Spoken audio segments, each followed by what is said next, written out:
Never, ever give up!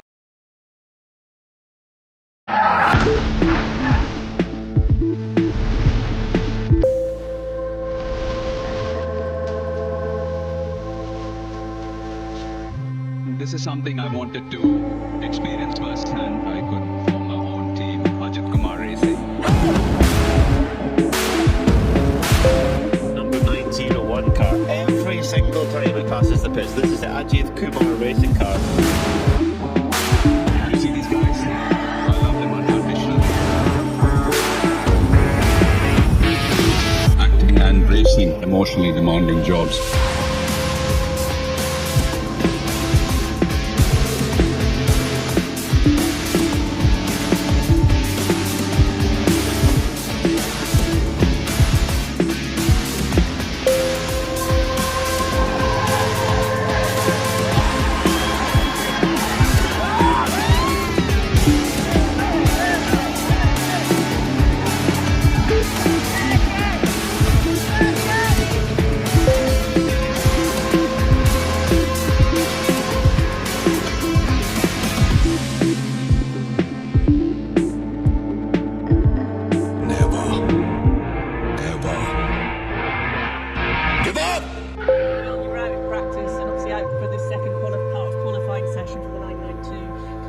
How did you find it? Well, first of all, I think we did a film.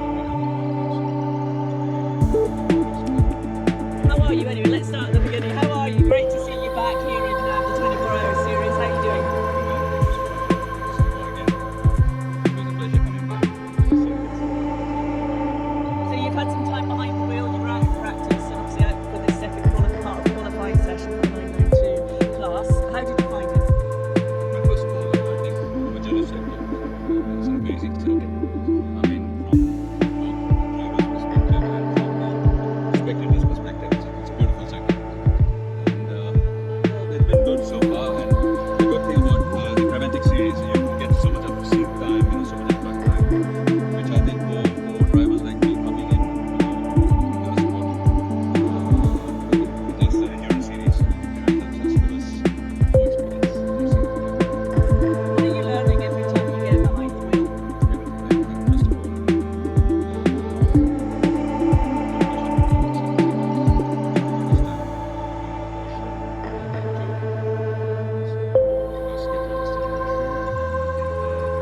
learning the circuit is 20% of the job, so 80% is getting to know your car and getting to drive it.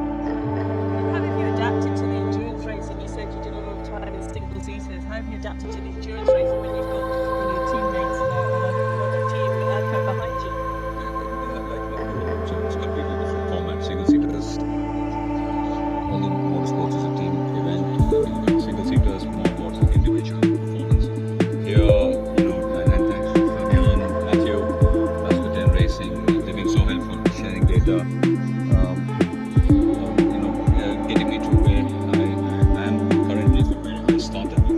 So it's been a good journey so far. And it's not just about your personal life. You need to keep the equipment, safe so that your teammates get it. So there's so much involved. It's pure team. Endurance racing is pure team sport. Is that the biggest thing, the whole fact that it's a whole team effort, you've got the whole team behind you that makes you want to... I didn't get you. Sorry. I said, is that what keeps you wanting to be involved in the sport, having this whole team effort of the people around you? Yeah, I mean, I'd like to be involved in any which way possible. So for now, it's as a team owner and a driver, and let's see how it goes. And so I'd like to be involved in the sport for many years to come. Well, we hope you will do. It's great to see you. We'll see you for sure over the weekend. Thank you so much. Back to you guys. Well, Ajith Kumar smiling. What a great man he is. Q&Q Pharmacy. To actually gain a position on qualifying, Ajith Kumar would have to find about 2.5 seconds, just 2 and a bit seconds. So no point in doing that. So he's got the job done. Their car is sitting 8th of 11 in the 992 class. Also, it's at the 4th in the 992 M class. So for Ajith Kumar to digest, I think about 2 days of racing before qualifying. 7 hours of racing on Saturday. Qualified 5. Ajith Kumar is just the epitome of cool, isn't he? Just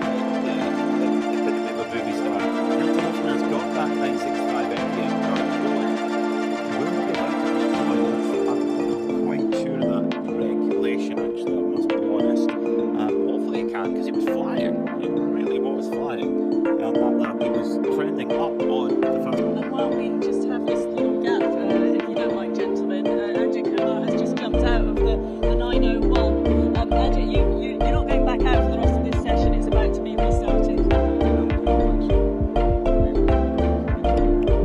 How are you anyway? Let's start at the beginning. How are you? Great to see you back here in the 24-hour series. How are you doing?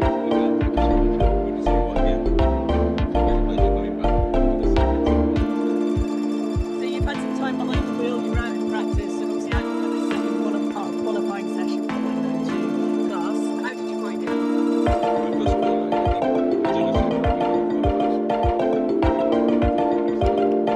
How are you anyway? Let's start at the beginning. How are you? Great to see you back here in the 24-hour series. How are you doing?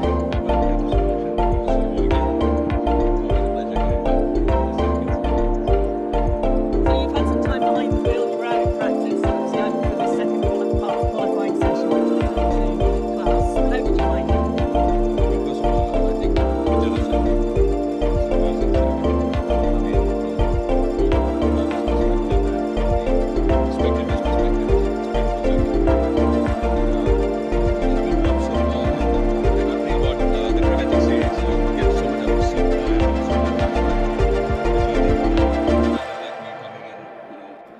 Sport. I mean, at least the endurance series really helps us give us experience.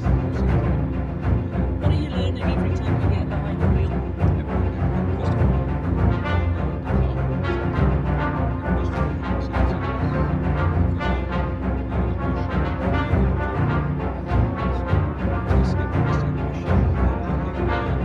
learning the circuit is quite interesting because actually this is getting to know your car and getting to drive it.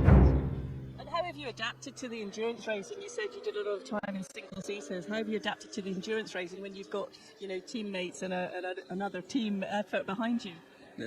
Like you all know, it's a completely different format. Single seaters, although motorsports is a team event, I mean, but single seaters more about individual performance.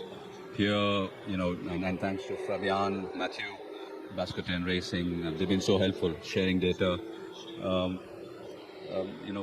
Getting me to where I am currently from where I started.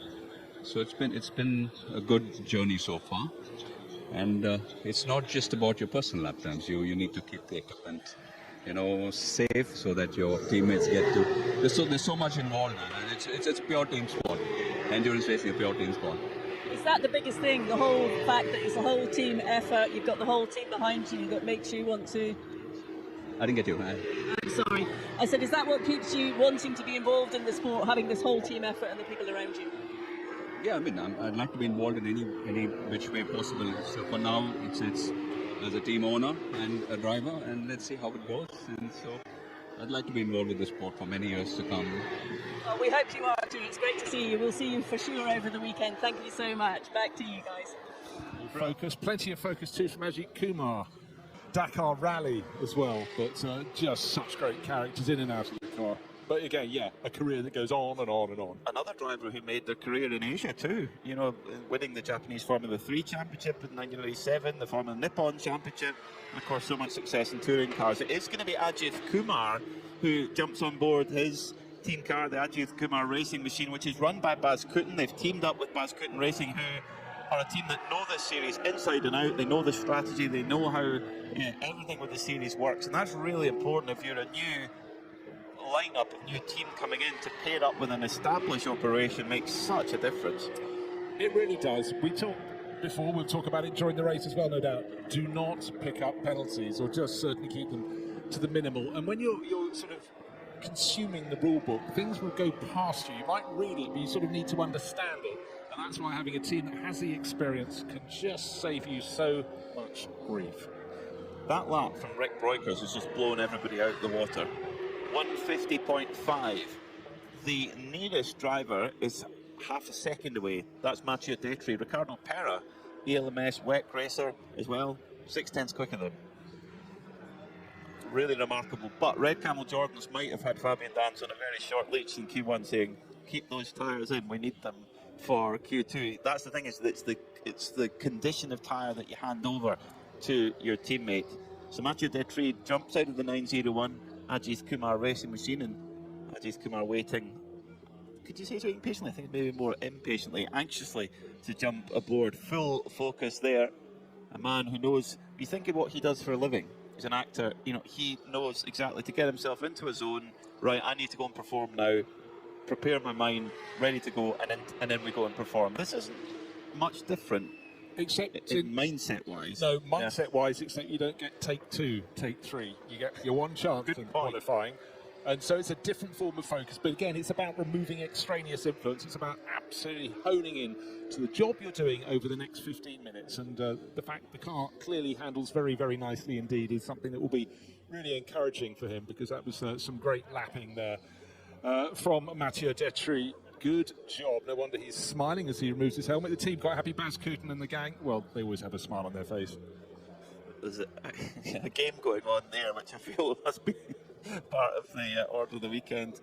Big congratulations from the team owner. A bit of a debrief as well there. This is the thing that's so important with, particularly here in the 24-hour series, you have mixed driver lineups in every car. And nobody has an absolute car of superstars. That's not the type of championship it is. It's a mixed driver lineup, and the professionals have to get the best out of their non-professional driver. That's the secret. That is the absolute key to multi-class and multi-category racing. It's aggregate across all three is what counts. And so focus, plenty of focus too from Ajith Kumar, the Indian actor, well, racer turned actor turned racer again. And great to see him out to enjoy himself, get to, some new circuits under his belt as well. This is a big moment for him. Of course, drove the GT4 Porsche at Dubai, was going to drive the Cup car, but made a last-minute decision to go for the GT4. Fires up the 992 GT3 Cup machine and ready to head out onto the track at Mugello. What a feeling. I mean, does it get a great deal better than that for a driver? I think Fairly open. It's about circuit building, but it's a circuit. If he's starting to feel he's getting on top of a 992 class car, this is a circuit that will really reward the best elements of the 911 format of car. And the fact he's got 10 class competitors, you know, again, it gives him a good point, a good yardstick, a good something to measure his performance against and to enjoy himself. It's a fantastic circuit, 50 plus years of racing here, and it's always been special. It had periods where it wasn't in the limelight. Fantastic a few years ago during COVID when it was granted a Grand Prix, and people who didn't know of this circuit before, who only followed Formula One, suddenly were going, wow, what a beautiful circuit. Why did we not know this? Well, again, spread your net wider and you shall find. But so for people to come and race, and the whole point about the 24H series is racing on brilliant circuits, and here we are.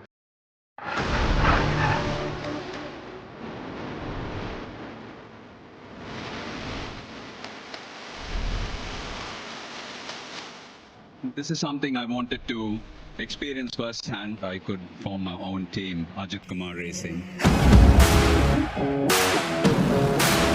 Number 901 car.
Okay, this is Bruce doing on-air check for you.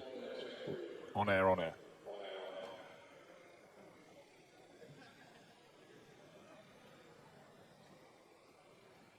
Yep.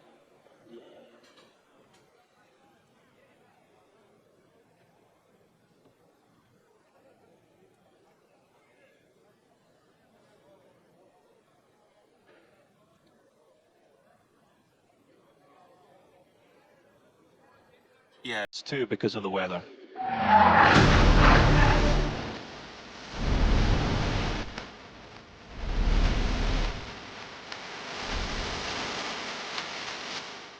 This is something I wanted to experience firsthand. I could form my own team, Ajith Kumar. I don't ever slow up, no I don't take shit. I got no love for the fakeness. If you wanna play tough and wanna hate this, I'll always show up. I don't ever slow up, no I don't take shit. I got no love for the fakeness. If you wanna play tough and wanna hate this, I'll always show up and make a statement. I don't ever slow up, no I don't take shit. I got no love for the fakeness. If you wanna play tough and wanna hate this, I'll always show up and make a statement. Everything I do so instinctive and so passionate. Every word I move so descriptive like an adjective. I got a vendetta against people who patented being negative when you should be getting after it. I got facts over tracks, this and that. Spitting slow, speaking fast, I could roast, I could gas. Think I'm okay at last, but I don't know if that can erase all the past. And the pettiness, a reflection of the emptiness. Hilarious, you think you're worth my time, you're delirious. Mysterious, because you hide behind a fake exterior. Inferior, you know I'll always be a bit superior. Get off of me, this ain't no humble brag. I want you to hear words, you can say them back. I want you to feel free from the chains at last, and to believe in what you got, it was built to last, yeah. Now that I've been put through hell, I never got anyone's help. I had to do it all myself.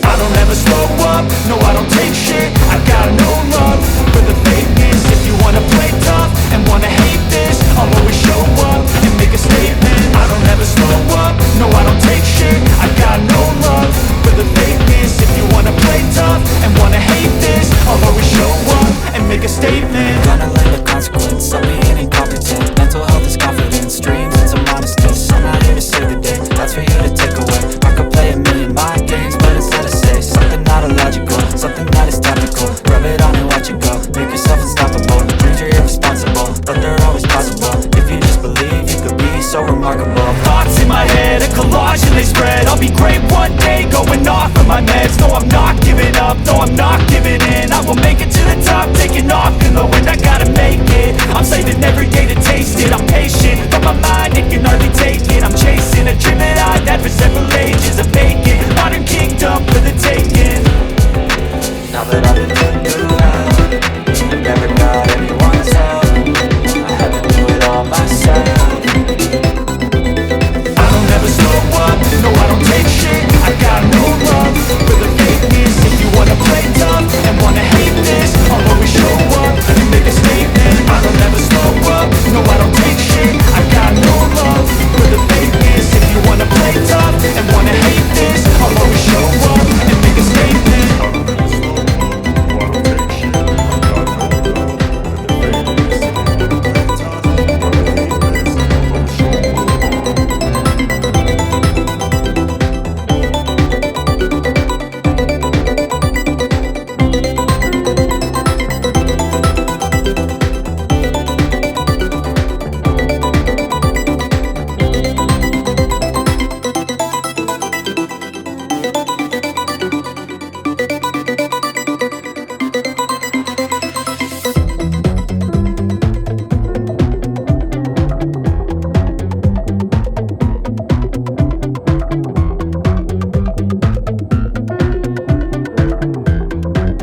VIP parking pass, but I spotted it going around the paddock yesterday, and it made me feel I really, really was in the heart of Italy all over again. And I like, that car wouldn't have even been contemporary when the circuit opened in 1974. Great bit of design, though, the Fiat 500.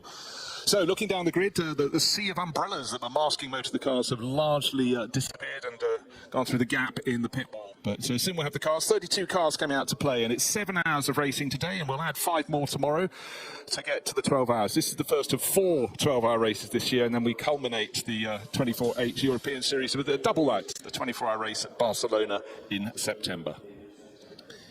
So not far away from the green flag then. These 2 warm-up laps are going to be really, really important. Now the drivers just alone with just 1 mechanic alongside them, just in case.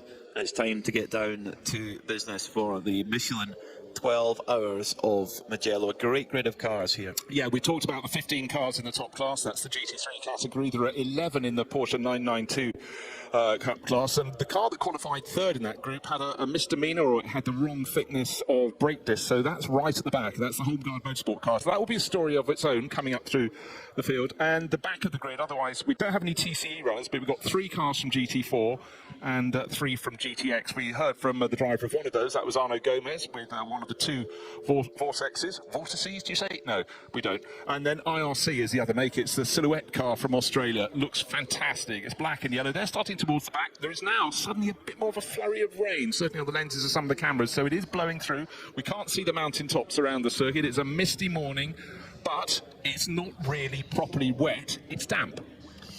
Definitely damp. We did have in the GT4 class 1 balance of performance change this morning. So this is balance of performance is a system that's used to get all of different types of cars as close in performance as possible. It's used in GT3 as well. So the Mercedes, for example, a big front engine V8. The Ferrari is a mid-engine V6 with a turbo in it. So there's lots of balancing that needs to happen. GT4 is no different. They've had a very late change for the Mercedes AMG GT4 run by the Venture team. They've had 10 kilograms added to the car, but they've also had a bit more power added to the car. They've got an extra 10 kilowatts, which equates to 14 brake horsepower.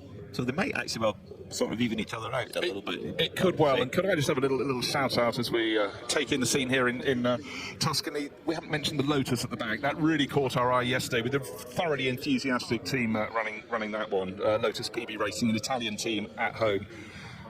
But of course, normally they'd come here thinking spring sunshine. That's what we're going to have Mugello launch our season. But we take what we get. And rain is going to be the order of the day. The big question, of course, is how much rain, how heavy, and for how long.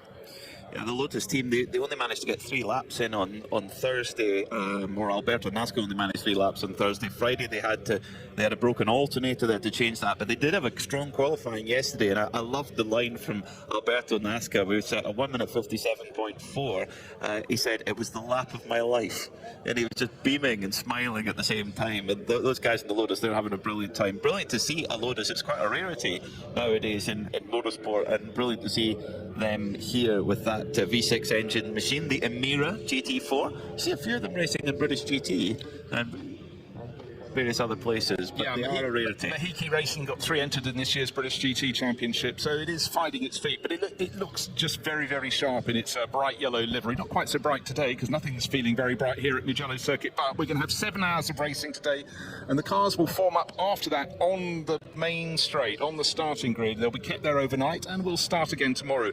And bear in mind, say, the race leading car at the end of 7 hours, if you're on the same lap, you can form up just a few positions behind it on the grid, so you can almost get an entire lap back.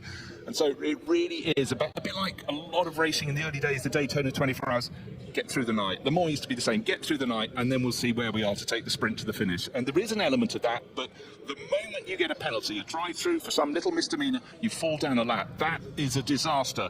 But for those of us in the commentary box, and Ben Constantinos will be joining us later, you look and you cringe when someone's picked up another penalty, and in this, if it just drops you down onto the lap behind, it does have ramifications. Yeah, we had quite a few as the field roll off either side of the beautiful little cheery looking original Fiat 500, the Cinquecento. I had a Seicento in the 90s. from the car was from the 90s. I had it about 10 years after that. As the field roll off for 2 warm-up laps here, very important to get that tyre temperature. And as you rightly say, Bruce, it's all about staying on the class lead lap.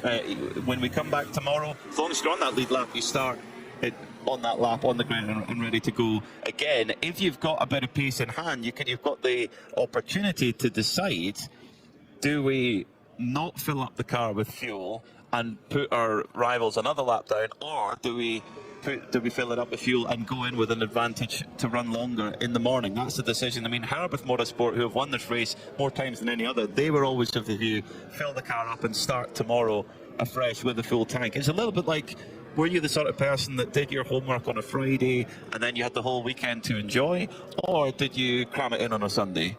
I was probably a bit of the latter, to be honest. Or copy it from a friend on the Monday. Never mind, we don't go there. But the important thing for me, I was saying it's a little damp on the grid, but as the cars go around the circuit, they're up, they've come out of Poggio Secco corner, lots of people going into the gravel on the outside of that effective third corner. Then they go down over a little rise, then down to Materazzi. It's a left-right combination. There is spray coming out of the rear of the cars. There is more moisture on board than I thought.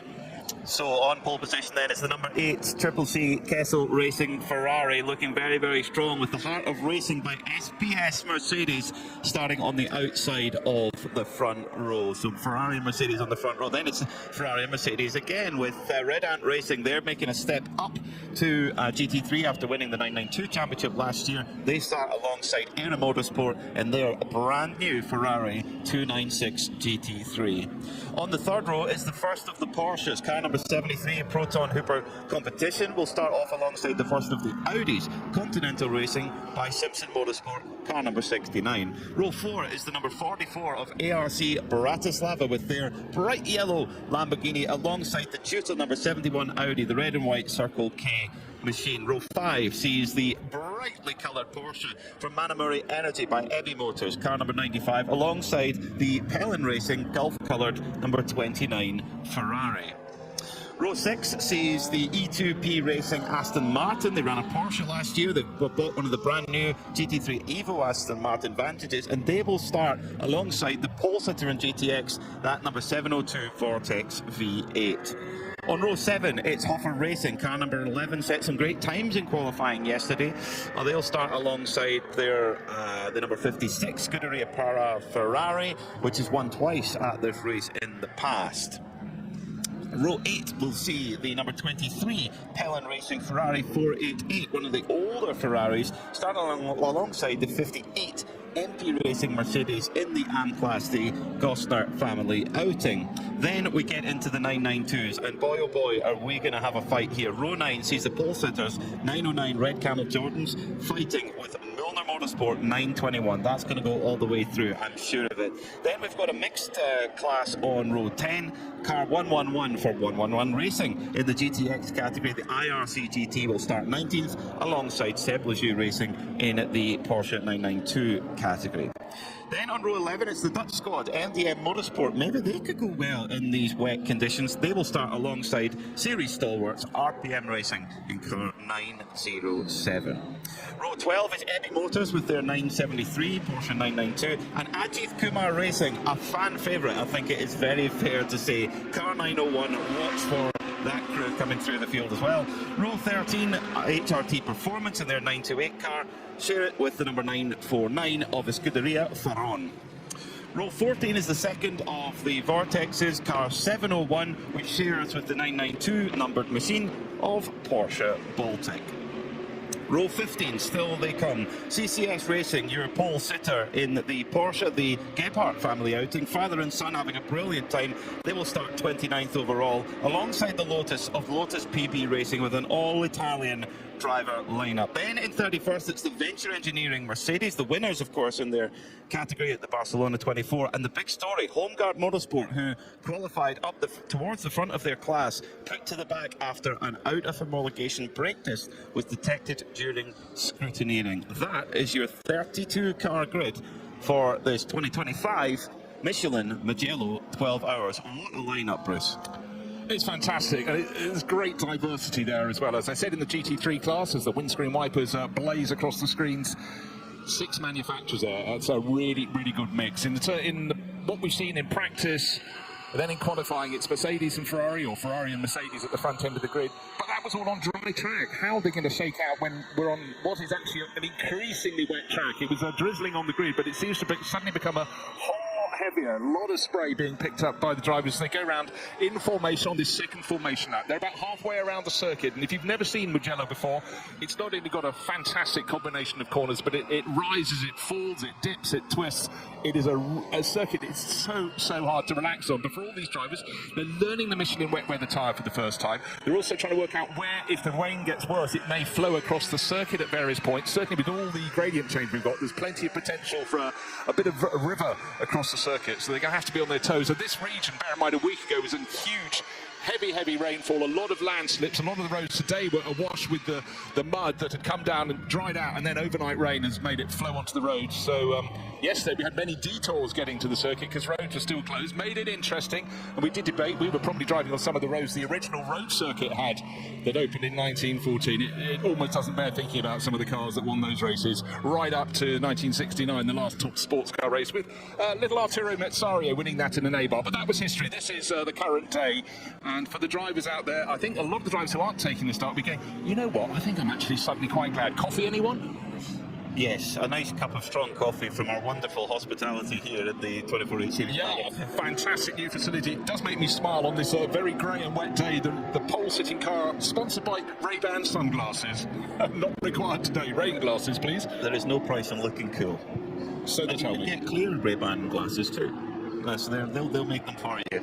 So the safety car guiding the field around. They're into the 2x2 formation. It's going to be David Fuminelli, who was so strong in qualifying yesterday, who's going to lead them away in that number 8 Ray-Ban backed Ferrari alongside the heart of racing Mercedes, waiting for that green flag. The GT3's pairing up 2x2. Waiting for those lights to go out. As soon as those lights go out, it is go time for the 2025 Michelin 12 Hours of Mugello. Lights still up. Race director letting them go. Green flag in the air. We are racing in Tuscany as the Ferrari of David Fuminelli, well, doesn't have to worry about that spray behind him, but the middle of the pack. Imagine being in the middle of that pack with all that spray. But Fuminelli strong on the brakes as here comes Manuel Lauk up the inside in the Porsche, moving up into third position, really being brave on the brakes there. Good start for me and James as well in second for the heart of racing Mercedes, but Manuel Lauk looking very racy in that Porsche, Bruce. Yeah, it's going to be 7 hours of racing today. You always debate how hard are people going to push in the first corner, but the wonderful thing about Mugello is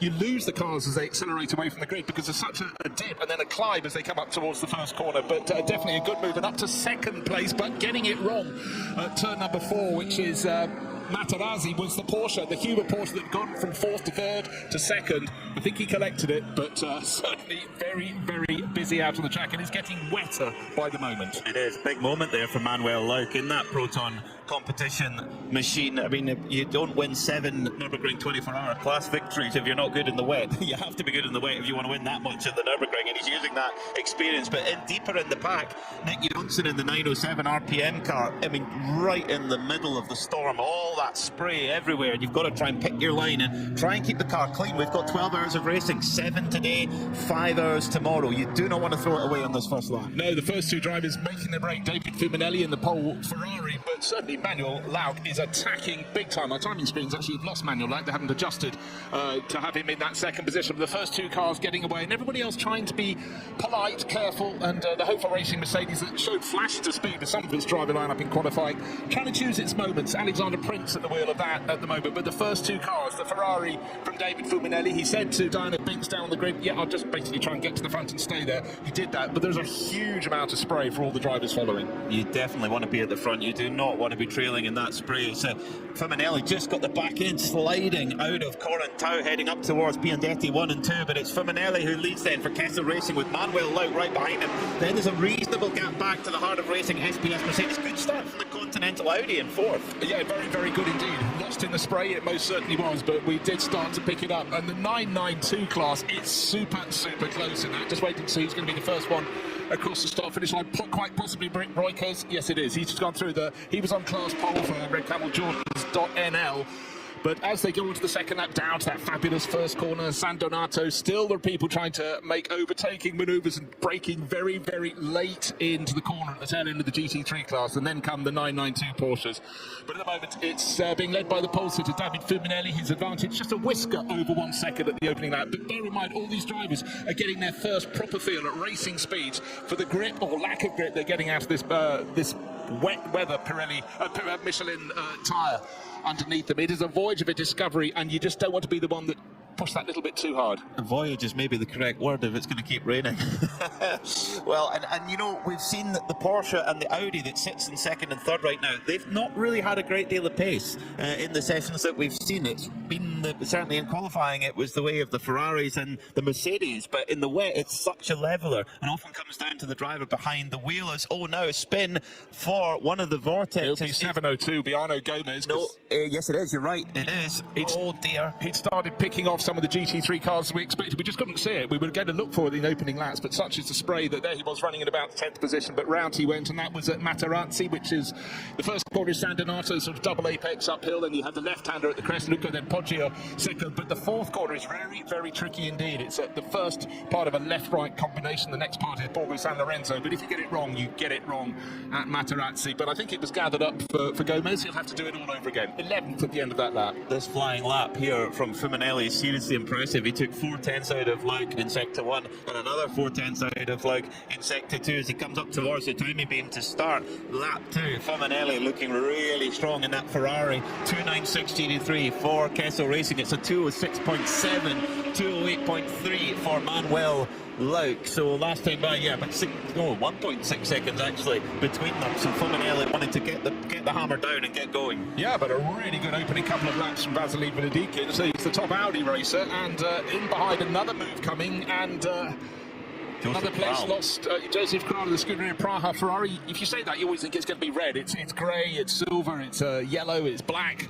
But importantly, it's very handy in these conditions. Just moving ahead of Ian James in the heart of racing Mercedes that started on the outside of the front row. But a little bit of caution at this point in the race is not a thing to be sniffed at. So I think Ian, with all his years, decades of experience, is just being a wise head there, not dropping back, but just not taking risks at the moment, getting the feel for these tyres. And we have to keep reiterating what they were praying for. If rain was forecast for this Saturday and Sunday, which it was, they wanted a little bit yesterday to get a feel for it. Maybe not in qualifying. There was a spit or two, but it didn't really count as rain. What they wanted was this yesterday morning. That would have been a big helping hand. It's definitely a voyage of discovery for sure, as they have to get on with it. But Ian James, of course, in the heart of racing, they're in the AM class. There's three categories within GT3. There's overall, there's Pro-Am, and there's AM. At the moment, it's being led by two Pro-Am cars, the Kessel Racing Ferrari, number 8, and the 73 Proton Hubert Porsche.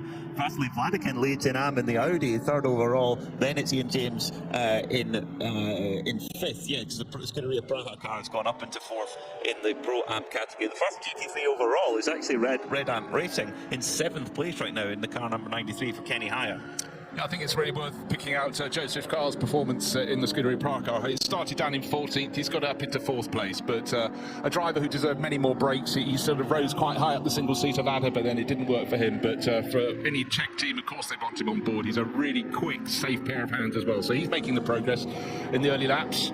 Yeah, double winner at this event. If he were to win tomorrow, he would be joint with Daniel Alleman, Robert Renauer, and Ralph Bowen as a 3-time winner. As another change for position as Alex Prince is charging in the Hoffer Racing Mercedes, just gone past Ian James, gone up to 5th now. Alex Prince started 13th on the grid.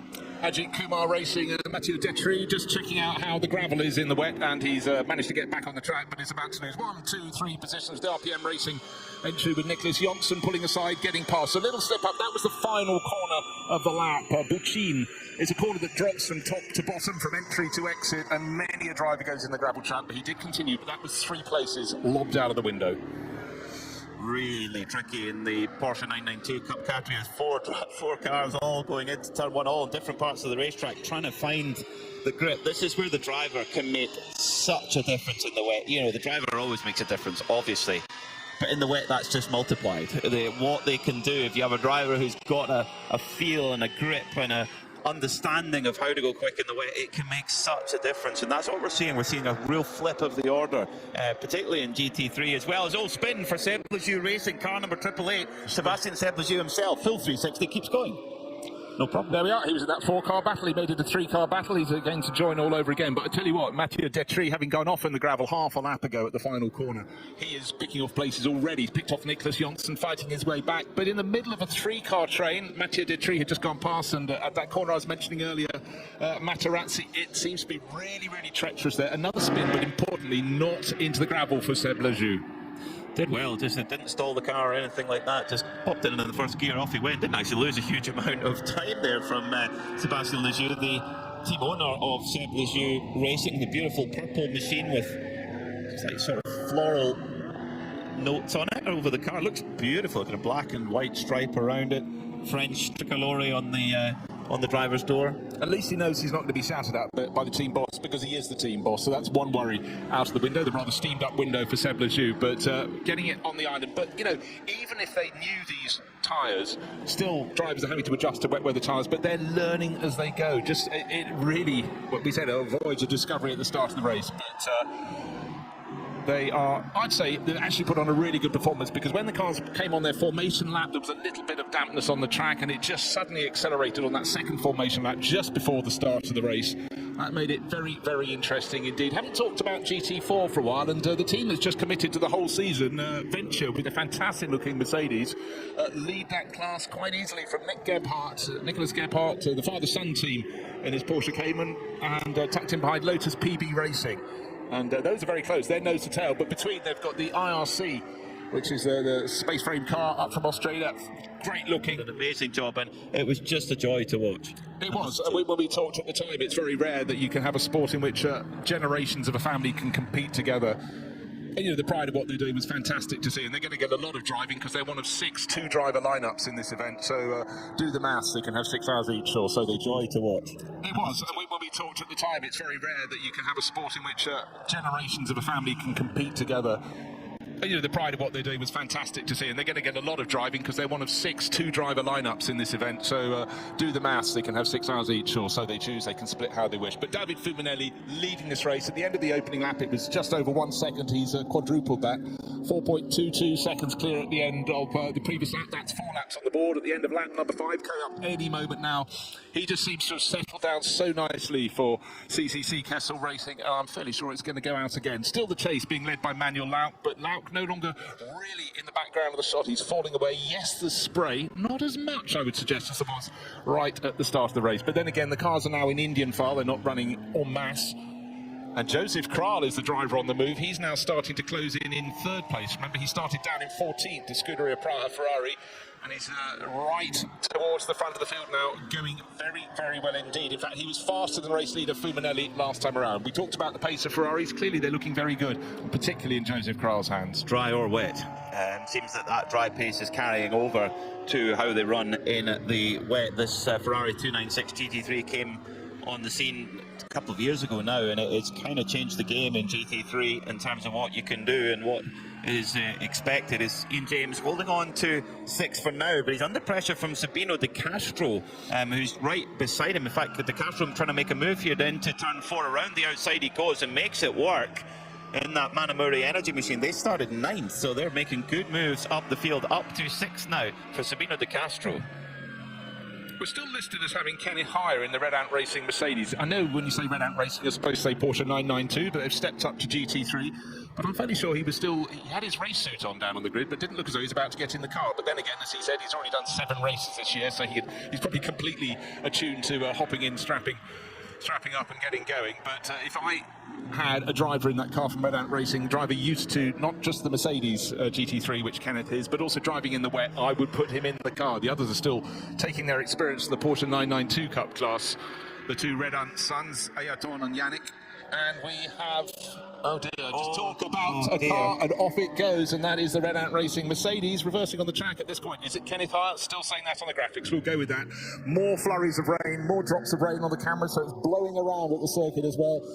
But you know what? An enormous gravel trap. He basically kissed the outside of it, but then swung the nose around and got it going all over again. So there is scope for having an off without necessarily hitting anything, but it's a circuit where the harder you push, is the track drying out? I really don't think so. It seems fairly uniformly wet, but you can be sure that Kenneth would have been pressing on, and then you throw in a dose of commentators' curse, and off they go, but only a small off. And the good thing was he didn't get stuck in that gravel, because the gravel here is deep, and once you're in, you are stuck. We saw at last year's edition of the Mugello 12 Hours, the circuit crew with their lifting, I can't remember the brand of lifting truck, but it would not matter. Amazing how busy they were having to lift cars all the time. As soon as you're in that gravel, you are not going anywhere. So Kenny was a little bit lucky there, actually, not to get totally beached. And you know, Kenny's a driver with a lot of experience in that car, in the wet, in tough circuits. And, well, you know, if even he can make a mistake, shows you how treacherous it is out there. I'd say so. Now a chance to revisit the start of the race. 32 cars spread across the classes, 15 GT3 cars at the front end of the field, with one of the GTX Vortexes in that mix as well. But a brilliant start from the pole sitter. Got it right, hit a really quick getaway. So he got his nose in front. That's David Fuminelli, the Castle Racing Ferrari.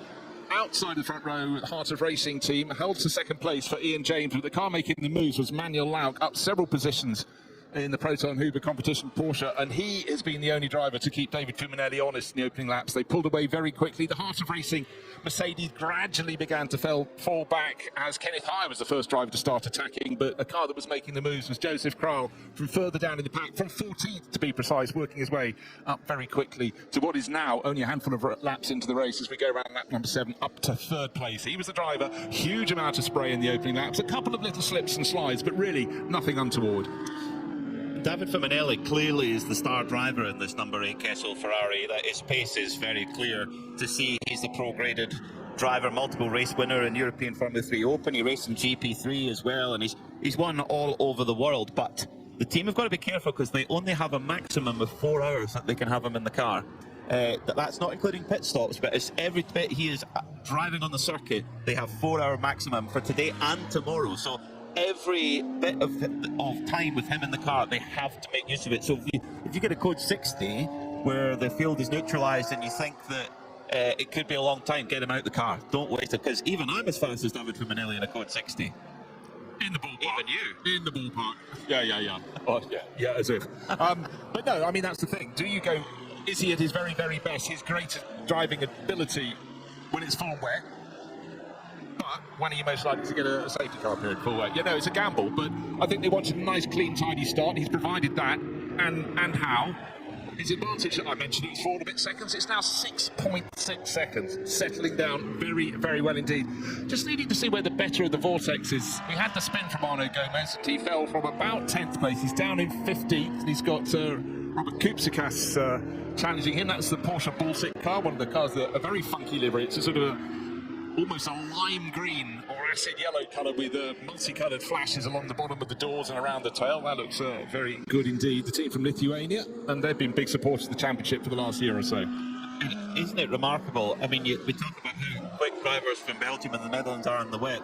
Look at how the Dutchman Rick Broekers is doing. He's in 8th overall, leading the 992 category by a very decent margin right now. And last time over the line, he was 33 seconds, so he was nearly 20 seconds ahead of the nearest car in category. Yeah. After 17 minutes of racing. Wow. At that sort of rate, by the end of the stint, he could have almost got a lap advantage. And we have to talk in full digits here, full integers. And if you can get a lap on the opposition and you've got that at the end of the 7 hours, then that's huge advantage. But Rick will be doing all that he does, which will be escape. He's absolutely supreme in a Porsche 911.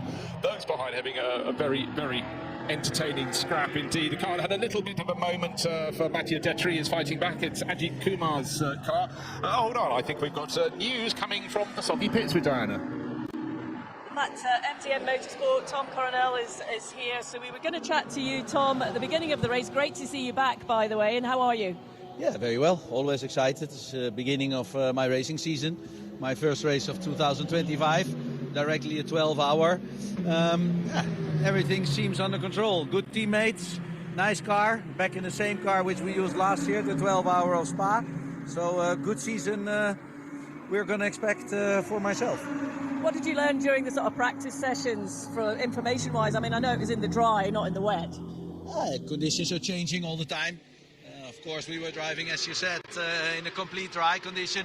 Just before the start, it started to rain. So we were like, it's drying up. No, it's raining. So it's mixed conditions. These are the type of things that I always say. It's the brain of the race car driver to control, to bring the car back safe, to keep it on the black part. And yeah, that's where it's all about at the moment. Jelte is in the car. He's doing a great job. Really, really fast. And I'm happy how the situation is at the moment. In these type of conditions, of course, experience counts. So I just gave him some advice on the radio, and you can see he's improving big time. It's a young boy, and we had a big discussion. Tom, you will do the start. I said, no, Jelte. I've done so many starts in my life. You need to learn. And he said, yeah. I would like. What did you tell him? I told him, be clever. It's a 12-hour race. You saw at the start he overtook directly a few cars, so he knows how to play the game. I saw the confidence is there. He doesn't have a lot of experience, but together with the confidence, that's where it's all about. And at the moment he's doing a great job, so I'm very happy. How important is it to sort of feel comfortable in the car when you're in those conditions, certainly when you've not got the experience that you have dealing with conditions like this and the traffic? The good thing was that you see what other things are happening around you, different lines. You have to keep on searching how the car wants to suit in these type of conditions. And I saw he was absorbing this very well. And I gave him a few tips on the radio because we have an onboard camera. Everybody is watching together. So we're in the same time driving, only he's in the car. So no, it's big enjoyment to see that young people are choosing these type of races to have seat time, because it's very difficult and very expensive, of course, to have this time on track in a car in different conditions, and that's what they learn here now. Well, that's what the 24-hour series delivers, isn't it, to drivers at all points in their career. It's fantastic track time, which is obviously a benefit to everyone. Yes, absolutely. This is why I'm also here. This is why I'm enjoying it. It's not anymore about those last 1/10 of a second. It's about being clever, changing conditions, different drivers, different strategies, because that's also a key point of this series. No, I like it a lot. I would love to do all the races, but we will do 2 of the 6, yeah. Great. Well, it's great to see you here. But finally, just let me ask you about this Mugello circuit. How would you describe it from a driver's seat? Well, it's good that Formula 1 came here, so it's one of the best tracks there is. The last time I was here was in 1994, European Opel Lotus. I won that race, European Series. So I haven't been here for a long time. I've just seen it from TV.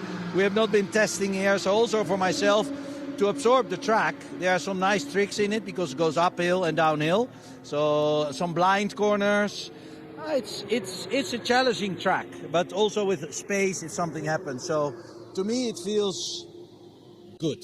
Very good. It's one of the coolest tracks there is. It's changing of condition, changing of directions because of a lot of the chicanes, but it's all high-speed chicane, 3rd gear, high-speed corners, then the blind one uphill. So it's very exciting. It's like yeah. Wow, yes, I made it. It's a good track. I'll take your word for it. It looks like a roller coaster to me watching. Sorry? It looks like a roller coaster at parts for me watching. Yes, it is. But that's what we like. We don't like flat tracks. We like different circuits, and that's why it's good to be here. Thank you so much. When are you getting in the car? Second driver, so I think 40 minutes. Great stuff. Thanks, Tom. Thanks a lot.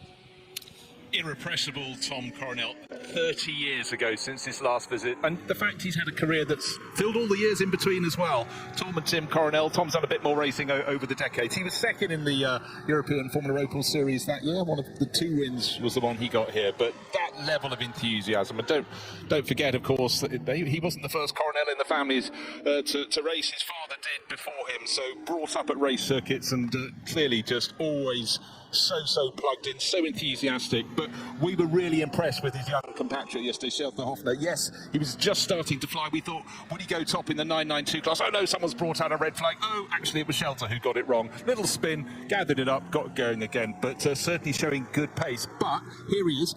The track, I've been very observant, is wet, not dry, so he's learning as he goes today as well.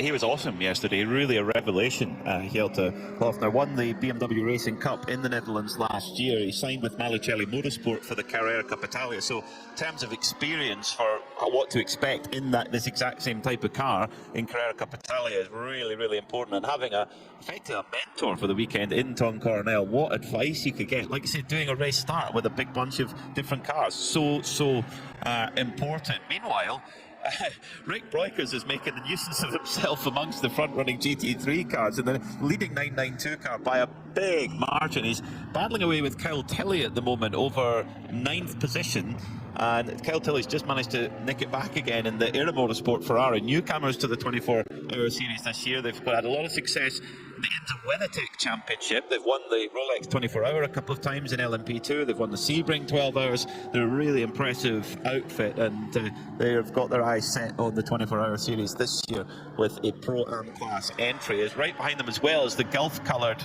Pelin Ferrari, the number 29. That's driven by Carl Marcelli, who's the pro driver in that car. Has just gone around the outside of Rick Breukers. I think Rick also may be thinking, I think I'm just to let these guys go a little bit and try and get into my own rhythm, because these cars, they make their lap time slightly differently. In a straight line, there is not a great deal to separate them. When they hit the brakes for turn one, they're both hitting a kind of top speed of 165 miles an hour, but it's the apex of the corners where the GT3s have a lot more performance.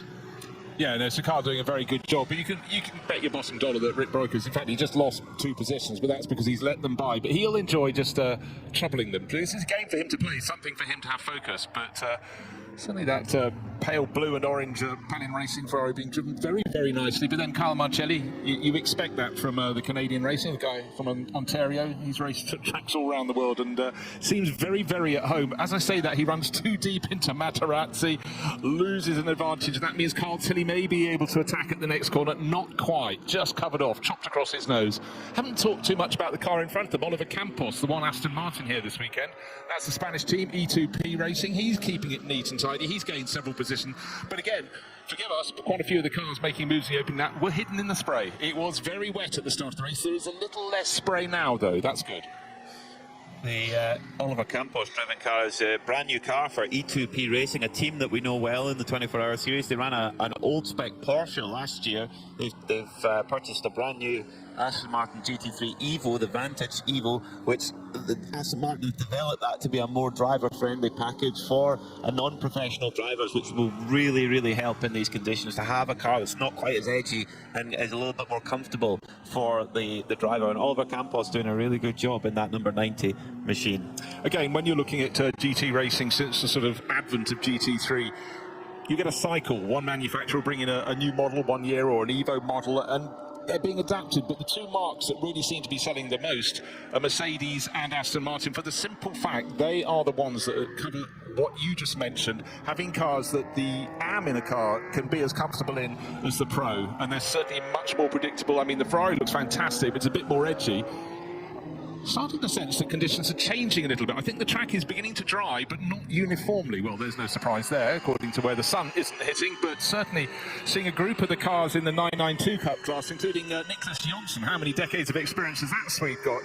Getting it slightly wrong, basically, because suddenly they had a bit more grip than the previous lap as they were starting to turn downhill at Casanova, which is effectively the 5th corner of the lap, and then suddenly finding in the middle bit of the tarmac on the track, it was a bit wetter. So 3 cars in a row suddenly had their front end wash away. They all had drivers of suitable calibre to get them back, with Paolo Bras Silvero for Scuderia Faraon doing a good job in front, but it certainly was a moment where their heart rate would have just gone up by a few beats, that's for sure.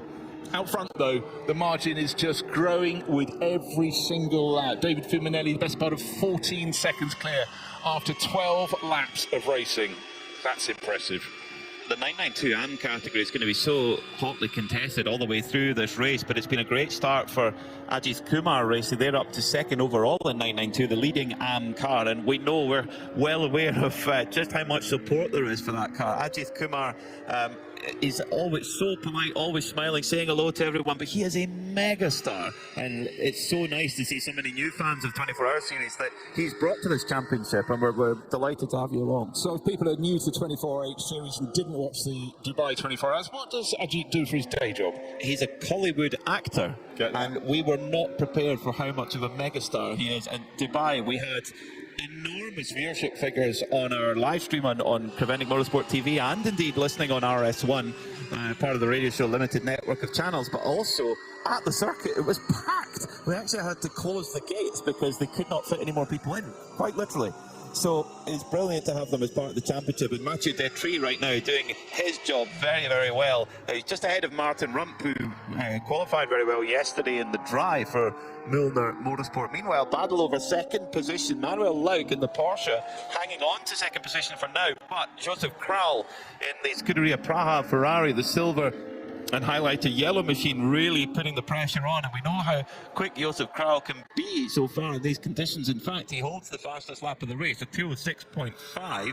The fastest lap for Lauk, a 2:07.4. Cominelli, a 2:06.6. So he has the ultimate potential right now. Okay, well, the battle is under half a second between them for second and third, Manuel Lauk in his Porsche. But just, you talked about that lap pace. That's best part of 18.5 seconds down on a dry circuit time, which is the best lap in qualifying. Well, of course, they were aggregates when we came to qualifying, but the pole aggregate was 1 minute 47 flat.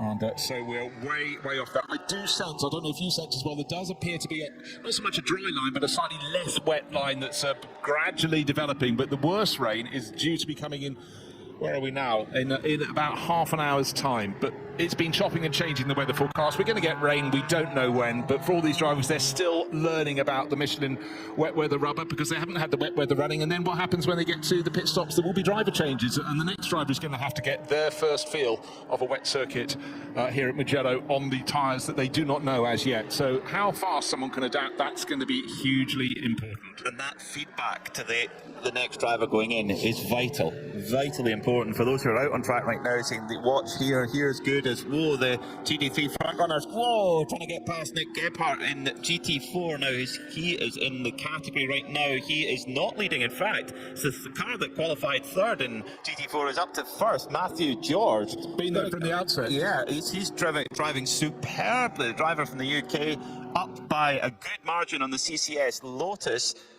Nick Gebhardt in the Porsche just dropped back to, in fact, he's jetted up to second, actually, as Lotus PB Racing are in third right now. So GT4 hotly contested, but Venture doing a good job.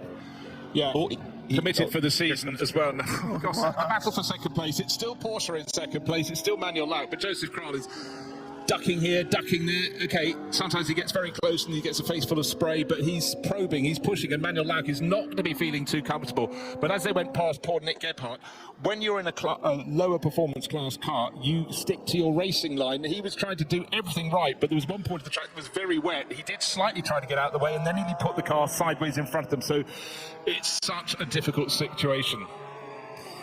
Brilliant to see Joseph Kral back, and Scuderia Praha. You know, they're a team that really transcended the series about 7 or 8 years ago. They won the 2017 edition here. They won the 2019 edition. Scuderia Praha, Ferrari dealership in Prague. They run a lot of Ferrari Challenge stuff, but great to see them back here in the 24-hour series with the latest model, the 296 GT3, an amazing machine as walk. Kral just gets a little bit of a wiggle as he asks for the power from that. And the thing is, it's a quite heavily turbocharged engine. When you look at the boost figures and you compare it to the old model of Ferrari, the 488, which ran a bigger capacity V8 engine, and you look at the other turbo cars here, the Aston Martin, for example, which again is a turbo V8, it's only a 2.9 litre V6 in that 296 Ferrari, so it's big boosty. So in the wet, it's got to be a wee bit of a handful when you ask for that power. Look, 100%. I remember in the very early days of turbos arriving on road cars, some of them you didn't know it was a turbo. It said it was turbo on the boot, and then suddenly, some while after you asked for it to arrive, it would deliver the power. And the most vicious one I think I ever drove was a Ford Tickford Capri. And I remember putting the power down on a road. I just had a wall along my side of the road. I suddenly thought that was a bad idea because the power was massive when it came, but you did have to sort of be aware, remember that you pressed the pedal some while earlier. But of course then turbo boost was brought far much more under control. But you know, we've moved on since then. But of course most turbos now are on larger engines, but back then they were tiny engines or smaller engines, you know, 1.5 litres, etc., etc. But anyhow, supercharging, turbocharging, it comes, it goes, but different purpose for it now. But one thing that doesn't change is that motor racing should be good, it should be side by side, and it most certainly is. Second place, down, protecting the inside line into San Donato, the first corner. The Proton Hoover competition, Porsche did the job, and again, trying to accelerate a little before the car had any grip. Joseph Corral, as you go to the uphill exit of the corner, getting a big twitch at the Scuderia Praha Ferrari, but stays in third place. The rain is starting to fall a bit more intensely now on the start-finish straight. It was a drizzle, it's now solid rain, I would say, coming down. So that is the conditions. They were getting better. We're seeing a lot of drivers setting a personal best. I think that's going to wind back again. So as the conditions are, I think, are going to worsen now. I mean, when you've got just a drizzle and you send 30 race cars with hot, sticky tyres around, it is going to clear a little bit, but I think that could come round. Amazing job from Manuel out there to hold his line firm, forcing Corral to go around the outside, and he just got that little bit deep on the brakes and got onto the painted curb and had to be patient to wait to get back onto the tarmac, get the power down, and just loses a little bit of time, but it's still only 3 or 4 car lengths behind Lout. Great battle over second, but who is this benefiting? David Fuminelli out front is 20 seconds up the road. We know they've only got 4 hours of Fuminelli time. They've got to use every minute, and, well, Fuminelli's doing his job. 20 seconds to the good. Well, now the rain is falling onto the puddles. The puddles have formed. The rain is coming down. I could actually hear it on the cover of one of the cameras around the circuit. So it's sudden flurry. We had sudden flurries even as we left the hotel this morning. It's generally been drizzle, but while this battle for second place is rejoined with Joseph Corral in the Scuderia Praha Ferrari, trying to catch the Proton Hoover competition of Porsche of Manuel Lauk all over again. David Fuminelli escapes. Now, what did we hear from Tom Coronel? He reckoned, I think, an hour and 10 minutes into the race, the 992 Cup Porsches are going to start pitting. How about the GT3s? They normally have a shorter stint time. They normally go about an hour before they require. Of course, they're not running quite at full throttle the whole way around at the moment because it is suddenly becoming a whole lot wetter. While some of the cars had stopped using their wipers, they're definitely back on full time now. Good scrap. You look down towards the tail of the top 10 and just beyond ARC Bratislava. Actually, to be honest, we haven't even mentioned the Lamborghini, the only Lamborghini in this race, and Chinese racer Jietong Liang is at the wheel of that, but he's got someone to play with, because right in front he's got Juta Racing with Arunas Gasalkas at the wheel, and just slightly ahead, the metallic green MP Racing family-entered car, David Gosner at the wheel, and just ahead of that pesky Rick Breukers leading the 992 Cup class in 11th place overall, easily keeping them in his wake, but they have got onto his tail. But again, you talked, Peter, about how a lap time might be quite similar, but the way a 992 Cup class delivers its speed is different. It's not so good in the corners, but down the straights, talking of straights, just going onto the start-finish straight, Rick Breukers will pull away again, maybe hit about 165 miles an hour before they have to consider braking for that first corner, and you take it up a rise, and the start-finish straight is slightly curved, there's a bit of a kink in it, and then all you see is a wall of gravel up ahead, but the track, San Donato, it turns right. Oh, and Rick Breukers so deep into turn 1, nearly hit the painted bit on the outside, and we know the story of rain on painted curbing. It can lead you off to another world, and luckily for him he didn't end up in the gravel trap, but I think he was actually just troubled by David Gosner running very deep into the corner. He had him in the corner of his eye, and I think maybe just slightly missed the point at which he'd be completing his braking.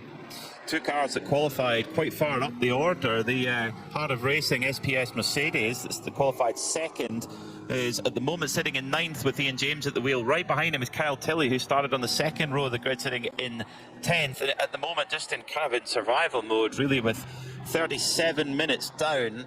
And yeah, I think we could see them drive to an hour and 5, maybe even an hour and 10 in these wet conditions. As through goes Tilley, as Ian James leaves the door open, Tilley goes to the inside, puts 2 wheels on the painted curb. That's brave, but grip's actually not bad there. The car didn't kick out of line too much, so good move there from Kyle Tilley, driver who's got experience both in contemporary machinery like this Ferrari, but also historics and indeed rallying. He's rallied Mark II Escorts, Fiesta R5s, etc. So knows what oversteer and loose surfaces are all about as well. He's got the bug bad. You know, the Tilley family, long time involved in motor racing, and you know, the last few years, Era Motorsport, they've just exploded across the world. And again, I see a lot of them coming to Goodwood, not with just 1 or 2 cars. They have a sort of multiple explosion attack. It's fantastic, getting some new faces in places to take on rivals across an array of machinery. So that's coming up very soon indeed. I haven't checked the entry list yet fully for the members meeting at Goodwood. That's in a few weekends' time, 11th and 12th of April. to kick the racing season off there. A circuit very, very different to this, but actually quite a few runners here will be competing there. You never know who's going to be on the track, but a rich taste in motor racing is all that's required. Right, Rick, we've got a spinner going backwards, and again, it's the Red Ant Racing Mercedes. We saw a little bit of a moment from Kenneth Heyer early in the race, and now he's rotated it again at that point where you drop down to Savelli. The next corner is the first of the Arrabbiatas. He's having to wait. He's off the circuit on driver's left as they're approaching that uphill right-hander, and the car is not running at the moment. The lights, no, the windscreen wipers are going, so he's waiting for a gap in the traffic and absolutely squandering loads of time. His nose is just coming onto the circuit now across the painted outside, and he gets to the inside, and actually as he clips the grass on the inside to turn into a Arrabbiata, there's a lot of water sitting down there, and a field of cars comes past him. So unfortunately there for Red Ant Racing, it started the lap in one position. He's going to have squandered when he's fallen down to 20-something position. It's a classic downhill corner, didn't want to run wide, had to adjust the wheel, and so as you got into the compression there in the left-hander, around the tail went, nothing was hit, but that was about, 30 seconds squandered? At least, yeah. It's not been a very Kenny Heyer stint, has it? This isn't what we would expect. I wonder, is there something that he's fighting with at the wheel of the car? Is it the setup? Is there a technical issue? To see him make one of those mistakes is unusual, but not unprecedented. But to see him make two, maybe just the conditions, maybe it's getting wetter. It's pouring with rain at the moment, so it really is. I'd just be really interested. I still had half a mind that it wasn't Kenneth at the wheel, because of all the drivers in that crew, the other three are learning what it is to be in a GT3 Mercedes. Kenneth does not need to know that. He's already done 6-7 races this season down in the Winters GT Series in the Iberian Peninsula. But anyhow, we'll wait and see. But it was also the fact he was talking on the grid. Didn't look as though he was about to get in the car when he spoke to Diana Binks, but, he could have done. But it's just having seen the two spins. I'd have expected it was someone else learning the car, learning the tyres, but who knows? Well, maybe Diana Binks can find out for us from the 93 Red Ant crew if it is indeed Kenny Heyer at the wheel of that car, because, of course, the car doesn't know automatically. There is a manual switch. Every driver has a number, and you switch it to your number as you go, and the drivers were reminded of that when they were at the briefing yesterday. But Faminelli out front, he's opened up the gap now to 22.5 seconds in that beautiful blood red Ray-Ban Ferrari 296 GT3. They've got quite a busy lineup. They've got a lineup of 4 drivers, in fact 5 drivers: David Faminelli, Marco Frezza, Marco Tallarico, Alessandro Cutrera, and the man known as LMDV. His name is so long, even a sleek car like the Ferrari 296 is still not quite enough room to fit his name on there as well. So, how long is this stint going to go? We're 40 minutes into the race, and as we said, 22-second advantage for David Fuminelli, the CCC Kessel Racing Ferrari. Joseph Clark, so it's Ferrari 1-2. He's finally made that move past Manuel Lauk, and once past, he's actually pulled away quite quickly though. It's only 2 seconds he's found, very quickly indeed. Rick Boykers out, just playing with everyone he can possibly find out of attack. He's leading the Porsche 992 class, as you would expect, started on class pole position. And he's just picked his way through the GT3 traffic, and those in behind are desperate to get back. It's a matter of pride if you think your class car should be ahead of another one. But just looking at it, he's so good in all weather conditions, but he's super smooth, which of course, around a circuit, any circuit, that's what you want when it's wet, but around a circuit like this, it has wonderful flow up and down, and it's serpentine. And we heard Tom Coronel describing just that. Well, that 2019, the second of his 2 Rolex 24-hour wins, was one of the wettest Daytonas on record, wasn't it? So he knows how to win in the wet. Of course, Father Evo, unfortunately, normally part of the driver lineup, isn't going to be part. He described it as understeer on his e-bike. Yes, he had the wrong setup, led to understeer, led to wearing a neck brace, a soft neck brace. We wish him well. But he's a bear with a sore neck, but he's acting like one with a sore head, because Evo, he wants to race every time he possibly can, but for sons Luke and Rick, it means they've got someone pacing the garage, someone who's observing their every move. But right now, Evo is undoubtedly here to be super proud of Rick, who's doing just this great run. He's in 11th place overall. The next car in class, Mathieu Detry, who did have the early half spin, Ajith Kumar Racing. He is next in class. He's 5 positions further back in 16th overall. Now, right at the start of the race, we wanted to see how Ono Gomez could get on in the Vortex, the better place, the Vortex, the one that started among the tail end of the GT3 class. Had that spin early on, lost quite a few positions. He's running in 15th overall, leading GTX by a country mile. Second in this 3 driver classes, the IRC, the car up from Australia, with Darren Curry at the wheel, sharing with his mate Grant Donaldson, who we thought must be very Scottish indeed, but he claimed not to be. which obviously upset my two Scottish colleagues, Mr. Mackay and Binksy. Wait, I wasn't upset. You weren't upset? No, never. But Di was just saying, how can you not be Scottish with a name like that? I would have gone with the same thing. He looks quite Scottish. He does. Definitely. Matthew George, who's not Scottish, but he is from north of the border. He's from the British Isles, doing a superb job, doing his part in the Venture Engineering Mercedes. They won the Barcelona 24 Hours in dramatic circumstances last year. The ST Racing team were leading and they had an issue at the very last point of the race, and Venture came through and won the race. So they're back for a full season this year. It's great to have them here in this Mercedes AMG GT4, and Matthew George doing a top job right now, trying to put a stamp on their race early in GT4. Often in these 24-hour series races in GT4, it's all about having no mechanical issues. Pace is one thing, but we see this a lot where there's the odd little mechanical niggles that can happen. We saw it last year a lot. So it's more about just keeping the equipment going, making sure that you've prepared the car as best as you can, managing any issues if they come. And you wouldn't think you would talk about that about factory-built race cars, but they do have their niggles, you know, when you run them to a longer amount of time. So you've got to watch that. Yeah, bear in mind quite a lot of the earlier cars in the GT4 class were really made for sprint racing. But when the news strikes, we stop talking and we hand over to Diana. Di. I've got an update for you. You were talking about Red Ant Racing, so I've just come up to the garage to have a chat with the team. They said they've got a bit of a problem with the shifting, so they're having a look at that now, and they're going to look at it more closely when the car comes into the garage. But they think they're on top of it, but it's something they will obviously check once they get the car in. Oh, I didn't ask that, sorry. Okay, I'm just inquiring there if it was Kenneth Hire doing the driving, because I still had slight doubt he's in. But anyhow, the more important news is a downshift problem. That wouldn't be too entertaining when you're trying to drop down the hill to the corner where it just had a spin, the downhill Savelli left-hander. You can imagine that's a whole bunch of fun. You were talking about the rain as well, and obviously down here in the pit lane, it's still drizzling quite a lot, but there's not a lot of teams as you would expect out on the apron as yet. So I'm guessing it's going to be, you know, another fair bit of time before we see anyone come into the pit lane here. Yeah, but Di, we were reckoning the cars may start coming in at about the hour mark. Bear in mind they had 2 formation laps, that could bring it forward by a lap. So, but if no one's there, you wouldn't expect for the next 5 minutes or so, but they should have put down their coffee cups by that point and walked to the front of the garage.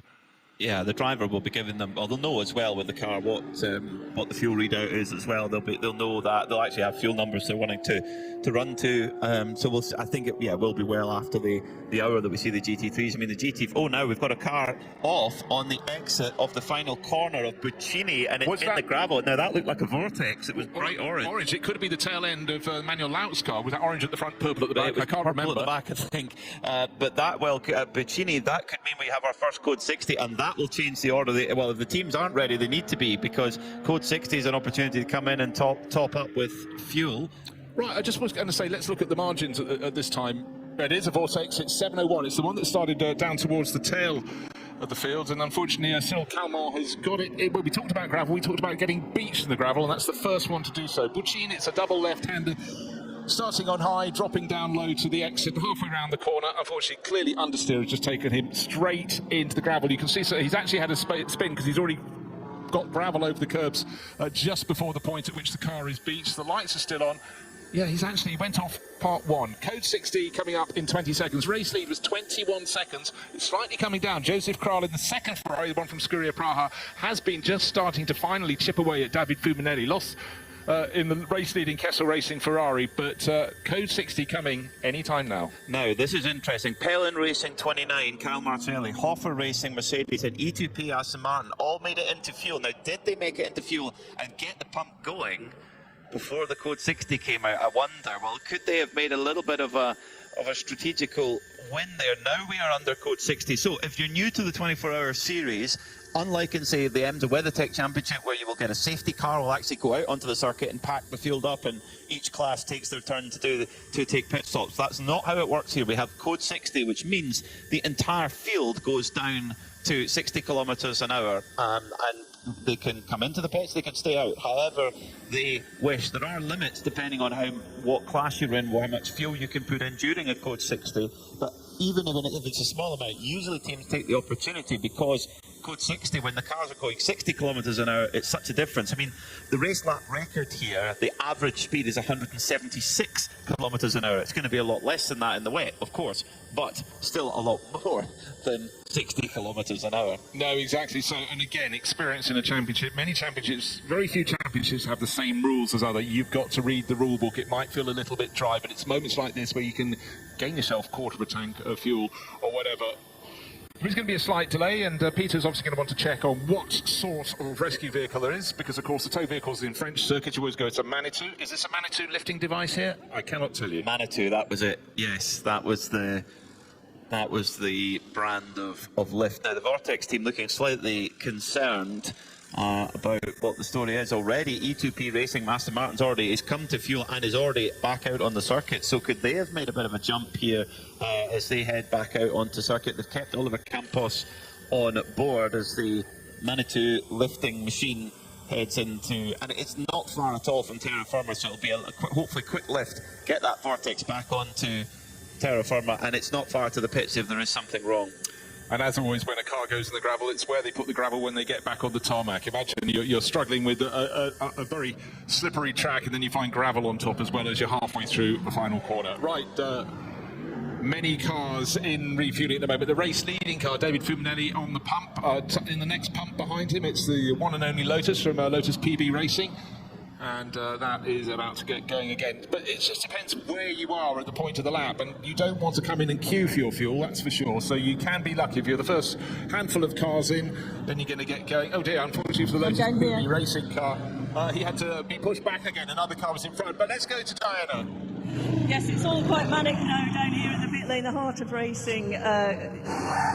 Mercedes, the number 27, has just come in. We had to jump out of the way just to let that come onto the pit apron, so they're changing tyres just behind me, but I'm just waiting on the race leader to make their way in, and the number 8 CCC Kessel Racing Ferrari 296. The team are ready here. They've got new tyres, new wet Michelin tyres ready, and there is going to be a driver change here as well. Alessandro Vieira is getting ready to jump into that car, so they're just preparing themselves with the seat insert, and the car is just making its way onto the pit apron now.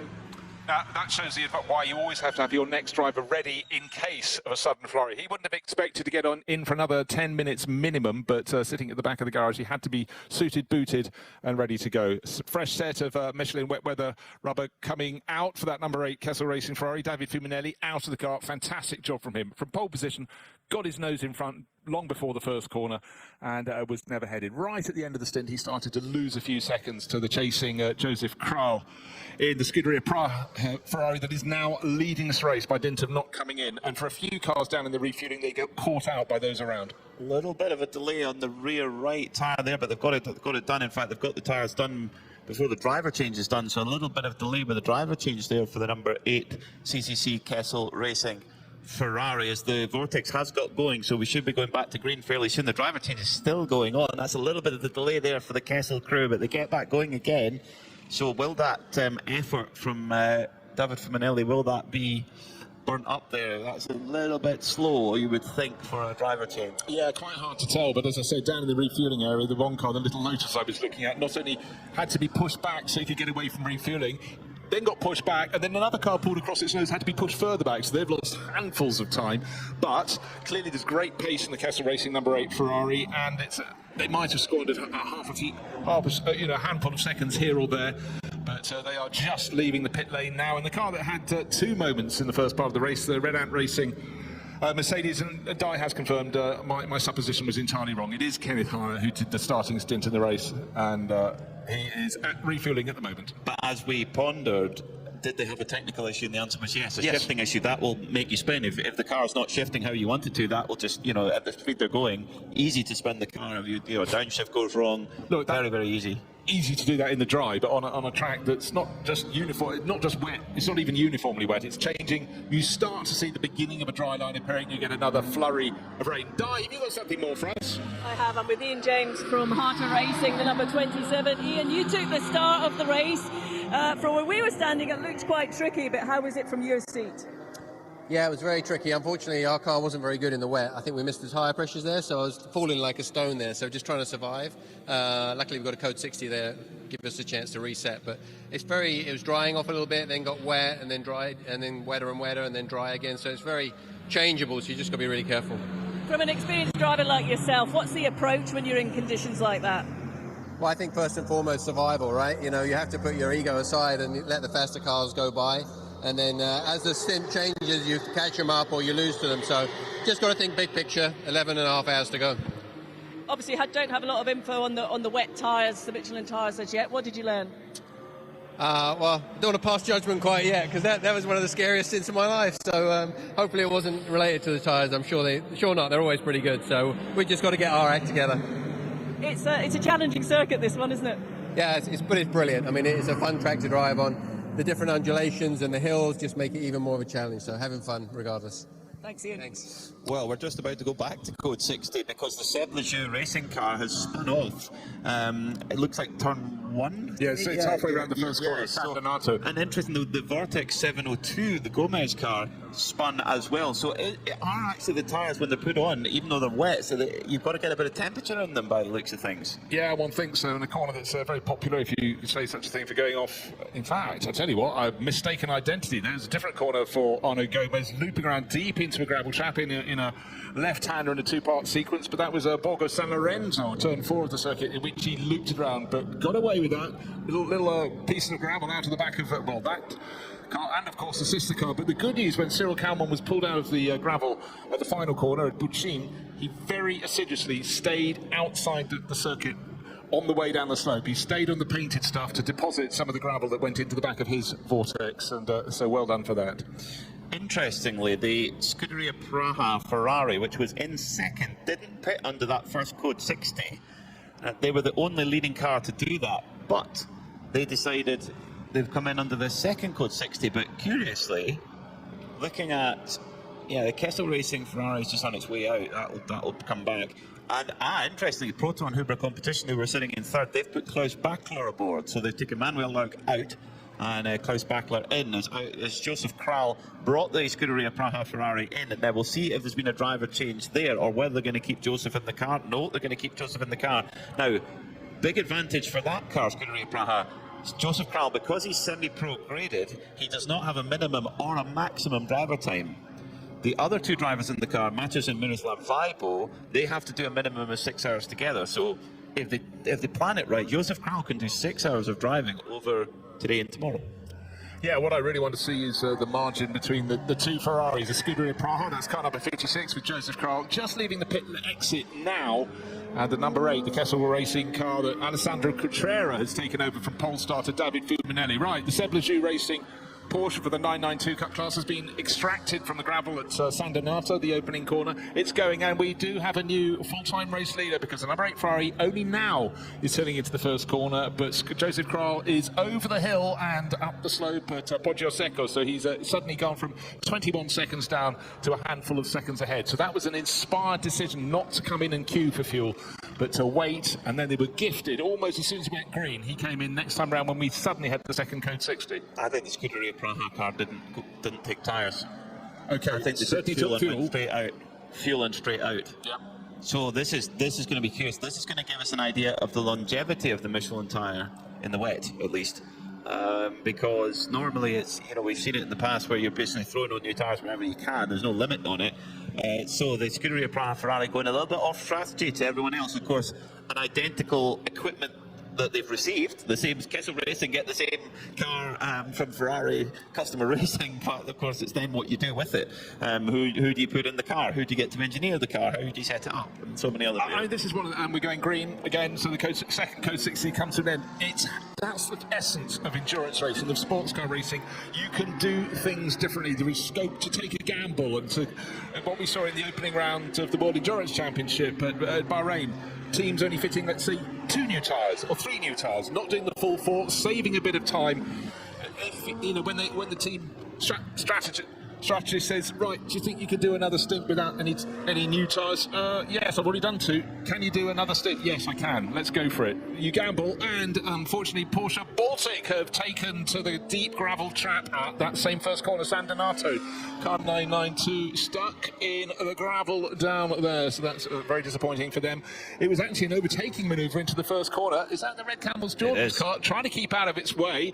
And on the inside of turn 1 was the Vortex. And I tell you what, Red Camels Jordan, how their car is still there, because the lime green and multicoloured 992 went straight across its nose in the middle cone. The jam in the sandwich was squeezed to the outside. Well, Rick Breukers was luckily he was more the crust of that bread than the actual middle part, because if it was the middle part, he was getting ploughed by that Baltic car. Wow, back to code 60 again. So we've had 3 code 60s in quick succession. There definitely seems to be a particular challenge when the drivers are coming out of the pits and the tyres are still cold. They are really, really tricky. We've seen many drivers drop it on those out laps. Could I just also point out something there, is that Robert Kupsikas was actually leading the 992 class car. They both made a pit stop. Clearly he hadn't taken on something that was new, and it would be probably the fact he stayed for a second stint on the rubber. Turned down after his first flying lap after that pit stop and just didn't have the grip. We've heard from Ian James, the grip around the circuit is changing almost by the lap. It seems though the rain has eased off for now, but, you know, one lap to the next, it can feel very different. You had the Vortex coming out of the pits, protecting the inside line in the middle of the part of the circuit down to the first corner was a Porsche Baltic, attacking on the outside, and he couldn't have gone any deeper into the first corner, was Rick Breukers. Then around, as they were halfway, not even halfway around the corner, went the the Porsche Baltic 992 right across Breukers' nose. Somehow he managed not just to avoid it, but not spin off in conjunction. Well, in that very, very brief period of green flag running between these 2 code 60s, Proton Hooper competition got a little bit caught out there, because when we went back to green, they were still in the pits and Klaus Bachler was driving through. So we know that of course, when it's green flag, the cars are going much faster than they do under code 60. Of course, interestingly, our former leader, car number 8, the Ray-Ban Kessel Ferrari, has come into the pits again. It's almost as if they just keep topping it up with every code 60. And but interestingly, under a code 60, if you're on the track, you're burning up driver time. When you're in field of the pits, you are not burning up driver time. So that's a consideration. It's all the strategy. It is strategy. Over the years, a lot of teams that have had huge success, Herbert Motorsport always had the policy of top up every single time. So in short order, we've had 1, 2, 3 code 60 periods, and the first and the third of those, CCC Kessel Racing decided, come in, take the hit in track position, get the fuel on board. Alessandro Cucciaro only did a handful of laps after taking over from David Finelli. Now, coming down the pit lane, we know this car had a tyre change. We don't think the Scuderia Praha Ferrari, the car that was challenging for the lead, did, but we also know that the tyre change seemed a little slow on the rear right, and as Alessandro Cucciaro goes up the pit lane, he is not coming in again in terms of coming in for any fresh rubber. Didn't expect him to. He is now leaving, and at that very moment the Porsche Baltic car onto the track, or the edge of the track again, out of the gravel at the first corner. San Donato dropping gravel as he goes. He's on the uphill side of the exit of the corner. That's not largely where the cars get to. So he's back in the race. Code 60 will be coming to an end in under a minute. Now, the car that's been leading GT4 is in the venture. Mercedes is in for refueling. It's been a really good stint from Matthew George in that, leading the class comfortably. Alessandro Cucciaro coming back on the track, and if you just suddenly looked at a screen and go, oh, what's going on here? Why are they going so slowly? Because it's code 60. 60 kph is all the cars can do. And I honestly think, you know, it was very early in Alessandro's stint in this car. To come back out, it's actually really complicated. He doesn't know that these tyres are in the wet. He wants to be at racing speed. I always think for a lot of drivers, they have to really force their concentration so they can stay focused when you're not running at full tilt. Back to green flag racing then, looking at that Scuderia Praha Ferrari, Joseph Kral went into the fueling area, but then as he entered the pits, when he left the pits was 27 seconds. There's not enough time to change tyres in 27 seconds. So if so, Scuderia Praha need to be in Formula 1 if they can change them that quickly. But that means that they're on an older set of Michelin tyres, and in terms of advantage, we need to wait until they come back over the line again to get a full picture, because the time is going to take a minute to come through, and we'll get a read on that as quickly as we can. Now, the outlier is the Scuderia, the ARC Bratislava Lamborghini of Jieton Liang. He has not pitted at all. So they've decided to not take any service under those 3 code 60s and vault up the order. Now, this will give us a read on how long can that fuel tank go in the wet and the deep with a couple of code 60s thrown in there. Yeah, well, exactly so. It'll also show how if you didn't come in when other drivers are going around at only 60 kph, but when they're running down the straight at 260 kph, how much time you can lose when you go for refueling a full tank of fuel under green flag conditions. But it's all about keeping it clear. Now, just hearing there's been a bit of debris in the start-finish straight, and this is the Hoffer Racing Mercedes. Oh, yes, okay. Right. Hard to pick out. Flying, probably about 10 metres in the air with whatever he was hit, whatever bit of debris. I mean, it's hard to tell in the wet. Tiptoeing through as he's coming around the final corner. Is he going to come into the pit lane to bring the car in to have a look at it? At the moment, Alexander Prince, I mean, it's hard to tell in the wet, tiptoeing through as he's coming around the final corner. Is he going to come into the pit lane to have a look at it? Don't want to be, and this is under green flag as well. No problem. Of course, they'll have tyre pressure sensors that they'll be able to keep a very close watch on to see if they do need to come in to change one of those Michelin tyres. But yeah, no problem. But that's going to give a little bit of a fright to the team. An hour and 4 minutes in, 3 code 60s in 1, 2, 3 after each other, and it's Scuderia Praha who lead by 44 seconds from ARC Bratislava. So they who haven't pitted, then it's the number 90. No, we're just waiting for everything to come around. It's the Castle Racing. Yeah, our graphic is saying 90, so we'll wait till everything shuffles around. And obviously the Castle Racing Ferrari that started on pole for David Fulminelli has had 2 visits to pits, 2 visits to refueling. The second one just involved taking on whatever fuel they could do during code 60. All they're allowed, it's not the full amount, but now settling down again. So the second visit to the pit lane just involved driving through, obviously under the pit speed, but suddenly now Cutrera on the outside of the first corner, the E2P Racing Aston Martin challenging up the inside. So Oliver Campos has got his nose in front. That's why the graphic halfway around the lap said he had gone through into 3rd position. So the one Aston Martin in the race is starting to make itself felt. Yeah, so that is correct. The number 90 is in 3rd place as the number 8 Ray-Ban Kessel Ferrari just getting back up to speed. Cutrera, because with a couple of trips into the pits, the tyres would have cooled right off. Full tank of fuel, so it's going to be a challenge for him. And he's an ungraded driver. He's not a professional driver like David Fulminelli is. So, but this is how the series works. It's how you manage the balance of your driver lineup. That's why we have different classes, because not everyone here is a professional driver. We have some of the best drivers in the world here. Guys like Klaus Backer, who won at Sebring last week. David Fulminelli, who's the lap record holder here at this race. So, and lots of other brilliant drivers. So, it's how you balance it and who you put in the car and when. Right, one factor we considered from the outset that this meeting, not just this race, was the fact that we were going to have rain for the race. The race that runs 7 hours today, Saturday, 5 hours tomorrow.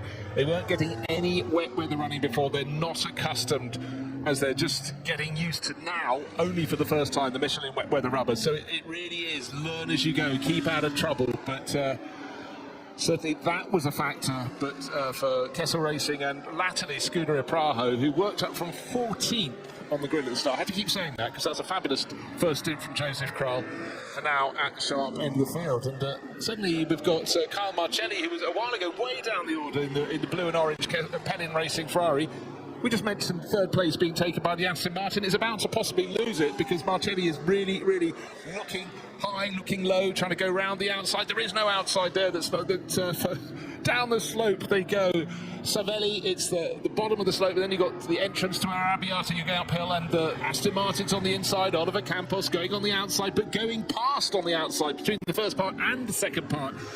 Well, that was quite a move for Kyle Marcelli, so the Italian team Pennin Racing will be delighted. One of their cars didn't get to start the race. They had a 488 GT3. That didn't come to play, but their newer car, the 296 GT3, it's not just playing, it's advancing. It's up to 3rd place overall. Great run from Marcelli. we're not quite sure why. Perhaps Diana or Ben can find out why the other Pelin Racing Ferrari didn't start in the race. But this is an amazing job from Kyle Marcelli, and the advantage he has, he's in fourth right now. They would have taken tyres because the other cars were in the pits just driving through 27, 28 seconds or so. The Pelin car was in the pits for 1 minute and 14 seconds on their pit stop. So that means they must have put new tyres on. That would be the only reason. But they've kept Kyle aboard. We could see the 29 Pelin Racing Ferrari, the Gulf cooler machine, really coming through. Now, Kyle Marcelli, he has a maximum of 6 hours over today and tomorrow. But if he's in the groove, keep him in the car. He can only do a maximum of 2 hours though. So at the 5 hour to go mark of today's portion, they have to bring him out. Yeah, and also with every lap he's gaining more experience, this new Michelin wet weather rubber, so he'll be able to impart.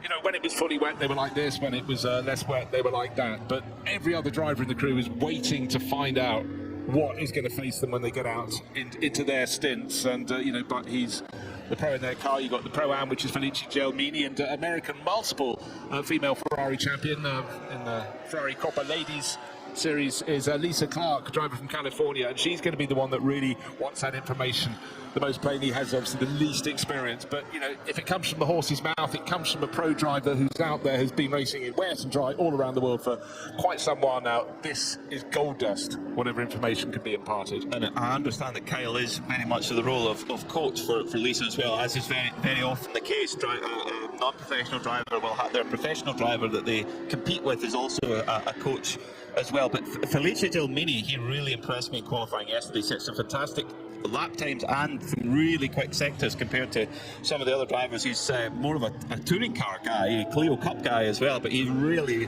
gelling with his Ferrari 296 as the rain, all of a sudden they just turned the switch right back up again. The rain is tearing down here on the start-finish straight. It's kind of coming in and out all the time. Yeah, were you getting comfortable? Well, try this, and it's dripping off the roof of the grandstand above us. We're on the pit side, looking across the giant grandstand. It didn't used to be there before it was built, mysteriously, but originally we'd have been able to see the downhill slope as the cars get Correntaio and then go through the chicane, Biondetti 1 and 2 on the approach to the final corner. But it's still a fabulous stretch of circuit. Haven't talked too much about the IRC. One of 3 cars in the GTX class. GTX still being led by the 702 Vortex. The sister car is further back down the field, but it's great to have the IRC car with a sort of vaguely Chevrolet Camaro body shape atop. Darren Curry and Grant Donaldson running that. Decided they've had their fun in Australia. Let's go and race in Europe, and why not?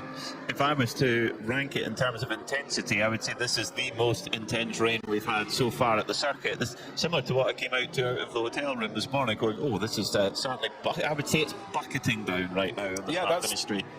That's the proper meteorological term. Right, started the race with 31 cars, and we mentioned just a short while ago, Pelin Racing, they didn't get the 488 GT3 that was going to start with Terry Haugen, American racer, and Paolo Roberti, ultra-experienced Italian. We've still got 31 cars out in the race. But the rain, actually, if you reckon it was level 7, it's now level 8. In the space of the last 30 seconds, the tap has been opened fully. So, right, imagine if you were a driver who didn't get a new set of Michelin wet weather tyres. You will have less grip to disperse that water. This is proper monsoon rain. This is the rain that early this morning didn't look as though it was going to hit, and then just before the start of the race, suddenly the weather forecast changed big time, and we've got this. This could be in for the next 2 or 3 hours, maybe even to the end of all the Saturday running. We're running 7 hours here at Mugello, and I think I might defer my run over to the catering tent for lunch. It's not a tent, it's a monument. It's a magnificent building. It's a monument of gourmet and gastronomy.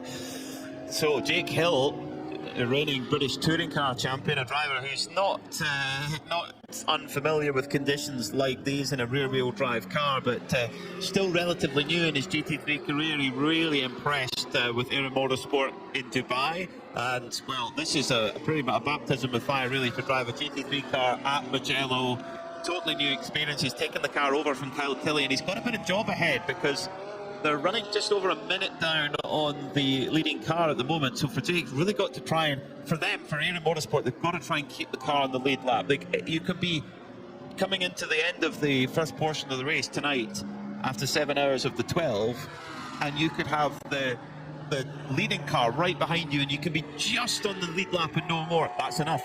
That puts you on the lead lap for tomorrow. Yeah, and start again. And bear in mind the pace we're seeing the cars at the moment, they're lapping in 2 minutes 15. So let's say it dries a bit, they lap down around 2 minutes mark. You could be the best part of 2 minutes down after 7 hours, which is still close, but in lots of racing terms, that's a big margin. But as long as you're on the lead lap, you'll gobble up those as a grid. If, say, you're running fourth, then of course you're going to be just 2 positions behind on the grid. But let's go down because Ben Constantinos is the new voice in the pits.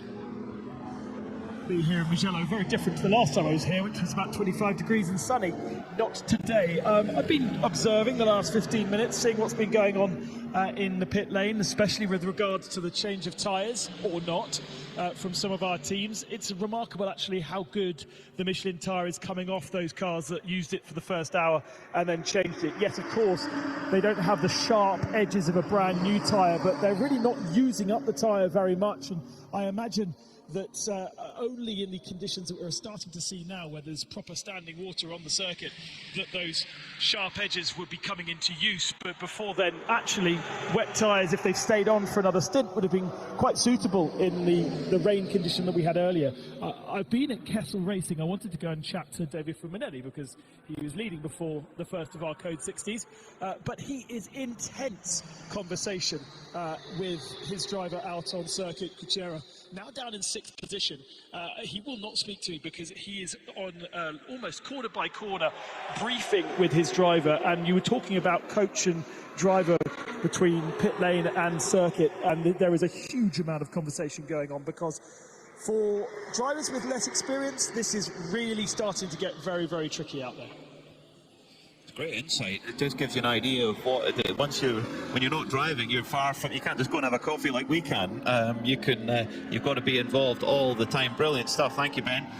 5 hours and 45 minutes to go in this first portion of this Michelin 12 Hours of Mugello, and that number 44 ARC Bratislava Lamborghini is still going on that original tank of fuel. An hour and 15 minutes into the race. Yes, we've had 3 Code 60s in that time, but of course the wet conditions make that stint time even longer too. So lap time wise, Jaitong last time was a 2 minutes 17.5. The car chasing Kyle Marcelli on the new tyres, 2:14.1. He's also in one of the new 296 Ferraris, which has proven to be the quickest car in the dry so far. 2:16 flat for Joseph Kral, also in one of the new Ferraris, but on the older tyres. So every time I've looked, the Marcelli Pellin car has been 2 seconds a lap quicker than Kral.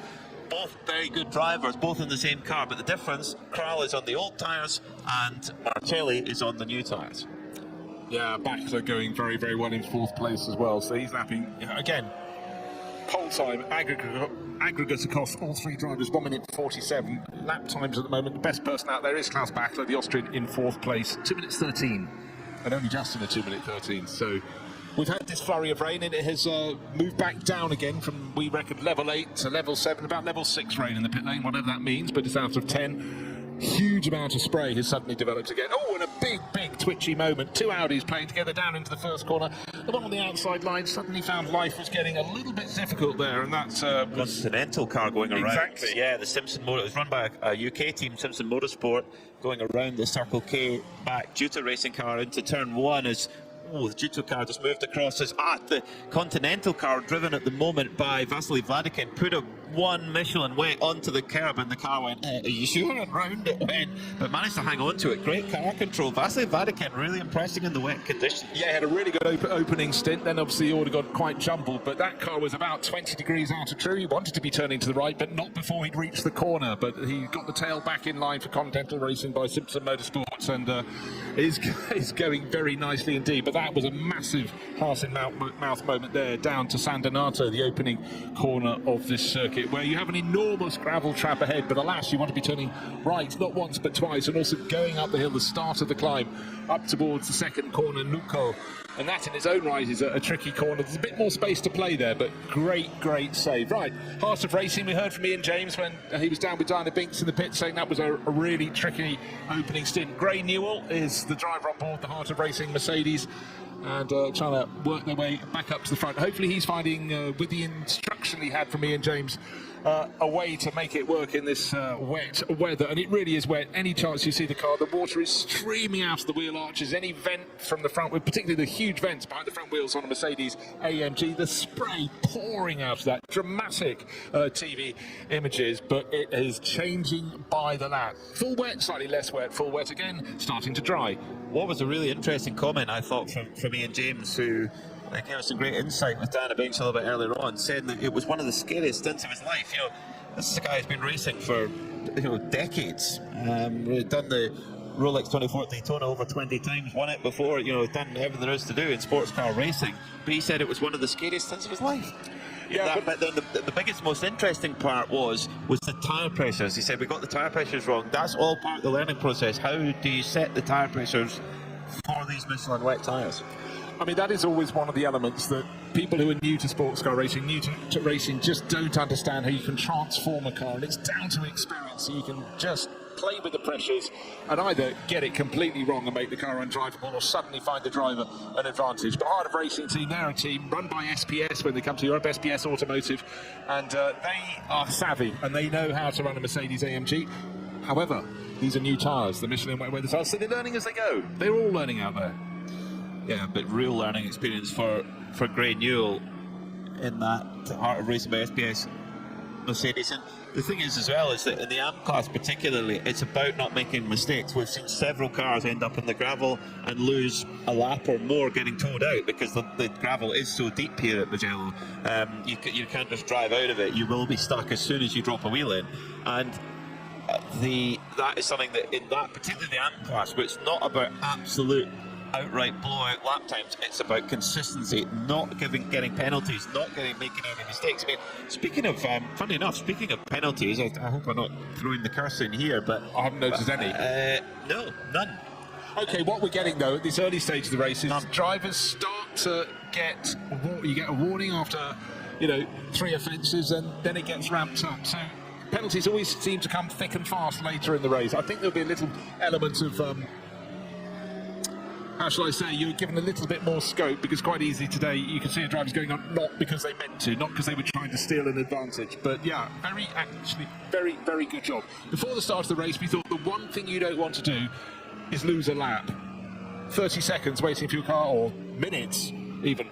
Minutes, 1 minute, 2 minutes, waiting for your car to be dragged out of the gravel, and suddenly you've done all the damage you were trying not to do in the first 7 hours. Change for second position. Unsurprisingly, Cal Marcelli has gone round the outside of the ARC Bratislava Lamborghini of Jaitong Yang. So now it's a Ferrari 1-2 Scuderia Praha from Pelin Racing, and Cal Marcelli really using the full benefit of those new Michelin wet tyres. Ben Constantinos down in pits mentioned about the sharp edges of the newer tyres. That's such a good point, because now we have a lot of standing water out on the circuit, and those grooves in the tyres are so important for clearing that water. So Marcelli is now 51 seconds back from the leader, Joseph Kral, but is lapping significantly quicker. Multiple seconds a lap, a spin for Cotrera, the former leader, number 8 Kessel Ferrari, spun around at the exit of Poggio Secco, turn 3, and is broadside across the circuit. That is a really, really dangerous place to be. There's yellow flags being waved by the marshals at turn 3, but for Cotrera, this won't be pleasant. Half a dozen cars have gone past. He's there. He couldn't see if the lights were on, the windscreen wipers were going, but he has not either been flagged to get going, or maybe he has now stopped. No, he's got it going. Heart of Racing Mercedes just nipped through. Another car behind in the spray, the Scuderia Praha Ferrari as well. But for Alessandro Cotrera, remember, Ben said he's being coached with every corner by the driver who started from pole position in that number 8 car. That's David Fumanelli. He got away with that one. It could have been very, very different indeed, because it's not like anyone's got extra grip when they get into Poggio Secco. They're going to be right on their tiptoes. Did he spin entirely on his own? Yes, he did. Hadn't even got to the curb on the outside when it was already going away from him. I think he sensed he was going a little bit deep into the corner, or maybe just didn't have the feel that he wanted. He went off the track on the right-hand side, what we hadn't seen first time round. He then reversed across the track and blocked half it. His rear end was with the white line on the outside of the circuit. The nose of the car was absolutely on the central line, precisely where the following cars needed to be. Whoa. Bear in mind, these conditions are as difficult as you can get, really. Bear in mind, these are circa 500 horsepower GT3 machines. They're capable of immense speed. and on full wet conditions, very, very difficult to control. So easy. And the thing is, also coming through Loco Poggio Secco, you're coming up over that rise, and as you crest that rise, the weight is actually coming off the tyre, and you're actually losing grip, so the car's getting looser, and you've got to be on top of it. It's so easy done. And in the dry, we saw so many drivers spin there yesterday in qualifying. Yeah, the different thing there, they were pushing as deep into the corner as they could just to try and eke the fastest line out of the corner. Right, down in the 992 Cup class, it's Martin Rump now leading for Mulder Motorsport. Why? What's happened to Red Camels Jordan? They're down fourth in class. Well, they've served 2 pit stops. And you know what? I think that's Red Camels Jordan always looking for tactics.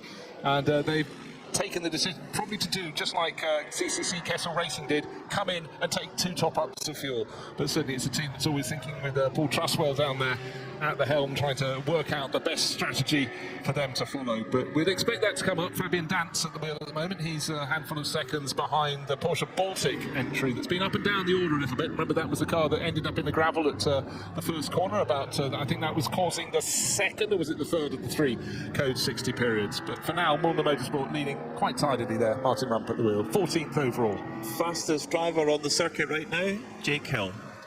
In his first year of GT3 running, a 2:12.796 last time by. He's pulled that Era Motorsport machine up to 7th place. He's about half an hour into his stint right now. He's going 2 seconds a lap quicker than Klaus Bachler and 3 seconds a lap quicker than Kyle Marcelli. The guys who know GT3 cars inside and out. Simmer down, Jake. Don't need to dig out that fast, but he absolutely is. He's about to pick off Alexander Prince's Hofer Racing Mercedes next, and that's the next target for him. And it is much, much lower when you look at the Ferrari from Era Racing, the Hofer Racing Mercedes, perfectly good shape and size. But again, that's one of the elements of essence of GT3. You can have different cars with balanced performance. When you had the Bentley Continentals racing a few years ago, quite a few years ago now, they seemed enormous in comparison. The BMW M6s, but alongside smaller cars, and in a smaller car is Jake Hill. And just as he dives down the inside of Hofer Racing and the Mercedes, it hasn't quite got past. We have a car sideways across the final corner in front of them. It was one of the Vortexes. So it was a Venture GT4 Mercedes who just went past there, Jake Hill at the final corner. So he hasn't caught up quite with the Hofer Racing machine just yet. In fact, he's already passed them, actually. He's passed it before we even caught up with him. But the Vortex went for a spin, and that is the 701 again, Cyril Calmon. So yeah, great perception there from Jake Hill. Knew he could see the Vortex spinning and just tightened his line a little bit, held onto it, driving really, really well in this Moto era Ferrari. He got the job done on Alex Prince, just coming into turn 1 and up the hill towards turn 2. As a little bit of a twitch from Alex Prince in the Mercedes, just opened up the gap a little bit, and Jake said thank you very much, and through he went. So Jake Hill on the charge in that Era Motorsport Ferrari 296 GT3, up to 6th. Also looking for other cameo roles, we heard from Tom Coronel in the pits. He's been lapping super fast. He did a 2-minute 13 lap a short while ago. Last lap a 2-minute 15. He's in a 992 class cars, and that means he's faster than the front runners. Half of the front runners, he's slightly quicker than they are. So the long-term racer, Tom Coronel, doing a fantastic job. And again, he'll have more information to hand back to the other drivers in the MTM Motorsport crew. He's already talked about helping inform the driver who started that car, Schelte Hoffner, but he's certainly going to have more to offer when he gets back. And it's not bad. 30 years since his last visit. Bang on the money. Amazing, isn't it? Yeah, Formula Opel Lotus. Superb stuff from Tom Cornell. And at the moment, he is lapping in another universe faster than everybody else in the 992 class. Yeah, so the best of the rest is a 2-minute 19. The others are north of 2 minutes 20. He's doing 2-minute 15s, 2 minutes 14s. Wow. That's GT3 pace. That's a solid GT3 pace that he's doing, and shows you his ability, but also the capability of a well-driven Porsche 992 Cup car. How close it is now to a full GT3 spec machine, which in some cases can be triple the price. No, exactly. So see why they're popular. Yeah. Well, don't forget we've got an all 992 race later in the year, and that grid's starting to fill up, and it will be running on the rubber that's run by all the Porsche championships around the world. So, a lot of the teams that are playing elsewhere will go, that's cool, we know these cars, let's come and play at, where? Spa-Francorchamps, yes, please. Well, the Ferraris are on the move. That was a 2:11.3 last time by, in 6th place from Jake Hill, but also in 2nd place, Kyle Marcelli, 2:11.7. This has been a mega stint from him, making full use of those new Michelins. He's 42 seconds back now on Josef Kral. The pit times, interestingly, the pit times. Yeah, so Kral, of course, saving a lot of time not putting those tyres on. So, yes, he's losing time, but he'll then, at the next stop, he'll have to put them on, and maybe Pelin Racing might just keep them wet. So, actually, no, they won't be able to, because Kyle Marcelli has to come in 32 minutes' time, and you're probably not going to put a new driver in on old tyres. So many elements to consider, so many places to place your car. Again, in the 24H series, it's multi-class racing. It's easy to just focus on the GT3s at the front, but of course they're out there with GT4s, with GTX cars. They have different pace, and it's how they behave together on a circuit, how they give respect to the other drivers. And if you're one of the cars that has less performance, you're expected to stay on your racing line. Don't try and guess where the chasing GT3 car is coming. Admittedly, today it'd be quite hard to see a chasing car. You'll spot headlights becoming brighter, but the spray, even at this point where it's stopped raining as hard as it was 20 minutes ago, still a difficult ask. Just double checking what's happening in GT4. Alberto Nascon leading, but only by a small margin in his Lotus from Nicholas Gebhardt. In fact, the Cayman is getting closer and closer, under a second between them now. They've had a couple of other cars come past from other classes, including Seb Lejeune Racing, trying to regain ground. And an enormous sideways moment from the Porsche Cayman. That's a corner I know rather too well. It's the Biandetti chicane, and the tail, I would say 15, 20, 25% degrees out of true. Brilliant hold, the second part of that chicane. That fantastic car control from Nick Gebhardt, that could have really got away from him big time. In the drive, Biandetti 1 and 2, you almost straight line it and you're just flat through there in most cars. So that was really, really impressive car control from the German driver, trying to chase down that Lotus. So we've got two mid-engine, 6 cylinders machine, normally aspirated for the Porsche, forced induction for the Lotus. And Gebhardt, oh, he's really deep on the brakes. He's got it all. No, he's in the gravel. He's in the gravel. Gebhardt is well into the gravel. Now, can he keep this going? We know how deep it is. Trying to keep the power in and try and make it to the grass. He's made it to the grass on the other side. So can he keep two wheels on the grass? This is really clever for Nick Gebhardt. He's splashing through the mud. Is this little Porsche going to get stuck? And he gets it going. Well done, Nicholas Gebhardt, but that could have been quite a bit worse. No, he's done all the hard work now, onto the hard standing, and off he goes again. Goodness me. Before we have any more drama, let's get that into Ben Constantinos on the pitch. Ben. Moment to come and speak to the team and the man that's leading in GT4. We're having a bit of a WTCC reunion, having spoken to Tom Coronel, and we had a lot of fun back in the day with Stefano D'Asti as well. Stefano, thank you for being back with us at Creventic. Yeah, thank you very much. I'm really happy to meet you. And I met yesterday Tom, and I was so happy because it's quite a long time that I didn't meet you and Tom. And yeah, this race we started very well. It is the first race that the Emira GT4 is doing as an endurance race. So we are really doing a very great job because at the moment the race is still long, but we are in first position of the GT4, and we are very happy about the job that we did with the Lotus Motorsport before coming here, and even here in the last days. Alberto is doing a really amazing job in driving, because in this condition we didn't test before the car under rain, and I think that there is a lot of rain now, so I think that will be very difficult because you don't see very well, and Mugello is a very strange track on the wet because there are many parts with a high speed but very slippery. So it's not, you have to keep 110% of concentration, otherwise, yes, it's too much difficult. We've seen you many times here for the first round in Mugello with a different Lotus, but you have a very strong bond with Lotus Motorsport, and you're going into Europe this year. Yeah, sure. We took the program of the team in the European Championship. We took 3 Emira GT4, and we are on the grid of the Italian GT4 Championship that will start next week here in Mugello with 3 cars. And me and Alberto will be on the grid of the European GT4. And yes, it is a really exciting program. We are, as you told before, we are working from a long time ago with the Lotus Motorsport, and in the past we got so many satisfaction with them, and I'm really very happy and excited to do this for such a brand like Lotus Cars. And it is now 25 years that we work with the Lotus, and yeah, it is amazing. For your experience next weekend, for your experience over the whole of the European season, I imagine you weren't expecting wet weather conditions and basically British temperatures here. Yeah, for sure. Yeah, the car on the wet is a very good car. We knew already because, yeah, naturally in UK there is a lot of wet always, and but we now getting many data to understand better how to use the car in the best way. But when you put a car on the ground, first time on the wet, and you do this lap time, it means that the product, the base car is really a great car. They're very happy down here at PB and still leading in GT4. Thank you, Ben.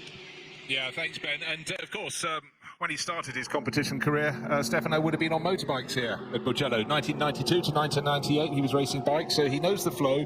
But I thought some really interesting comments there that, you know, the base car, the car they started with, clearly handles conditions like this very nicely indeed. And when the car's got balance, that's a great place to start. But it's great to see, you know, such satisfaction of bringing a mark on, being involved with them, but also a career like Stefano. He had so many years in the European Touring Car Championship, the World Touring Car Championship, was Independence champion in his time, but just that passion still clearly courses through him.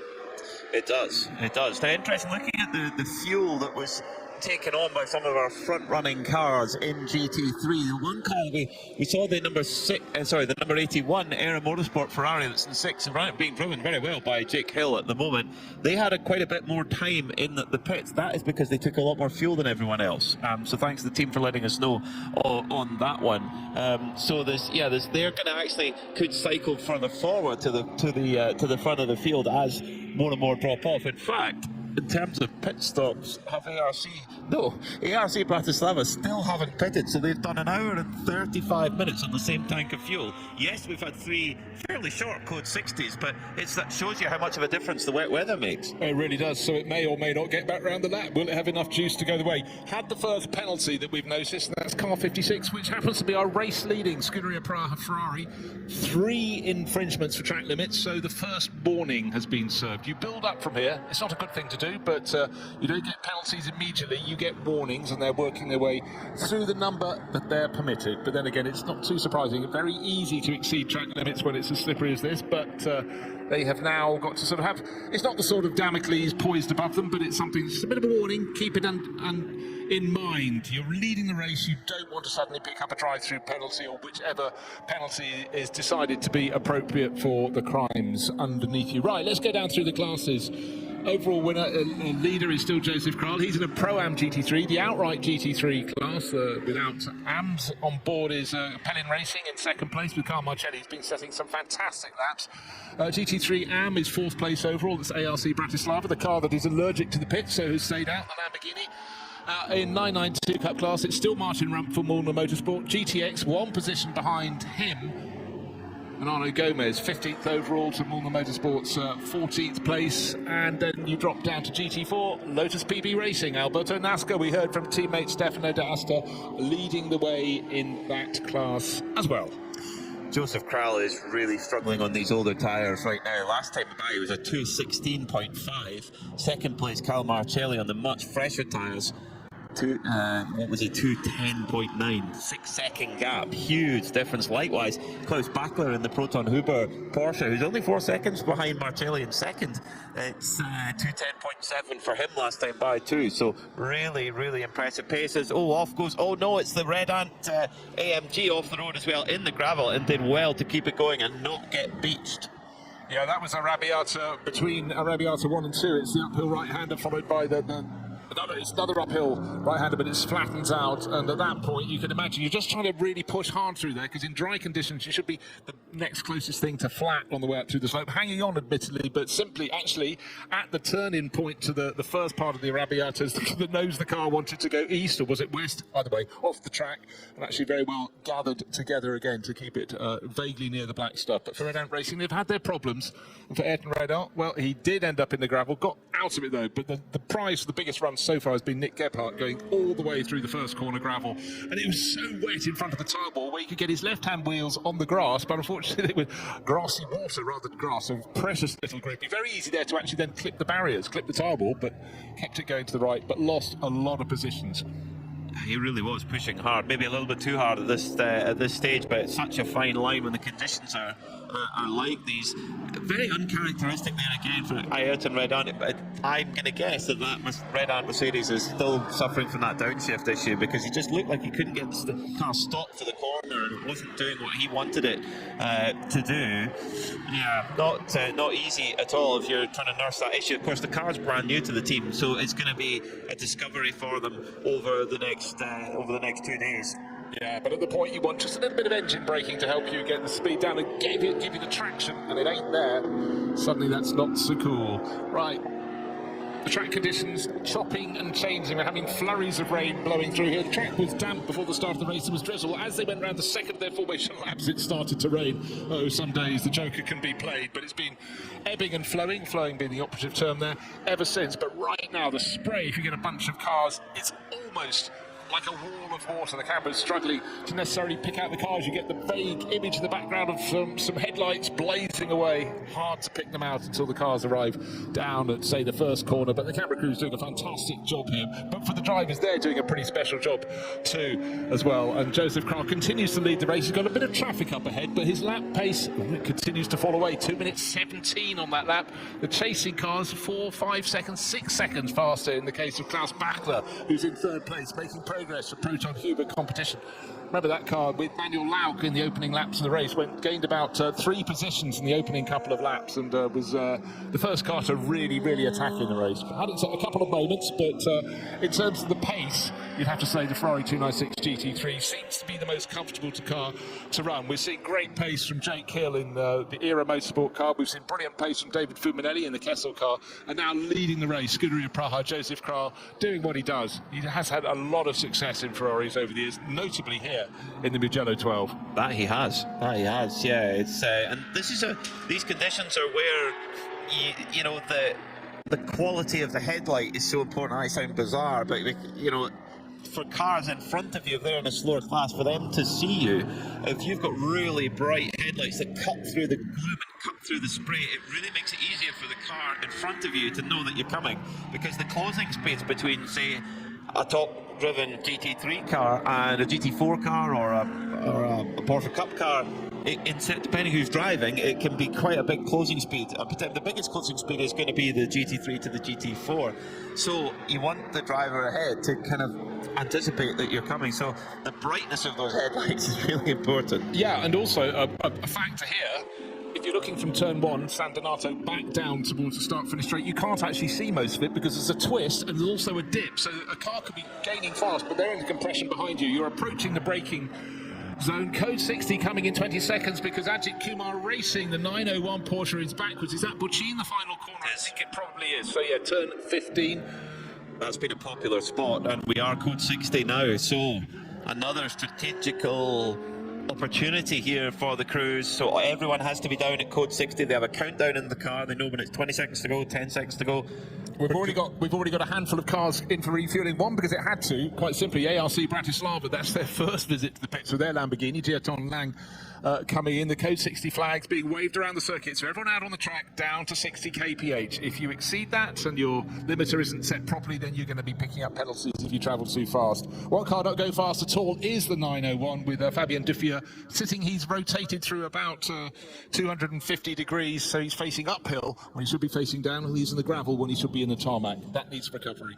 Looking at a lot of cars, we're using quite a wide, wet line around that corner, but the problem is there's a very big painted area, and if you touch the painted area, you're off. I think that's happened to a lot of people. As in comes Scuderia Praha into the fueling area. It's a little bit busy in there, as it always is during code 60. Now, have they got the fuel nozzle in? No, the crew aren't quite ready, and they're having to push the car around. This is a big delay that they don't need. But he gambled on going to one pump, and it wasn't, the car there didn't pull away, so that's still refueling. He's had to be pushed back to another pump, and only now is the filler going in. Hofer Racing also in the pits, windscreen wipers still blazing away, but for Joseph Kroll, gained the upper hand in that first round of refueling and pit stops by not taking on any rubber, but a lot of stuff has gone. Let's go down to Ben. Yeah, and that worked out beautifully for the Lamborghini of ARC Bratislava. They were actually in the fueling bay before we went to code 60, which means they got a full tank of fuel. Of course, you don't do that if you pit under code 60 regulations. Ebby Motors was another car that was in just beforehand, so they're already refueled, retired, and heading back out, the 95 machine. But for the rest, yes, it looks like the whole field has chosen to come and pit. I'm on pit apron, and there is absolutely ramful of brand new Michelin tyres and pit mechanics waiting to service their cars. I'm very, very curious to see what comes off the Scuderia Praha Ferrari. What's the quality of the tyre left on that car? Because, of course, they have done 2 stints when most people have done 1. Motorsport do here, because as we understand, they put in a lot more fuel at the last code 60 opportunity. So are they going to take a gamble here and not pit under this code 60 and filter to the front, or are they just going to top up and keep Jake Hill on board? How far was he into his stint? He's 48 minutes into the stint, so judging what's happened with Joseph Kroll with the tyres, with old tyres, I think you've got to come in and put new tyres on and keep throwing the new tyres on. Yeah, let's just throw that figure. He was losing about 5 seconds a lap before this latest code 60, and then on top of it lost about another 10 seconds trying to get into the right position to get some fuel, get the fuel line into the car. Driver change being effective now, but that was a really impressive stint from Joseph Kroll. As he pointed out, started down in 14th position for Scuderia Praha, got to the front, and that second stint on tyres that had seen better days in a track that kept on getting wetter, drier, never fully dry, I can guarantee that, but that was a really difficult stint. Plus, remember, they've got that third warning. The warning has been served now for exceeding track limits, and Joseph can blame no one else because he's the only driver to have been at the wheel until now. A2P Racing come into fuel with it nice and quiet, so they shouldn't have any further delay as they come in. Now, did they? How long were they in fueling for? Did they just drive through? Not sure. So the Ajith Kumar racing car has been moved and is back onto circuit again, so this code 60 will not last a great deal longer, you wouldn't imagine. We haven't had the notification to say it will be 1 minute to go, but I would imagine it will be very, very soon. As driver change for the number 73 Proton car, Klaus Bachler has jumped out, and they've put Manuel Lauk back on board that car, who he started the car, of course, so they're trusting him with the wet weather running. Now, Pelin Racing, who with their 29 Gulf-coloured car, they were looking really good. Carl Marcelli charging up through the field, making full use of those new Michelin wet tyres. He's switched out, and it's Felice Gelmini who's jumped on board. He was super impressive in qualifying yesterday. Also an update on Aero Motorsport. They brought Jake Hill in, brought him into fuel. He's showing is still in fuel at the moment, so they're look like they're topping it right up as much as they can.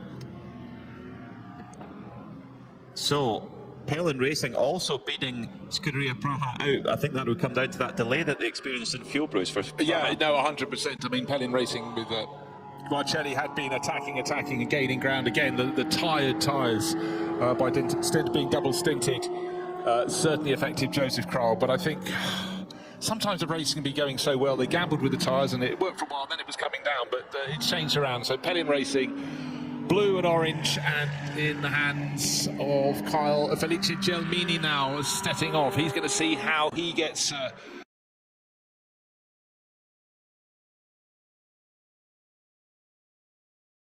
it's now taken over in 12th place, the heart of racing, Mercedes. So they've been through the 3 drivers, Ian James, Greg Newell, now Hannah Grisham. She'll be getting a feel. Well, hopefully she'll be getting a feel. Hopefully there is some grip underneath to feel. In the first place, and the IRC GT has looped around and is facing the wrong way. This is in the GTX class. And is that going to be a quick removal from the gravel for Grant Donaldson? No, not really. He's beached it, I'm afraid. Oh, Grant Donaldson, this is at turn 4. It's the exit of Poggio Secco. Or is it going into Materazzi? I think it's maybe going into... No, it's going into Materazzi. So that means we're going to have another code 60, surely, because that car is not going anywhere right now. It looks like he's not even trying. In fact, yep, code 60 in 20.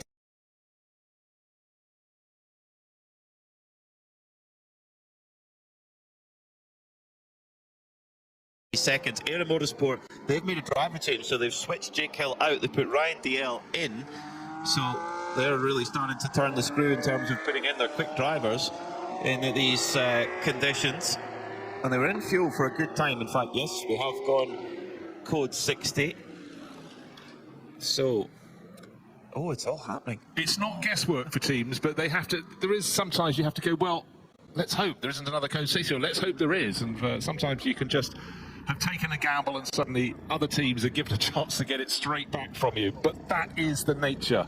Scuderia Praha, by the way, Joseph Kralaus, Matus Vibo on board the number 56 car. He's got his brother Miroslav to compete in that later in this 7-hour stint. We've got 5 hours following tomorrow. 7 and 5 is 12, but certainly for a lot of drivers out here, they'll feel that whatever stint length they've done, it's been twice as long. It's been stop, it's been start with the code 60s. The rain has been intensifying, easing off, but it's been slippery and a lot of grip ever since. Now, just hearing the car 965 is going to be pinged with the penalty because it was too fast under code 60. The number is 60. That's how far, 60 kph. The car came out of the pits. Tom Coronel. Oh my word, well, there we go. Yeah, Tom Coronel, COR on the windscreen. Did he not know it was a code 60? Maybe it wasn't when the car came in. This is where you have to have so much communication within the team. But anyhow, so far, largely so good in terms of not too many penalties. But they, as we've said before, can really, really hurt your chances. That could be quite a significant penalty because he gassed it up as he would normally coming out of the pits under green flag conditions. Well, keep a look at it. We'll keep an eye on the screens. In the meantime, let's get an update from Ben Constanduros. Yeah, thank you very much. Down here in the Pelin Racing pit box with Carl Marcelli. You just came out the car. Tell us firstly your impressions of Mugello. Is this the first time you've been here? I have been here once before, actually. Most of my time spent here has been coaching Lisa Clark, who I'm here with today, driving in this 296. But yeah, here for iChallenge World Finals. We also did an Italian GT round in her 296 Challenge car. So a little bit of laps around here in the dry, but never before in the wet. And how are you finding the wet? How was the Michelin tire? You know what? This racetrack's a lot of fun in the wet. You just got to sort of find the sweet spot where the grip is. Took me a few laps to sort of figure it out.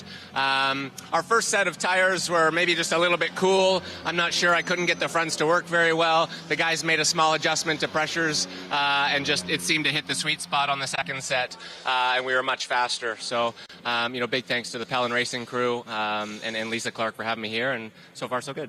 In your experience, they seem quite a hard tyre. Looking at them visually coming off the car, it doesn't look like you've used them much. Yeah, you know, truth be told, I haven't spent a lot of time on this wet tire. You know, this is generally, to my understanding, an abrasive surface also, and we did find that earlier in the week on the slick tire that we were, you know, losing a lot of lap time over the course of a stint. But you know, so far here in the wet, it's pretty consistent start to end of a run. And it must be positive looking at your teammates, looking at where you're at, looking how you were able to carve through the field on those in that second stint. Yeah, I know we're really excited. You know, and I've got complete confidence here in the crew, in the car, and in my teammates. Lisa actually enjoys the rain, so we're excited to get her behind the wheel and turn some laps. Felice has been fantastic. He knows this car and this circuit. He's been a good mentor, you know, as the group here has been as well. So we're just having fun. We'll see where we are in a few hours. If we're still at the front, then yeah, we're going to be going for the win. Thanks very much. Thank you. Interesting, the IRC GT car that's beached in the gravel. This is, I would imagine, the first time that the hard-working marshals here at Mugello have seen an IRC GT. They're probably used to lifting 296 Ferraris and Porsche GT3s and Cup cars, and they're probably well used to those, but perhaps not. So they're a little bit longer. As into the pits comes Felice Gelmini under this code 60. So are they thinking about doing a top-up? Since they're in the lead and it's under code 60, yep, into the fueling area they go. Of course, they've got to go from 60 down to 20 kph, no faster than 20 kph in the fueling area. Get a quick stop at the pump. So that should put Manuel Lauk in the 73 Proton Hoover competition, excuse me, Porsche, up to the front. Lots of strategical plays. Speaking of strategical plays, the former leaders, Red Camel Jordans, who dropped back in that last multiple sequence of code 60s, they've gone back up to the front because they have just done basically a quick top off by the looks of things. Yeah, just a quick top off of fuel. No stop for tyres. They've kept Fabian Dance on board, and all of a sudden, back up to the front they go. Was this by magic? But yeah, I mean, it's chopping and changing. You know, often when you get a Code 60 sitting on its own, you can sort of see it. But because we seem to get one followed by another, it's masking some of the performance. But and it's also quite difficult to keep track of who's put fresh rubber on board. But have they looked and seen what Scuderia Praha did by staying for a second stint? You can see at the end Joseph Kral, who would be as quick as anybody on any tyre, really, really struggling. Not Huge. the thing to do, but it's learning. It's all about learning at the moment. You know, especially, you heard, it was a great interview there with Carl Marcelli, who was talking about the tyre pressure and how they were a little bit cool, and just a little change in the pressure solved that issue, and the tyres came into the sweet spot much better on the second set. Ian James said tyre pressure the same thing, so that's something that, there's a lot of engineers and technicians here from Michelin. They'll be advising, maybe try this pressure, try that, and there'll be feedback. But between them, and of course Michelin are so experienced in motorsport. You think how long they've made top level motor racing tyres. This is not their first rodeo at all, and many actually see them as the gold standard in many categories, so that they know how to deal with these kind of challenges. I am an optimist by nature. It may be the cameras making things look brighter, but everything looks brighter on the circuit. I think actually it's the brightest been all day. It's still what you call a grey day. It's still spitting with rain, but I sense we're going to start seeing some faster times coming fairly soon. The IRC GT, after several laps of delay of being stuck in the gravel, has been removed. The yellow and black car up from Australia, one of the three cars of the GTX class, is going all over again. Bear in mind, Darren Curry did the early heavy carrying, and Grant Donaldson had long been in it. The Code 60 is still going, but the car that was leading the race came in for fuel. Pellin Racing, car number 29, Felice Gelmini at the wheel, windscreen wiper on, leaves the pit lane. Critically got in and out with the Code 60. That is so important, isn't it? If it goes green, you can just get caught in the hoop, and it costs you time. But for Pellin Racing, that's fantastic. And interesting comment as well from Carol Marcelli, saying that Lisa Clark, their non-professional driver, likes the wet. She enjoys that more. So, they'll get her on board. Of course, they've got a minimum driver to hit for her, and the maximum driver time that they've got to look out for as well for Kyle and for Felice. So that's something that the team will be looking at and monitoring all the way through. It seems that the Ferraris have the pace. They certainly had the pace in the dry. It seems that that's transferred to the wet. But if we keep having these Code 60s all the time, it's going to be a real cerebral race here for the Michelin 12 Hours of Mugello. Green flag in the air, back to racing we go. We'll wait till all the drivers come around and come through the start-finish line to give an update for you. It just take a minute for it all to filter back together. But Pellin Racing managed to get not a free stop, but a better value stop there under Code 60. It is a gamble. You've just got to try and take in every element of information you can get, and Felice Gelmini pushing very hard through one of the trickiest corners. We're talking about waiting for the heat to come back in the tyres, and he certainly didn't hang around long down the slope into Savelli, and alongside us him moving to the arms. I haven't got a driver on board in the booth. It's Peter Mackay go sharp intake of breath through the Arrabbiatas, but somehow the grip was found there by Felice Gelmini. That was a potential 0 to 0 moment, but he's stayed on the right side of that balance. Oh, my teeth are drier than a dodgy tradesman there. I don't know. There were some big moments there. Great car control from Felice Gelmini, and a real insight to how difficult it is on the green flag after a Code 60. The tyre pressures have dropped, the temperature in the tyres dropped, making it very, very difficult. We've seen, we talk about yellows breed yellows, safety cars breed safety cars. Well, purple breeds purple here in these conditions, particularly as we progress towards the 2-hour mark. Now, have there been any drivers that are looking at? Yes, Nick Jonsson has been in since the start of the race. He's done 1 hour and 49 minutes of driver time. Likewise, Alberto Nasca in that Lotus PB racing machine. I'm surprised they didn't pull him out in that Code 60, because they have to bring him in just under 11 minutes time, and if we stay green, that will be a far more painful stop. Always when you have the restart, we talk about yellows breeding level, yellows, Code 60s breeding Code 60s. Who pushes too hard too soon, slides off into the gravel, causes the next Code 60. So far, so good. But after this first lap of the restart, I think the team's all relaxed. Go, okay, now let's focus on our race again. And we have a spinner. One of the Gomez, is it the Gomez car? One of the vortexes between turn 6 and turn 7. It's Savelli before you get to Arrabbiata. And it's the 702 all over again. And that was close for those in behind. That's Olivier Gomez there. Of course, they're it's so new for them, and it's so new for them to drive this car in the wet. They've had decent track time with it now in the dry, but they've only driven it once in the wet, so this is really a step into the unknown for Vortex, for that French manufacturer, with this completely bespoke machine coming down the hill, and just the rear comes out, nearly catches it, and then it just snaps straight back. Quite a short wheelbase, that little Vortex is. Oh, little bit of avoidance there for the number 8 Kessel Ferrari of Alessandro Contreras. Had to be really quick on the draw there to avoid the spinning bright orange Vortex there, and avoided it without any further incident. So now that we've got the drivers through, Pelin Racing lead by 36.3 seconds after getting that top up of fuel at the last Code 60. Fantastic stuff there. Proton Hooper Competition now are up to second with their Porsche, and by the last pit stop, they didn't take tyres at the last pit stop, they take a top up of fuel, they changed drivers from Klaus Bachler back to Manuel Laut. Then in third it's Scuderia Praha, Manamari Energy by Ebimoto, Sergio Nicolai, they've moved up to fourth, and Continental Racing in fifth, ERA Motorsport Ferrari sixth, and then the former race leader CCC Kessel Racing seventh, Duty Racing in eighth, Hoffer Racing in ninth, and ARC Bratislava in 10th. And for the first time, welcome Ben Constantinos to the commentary box. Back into the dry, back into the warmth, because it's almost British temperatures down there on the track, and it really does feel like an Alton Park kind of a day rather than a Mugello kind of a day, if you know what I mean. Diana's now taken over from the microphone down there in pit lane, and she will now start frosting up again. Diana, you right down there? Well, I've tried to sneak into a garage actually, Ben, so I'm keeping out of the rain so far. It's not letting up down here, but however, I've caught up with RPM driver Nick Johnson, who's been just jumped out of the car. I think you were in there for just under 2 hours, Nick. Looks like a hard job this morning. Yeah, well, physically it's not that hard because you don't, pull that many G loads and stuff like that, but the difficulty is the visibility. If you come back up behind the car, you have to almost back off on the straights because you can't really see anything. You have to, look at the guardrails to know if you're on track or off track, really. So even if you're going to have a good pace in the back of the track and right on somebody's bumper, you have to back off when you come onto the straight, otherwise you just don't see anything. So for us right now, it's just about, staying out of trouble, really, and kind of get through the worst of the weather here, hopefully, and then we'll see what we get, what we got there later on this afternoon and tomorrow.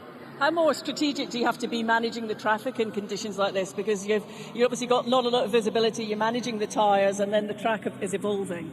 Yeah, I mean, in the beginning of the race there, it's not really raining much, so we had to kind of manage the tires a little bit there to kind of try to find, wet spots, even though it was still damp everywhere. But, if you don't really cool the tires down, you start losing, traction pretty quickly. So there was a little bit of that going on. But other than that, as I said, the big issue here is the visibility because of the long straightaways. And 20 minutes before I got out, started raining harder. So started hydroplane, towards the end of the straightaways. And that's kind of really get your attention. It's like, whoa, right now you're just a passenger here. So take it a little easy here. I think we saw a couple of times on, other cars and stuff on the track when they have that slide, your heart's in your mouth watching it. What's it like inside the car? Yeah, I mean, as you said, slide, this comes down to drifting at that point almost, right? But you need to kind of not really panic and just let the slide kind of, come to an end, basically, because you can't really do much when it starts sliding. And I talked to one of the guys earlier. I said, you have to kind of find a happy medium because if you don't push hard enough, you don't get tire temp and pressure, and then it's kind of, a vicious cycle kind of thing. You don't get the potential grip out of the tire. And if you overdo it, then you get into the slide situation, as you said, and then the tires start losing grip because of that. So it's very, you have to find a happy medium in these conditions. And again, stay safe and make sure you have somewhat visibility to see what apex and the track goes.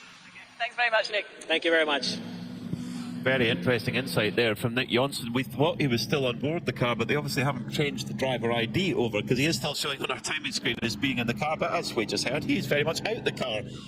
Unfortunately, under code 60, because the MP Motorsport Mercedes, this is the Gosner family car, Corona Gosner, ended up in the gravel, and it's so unforgiving, the gravel. Once you're in, it's very difficult to get out, so they're using the GT3 lifting pins here. The Manitou is lifting the car up. The driver can actually stay on board when this process is going on, but They've seen this a lot, Ben. Just green flag, code 60, back and forth and back and forth. These conditions really testing the drivers. It does sound as though there's a real challenge going on learning this new Michelin tyre.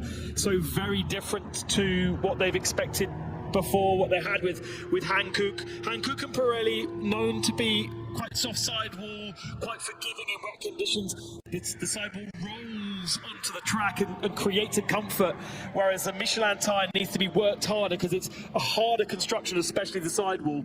And if you don't work them hard enough, as Nick Yocks was saying, then you lose that grip and you lose the confidence, and it's a vicious cycle. So it does sound as though for some of our less experienced drivers that don't want to push hard because it's feeling like they're going to push over the limit, they're actually then finding themselves lacking that pressure, lacking that temperature, and then very easily find themselves in the gravel trap. So very, very tricky. I don't know if you remember the Top Gear special where Richard Hammond drove a Formula 1 car, and at low speed he couldn't keep it on the track, but at higher speed and pushing harder you start generating the temperature that allows the car to work. That's what I think everyone's really finding here in a way that perhaps they didn't before.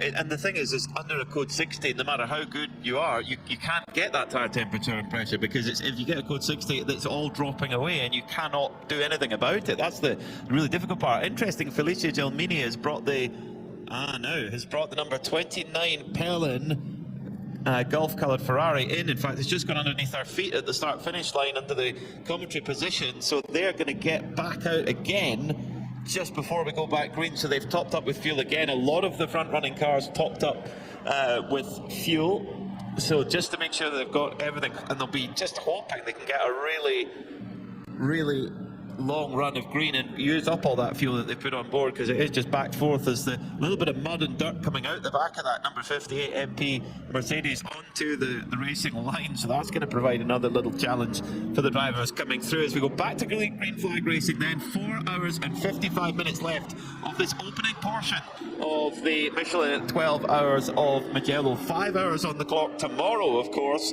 We go into Parc Fermé overnight. It's all about staying on that lead lap, and if you can stay on the lead lap and start the car up tomorrow with a full tank of fuel and some new tyres on it, all the better. And not use too many hours of your pro driver. We've seen a lot of pro driver usage in that first hour and a half, with all pro drivers actually going out to experience the circuit so that they then can pass that information on to their lesser experienced drivers. And again, I tried to speak with Joseph Kroll just before I came up here, and headset went straight on. He was in there talking to Matthias Vibo, who's now in the car, and had no time for me. The fact that Carlo Martelli was actually able to give us 5 minutes because Felice Gelmini, who is very experienced here in Mugello, Italian driver, not so experienced in GT3 racing, but they didn't feel like they needed to coach him round every single corner like so many others out there at the moment. Manuel Lauck, interestingly, back into this Proton Uber competition car, and that is why it's rising to the top of the field right now. Yeah, they're doing a top job. They've got an interesting approach of how that they, in fact, in terms of the way that the driving time works, they are a Pro-Am car, so a semi-pro driver, which Manuel Lauck actually bizarrely is graded as a semi-professional. He has no minimum or maximum drive time, so they can use as much of him as they want. The only thing they have to be careful of is a 2 hour max in one go, then he must take a rest. You have to take 50% of your drive time as a rest before you can get back in. And I noticed Jake Hill's the same. He's a semi-pro. I hope he enjoys his year as an FIA Silver, because I don't know if it's going to continue. He's too good. I think he's too fast, and so, but he's making the most of it. That's what you got to do. Manuel Lauck then for the Proton Hoover competition car. Over the line comes Felice Gelmini in the Pelin Ferrari, and Lauck, let's see what the gap is as he comes over the line. 9.3 seconds, but Gelmini got that extra top up of fuel. So if we do get a prolonged period of green running, Pelin Racing got a little bit of an edge strategically. Then third place should be Scuderia Praha, waiting for them to come through in third place. We're getting another yellow flag showing at turn 2. That's been a real hot spot. In fact, that's where Manuel Lauck is coming up to at the moment. And back green again. I didn't see. I think there was something on his right-hand side, okay, but quite far away from the and probably hidden by the barrier. So we are going to go code 60, and our camera, which is just here, won't be able to see because he's too far around the barrier there. We'll be hidden by the barrier and the catch fencing, but we are going code 60 once again. What can be really confusing in Creventic races particularly is the capacity of fuel tank that all these cars have is way and above the amount that they can take initially, and then when they do half a tank it continues to be, so effectively they can get more in the tank than they are initially allowed to. If you can basically fill 1.5 times, and so that's why Felice is able to go in every kind of 10 minutes and get another half a tank and top up, because he's going way above where he would normally be. And in these conditions, looking at those wet tyres, you therefore can run as long as the driver limit allows if you've got enough fuel in the tank. And I think we saw with the Lamborghini that we got to about an hour and 36 before they came into the pit, something like that. At least, yeah, which is normally in the dry running of GT3 is around an hour, depending on the circuit. It may be a little bit less for a Daytona or Le Mans, and a little bit more for maybe a more less thirsty track. But yeah, in the wet, it makes a huge difference. And of course, code 60, you're using nowhere near as much fuel. Ryan DL for Era Motorsport, they, at that first sequence of code 60s, they lost a little bit of track position because they topped up as full as they possibly could, and they're now sort of chasing back again. A good stint from Jake Hill. We can't exactly see which car it is. It's got an orange roof. Could it be the Lamborghini? Because it doesn't have an orange roof, the Lamborghini. It could be a Vortex, or it could be one of the 992s. We will know when the Manitou car lifts the car up. It's at turn 2, that's all we can tell you. It's in just a slightly awkward position for our camera operators, and we thank them all for their service today, because it has been pretty damp all day. So braving the elements to bring the pictures on Preventing Motorsports TV and give us the information to describe the pictures to you on RS1, part of the Radio Show Limited network of channels. Thank you to you all for tuning in wherever you are as the Heavy Motors Manamuri Energy cars come in for another top up. As Sergio Nicolai brings it in, so taking that chance while they get it, it's going to be revealed as the Manitou is going to pull up using the lift to find out what car is it. We know it's got an orange roof. It's maybe going to be revealed to us in just a moment. There's only the suspense. There's only 4 cars that have not completed sector 1 of the lap, and one of them is a Vortex. One of them is Ryan DL, who we've seen on track. Tim Muller in a Utah Racing Audi, or the Kessel Racing Ferrari. Those are the options. I can't handle the 10th. So therefore, probably, if you think it's a Vortex, it's Olivier Gomez, who is the leading GTX car, was up in 15th place before this, although timing screen doesn't say stopped, which is really annoying. Stop's really useful. Stop is a very useful, we can follow that. Still behind the barrier, and if that is the Olivier Gomez car, the 702, that then might bring their sister car. Well, actually every GTX car has had a trip into the gravel and has had to gain assistance. The IRC car did not that long ago, and the sister Vortex is being pulled out. I mean, there are not many cars with a pure orange roof. The Vortexes are some of those cars, so we'll get a confirmation to you as soon as we possibly can. Pellin Racing again taking the chance to come in and top up, so they're just a little splash and splash and splash. It's like when you see taxis come into a fuel station, they put a $5 in. I've never understood why that is. Maybe early in the shift, just as they're building up their earnings. Well, crucially, that last visit has handed Manuel Lauck the lead now. Previously, those last 2 kept him ahead because he had such a buffer, but he's now dropped to second position. I don't know how vitally important that is, and it's so hard to know so early on in the race with all the various wranglings of strategy, and it's quite hard to keep up as to who's on what fuel. But yes, Felice Liamini now dropping down to second behind the Proton Uber competition, number 73. I'm surprised there's actually any room left to fill. They've been in and in and in all the time, and just keeping topping up as they go. Potentially in one of the earlier stops where they had where the tank was more empty when they came in, maybe they short filled, which is what brought them up the order a little bit, and then they're now catching that back up again. So maybe this actually string of code 60s is not such a bad thing for Pellin Racing, and they don't have to worry about driver time with Felice because he's semi-pro, so they can do as little or as much as they want with him. So that's really important. In fact, as the Pellin Ferrari passes under our feet at the start-finish line. There you go. It was a vortex. It was a vortex. Good spot. Well, it was your spot.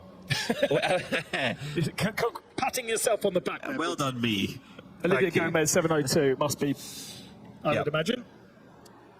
Yes, it is. Yeah, the 702, the leading GTX car before that. Be interesting to see if it's hung on to that advantage, although its rivals in class, as we mentioned, have also had a trip into the gravel. So it's one apiece in the 3 GTX cars. Pelin Racing have actually also lost. They've lost second position as well, by the looks of things, to Scuderia Praha during that top up. The one car that we're looking to see what penalty they got. We had very, very few penalties so far today, but the car 965 broke the code 60 coming out of the pits, and I cannot see a penalty for them yet, strangely. Maybe that's still being assessed. Back to green flag we go. I'm looking at the wrong times. There we go. No, it's not on the penalty list either. Very strange. Okay, we'll keep it close. Breaking rules. I know. That was very surprising. 4 hours 46 minutes to go. Let's take an update with Diana Banks down in the pits. I've just come to the Red Ant Racing garage and Formula has just jumped out of the car from the number 93. You've been in the car for about an hour and a half now? Just over an hour indeed. Was quite wet. It looks very wet. How tricky is it with the conditions constantly changing and the car evolving? Making the best of it. It's just having fun. Okay, it's slippery, but it's like it should be every time. You had a bit of a shifting issue earlier on, I think when Kenneth was in the car and then when you jumped in. Was that resolved? The AMG guys plugged their computer in and reset the default, so I didn't have any issue at all. So should be good to go to the end, I think. And how would you describe the conditions out there at this point in the race? Very early on, of course, but everybody's facing these sort of challenging conditions to manage the tyres and to manage the traffic. Okay, there's a lot of spray on the high-speed sections, but it's very good doable with the Michelin tyre. It's the best rain tyre out there, so it's perfect to drive. You have a great team behind you here. You guys have all raced together for some time, so you know each other well. How important is that? It's the most important. Doing the great pit stops, making sure the car keeps on driving, without that you can't win. And how would you describe this Mugello circuit? For me, it's one of the best tracks in Europe. It's fast, it's no room for error, it's perfect. Thank you very much. Thank you. Unfortunately, another spin for the IRC GT. Luckily, been able to keep going. It's Grant Donaldson on board. Him and Grant Curry have made a big journey to be here to take part in the 24-hour series, and it's a very popular spot. Coming out of turn 3, Poggio Secco. Oh, gets quite hard into the barrier. The rear left corner getting into the barrier at the wheels. So you hope they've not bent anything out of shape there, Ben. Very, very easily spun around though, just got on the throttle and the rear end loops around without any hesitation whatsoever. Interesting that Yannick there was saying that he's very happy with this Michelin wet tyre. It is a tyre, as I understand it, correct me if I'm wrong here, that is designed for Super Cup. It is designed for the 992 car. That is its basis. And therefore they are going to be in 992 most comfortable with it versus bolting it onto a GT3 car where perhaps it hasn't been developed for. It's not a bespoke tyre for this series. Yeah, it's interesting that, because Red Ant Racing are a great example there, because they won the 992 championship last year. They're now in an AMG Mercedes, so that's a really interesting thing. And we heard Ayrton saying it's the best wet tyre, and he's from Belgium. He's used to racing in the wet like we are in the UK, so he can definitely tell us how it goes. I mean, the one thing I've heard is, especially the guys at the Nürburgring talk about this, about how good it is in that sort of, if you get a drying condition or a wet or dry to wet, it's very, very good, whereas other brands might tear up more when it's not in its ideal window. It can be very good. Of course, every tyre company has their own theory and solution to the problem, and all have their own benefits and drawbacks in certain areas. You can't get to be perfect everywhere as well. That IRC GT car, you can imagine in wet conditions when the tyre's still cold, you've got the lowest power tune it runs is 550 horsepower. You can have 640. I don't know if it'll be running all that today, if that's the case, but so easy to just lose it on power there, especially coming over that crest at Poggio Secco. Okay, back to green flag running. 4 hours 42 minutes on the clock. Manuel Lauk leads by 45 seconds from Pelin Racing Ferrari, who make that 41 seconds because that was a really quick lap from Felicia Gelmini, 2:11.1, 2:15.3 for the Proton Huber Porsche. So 10 laps time, in theory, that would hit that rate, that would have us back fighting away for the lead. Then a further 14 seconds for the back. It's Matis Weibo for Scuderia Praha, double winners at this race in the past, of course. Continental Racing, they've done really well in these wet conditions in their Audi run by Simpson Motorsport. They're in fourth, and Ryan DL for Era Motorsports, only 9 seconds behind them in fifth. Oh, there's another spin for the IRC GT as Grant Donaldson, it clips off the concrete wall in the front left. Now that could be a bigger problem. This IRC GT is built tough, but it grinds to a halt, and he's got, I think he's maybe just centered it there, Ben, on the drop off of the curb onto the gravel. This could be yet another code 60. I think we even heard tyre squeal from the camera. Let's have a quick look here. It breaks away so easily. Then he gets on the brakes to try and stop it, but it's almost as though it's slightly accelerating without him, isn't it? Concrete this time rather than tyre stack, and that may have done further damage to that left side, which was the same side. Looking really a handful for Grant Donaldson there. Just not, like you say, just almost getting away from him. You're right. And it looks to be slightly centred on who's in the Global Broadcast Centre from the right-hand side of the car. The impact was on the left, so there could well be damage to the front left suspension. When he clipped that concrete wall, it's going to be a lot less forgiving than the tyre stack. Yellow flag's being shown at the moment. Now the drivers get a 20-second countdown to code 60 if there is going to be one, to make sure they're ready to go back to code 60. In fact, we've just been given them that countdown start now. 20 seconds to code 60 again. So I've actually lost count, Ben. I was planning on keeping count, and I've lost count of the many code 60s we've had. There is a count on the timing screen. There is. Worry, yeah. So we can get that to you, but you don't have to do it yourself. Lots for this stage of the race. But not a lot of people with issues in the pits.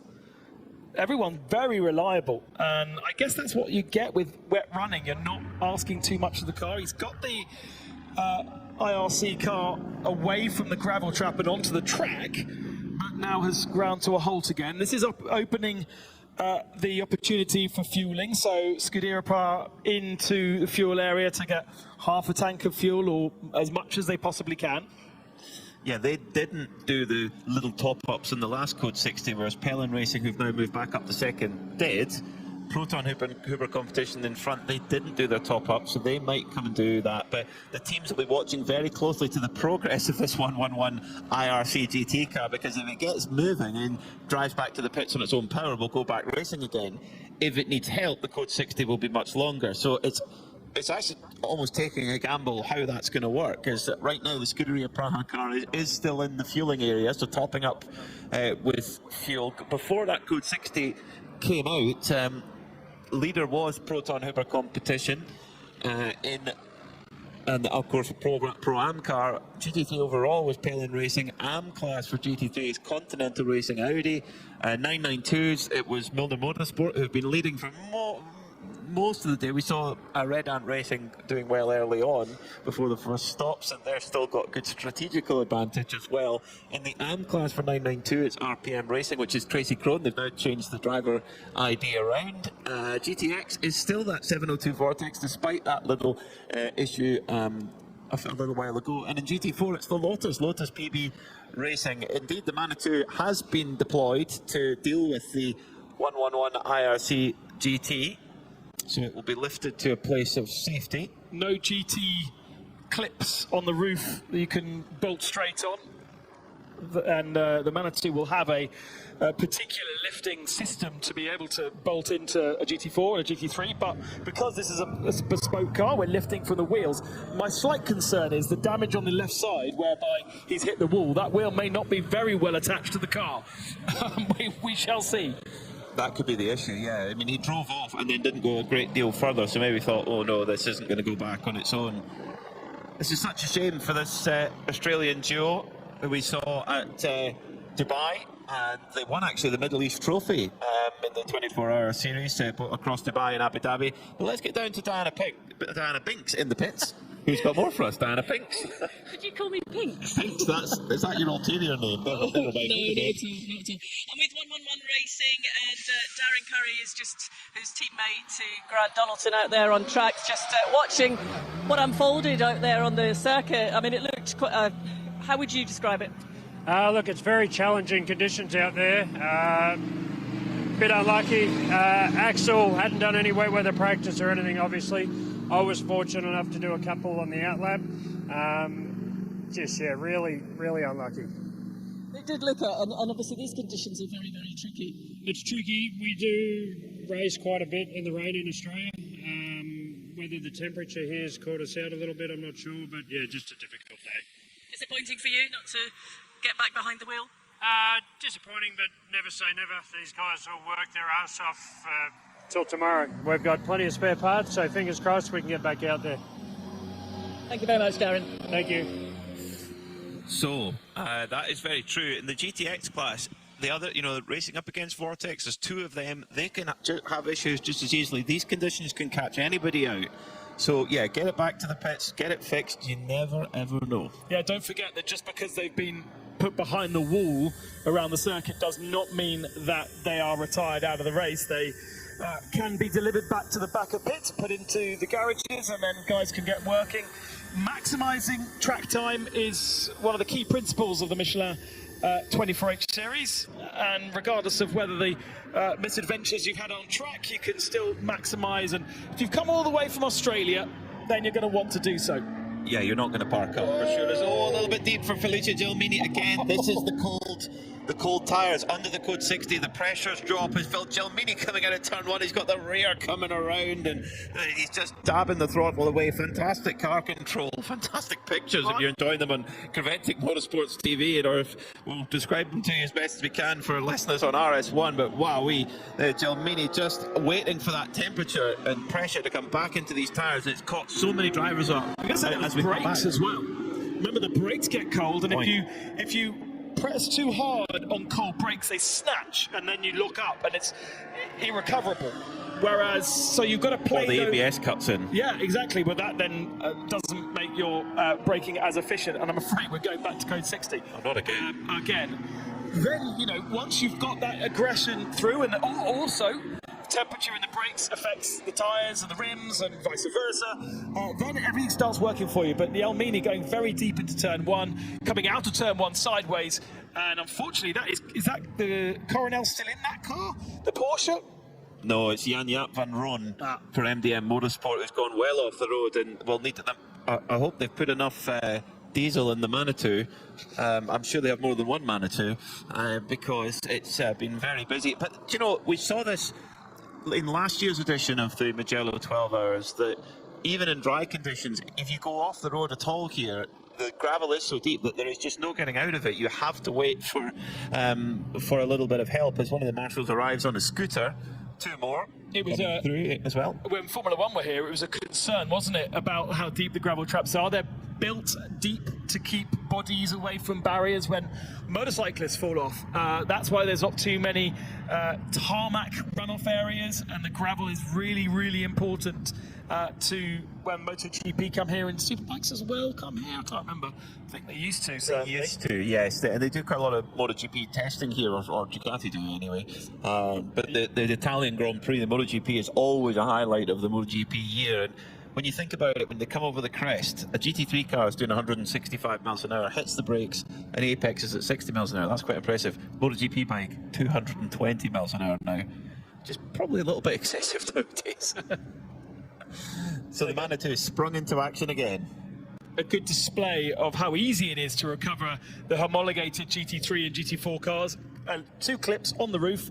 Those holes and the clip and the system, all part of the development of GT4 and GT3, so you can easily recover the car in Jan-Jaap. It's going to be put back onto the track. We'll have to shake that gravel out, but Coronel's been in there for what, an hour and a bit. He will have been trying to brief Jan-Jaap on what exactly to do out there, but it is clearly very, very tricky. Ferry. And interestingly, Proton Huber Competition came in to do a little top-up of fuel, as have Red Ant Racing. Pelin Racing have come in to do a top-up of fuel, so they're clearly sticking to a very clear strategy. Just keep coming in, top up whenever you can. Now, the MDM car has been put back onto the circuit, and I tell a lie, it's not a Manitou, it's a New Holland.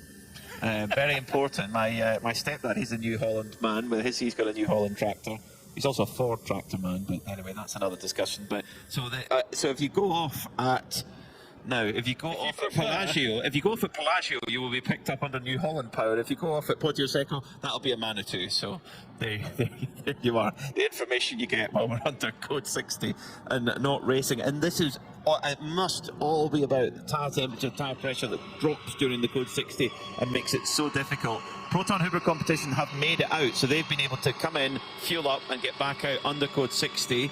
Pelin Racing are still in fueling, and we're getting the countdown to going back to green. Are they going to get caught out here? That Gulf-coloured, the orange and blue Ferrari, they might well do, you know, because and that's where this strategy works against them. If you're stuck in the pits or in the fuel area when we go back to green, then you're losing time. Be interesting to be on board with one of these cars when we do go back to green. We're cycling through all of the different onboards that we have just to see how tricky it is to cope. There we go, green flag now, back up and running with Maximilian Partel.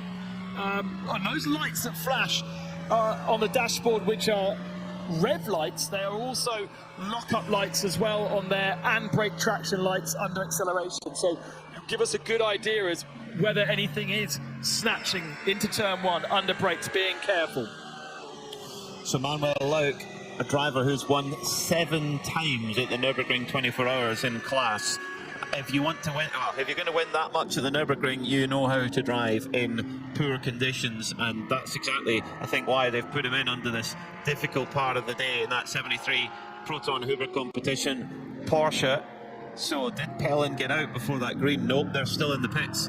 So this is really costing Pelin Racing now, as they're just going under our feet at the start-finish line now, still under green flag racing. So that is really, really costing. I mean, on a dry lap, the average speed, lap record speed is 176 kph. Okay, it'll be less than that in the wet, but still you're talking a big difference from doing it at 60 kph. So if you get caught out with that green flag, it's really, really punishing. So Proton Huber Competition coming around Corintau at the moment. Manuel Lauk trying to make his way past the red Camel Jordans number 909, 992 class machine, which is being driven right now by Luc Broekers, who's taken over. So they've cycled through all 3 of their drivers already. Rick Broekers starting the car, then Fabian Dance, and now Luc Broekers aboard. Serious caution from some of our drivers out there on circuit at the moment. You can see they're unable to lean on the car to get the tyres to bite into the surface, and therefore just tiptoeing through these medium speed turns. It's almost easier when you have a stop-starty track where you've got big braking zones that you could lean the front tyres into and get that front tyre grip, and then come out the corners, lighting up the rear tyres. That gives you the temperature in the fronts from the brakes, and then temperature in the rears from the acceleration. All these medium speed turns we have here at Mugello means you're just tiptoeing all the time. And Olivier Gomez in the Vortex V8 702, the 2.0, looks like he's tiptoeing along the straights. It's so tricky.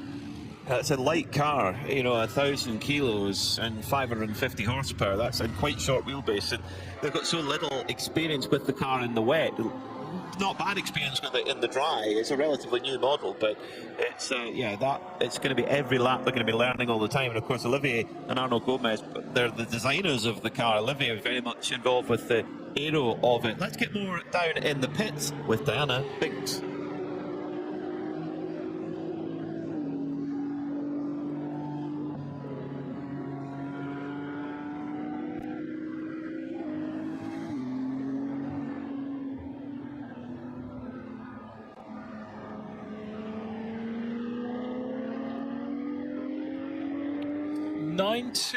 Then HRT performance in the garage. That's the first car we've had in the garage. It is actually, you're absolutely correct, Ben. Yeah, well, everyone else, as I said, it's been quite good reliability-wise.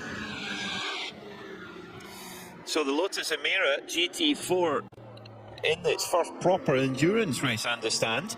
Running, we see a few of them entered in British GT, but of course are shorter races. They lead in GT4 right now by 22.9 seconds from Jim Gebhardt, the father of the two, in the CCS Racing Porsche GT4 RS. Then just 7 seconds behind them is the Venture car of Matthew Higgins. So really, really close at the moment in GT4. 3 different cars, 3 different teams, really, really tight indeed. And great to see the Lotus Emira out there, powered by that venerable Toyota Camry V6 with forced induction. A car that's powered Lotuses, an engine that's powered Lotuses for many, many years now, but if it ain't broke, don't fix it. And when PB came here with their quite mad Exige that was always in GTX, and every year it spawned another massive wing on it. That's still apparently in the factory, but they got a bit fed up with it because it never quite worked. So it stays in the workshop, it stays in the full court, because they are also a road car distributor here in Italy of Lotus road cars. And out the back is one of those electric, what they call the new electric Lotus. Electri. Is it? It's that simple. That, yeah, fine. Electri, yeah, it's an SUV thing. Yeah. Yes, yeah. I was lucky enough to have a Lotus Exige V6 for a year. Amazing car. It did go in and out of the garage once or twice, I'll admit, but anyway. Now, the battle on circuit for third place, Manamuri by Ebby Motors in third. They've got Ryan DL right behind them in the Ferrari, the Era Ferrari, and right ahead of them. In fact, it's a three-way battle for second, because Continental Racing are right there with their Audis. You've spotted something on the timer screen, Ben. Yeah, somebody's got a penalty, but we haven't quite got the scroll. Oh, there's a few penalties that have now come in. Now, this is so one for car 888. That's the Seb Lejeune Porsche Cup car, 30-second time penalty for not respecting flag signals, so they'll have to serve that in the penalty box at the end of the pit lane. Car 965, now this is the one we were waiting for. This is the MDM Motorsport car where Tom Cornell, under a code 60, accelerated out the pit lane and broke that speed limit, quite significantly so. 60-second time penalty, that's a huge one. Yeah, but it's overtaking another car rather than speeding, so... I guess they probably did both at the same time. Yeah. Given that everyone else is at 60. So, yeah, even someone as experienced as Tom Cornell can make these errors where it must just be almost automatic. You go, I'm coming out the pit, right, put the power down, you go, oh no, we're under code 60. No, that's not so good. That took a while to come through. I wonder if the team wanted to have a debrief and a discussion about it, but I'm sure race control said, that's the decision, off you go. Button trouble, I imagine, on the steering wheel, because you're going to have one for code 60 and you're going to have one for pit limiter. But you might want the pit limiter to be, well, the code 61 to be on, and then the pit limiter to be on as well. So when you come out the pits, you can release pit limiter, but code 60 is on, and oh dear, that car is back in the gravel trap once again.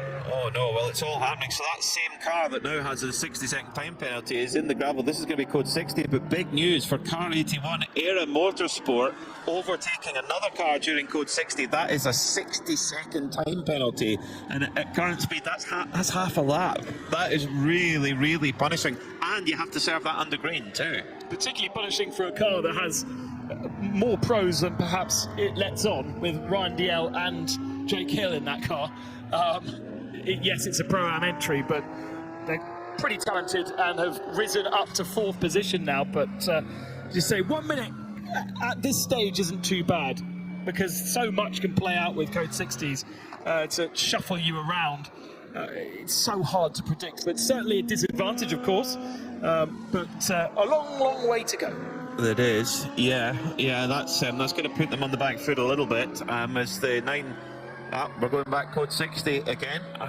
No, there is not a problem with your stream, whether that be visual or audio.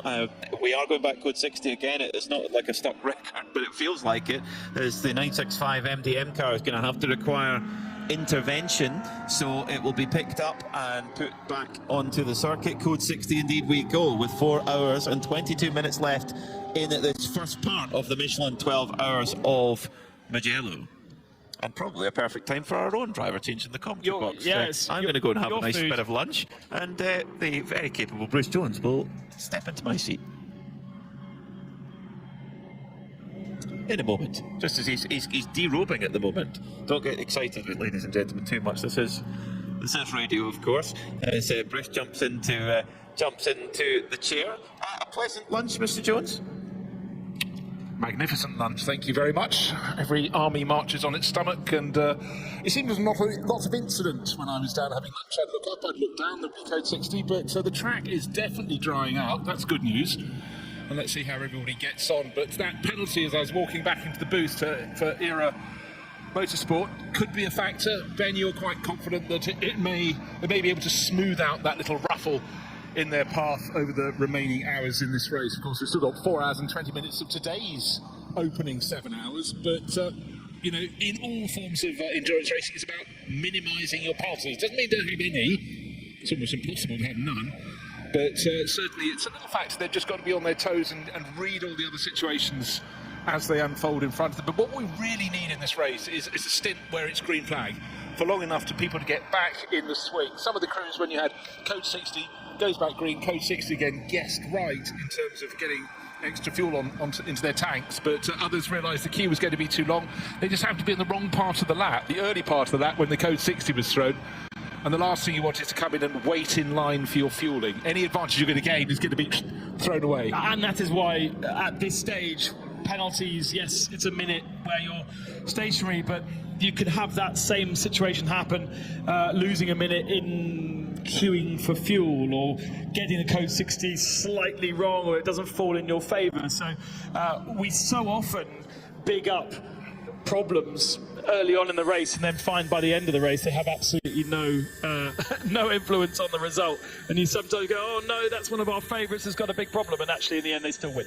Yeah, so it's also about just being sure that you're on that lead lap at the end of the first 7 hours of this 12-hour race, and if you fall just by dint of a small penalty the wrong side of that margin, you're just suddenly a lap down by dint of, let's say, 5 seconds, and it really does hurt you a bit. But you've still got 5 hours to come back and play again on the Sunday. But looking around the screens, I know the cars aren't kicking up spray because they're going at code 60 pace, but the track is much drier, it is brighter. You can see the top of the mountains in the background. You certainly couldn't do that when we came into the circuit this morning, and even more certainly couldn't do it at the start of the race when suddenly we had the first really heavy flurry of rain. Yeah, and I think this is where the Michelin tyre struggles a little bit, because it's not quite as soft.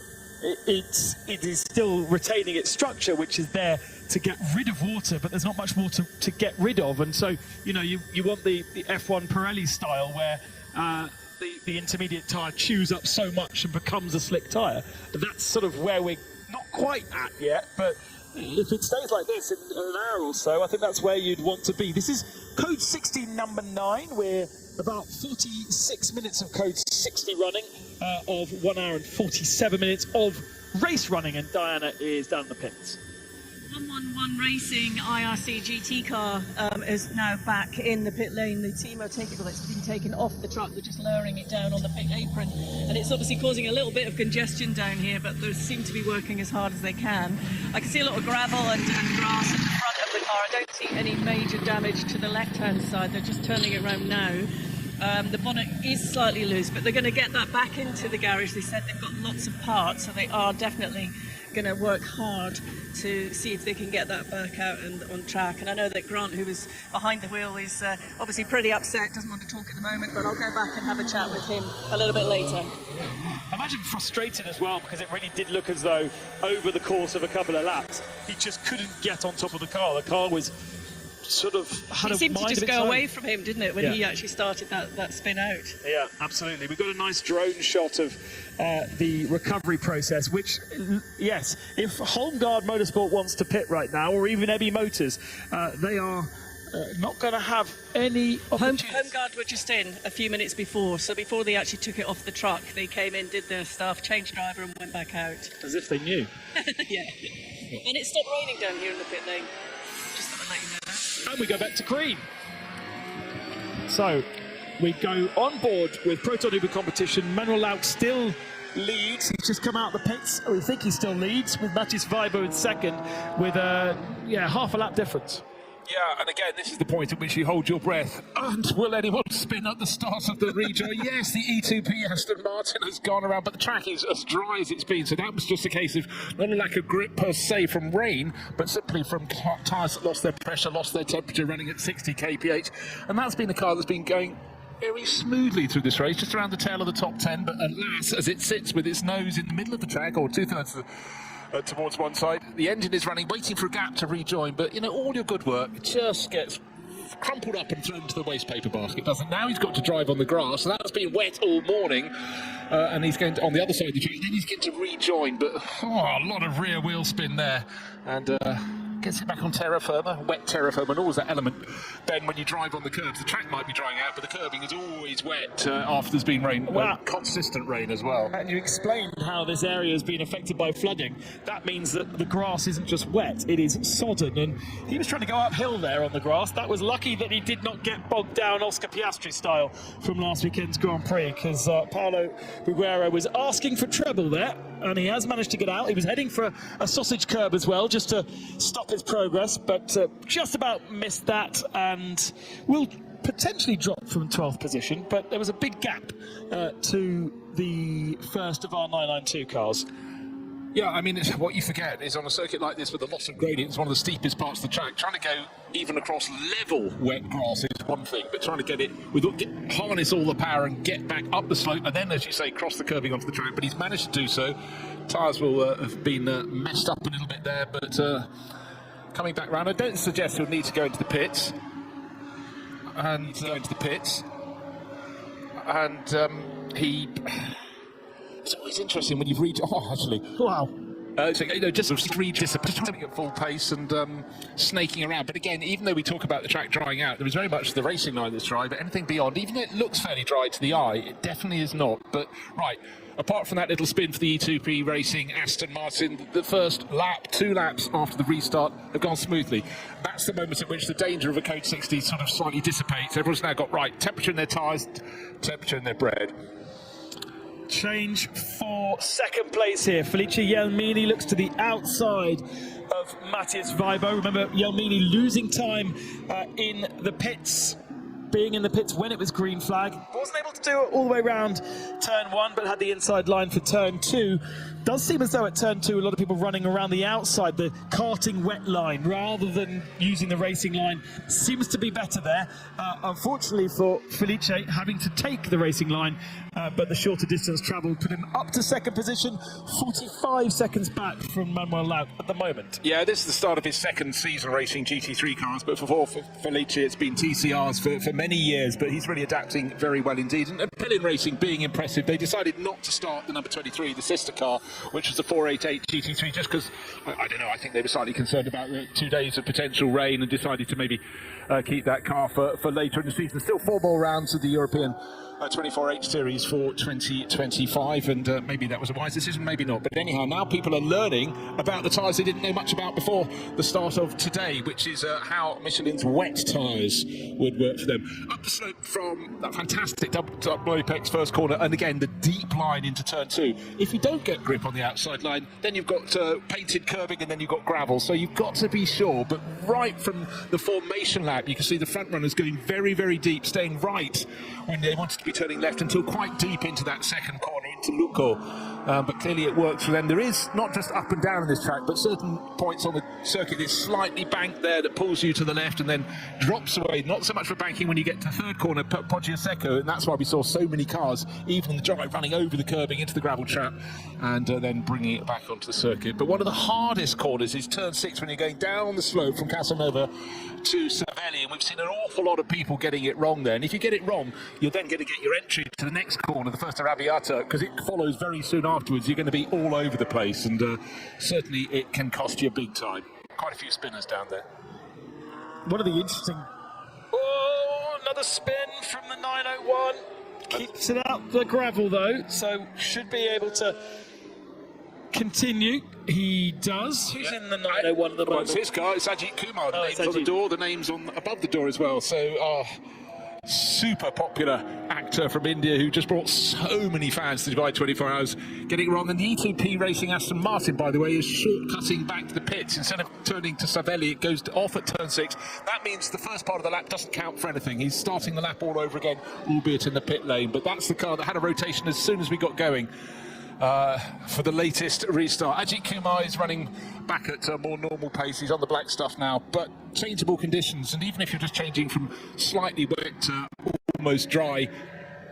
You know, it's just a point of evolution. And again, it's driving experience. So Ajith started racing a long time ago in single-seaters, but his acting career took him away from all that. But it's good to have him here, and he'll be loving it. He's looking forward to the circuits through the remainder of this season. Next stop, Spa-Francorchamps. That sounds good, doesn't it? Curiously, the Aston Martin there, Huguera, missing half a lap, therefore that whole palaver doesn't count at all for anything. He must be very, very desperate.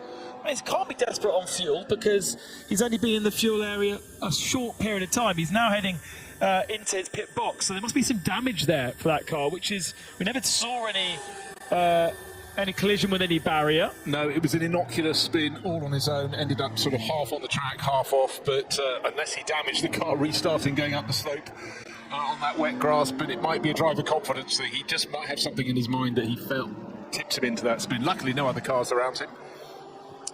Another change. This is Sergio Nicolai trying to go around the outside of Matthias Weibo, and at that point it didn't work.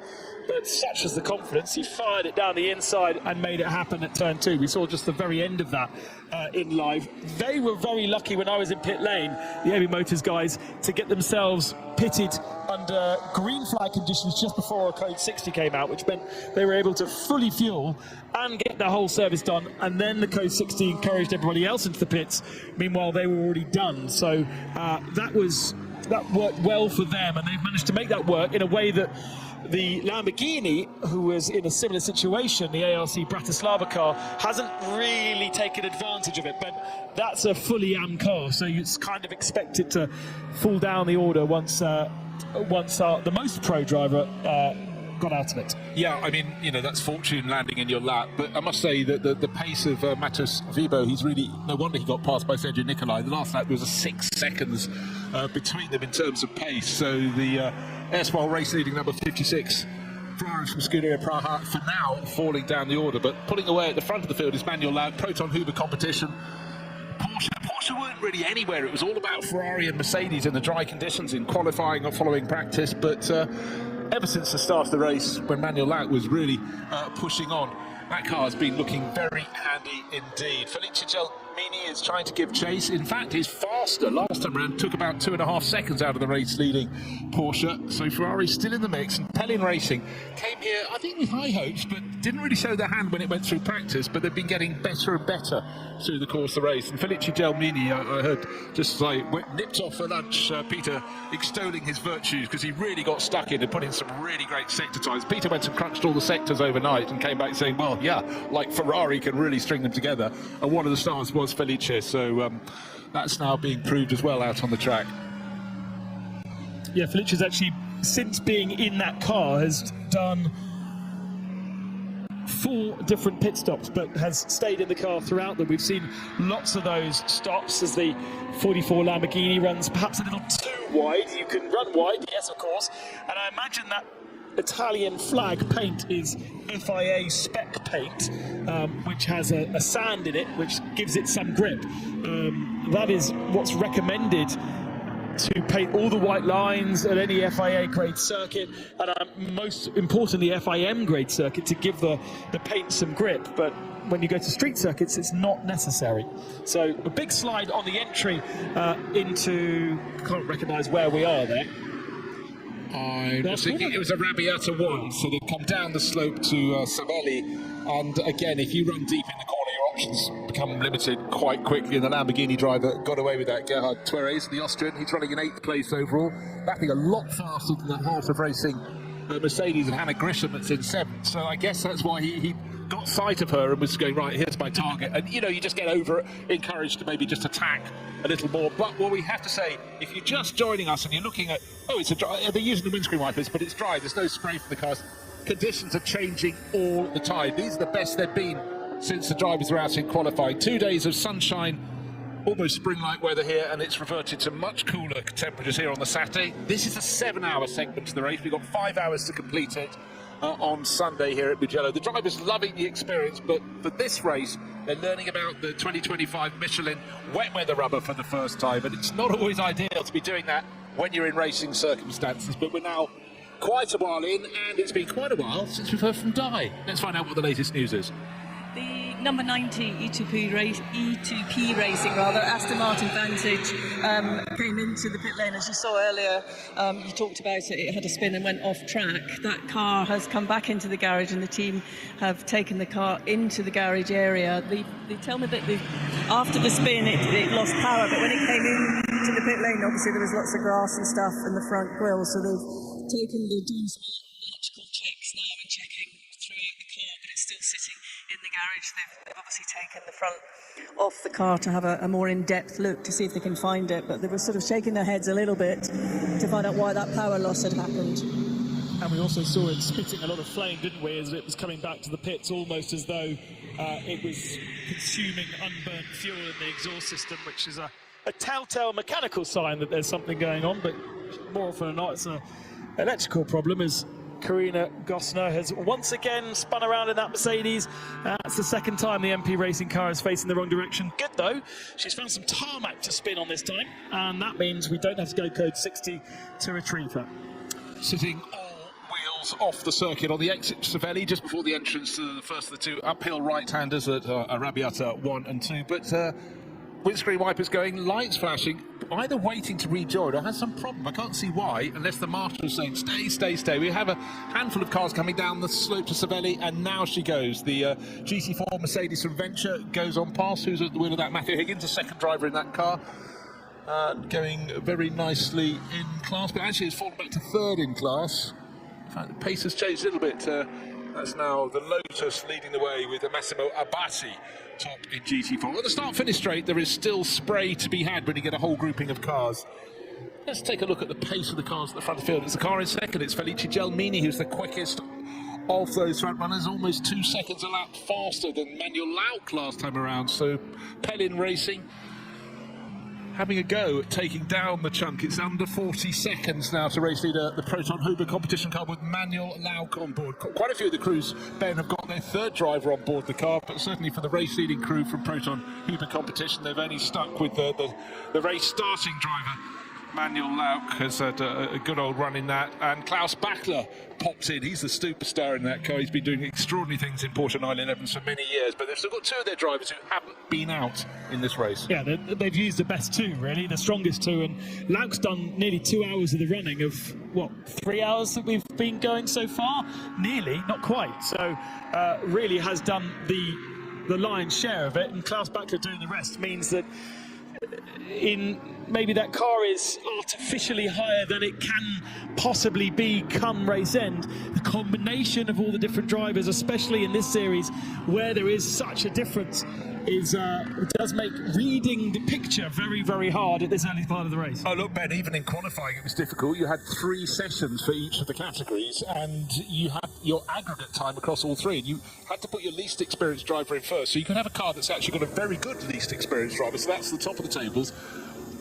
And then you've got to be mated to your quicker drivers to go in sessions 2 and 3. So it really was up and down. I thought it was a fantastic qualifying format, but you had some teams that were first after the first, second session, second after the second, then 12th after the third, as they knitted all their bits together. So it was chopping and changing, as is the weather here. But now even in getting to see the mountains the far side of the valley, so things are definitely improving. But northern Italy has had a lot of rain in the past 10 days. Landslips making the roads around here. A lot of them being closed while they're clearing it up. Overnight rain released yet more mud. But out on the circuit, it is a brilliant circuit.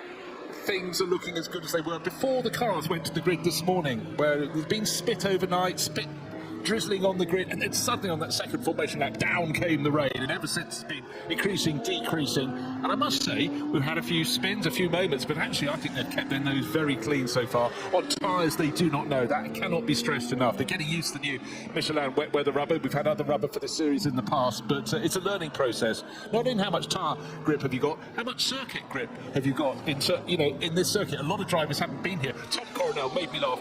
30 years since he was last here. Just a mere 30 years. And it sounded as though if you didn't quite pick your tyre pressure correctly and you didn't get the tyre in a window, then it really wasn't working for you at all. And there was a lot of chat down in the pit lane during the hour that I was down there that you couldn't get the tyre working. You could see drivers going out and just sliding for no real reason. But if you worked them hard, if you had the pressure in the right window, if you then generated that temperature, then they came to you and were working nicely, and most importantly, seemed to be able to last. Yeah, and entirely.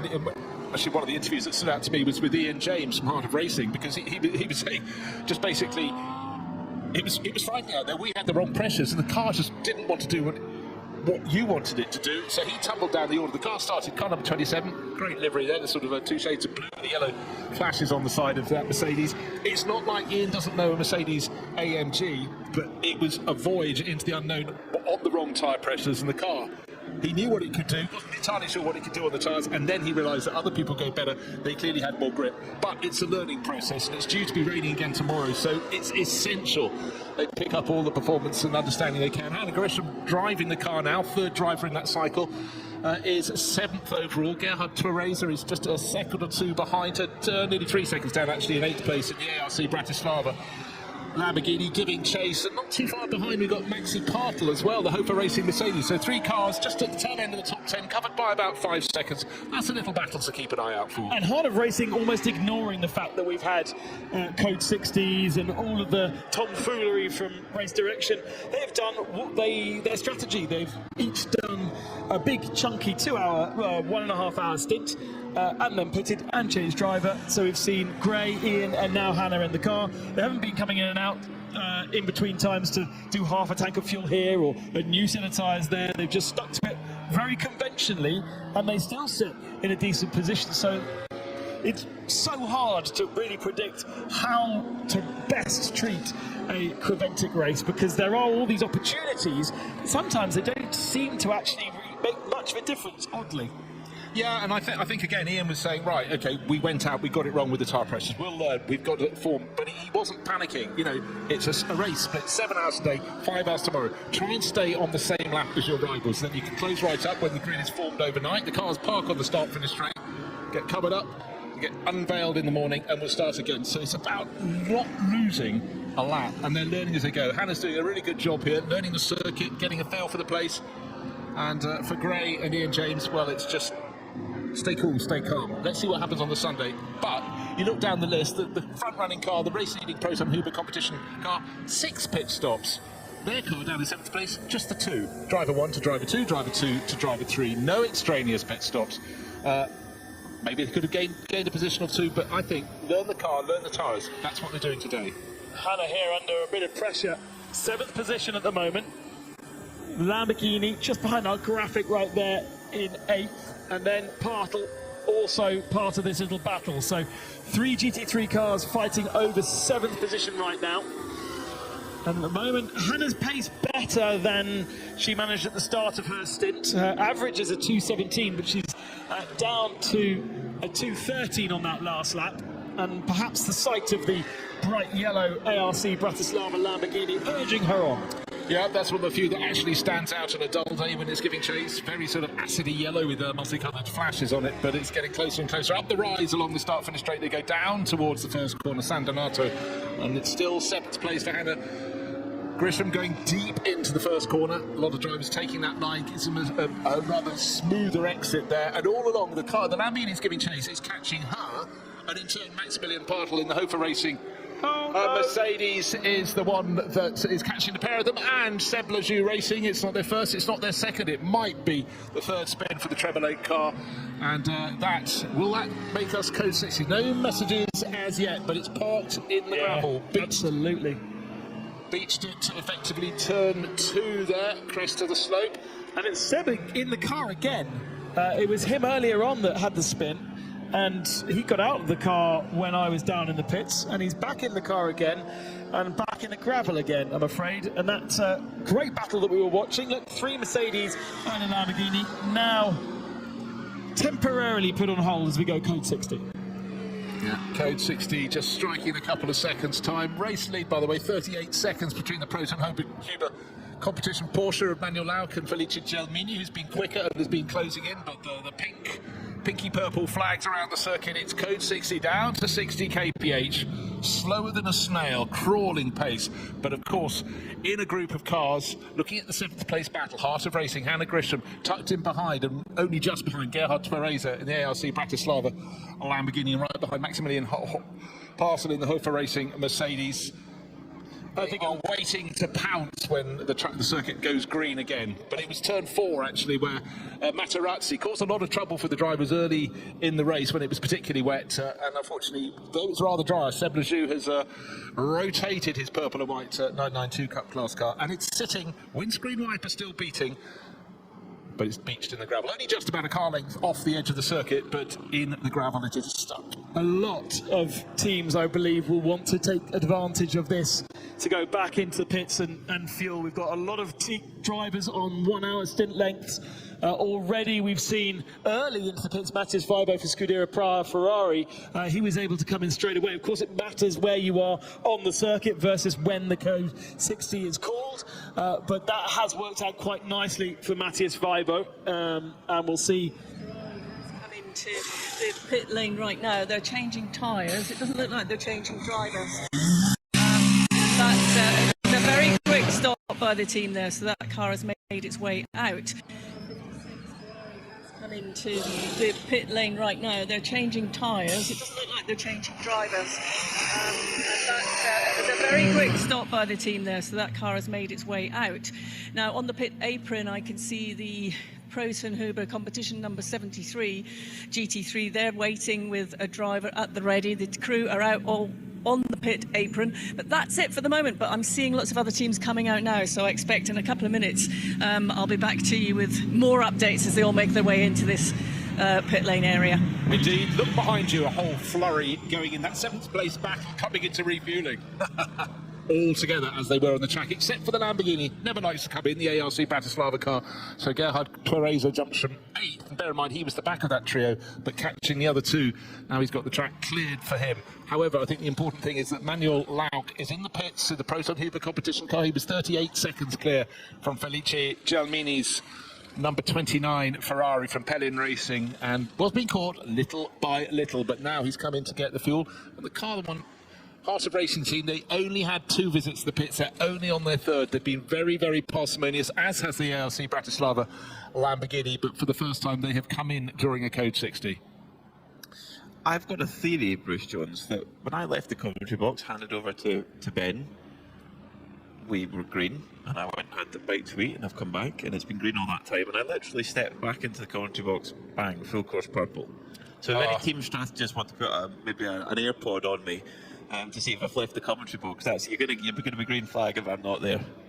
Yes, it's amazing how when in the commentary boxes over the years you have a commentator change, and coming in, say, Spa 24 Hours, Martin Haven and I, going through the night, a 9-hour stint, you go in, and within 2 minutes, you've gone to full yellow, and you go, oh, we wanted them to race, and then you get fog coming down, and of course, last year, the Nürburgring 24 Hours, well, that was really quite something, with fog, and more fog. Conditions have certainly improved. It was just starting, it stopped raining when you went out to get some nose bag, get some lunch, but it's brighter now. All around the circuit, it's much brighter, but we're still getting cars slipping off. And what you probably didn't notice, you were pacing down to the catering mansion, was the fact that as soon as you go back from code 60 to green, you think, please, everybody get around the first lap. We had the E2P Racing Aston Martin going for a loop. I don't know, is that still in the pit lane? Let's have a double check. It's tumbled down the audio, it has, and it's still in the pits. They feared there was a problem with that, a mechanical problem, whether that happened before or after. But again, that was a car that had been going so well, and really unfortunate. But as long as they can get that going, it'll come out. But what it is now is 10 laps down on the race leader. That's such a pity. With Pablo Branguera was the last person to drive that car. I did notice that on the screens in catering. And the temperature outside is actually reasonably pleasant, and the rain has gone off. Forecast-wise, in terms of while I check the forecast, let's get down to Dana Binks in the heat of the pit lane.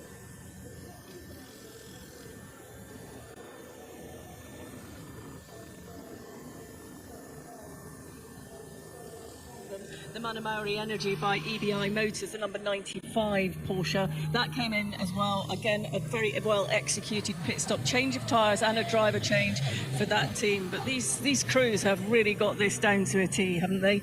They are incredibly slick on these pit stops.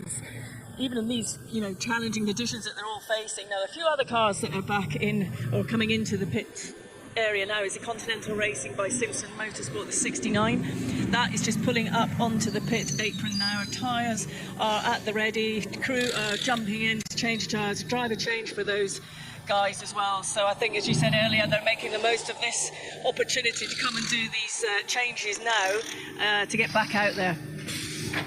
Looking at the forecast at the moment, showing at this exact moment, it's showing a 49% of rain. Well, 51% chance of it not, and it's not raining outside. Then it stays fairly consistent until 4 o'clock, where there's a slightly increased chance of rain, and then drop.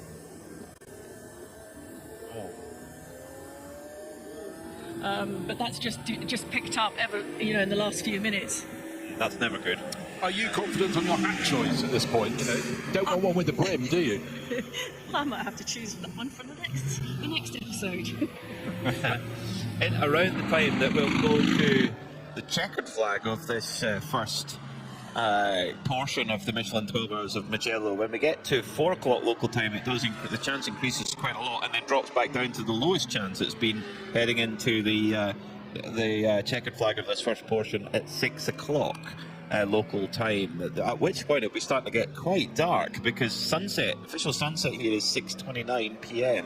Now, given that it's pretty grey anyway, it's going to be pretty gloomy by that stage. Yeah, what we had yesterday afternoon at about 4:30, it felt as though it was going into evening, and then it actually brightened up. But by the time we got to the end of qualifying, it was no darker than it had been an hour and a half before, and then actually the evening fell quite quickly after that. Change of driver in the race-leading Proton Hooper competition Porsche, that's car number 73. Jörg Dreisau, driver in that cycle. It was started by Manuel Lau. Klaus Bachler did a short time in the car. They're saving him for a little bit later on, quite clearly, and we're also waiting for the fourth driver in that crew, Laura van den Hengel, Dutch racer, who's an AM in that crew, getting her chance to come out and play. Still on it, that 73 Porsche from Proton Hooper competition, deep into the first corner and too deep, so across the paint. 60 and flurry of cars coming in and out, and that included them coming in from the lead and returning to the circuit. Windscreen wipers still on it, that 73 Porsche from Proton Hooper competition, deep into the first corner and too deep, so across the paint, luckily manages to get the car turned to the right and up the hill. Again, that is a driver just getting accustomed to the car, to the grip, to tyres they've not competed on before. I have to keep saying that, because each new driver in is having their first experience. Beautiful weather here on Thursday, lots of testing. On Friday, dry weather. And they were desperate to try the wet weather tyres, and now they can, but they're doing it through the course of the race. So Jörg Dreisau is an AM driver, as you say, Bruce, in the car, going to be trying to hold off Sabino De Castro for the number 95 Manamauri Energy team, who have been working the strategy all the way through these Code 6s, just dragging themselves up the order. Sabino's a really impressive driver, actually, in that crew. So we'll see what he can do, and see if he can put in some hot pace. At the moment, the gap is 33.9 seconds. So all of a sudden, we have a Porsche 1-2. Porsche were, I can say they're nowhere, but they were struggling in the dry. They were just ahead of nowhere. Yes, just ahead of nowhere. But in the wet, they've just worked it well. And the first of the Ferraris is the Scuderia Prima car in third. ARC Bratislava's Lamborghini, by dint of being in the pits a lot less, are in fourth. And then Lisa Clark has jumped aboard the Pelin Racing Ferrari. We heard from her coach, Cal Marcelli, he said she does enjoy the wet. She is more comfortable in those conditions. So let's see how she gets on, because Pelin Racing, they've been quick all day. Yeah, no, they really have. I mean, they worked their way up the order very nicely indeed. Let's look down through the classes. The 992 Cup class, it seems to just belong at the moment to Mulder Motorsport. They're leading that, and Martin Rupp did the early running, then Valter Sviedris is the driver on the board at the moment, 11th place overall. Next car in class is the Red Camel Jordan's team. He's down in 14th place and lapping quite a lot faster. Let's take a look at the second flying lap, of course, after the Code 60, and see what that settles down to. But equally, looking at the front end of the field, what we saw before is for Scuderia Praha, Matus Weiber just wasn't on the ultimate pace that we saw set by teammate Joseph Kral. It was falling down the order a little bit, Let's see the next. So we'll look at the timing screens in about a minute's time and see what they're doing on the second flying lap. One driver who's desperately trying to have a little bit of a thrash and go past is Gerhard Twareza. He's in 4th place. He's right on the tail of Matos Fiber now, so we could have a change. And of course, ARC Bratislava, Miroslav Konopka's team, is one of those that decided not really to do all these little stops under code 60s. They've done, bar one, they've all been standard refueling pit stops. Right now, they could be rewarded. The one Lamborghini in the race, and certainly Gerhard is looking very confident and comfortable in the 44 car, tucked in as the conditions become less and less gloomy. It's not a dry track, but it's a drying track. We'll see how it evolves. But then again, we could go and look at some more weather forecasts and see what's coming between now and the 6 o'clock conclusion of the first part of this race at Mugello. Well, if it stayed dry, you know, if that wind that Dana Binks was mentioning stays and it doesn't rain again, it stays dry, you just don't know how things can evolve. Certain tracks dry faster than others. I have to say, I'm not exactly sure how quick, whether Mugello is a fast-drying circuit or not. You think about circuits like Assen in the Netherlands, it dries really fast. Knock-Hill actually dries incredibly fast. Well, you know what, that's because the wind can get at both of their racing surfaces. But here, as you experienced on your first visit here, it's deep in its own little valley. So down at the bottom part of the circuit, not much of a chance. Possibly the stretch that would dry the most would be on the Scarperia side. You've got up to a fairly high point after Arrabbiata. There's a bit more. The hill isn't immediately above it. There's a bit more space, but it's not a Silverstone. It's not a Thruxton. It's not an Assen. That's for sure. In terms of allowing the wind to come in. So it's more the cars themselves and the hot tyres with grooves in them actually clearing up the standing water and then clearing a line if it stays dry. But I would love if we do motorcycle race meetings at Knock-Hill and it's wet and all the solo guys are like, just send the sidecars out. Send the sidecars out, they'll dry it up for us, you know, like they're cannon fodder. Exactly, a bit more rubber on the surface. Very unfair, very unfair. Yeah, ARC Bratislava, they've taken a totally different view to the rest. You know, you look at Pelham Racing, for example, they just come in top up after top up after top up at each of those code 60s, whereas ARC, they've tried to go exactly the opposite and just fill up when they have to, but if they don't, they stay out and try and get the track position back. Yeah, I think when you started a little bit further down the order, what you crave is track position, and you hope that when it comes to the end of the 7 hours, the first 7 hours of the 12, where we conclude today's race at 6 o'clock local time, that they are on the lead lap. And at the moment, it's going quite nicely for them. They're not on the lead lap, but they're not a million miles off it. So, but Gerhard Twareza giving chase to Scuderia Praha, Lamborghini chasing Ferrari, going past the one and only Lotus in the race. That's running in the GT4 class, keeping out of trouble. And in terms of position in GT4, it is the Lotus. Massimo Abati leading the class, 6-7 seconds clear of the Venture Mercedes and Matthew Higgins, with Jim Gebhardt in the CCS Racing Porsche very much in company. In fact, the 3 cars covered by really not a lot of time, 7 seconds in all. That's it. I think we might have seen a change for the lead. In fact, we have. Sabina De Castro has gone through into the lead for Manamuri by Heavy Motors. So former 992 Cup class front runners now running a GT3R, the full fat Porsche GT3 car. They move up into the lead. They were actually, as they crossed the line at the last lap, they were 2.3 behind, but went 3 seconds quicker through sector 1. So they have quickly taken the advantage over from the 73 Huber car. The Jörg Dreisson just seems to be struggling a fraction in these conditions. Not so for Sabino De Castro in the splatter gun paint scheme on that Manamuri Energy machine with the Italian tricolore on the pillar of the door. Started down here in the pit lane, very light at the moment, but there's some sprinklings of the rain appeared just in the last few seconds. As you said that, the cars just started to put their windscreen wipers back on. They got to the point where the track had been dry enough for them, unless they went to a point where the water was still sitting on the circuit. They get the spray, and certainly are points, including the entry to the final corner of the circuit, Bucin, where you get spray. Other parts further around the circuit that are dry, but thanks Dye, always good. It's chopping and it's changing, the visibility is improving, but it's still much lighter and brighter than it was when we lined up for the race start this morning at 11 o'clock. So yeah, confirming there is a lead change there. Sabina De Castro goes through at the front of the field. Jörg Dreisson just taking a bit to get up to pace in these conditions, and you can totally understand that. With how many cars have we seen chuck it off? And imagine that you jump aboard a car that's in the lead, and it's your responsibility. That's a really tough position in your drive. So just taking his time here. What he is, his driver time done. He lost 12 seconds to the more comfortable Sabine de Castro.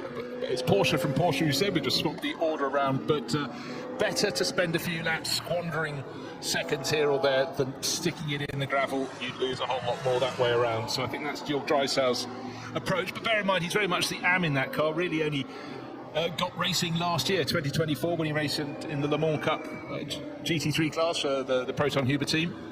So settling in, learning a new circuit, and again, you look at the championship for the 24H season, Seb Lejeune Racing, it seems to be the car that's taking the prize for the most spins. It's just added another one there, the 888, and it's again, that's the third spin that I've seen for the team owner, Sébastien Lejeune.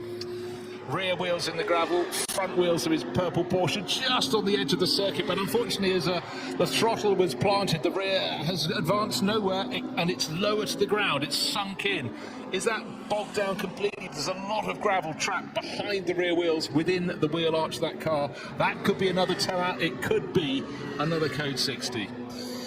I think it probably will for that. And yeah, looking at this number 73 Proton Huber competition car, between Jörg Drysdale and Laura van den Hegel, they've got to do 6 hours between them across the next 2 days. And that can be split up how they want. But Manuel Laut, the semi-pro, he can do as much as he likes, no minimum, no maximum. Klaus Bachler, they can use him for a maximum of 4 hours, as we do indeed go Code 60. So, and with the rain starting, that's not a great time for a Code 60, because then the tyres get cooler, temperature goes away, grip goes away, and it makes it even more difficult.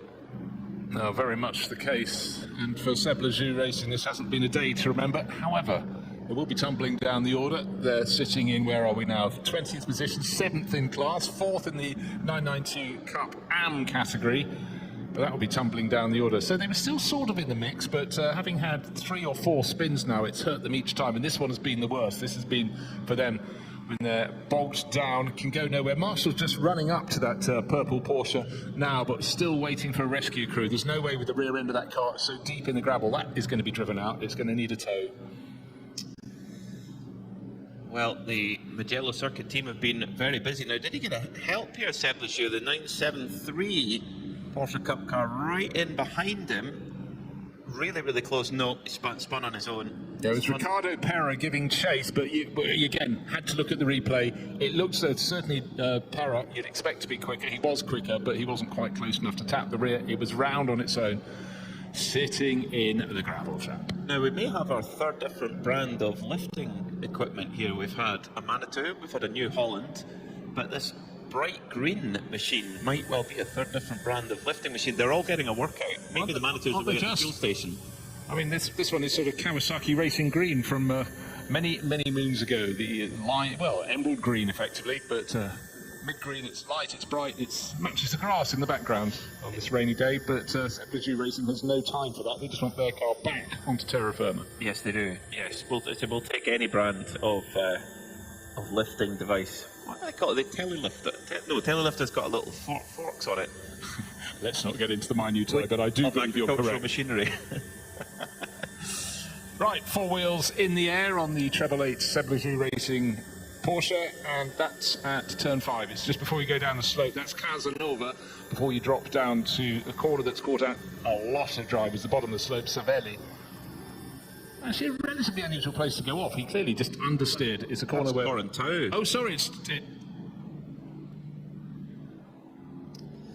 Okay, always when a car is lifted out of the gravel, you just hope and pray the driver is in some control of the car, and in terms of not dropping the gravel that it has gathered onto the racing circuit. And waiting for Seb Lejeune Racing to get to terra firma with gravel popping out, and luckily it was at the edge of the circuit. Hopefully that won't catch someone else out. It's been a day with very little grip for them, getting used to these wet weather tyres in changeable wet, full wet, slightly less wet conditions. Now it's almost dry. Seb Lejeune distributing a fair bit. It actually looks as though the left rear wheel is slightly at an angle, but it's not. It's just the mud on the sidewalls, giving it a rather unusual appearance and making it all seem other than right. But Seb Lejeune off the racing line, swerving left to right to get rid of the gravel. It's still popping and pinging as it hits the circuit behind him, but at least he did it away from where you should be racing. Under 1 minute to go until we go back to green flag. Did we see that the CCC Kessel racing car came in with Marco Frezza it's still in fuel at the moment. Likewise, the Milner Motorsport car, which leads in 992, has come to the pits as well. They may well get caught on the hop here if we go back to green flag racing. Everybody, of course, at 60 kph right now until we go back to green flag racing. The Scuderia Praha car waiting for a bit of clear air, and off under the green flag, off they go, with the ARC Bratislava car right in behind. So they sit in third position. This is a battle over third position now between Praha and Bratislava. Yeah, it was a three-car battle, but when the car up the rear of their grouping, the Hofer Racing Mercedes, dived for the pits with Alexander Prince on board, we lost the third player, the one who was the quickest of the trio. Right now on a track that's even drier than it was when we had that Code 60 thrown for the 888 Porsche from Seb Lejeune Racing, entering the gravel and getting stuck there. Battle rejoined, but certainly in terms of pace, before the stoppage there, not the stoppage, the reduction of pace for Code 60, it was the Lamborghini in Gerhard Therese' hands that looked behind it, and as soon as we go Code 60 to green, I think we might need another. The number 71 Juta Racing Audi is in the gravel. Nicola Michelon has got it wrong. That was 8th position. And now it's down at the first turn, halfway round. It's actually facing the drivers as they come in. It's very much a two-part corner. He's halfway round, but he's deep in the gravel. Facing the drivers, looking back at turn 1, head metaphorically in hand. Dear, oh dear, oh dear. That's not what we want to see. That might well send us back to Code 60. Yep, indeed, we've had the countdown as, the number 71 Circle K Audi beached in the deep gravel traps. Meanwhile, let's get down to Diana Binks in the pits. I am down here in the pits. I think you just said that's another Code 60 going on behind me. So an ideal opportunity to grab Valters from Muller Motorsport from the number 921. You've just jumped out, I think, just before that Code 60 came in. Yeah, just in the last Code 60 jump. How was your stint out there on the track? We know it's very challenging for a lot of people managing the drivers and the traffic, but how's the car handling? The car is great, and it's the most difficult part is to do it with the changing conditions, because so many Code 60s, you come back to the track with full speed and you need to adapt to the track really quickly, because it was drying at some point, then again rain came, so it's changing all the time. And also the Code 60s, it's not possible to get in some kind of rhythm, so you all the time need to adapt to new conditions. That's the hardest part. In a way, it must be a little bit frustrating because you're not really getting up to that race pace, are you? Yeah, it's difficult. As I said, it's hard to get with this rhythm. You just all the time get there, and then the Code 60 comes again. But it's understandable why it happens, because on the braking zones, it's really hard to judge that braking point. If it locks up, you're just out of the track, and it's difficult to get back here because the gravel is really if you get stuck, you get stuck, proper stuck. It seems like the conditions, because we know the rain is sort of intermittent off and on, and it looks quite wet on some parts of the circuit, but it seems like a number of teams have been going off in these conditions, which it seems as if it's clearing, but it's not clearing. How would you describe it? Yeah, when the track is starting to clear in these tricky conditions, when it's starting to get not wet but damp, sometimes it's even more slippery than when the rain comes more. So it's pretty much like driving on ice sometimes. And also it varies on the point of the track, because for the turn 1, in instance, it's not so slippery. But then again, in that part, the second sector of the track, it's more slippery again. So again, not all the track is the same also traction. So you need to adapt so much. Each lap is different. How crucial is it to start to understand the tyre at that point? Yeah, of course. The tyre also, when the track gets drier, it starts to overheat. So you need to manage the tyres also, so you last all the stint. And if the rain comes and you are too high pressure, it's also really bad. So you need to manage the tire also. That's where the experience comes from. Yeah, that's true. It's great to be with Molnar and all the teammates. Yeah, it's a really nice team. I'm happy to be here. It's great to have you here. Thank you. Thank you. Milner Motorsport, always an impressive outfit. So much success at the Nürburgring, always a front-running team. And competing here in the 24-hour series, by our reckoning at the moment, it's Red Camel Jordans who've just moved back into the lead of 992. And on outright pace in the dry, it was a battle in qualifying between Red Camel Jordans and Milner Motorsport, Bruce. But here in the wet, it's a battle really on the on the pit wall. It's a strategical, it's a cerebral battle between them today. It very much is. You might say, oh, the pendulum swung one way. No. Just they're chipping away. They've both got plans. They both have a lot of experience, Red Camels Jordan and NOLAN Motorsport, in this form of racing, in this championship, in equivalent championships. And who's got it right? Hard to tell. But I thought that was a really interesting comment from Bartos Sviedris there, that it's actually seems more perilous on the track now. It's drying out a bit. When it was more wet, fully wet, it just seemed easier to attain the balance than you can now, because you're guessing, and it is drying quite fast. There's no sun to dry it out, but it has been brighter in the last 20 minutes, and it has been since the start, since the end of play yesterday after qualifying came to a conclusion just after 6 o'clock in the evening. So back to green flag racing. We are very nearly, in the next minute and a half, at the halfway point of the Saturday running. 7 hours of racing, we're very nearly at 3.5 hours elapsed. And the battle rages on then between Scuderia Praha for third place and the 44 of ARC Bratislava with their Lamborghini, their first generation Lamborghini Huracan. So they're making the most out of that old paddock. Now, as if to rub salt in the wound for the number 71 Circle K Toyota Audi, basically went into the gravel, caused the code 60, got lifted out, and got so excited, we're out, hey, let's go, hit the power, and went way through the code 60, went over 60 kilometres an hour. That will be a big penalty. It really was. Again, I had a little pause there, a little actually quite a big sigh. It's just one of those things. It's actually completely understandable in terms of saying, I've lost so much time, I must not lose anymore, and you press off, you forget.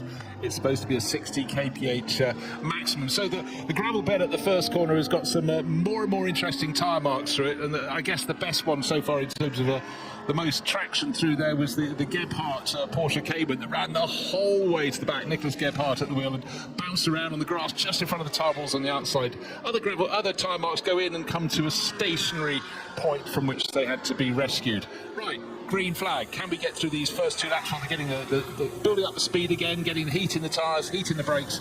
Can everybody behave, or are we going to have another spinner? We've certainly had a flurry of them. It'd be great if we can get to a period of green flag running, let the race settle down. Where are we in terms of who's leading what? Well, it's Sabine De Castro, Italian racer for Manamari, Energy by Irby Motors, Porsche racer, leading by, get this, 37 seconds from Jules Drysau in the Proton Huber top competition car. But let's see how Drysau is in terms of his lap pace. He was losing about 12 seconds a lap when he got passed by the number 95 Porsche from Manamari, but maybe he's gained the knowledge, gained the confidence, and now they're back to full green flag racing. He can press on. Battle for third place is still tough though, isn't it, Peter? Batus Fibo, Scuderia Praha Ferrari, and about 2 seconds behind him, maybe slightly, this is Gerhard Twereza in the ARC Bratislava Lamborghini. Bear in mind, that has always been quicker in the stint than the car it's giving chase, so the battle for third is going to tighten up. And if the circuit continues to dry, if the rain stays off, then that's really going to help. If we do go code 60 again at some stage, it's going to make it easier to get the tyre back in its window and be able to keep that tyre temperature up. Of course, the drier the road gets, the wet tyre temperature will increase quite significantly and to the point where it overheats, and then it's time to come in and get slicks. Will we reach that point today? Well, we'll see. You never write anything off sometimes when it comes to the weather. Now, just a quick run through penalties in terms of those still to be served. The 965 MDM Porsche, that's the Coronel car, they still have a 60-second time penalty hanging over them for when Coronel broke the 60-kilometre speed limit coming out of the pit lane. We also have the 111 IRC car that's not respected the minimum sector time during a code 60. They've got 20-second penalty to serve. Again, the MDM car, this is another 6 seconds. So they've got 66 seconds of penalties to serve. Hope they've got a book on board. Car 907, this is the RPM Cron Racing car. They've got 32 seconds of penalties. In fact, I tell a lie, they've just served them. Scratch that.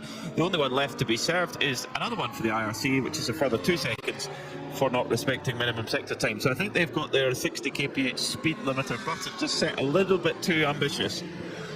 I think it's on the imperial scale, 60 miles an hour. Right, it's getting brighter or less bit less grey, one could say here. The track is drying out, and some of the drivers still haven't been out in their cars for those crews that are running 4-driver lineup, and maybe, just maybe, when they do get it, they won't even get to experience a wet track, which is what the others have had to experience, A, because it's raining, but the fact they needed to experience it because they're getting accustomed to Michelin's wet weather tyre. Didn't get to try it now, and finally the battle for second position has just changed because the Lamborghini had fleetingly got up into that position, and the Proton competition car has been passed, and at the same time the Duta Racing Circle K Audi has had another off-track moment there for Nicolas Michelin, but he drove through the grass, kept going, and now up into second place. Matthias Weibo. Basically, the battle for third place has become the battle for second place, and the car that's been deposed is Jules Drysdale. Erstwhile leader, fell to second, now in short order, went to third, went to fourth. Jörg Drysdale, all he's got to do, he's got to just get his driver time done safely. Don't get any penalties, anything like that. Just keep the car on the road and let you've got Klaus Barkler waiting in the garage, one of the best GT drivers in the world.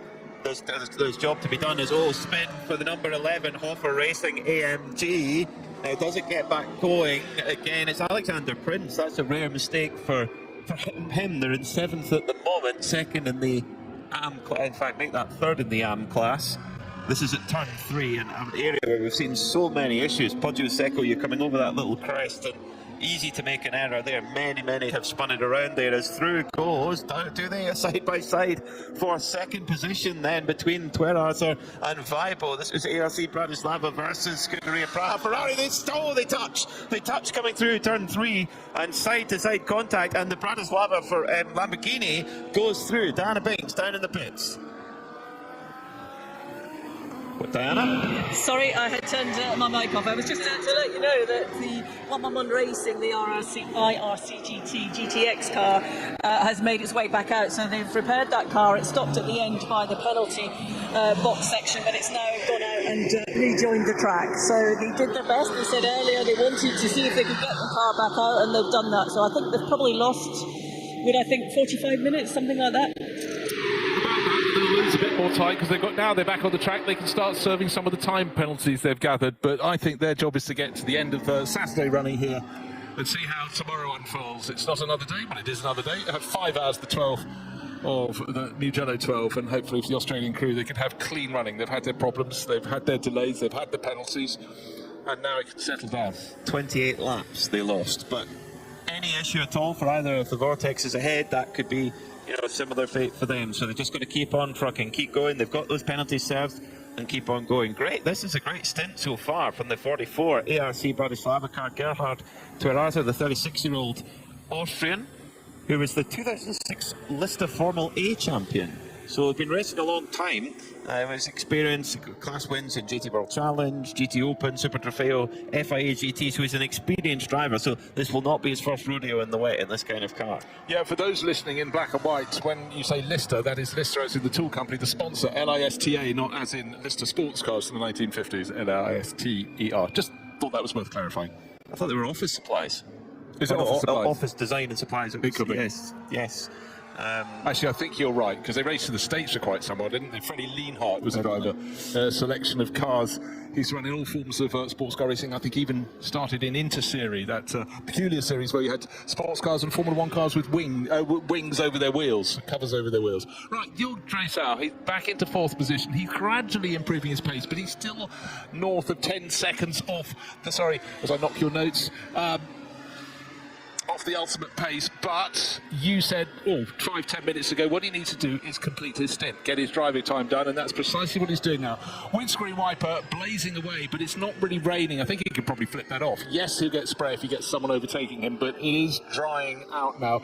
Di mentioned a short while ago down the pits, a little bit of a breeze coming through. That may help blow the rain clouds away and dry what has fallen, but for a lot of the drivers now, they're just settling into their order. What they haven't enjoyed is code 60, green. You start running again, back down to code 60, tyre temperature drops, brake temperature drops, brain temperature drops. Now, we've had quite a few Ferraris leading this race, and one of them was the CCC Kessel Racing Ferrari. It's down in 5th place at the moment in the hands of Marco Frezza, but it has quite a long way to go. It's almost a minute it needs to gain to catch Jörg Drysdale in 4th. Is lapping faster, has actually close with every lap, but it just shows how that front group of cars is really stretched out. And all the time, Sabine De Castro just doing a really good job at the front of the race. Not the quickest driver out there by a second or two, but consistently on the money in the Manu Mari Energy by Ibi Motors Porsche. And it's certainly the most commentator-friendly car to spot through the gloom at Mugello with that paint scheme on it, for sure. In the 992 category, the 909 of Luke Breukers leads by 8.5 seconds from Julian Hans's for Milner Motorsport. So the intriguing, exciting battle that we saw between these two cars in qualifying in the dry is playing out here in the race conditions in the wet. Luke Breukers with his light blue helmet on, easy to spot even through the slightly tinted glass there, and he's right behind one of the GT3 Ferraris. In fact, it's the Era Motorsport car driven at the moment by Dwight Merriman.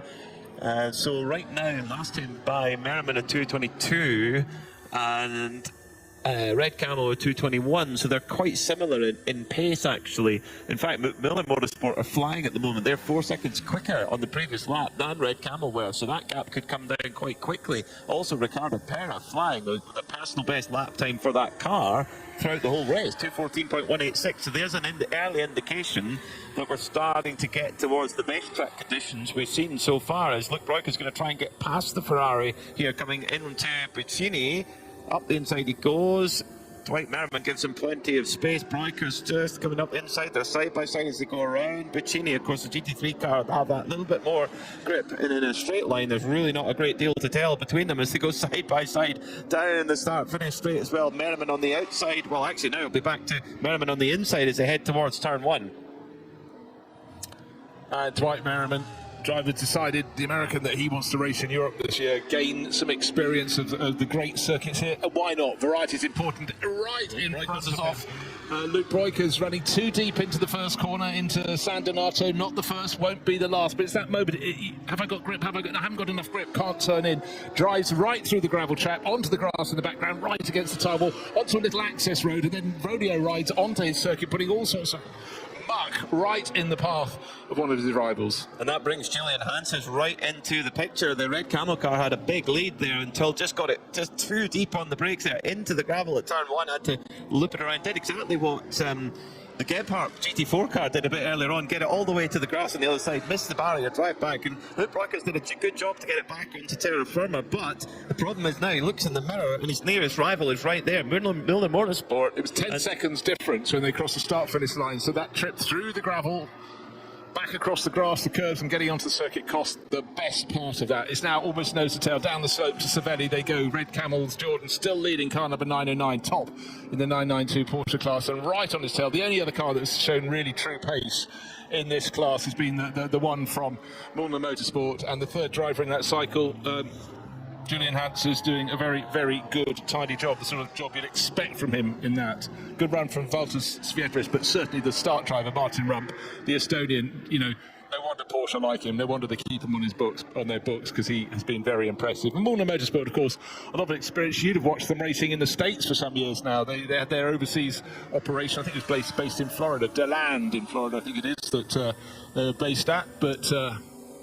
yeah, they run LMP3 cars as well. As round goes, Hanses just goes round the outside of Breukers at Corintau as they go through the Biondetti chicane, where normally they've gone using all the paint there. So it's, that's showing you that they can have got the grip there that they want to come up towards Buccini, the final corner. Now, can Hanses, now that he's got the track position, can he pull away from Luke Breukers here? In terms of where they are on their stint, Hanses has been at the wheel for... Let me see, he's been at the wheel for 18 minutes. Breukers has been at the wheel for 1 hour and 24. So maybe Hans has just made a little bit fresher, actually, because the mental power required to drive at this speed and this type of condition is so difficult. Look, in conditions that are mixed, on tyres you still don't know very well. I mean, it's a question of when or if you may have a problem. You are really, the permutations are so huge, but the confidence that Julian Hans has showed there, you really don't want to be going right out to the painted lines at the edge of the circuit, because that's where the moisture lies, and then suddenly your quicker lap ain't going to happen. You'll be getting a tank slapper, getting a moment through Poggio Secco, the third corner of the lap. Both the cars challenging for the lead in the 992 Cup class. The Malden Motorsport entry and tucked in behind the 909 of Red Camel Jordan of Luke Broikers running right to the edge of the circuit. These are drivers confident in their cars, Peter. They are, yes, and these are not easy cars to drive. They do not have traction control. These cars will be fitted with ABS. There's basically an optional extra Bosch system that you can fit to the cars. They don't run them in Carrera Cup Germany or in the Super Cup, but you can in an endurance spec put an ABS kit. In fact, in Carrera Cup North America they do put ABS on them, but no traction control. 500 horsepower rear engine car, of course. It's a unique thing, but the Broikers boys, they love that car. They adore it. They tried a GT3 Audi in Barcelona. They enjoyed it, but they love their Porsche GT3 Cup car more. Well, you only find that out by trying another category, and of course they've been staunch supporters of the 24 H Series run by Creventic for a long time. But the one in the team who's least happy this weekend is Father Evo, who hasn't got to race. He's got a neck brace on at the moment, soft neck brace. Ricardo Berra comes in because he had a little off on an electric bike, and therefore has to be on the sideline this weekend. It's been some very quick laps from the driver who's come in from 16th place in a 992 Cup class, puts it in 4th position overall. But Ricardo Berra, so many years now, about 3 or 4 years in the World Endurance Championship, did a very, very tidy job there. And you picked out the fact he was almost as fast as the very fastest GT3 runners in that stint. Yeah, it was some really impressive pace running with Manthey Racing in the World Endurance Championship. So he'll be at Le Mans this year. He's won in the World Endurance Championship, Carrera Cup Italia, ELMS, Asian Le Mans, and won the Italian GT4 Championship back in 2021. So yeah, a driver with real potential for the future for certain. Scuderia Praha, they're of course former winners at this race on 2 occasions. If they could get to the checkered flag tomorrow afternoon, they would equal Herbert on 3 wins apiece. Let's get an update down in the pits with Diana Biggs. You were just talking about Ricardo Berra, who just jumped out of the number 973 EBI Motors, so he's just had a quick drink. Ricardo, how was that stint out there for you? Wow, it was very tricky, I have to say. It's very difficult to keep this 992 GT3 Cup on track, especially in these conditions. Very tricky situation with the code 60, as the restart, the tire were so cold, so every time was very difficult. But we managed to, I think, get into P1 again. Now let's see. I mean, it's like a survival race at the moment. Is that where you sort of think about it a little bit more before you make a move? Are you sort of weighing everything up at the same time? Yeah, it's very difficult. Now at least it was not so much water on track, so it was pretty easy to follow a car, but before it was very tricky, I have to say. So make a move was not the best out there. You need to be very sure about it, but I managed to have some moves, and let's see now what my mates are doing. Are you satisfied as to how your race is evolving so far? Yeah, so the start was not the best. We were like P6. Now we get again into P1 after my 2 stints, I think, 2 hours, more or less 2 hours. So now the other 2 my mates are going to the car, so let's see at the end of the day what's going on. Thank you very much. Thank you so much. Ciao. Ricardo Berra for the 973 Ebby Motors Porsche Cup machine. Ebby Motors running 2 cars here. They, of course, they run the car that leads the race right now, the Manamori Energy machine, the full-spec GT3R. And actually, they did have a class win here last year. They ran the Porsche Center Ticino car, but my memory serves me correctly. So they know how to win here at Mugello. Yeah, that's just been taken over from Ricardo Berra into the hands now of Davide Roda. So we'll see how he gets on. Right.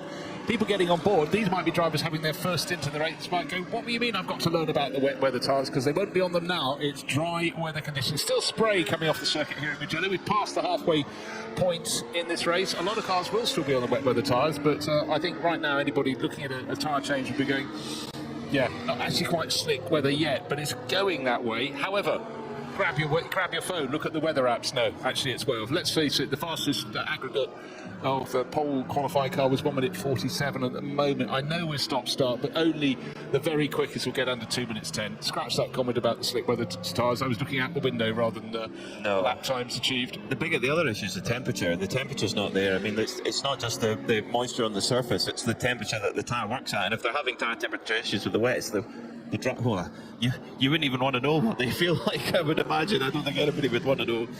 Nobody would be brave enough or silly enough. But imagine if you had decided, I think that it's going to come to us, but then you're having code 60, they cool down your slick tyres and you're trying to get them going and take a few laps to get the heat in. It would be a nightmare. Right, what's happening at the front? Sabino De Castro leading the race by 1 minute 46 seconds. Matheus Vibo from the Scuderia Praha Ferrari has just come in to have a pit stop in the refueling area. That's in third place at the moment. That means Marco Frezza, CCC Kessel Racing, should be promoted to third. That means Ian James has been making good progress in his second stint. The Heart of Racing by SPS Mercedes should also go up a position. But right now, for AB Motors with the Banamari Energy by AB Motors Porsche, looking very tidy at the front of the race, running good pace. The next car in line is falling down the order. York Drysau at the wheel. That's the Proton Hooper competition thing. So with every lap, their advantage is growing. Sabino De Castro, car number 95. It's a Porsche. Porsches were nowhere through dry practice, dry qualify, but as soon as we got the rain falling today, suddenly they're right in the window. We had a brief yellow flag at turn 3 at Poggio Secco, which has been a hot spot all day long, but it's gone back to green flag clear in that section. I mean, that's quite a quick corner in a GT3 car, 80 miles an hour through there, and you go over a crest. We've seen so many drivers, as they ask for the power, the rear just kick out and go. The marshals at that particular point, I hope they've got a big box of chocolate biscuits to keep them going, because they've been busy. Certainly, yes. Now we wanted the 5 hours today, the 7 tomorrow, but it's 7 hours today, add the 5 tomorrow. And the cars, if you're new to 24H Series race, they don't go to the pits, the pit garage overnight. They get parked in the position, in the order in which they are when the checkered flag falls after today's 7 hours. They stay on the grid overnight and they'll go out and resume tomorrow with 5 hours to go through to the checkered flag. And then we'll see who's on top, not just in the race, but in the various classes through the order. But right now it's Banamari Energy by AB Motors. It's a car that's very, very discreet in its race livery. It's black underneath, covered in bright pink, bright blue, bright green, bright yellow splodges of paint. And then you almost lose the red, white and green on the Italian tricolor on the B pillar of the car, because there's so much colour to contemplate. But again, it looks good in the day, it looks good at night. And they're a team that have been together for so long and have competed in the series for so long.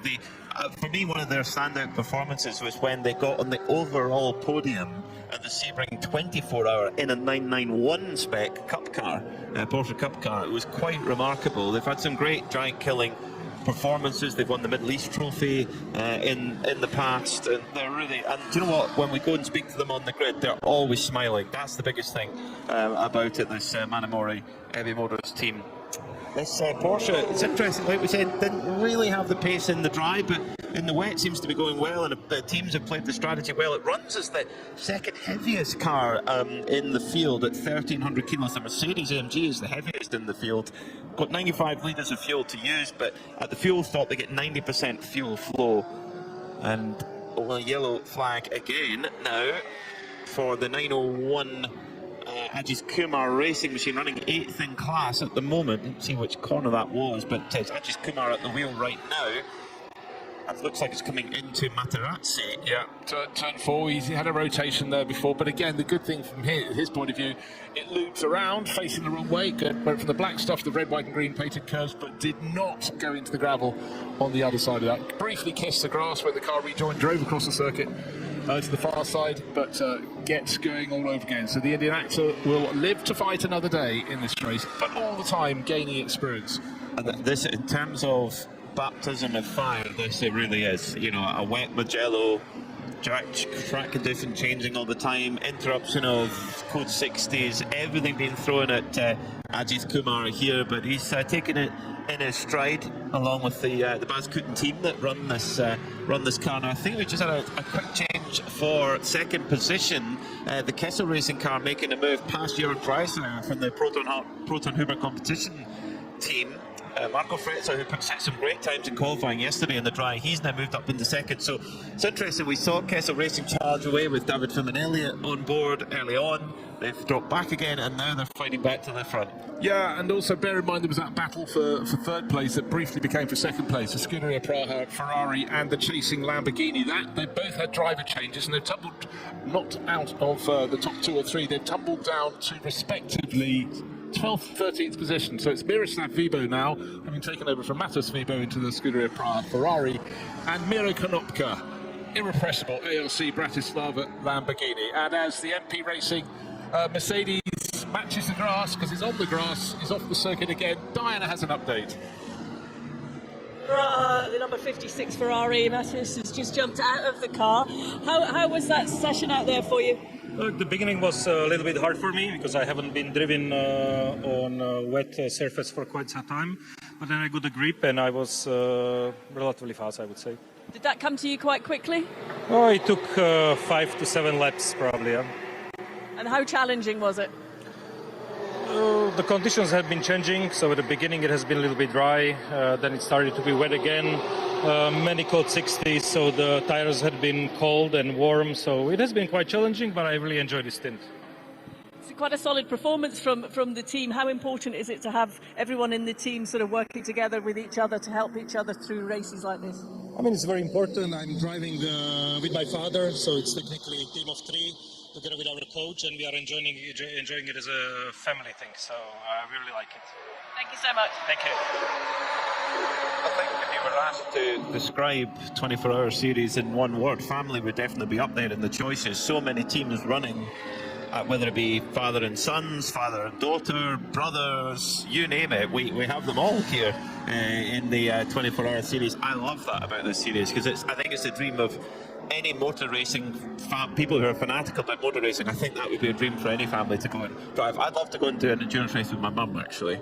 He's the one freak in our family.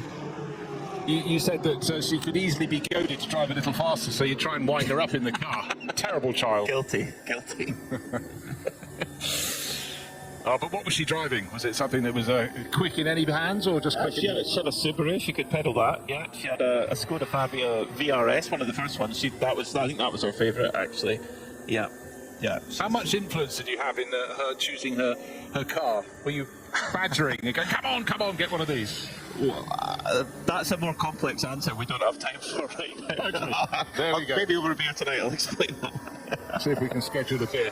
Right, almost blue sky in the distance, said the eternal optimist, because certainly it is much brighter than we thought. But when we arrived at the track this morning, there was a little bit of light drizzle, but it looks as though we might get away with almost sunshine towards the end of the race, or broken cloud. We're getting there now, but bear in mind an hour into the race, or not even that, suddenly looked like it was going to be heavy rain throughout this opening 7 hours, the 12 hours of Mugello. It's looking rather better now.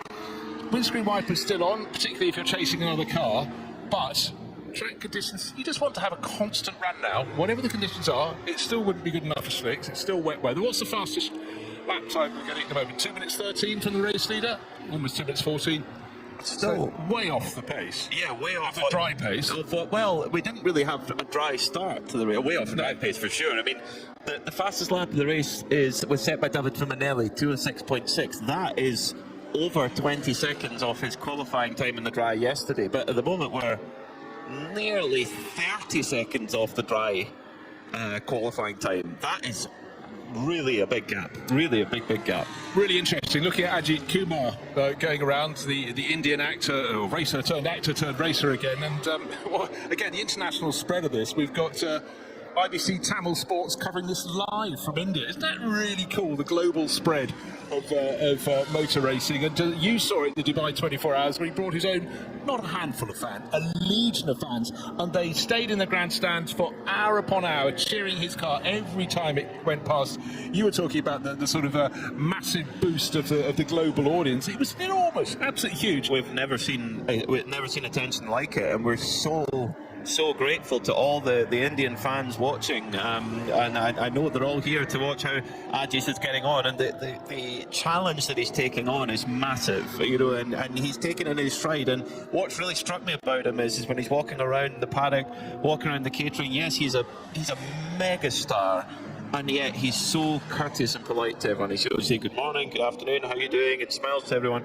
A proper star in every way, and we're delighted to have him here. Yeah, cool, calm, collected, charming, but also for a lot of people who followed him simply because they know who he is. This season could be their first season of looking at these fabulous cars racing, multi-class racing, endurance racing, so much to learn. And here we are, deep into this race, and Ajith's in the middle of 3 cars cornering 3 abreast, going round the final corner on a slippery track. So it's tense, it's exciting, beautifully captured by the cameras, and again, with every lap gaining experience. And even if he came here on a completely dry or a completely wet track, it's the changing conditions that just forced you to keep on learning. So we hope you're enjoying it in the early evening, or actually probably quite late evening, over in India on Tamil TV. Good to have you. And then stay with us for the whole season, because Ajith is on a European adventure all season, going to Spa, to Paul Ricard, Misano, Barcelona. He's going to be here enjoying it all year, and we're delighted to bring you the coverage on Tamil Sports. Just over 3 hours to go then until we take our intervention break, as it's called, and then we go back to racing for the final 5 hours tomorrow. And the idea is stay on the lead lap in your class, get to the end. The one thing to bear in mind though is that for the final 10 minutes the pits close, so you have to, if you want to top up before, you have to get it done before that 10 minutes. Yeah, and don't come in with just 12 minutes to go, because that means there may be someone else at the pumps and you don't get your turn. Does that mean a little sound from the pits perhaps? Is that you, Di? No, microphone check perhaps down there, or maybe the buffeting of the wind, because we did hear Di say the wind was picking up. And in some ways I think that's helped dry the circuits out a bit. Still waiting to see. Quite a few drivers are only just into their stint. We mentioned ARC Bratislava with their Lamborghini. They're only, under 10 minutes into their stint. Likewise, the Scuderia Praha Ferrari with Miroslav Vibo on board. But quite a few of the others at the front end of the field, the cars that could be setting quick lap times, are getting towards the end of their stint. They're getting towards the 1 hour mark. You can go a bit longer than that, but I expect the quick times to come when they get a fresh set of rubber in the next quarter of an hour or so and go back out onto the circuit. But right now, the best lap last time around, 2 minutes 12. Car in second place. It's Marco Frezza, the CCC Kessel Racing Ferrari, giving chase, but some distance down on the race leading Manamari by Ebby Motors Porsche. That's leading the way. Yeah, it's interesting now, the track seems to have hit a kind of plateau in terms of speed. You would expect it, given the rain's eased off, you would expect it to keep drying with the cars going round under green flag conditions, but hasn't quite done that so far. Well, as we reach the top of another racing hour, it's 3 hours to go here for this first portion of the Michelin 12 Hours of Mugello. Let's take a rundown of how our teams and drivers look, with 4 hours down and 8 hours left in total of this edition of the Mugello 12 Hours. In the lead at the moment is the number 95 Manamori Energy Porsche of Fabrizio Broggi, Sabino De Castro and Sergio Nicolai. They're being chased though by the Kessel Racing Ferrari, the number 8 machine, with the third place Porsche for Proton Hubert competition just a further 25 seconds further back. In fourth, it's the Heart of Racing, who started on the front row of the grid with their Mercedes. It's Ian James, Green Newell and Hannah Grisham taking on driving duties for them. With the top 5, in fact, Coffer Racing, they just crept their way forward throughout the day. They qualified in 12th, they're up to 5th and very competitive indeed in the AM class. In 6th, it's the Continental Racing by Simpson Audi, number 69. Then in 7th, it's the Red Ant Racing Team, formerly 992 champions last year. They've made the step up to the full spec GT3 and they've chosen a Mercedes AMG. They sit in 7th. They fought a little bit of gear shifting issues earlier on, but they've managed to get on top of that, and it's the car is running smoothly again. Number 71, Circle K Jutta Audi, sits in 8th. Then it's the first of our 992 class cars, sitting in 9th overall. Quite impressive for that crew. And then rounding out the top 10, it's Pellin Racing, number 29, with Cal Martelli, Felicia Gelmini and Lisa Clark, who's at the wheel at this exact moment. Sitting in 11th overall is, and second in class, is the 909 Red Camel Jordan's car of Luke and Rick Broikers alongside Fabian Dance. 12th is the ARC Bratislava Lamborghini. 13th overall, 56 Scuderia Praha Ferrari. But both those two cars I've just mentioned have not long had a pit stop and have come into fueling, so they've a little bit of, behind the score right now, but they will filter back forward. Aero Motorsport have had great pace at points, but a couple of big penalties have hurt them. They're in 14th overall right now.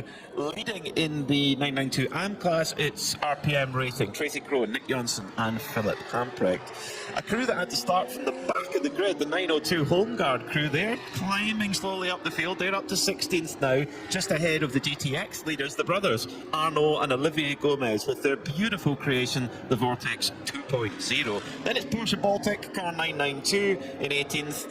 The MDM 965 Porsche, again, have been very quick in wet conditions, but again have picked up a couple of penalties. They sit 19th overall. And rounding out the top 20, it's the Ebby Motors Porsche 992 class machine, car 973.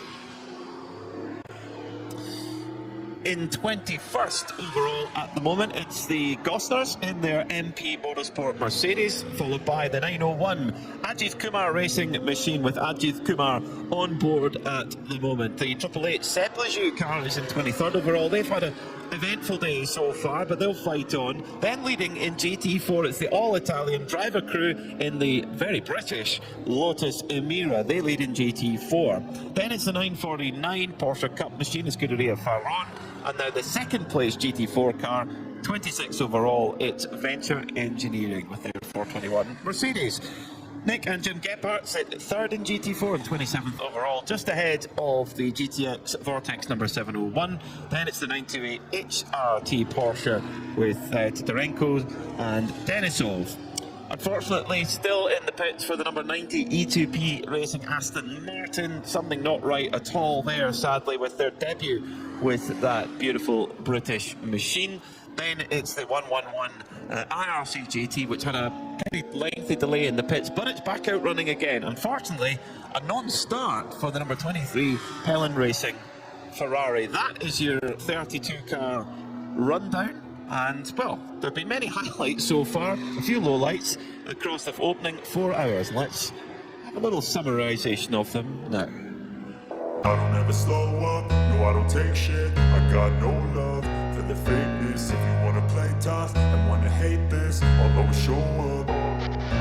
I don't ever slow up, no I don't take shit. I got no love for the fakeness. If you wanna play tough and wanna hate this, I'll always show up and make a statement. I don't ever slow up, no I don't take shit. I got no love for the fakeness. If you wanna play tough and wanna hate this, I'll always show up and make a statement. Everything I do so instinctive and so passionate. Every word I move so descriptive like an adjective. I got a vendetta against people who patented being negative when you should be getting after it. I got facts over tracks, this and that. Spitting slow, spitting fast. I could roast, I could gas. Think I'm okay at last, but I don't know if that can erase all the past. And the pettiness, a reflection of the emptiness. Hilarious, you think you're worth my time, you're delirious. Mysterious, because you hide behind a fake exterior. Inferior, you know I'll always be a bit superior. Get off of me, this ain't no humble brag. I want you to hear words, you can say them back. I want you to feel free from the chains at last, and to believe in what you got, it was built to last, yeah. Now that I've been put through hell, I never got anyone's help. I had to do it all myself. I don't ever slow up, no I don't take shit. I got no love for the fakeness. If you wanna play tough and wanna hate this, I'll always show up and make a statement. I don't ever slow up, no I don't take shit. I got no love for the fakeness. If you wanna play tough and wanna hate this, I'll always show up and make a statement. I'm gonna learn the consequence of being incompetent. Mental health is confidence, dreams and some honestness. I'm not here to save the day, that's for you to take away. I could play a million mind games, but instead I say something not illogical, something that is topical. Rub it on and watch it go, make yourself unstoppable. Dreams are irresponsible, but they're always possible. If you just believe, you could be so remarkable. Thoughts in my head, a collage and they spread. I'll be great one day, going off of my meds. No, I'm not giving up, no, I'm not giving in. I will make it to the top, taking off in the wind. I gotta make it, I'm saving. 4 hours and 6 minutes down, 2 hours and 53 minutes remaining in this first portion of the Mugello 12 hours. And oh no,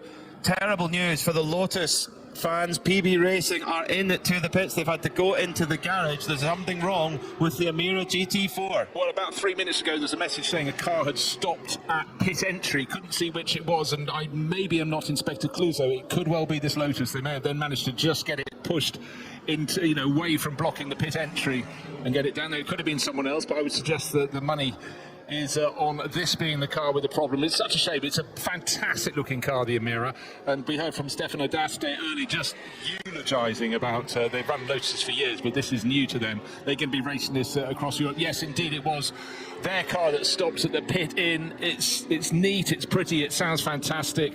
But for now, it's got a problem and is falling down the order into the bottom position in GT4. But I'm sure there's plenty more to come. Fingers crossed they can get it out, not only just for the rest of today, but for tomorrow as well. We talked about it at the early part of the show, that GT4 is more of a battle of attrition. It's a reliability battle in many ways. We see it so often here in the 24-hour series. It's, no matter what the package is, it's not manufacturer specific. It's about getting the running without technical issues. And if you do have a technical issue, being able to repair it quickly. Ben Constantinos, I'm sure, will be down there. He'll have a report for us in a minute, I'm sure.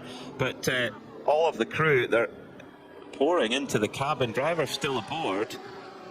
They've also got the rear cover off, and some of the faces in the paddock, the longest faces in Mugello right now, and just from the lead of the race, from the lead of the category. I mean, particularly Alberto Nasca, who was in.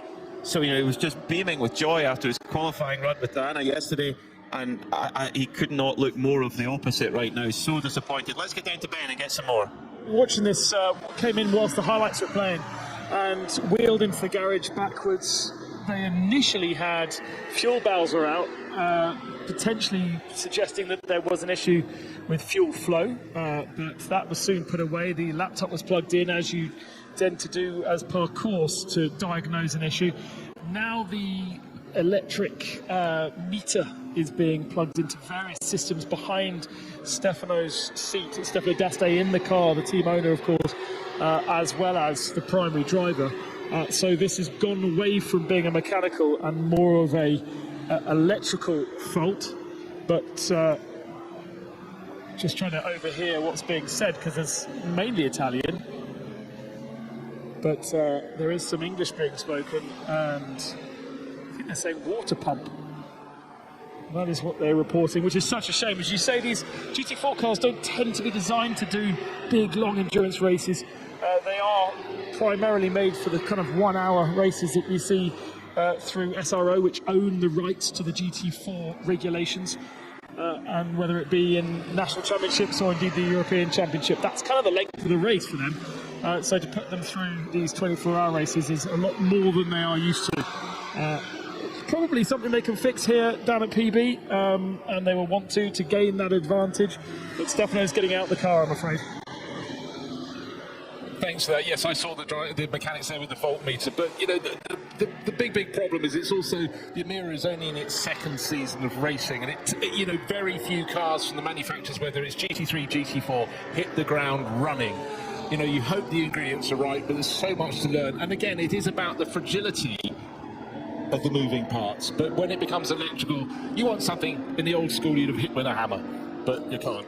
Well, that might be the case of Stefano D'Aste actually getting out the car now with the open-faced helmet there. That's just a bit of disappointment. And the thing is, you're absolutely right, Bruce. It is with the new package difficult, but we've seen again lots of times in 24-hour series very established packages in GT4 having technical problems, and it's, you know, so if you can run clean, it's you've got a good chance of winning that category. It's just the way that it's worked. And Ben's right. In general, the cars are ready for.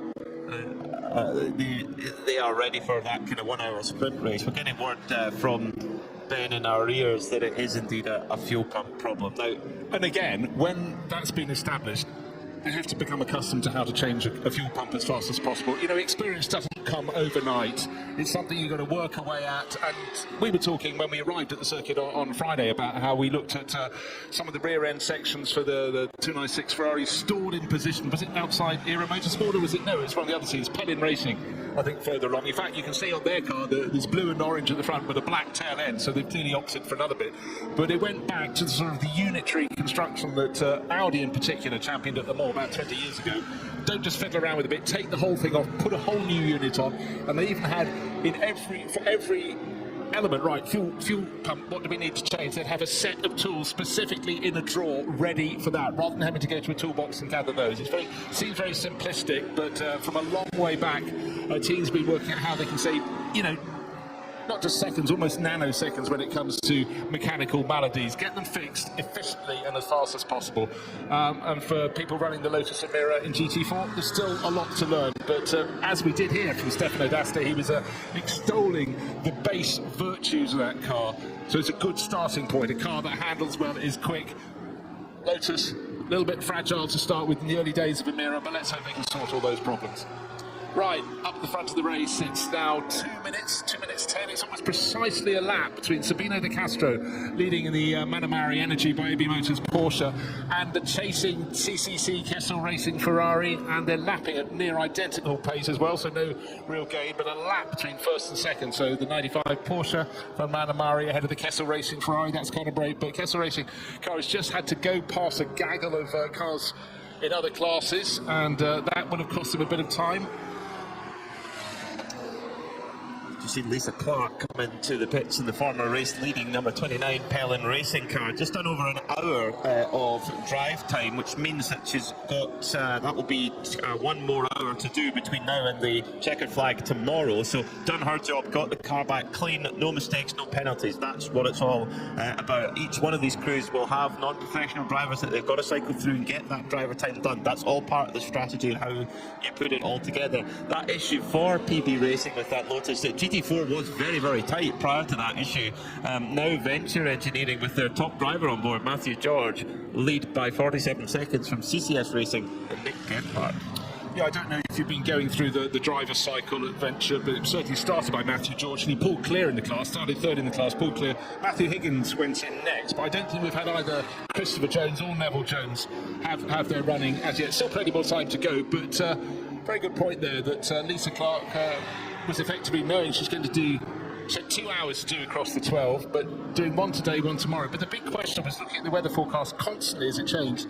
Do you want her in when it's full wet? Probably not. So they had to guess, and the weather was changing all the time. And in fact, most of this star has been relatively dry. Haven't been actually too many code 60 periods either, but I think they chose very well. But whether that was their plan ahead of the race, or I think they have to do it all on the move, all on the sly, all on the hop, just react to situations as they come your way. But I think they timed it very well, Pelin Racing, for the Californian racer. That's a really tricky conundrum, isn't it? Because they don't want to drop an extra lap before we shut off tonight. If they've got a good bit of gap behind them, then they might try and use that driver time up. But of course, Lisa Clark's a Ferrari Challenge racer. She'll come to the Ferrari Challenge World Finals, and an hour stint is a pretty good as we say, training run for a Ferrari Challenge race. And I know they're slightly shorter than that, but in general, it's a really good marker of how to handle that challenge. Yeah, and we heard from Carlo Marcelli, teammate and coach as well, that they did a round together in the Italian GT series last year. Of course, they have the Sprint Championship and the Endurance Championship for Italian GT, but it was learning a circuit, coming to the home of Ferrari, and I'm sure coming to a circuit owned by a Ferrari. This one, Mugello circuit, is another thrill for Lisa, as she has her Ferrari racing sort of odyssey as she picks her way around the world. Like the Ferrari road cars too. Yes, of course. They've named. Should we go to the dog conversation? Let's go to the dog conversation. Okay, what's her dog called, Peter? Enzo. Enzo raced at the old Mugello, actually. That's Enzo the man, not Enzo the dog. Ben Consanduros. Yeah, thank you very much, Peter. Fresh out of the car after an hour stint, Lisa. High fives all round here in the pits. What was that? High fives all round here. Good energy from your team. Yeah, no, my team's very supportive of me. I'm the bronze, the slow bronze, so they're trying to keep me, happy and supported in the car. So great team to be with. And how was your experience out there? Because this has been the trickiest of days. Yeah, it's really a lot of mixed emotions because of the rain, then no rain, then semi-dry track, then wet. So you're kind of constantly tossing and turning on which direction to push, you know. And how much help was Kyle on the radio to you? We saw him in here quite a lot on talking.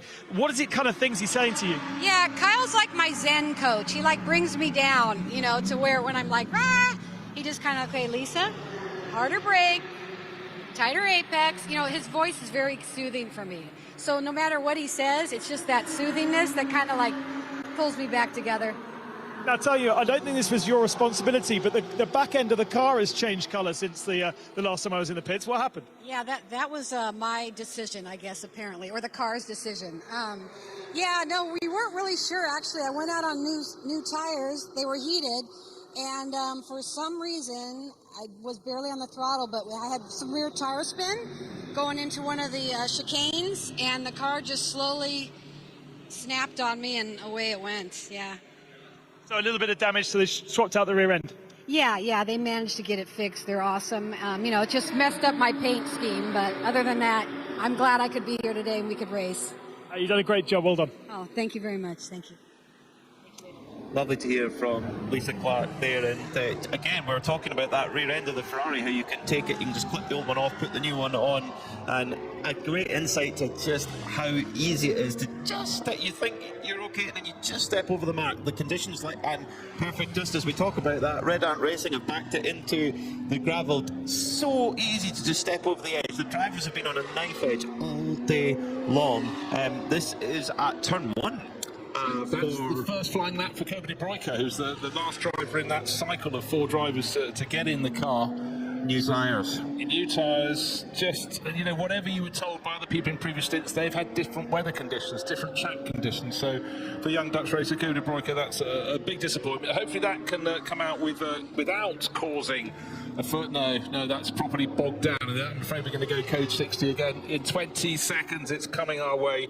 The first corner, San Donato, has been one of the points on the circuit. Turn 6 as well, the downhill. Savelli has also been a point at which drivers have spun. But in fact, I think the prize of being the most deeply embedded has now been taken by Kobe de Bruyke. The car sitting wedged rear end deep, particularly on the left-hand side of the car. No, actually both sides of the car. That's a classic case of going in backwards, because you can see the diffuser has been filled from the rear with the gravel as Mercedes. Lovely looking car, and it's deep blue with red flashes, sitting in the gravel at turn 1. It almost comes up to the centre lock of the wheel. Correct. In fact, the marshals are having to sort of palm the gravel out of the way to try and clear away everything. They'll use the roof hooks to allow the lifting device to come in and pull out the Red Ant Racing Mercedes.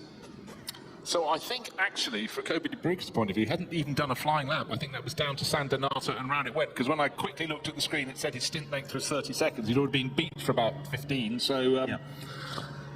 Oh, well, it's all chalk it up to experience. I must say the Manitou crew down at San Donato have been very quick there. If you could leave that half ton of gravel in the gravel bed, that would be good. So other cars coming in under code 60, including Ajith Kumar. We've just been talking about him. He's going to the refueling bay where the cars turn in, and just before pit in, they have to double back on themselves with a very tight right-hander, then a left 90-degree bend, and they get to the refueling area. And importantly, if you're the first ones in, you shouldn't have to queue for a pump. But actually, it looks like he's got the timing spot on.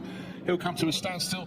They're not the sort of refueling rigs you'd find in Formula 1 and things where it happens super fast. They're regular, grip pumps as you'd use at your local fueling station. What you have to hope is your mechanics are down there ready by a pump to flag you in.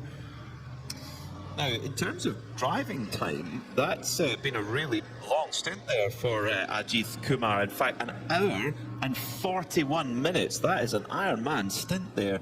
Again, the thing is, yes, the physical load is less in the wet, but the mental load is 3 times as much to keep the car on the straight and narrow. Now, if my memory serves, that'll be nearly all of his minimum driver time done.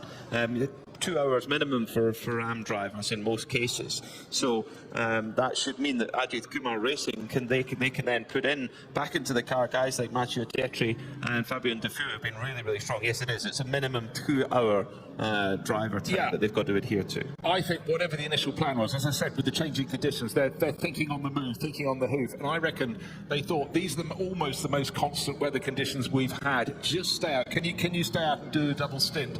And, it's not because the conditions were changing almost by the lap for the first 2 hours or so, but here we are, under 3 hours to go in the Saturday running here at Mugello, and driver out, so it'll be either Detri who started the car or Duffier hopping on board. Ajit's out, but he's almost got all his running done. He'll have some more, well, maybe later today, but I would think he'll be there for the Sunday race, and he looks pretty happy with himself. Good stint. Yeah, great team spirit there, Fabien Defoe there to give the congratulations, and how you support one another in an endurance racing environment is vital, absolutely vital. Everyone has to be supported as much as possible, and debrief going on between the two of them. But, whether you're a seasoned pro or someone who's got fewer racing miles on the clock, you'll be chock full of adrenaline when you get out, but it dissipates so quickly, and you will sit down and just every part of your body will just go, you just realise how tense you've been as much as you try not to.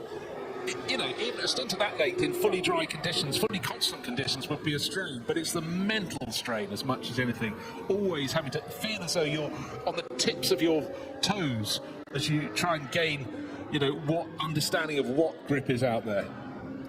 So it's Mathieu Tetri now aboard that number 901 Ajith Kumar Racing machine with that white, red and orange paint scheme. I tell you, you replace that white for silver and it's a Tunnix caramel wafer car. We are getting to about tea time in British afternoon time there, but I think it's caramel wafer time, I think, with a cup of tea. We're both looking at that in a big, I don't know why, but... Well, she might have had a supply of Tunnix tea. She might have tea. She might tea cakes, or well, it's more the white caramel wafer, actually. Is it? Colour. You feel? Yeah, Okay. thanks, yeah. Well, let's wait and see. I haven't seen the teams offering them to their drivers, so maybe there are none available in this part of Italy. Well, you couldn't get a great better Greta bastard than that, could you? Imagine that. This is what motorsport's about, making connections. Absolutely. Anyway, we're just throwing it out there. Well, you know what? Conditions, if you just happen to join us, having skipped the first 4.5 hours of this race, you might go, track looks a little slippery, but nice spring day, a little grey, whatever. But we've had some rain here, trust me. We've had rain on the Saturday at Mugello. While Northern Europe seems to be having a sort of like spring-like weather, 20 degrees or so. Down here, a week after huge rainfall, a lot of flooding, a lot of landslips, still blocking some of the roads in this part of Tuscany. It's been grey. Now, let's take a look. Yeah, some bodywork repairs going on for the 69 Audi, so that's not exactly what they've been expecting to do when it came in. That's had an off somewhere. It had a lot of twitchy moments when in the early stages of the race, but just behind the front wheel, clearly there's been a run through some gravel that seems to have bent some of the underbody work there. That's the Continental Racing by Simpson Motorsport Audi. That was quick in the early stages of the race, wasn't it? It really started to pick its way up the order. It's gone in backwards. The main part of the damage is on the rear left of the car, and the tyres look pretty well worn down too, so they might need to be replaced if they wish. In fact, no, they're going to run them as they are. Well, it was the driver who started the race who was going so well, Vasily Vladikin, who's the one who's had that little tumble. But you know what? They've checked it over and said, off you go, jump back on the track, and stay on the track, by the way. But it's clearly had contact with a tyre wall somewhere. Bear in mind, Peter, at most points around this circuit, you've got to go across gravel traps or quite a lot of grass to get to a tyre wall, so I don't know where that went for its rotation, but clearly went in backwards. But they've obviously decided nothing is snagging on those rear wheels, nothing snagging on the front wheels. So back goes for a Deakin into the race. Interestingly, just getting in our global broadcast centre, getting some shots of the Venture Engineering GT4 that leads in that category of Matthew George.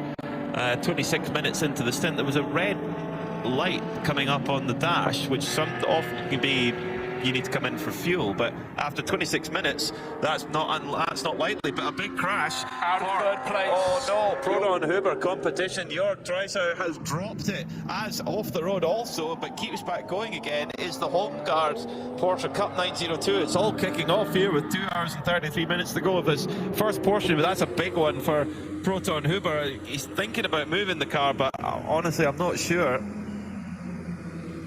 Not sure at all, and suddenly I'm having second thoughts about exactly where that was on the circuit. I thought it was on the descent to Savelli, but front left-hand corner, no longer with the car. The car sitting on the grass, it's coming sideways across the grass. It's pointing, I think, towards the direction of travel as I try and gain my bearings, or I could be looking at someone else. It's right, turn number 8, and that, to me, should be Arrabbiata or out of Savelli. Yeah, probably out of Savelli, down the slope it comes. The trouble is there was some tyre marks coming in from the opposite direction. It could have been from a rescue vehicle. Driver's still on board, windscreen wiper still beating. Front end of the car, behind the car, unfortunately. The bodywork there, that front wing is sitting behind the car on the grass. The front end of the car facing towards the circuit. But interesting to see if we can get a replay. It won't be happy viewing, unfortunately, for your Dreiser. Ah, good point. Okay. The tyre marks going up the slope. We just had a call from Ben. He was in the commentary booth with me at the time. That was where the E2P Aston Martin pulled onto the infield. It's the inside of San Donato, the first corner. That's why I couldn't work it out. And then it drove up the bank, really struggling to get gripping on the wet grass. And it's much steeper than it looks. But for Jörg Dreiser, third place, no more. So suddenly that puts the Kessel Racing Ferrari in second place in a better position. It can't be turn 1 because he's gone through the first sector. So hold on, it said turn 8, didn't it? Yes, so that can't be the case. Okay. So, well, wherever it is, it's a challenge of victory scuppered for Proton Huber competition, because even when they get the car back, they've got a lot of repair work to do. That front end is taking a lot of damage. Yeah. Meanwhile, at the front of the field, well, it's we don't necessarily need a timing screen. It's about 4 or 5 metres between Manamuri Energy by Ebby Motors Porsche and 1 lap. That's the thing you need to know. No. That will tick over as they come through. CCC Kessel Racing will be now, will they? Yes, they've been spinning into the pit. Sorry, Bruce, I do apologise. Yes. There's a full lap between them. They're nose to tail, with the Ferrari in second place with Alessandro Cutrera right under the rear wing of Sabino De Castro's Porsche. Well, Jörg Dreiser is out and shaking his head. Physically, he looks fine, but it would have shaken him up, because anytime you have a rotation in its own right, it squeezes between the wall and the Manitou rescue vehicle. He's suggesting how they can get his car out from where it's... Actually, he's looking fine, but he just wants to oversee the rescue of his car. That's so frustrating. It is Savelli. He's come down the slope at Savelli before he gets to the Arrabbiatas, but he's spun quite early, and I'd suggest he's gone off on driver's right, and then it's whipped around, and he's then gone onto the outside of the circuit and had the contact. Interestingly, that gap, you're absolutely right. There is a lap between Manamuri Energy and Kessel Racing, but the Cutrera Kessel Racing car had just come out of the pits 7 minutes or so ago. So that will actually, I would imagine, actually, by the time the Manamuri car pits, then the Kessel Racing car will go into the lead. But we'll see who pits under this Code 60 intervention.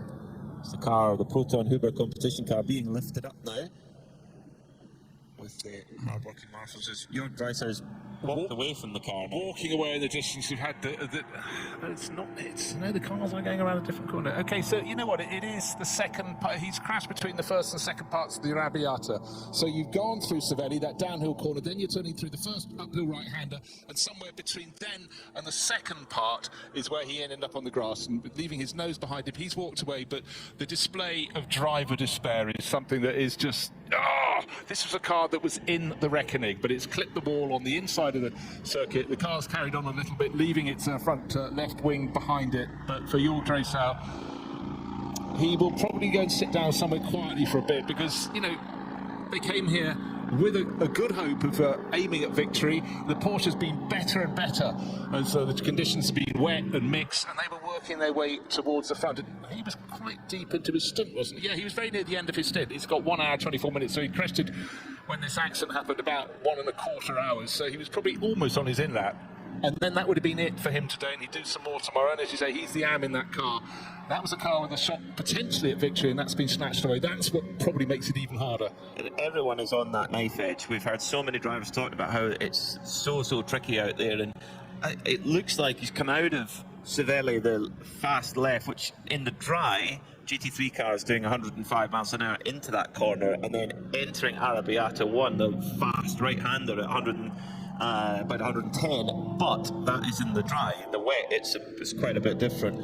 So I think he's got onto the curb on the exit of Savelli, and that's piked him around and then into the inside wall. As Manamori Energy by Ebi Motors, in they come into the pits, as does Kessel. Yep, they've come in nose to tail with the Porsche coming in, not just a car length in front of the CCC Kessel Racing Ferrari, but an entire lap clear. They'll take on a similar amount of fuel.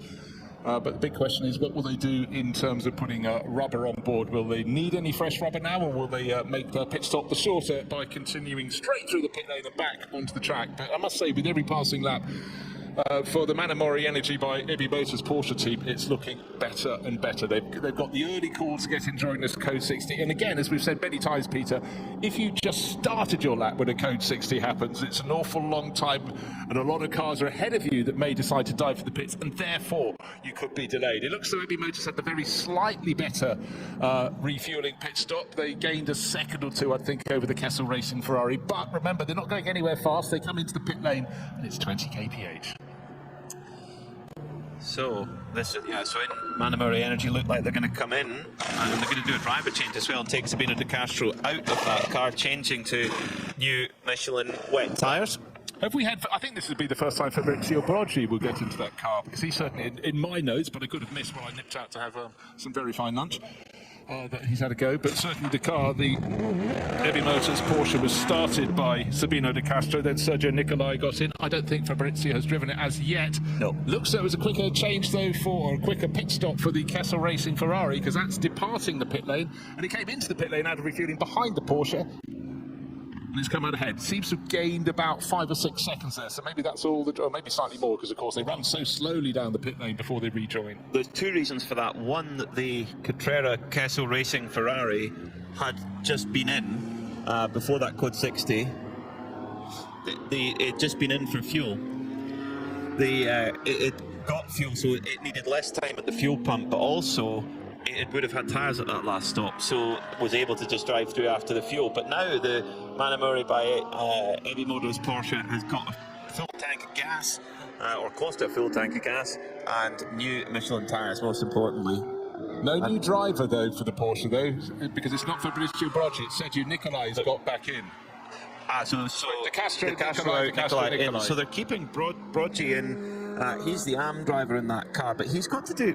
That's interesting, because Fabrizio Broggi and Sabino De Castro have to do a combined 6 hours between them. So they're. That is interesting. Ben Constantinos has more. Lovely stint, Sabrina. I just saw your engineer come over and say perfecto.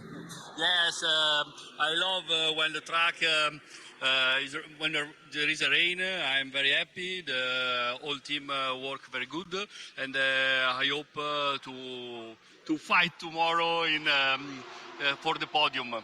Big changes in the track over the last 2 hours, from very wet conditions to, I guess we would say in English, greasy now. How did it feel inside the car?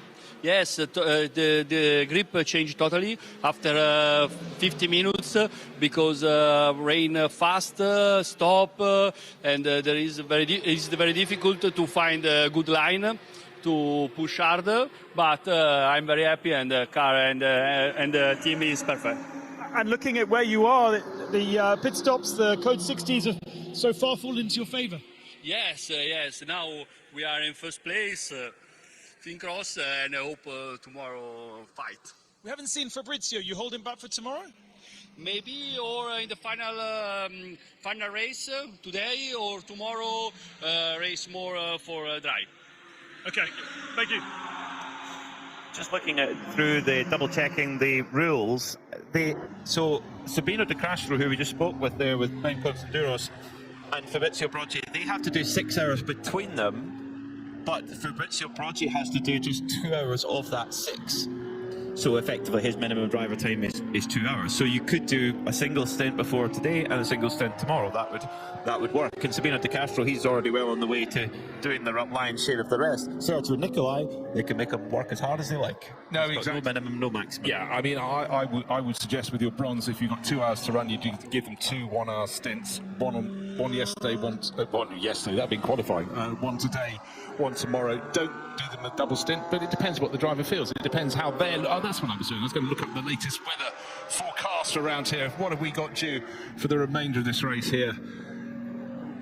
A little more rain coming, but not. Well, we end at 6 o'clock, which is 30% likelihood of rain, but the previous hour.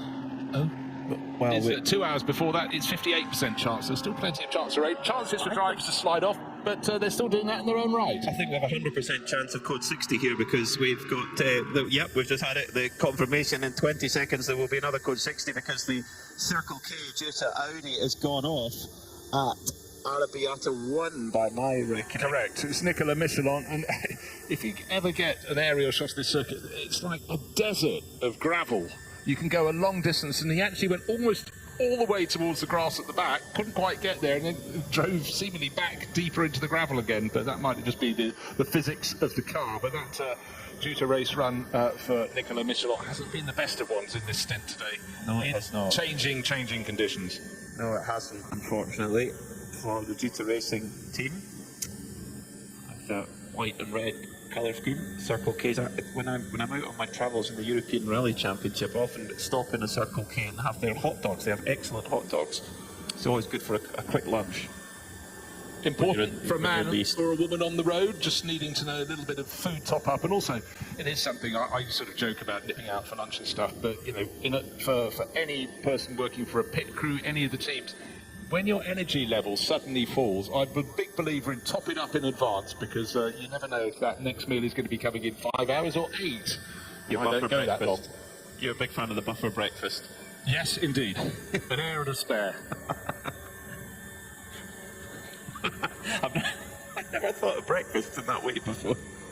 In fact, I do seem to remember, I kind of think it was in the days of the British Touring Car Championship, very long time ago, when Caliber was sponsoring Andy Rouse Racing. They used to do a fantastic race, breakfast, and I was known as Bruce Two Breakfast Jones. Never let a chance go by. No, definitely not. Well, Kessel Racing, they've stuck to their theory of top up when you can. They're definitely doing the Bruce Jones air and a spare theory because they've just popped into fueling to top up their number 8 Ferrari 296 GT3, as have Manamuri Energy by Epi Motors. And I guess they can sort of cover off what Kessel are doing because whatever they do the same and they'll maintain their gap. That's very clever from Manamuri Energy by Epi Motors. They're not long been in the pits, but of course if they cover off what Kessel are doing, they can't then be caught out on the hoof. Likewise, Era Motorsport have brought in their Ferrari with Kyle Tilley aboard, as have Pelin Racing with their Ferrari, driven by Kyle Marcelli at this moment in time. Interesting that, you know, at this stage we're talking about how much the track is improving. It's still not fast, but the previous lap before we got to code 60 was the quickest lap set by Mulner Motorsport with Julian Hanson's, you know, really hooking it up. But it is, for all the drivers out there, they just want to get in the swing, have consecutive laps, many consecutive laps on the conditions as they are now, so they can really start to get the most out of their car. The number 8 Ferrari, you just were talking about it, Kessel Racing back in at the soonest instance, out of refuelling now, and likewise the race leading car, Manamuri Energy. But just remember their order was reversed, but there was that entire lap between them ahead of the previous code 60. So they're making the most of the rule book, working it to the Pelin Racing Ferrari. We were due to, but the more modern one, the 296, Carl Marcelli at the wheel, exiting the pits right now. This puts Kessel Racing back on the lead lap. Indeed. Well, it already got on the lead lap because remember its previous pit stop was marginally faster, but it was the tail end of the lead lap. So they've gained 2 or 3 seconds, and you just got to keep chipping away. But you've got to stay on the lead lap, and that is absolutely crucial. But Sergio Nicolai is probably the stronger driver of the two. He's a semi-pro graded driver. Alessandro Contreras is an AM graded driver in the Ferrari, so that could mean then that they get put back down a lap. And with 2 hours and 19 minutes to go, these things matter, because if you can go into dinner tonight, go to bed tonight with a lap advantage, starting tomorrow's second portion with a lap advantage, that is gold dust. That gives you that wonderful thing in any sport, options. You could then choose, you could be more cautious, not have to go for it, whereas everyone chasing is going to have to go for it. It's rare that anyone gets to the end with a lap advantage, but you must say with every passing moment, Manamori Energy by Ebi Motors are eking out an advantage. And that is good team management as well as very good driving too. Green flag then, fantastic work again from the Mugello circuit team. The team they've been very, very busy today. Both they will sleep well tonight, won't they? They will, yes, they've earned their crust for sure. Great stuff from the team there, whether they're at the wheel of the Manitou lifter or running into these very thick gravel traps to help the drivers who have come a cropper. 2 hours and 18 minutes left of this opening portion. Remember, the pits close with 10 minutes to go, so if the drivers and the teams want to top up, they've got to do that before that pit closure with 10 minutes left. In endurance racing, there's a certain tipping point of the race where you start counting backwards from the end. And we're definitely towards that point with just over 2 hours remaining, because not only are you trying to complete your stint time for your bronze driver and get as much of that on board as you can, but also where are your natural pit stop marks. Then you've got the guesswork of where are we going to get more code 60s on the evidence of what we've had so far. We've had a flurry of them, yes, almost certainly, but when will they fall? And will that quarter tank of fuel or whatever you take on be enough to just eke you an advantage? What we have though for our race leading cars, of the top 5, the one that's furthest into its stint with maybe another quarter of an hour to go is the car in 5th place, the ARC Bratislava Lamborghini. Everyone else is quite early in their stints, 15, 18 minutes in, and our race leading car, Sergio Nicolai, not even 8 minutes into its stint. A really good long stint, followed by a shorter one. An equivalent one, another hour or so. We'll take it through very neatly and tidily to the end of the 7 hours. It's the first part of this 12 hours of Mugello. So plot backwards to where we are now. Work out the fewest number of pit stops you can take and the natural pattern of the sequence, the stint lengths, and how it fits together. Oh, Alessandro Cotrera. Now, he's in 2nd place, giving chase, and you were talking about how he's sort of less experienced driver than the race leader, Sergio Nicolai, but he suddenly had a real tussle with down into the first corner of the lap with Carl Marcelli, and Carl's car hit the similar Ferrari, but is 8 places further back, was the quicker, but they were racing, and on the outside line going to turn 1, the Kessel Racing Ferrari twitched and twitched again, so Cotrera will now be super wide awake, doesn't need to race the Pellin car, but I think human nature kicked in there. A little bit. Looking at the weather radar, there is a band of rain which is very, very close to the circuit. Will it come over the circuit and affect the moisture on the track, or will it miss us? The way that we sit in this sort of ball here at Mugello, it couldn't, we just honestly don't know, but it is, according to the weather radar I'm looking at, it's very, very close. Look, when you snap that up on your screen, suddenly there was this strong, vibrant, multicoloured thing. I thought it was the Ebi Motors Porsche to start with, our race leader, but it was an array of very bright colours showing the intensity of the storm that is somewhere in the vicinity. But very good point, when you're in the mountains, it can come close and sail past, or it could come and fill your valley. Which one of those it's going to be? I don't think anything. I'm not going to guess, actually, frankly. Who would want to be the weatherman? That's for sure. Or the meteorologist, maybe a more accurate term, is the number 8 Ray-Ban backed Kessel Ferrari. Pushes on with Alessandro Cotrera. They've been getting his driver time well and truly done. In fact, he probably will be, once this fuel tank is done, I would think his driver time will be done as an AMP driver. Yes, it will. He has to do, so along with LMDV and Marco Tallarico, between the 3 of them, they've got to do minimum 6 hours. So yes, split it up 2 hours.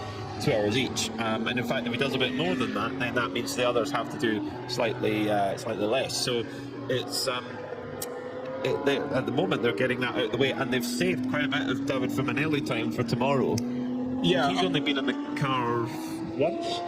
Tallarico, I think, got dropped from the driver lineup. They had 5 drivers, and I think I've got the latest entry list, and I think he's stood down for this event. He was on the initial one. Now, lovely touch. Creventic, that organises the 24 H Series race. We've watched them develop over the years, and one of their absolute standout points is they think about the teams at all time, how to make the experience better. We're in Italy.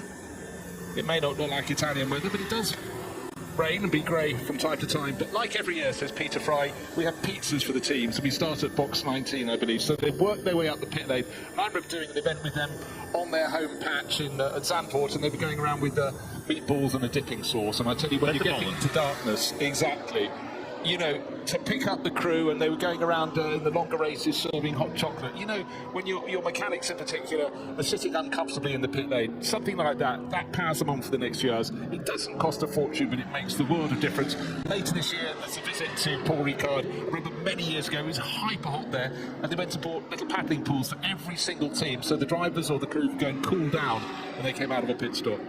Brilliant idea. They do that at the Suzuki 8-hour motorcycle races. Oh, a potential problem for Mulner Motorsport. It just was, there was smoke or something coming out of the back of the car, and it then ran wide in the next corner. Let's see. Round the final corner, continuing. Don't know what the problem was. I just suddenly looked from a timing screen to the moving monitor, and maybe there's nothing untoward. Maybe it just simply ran wide out of that very tricky chicane, the Biondetti chicane. I can vouch for that being tricky.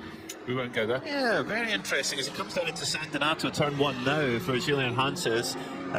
This is the leading car in the 992 category. Julian's done a great job all weekend. Of course, former podium finisher in the Carrera Cup Germany, and if you can get on the podium amongst that crowd of drivers, you are seriously handy in that type of car.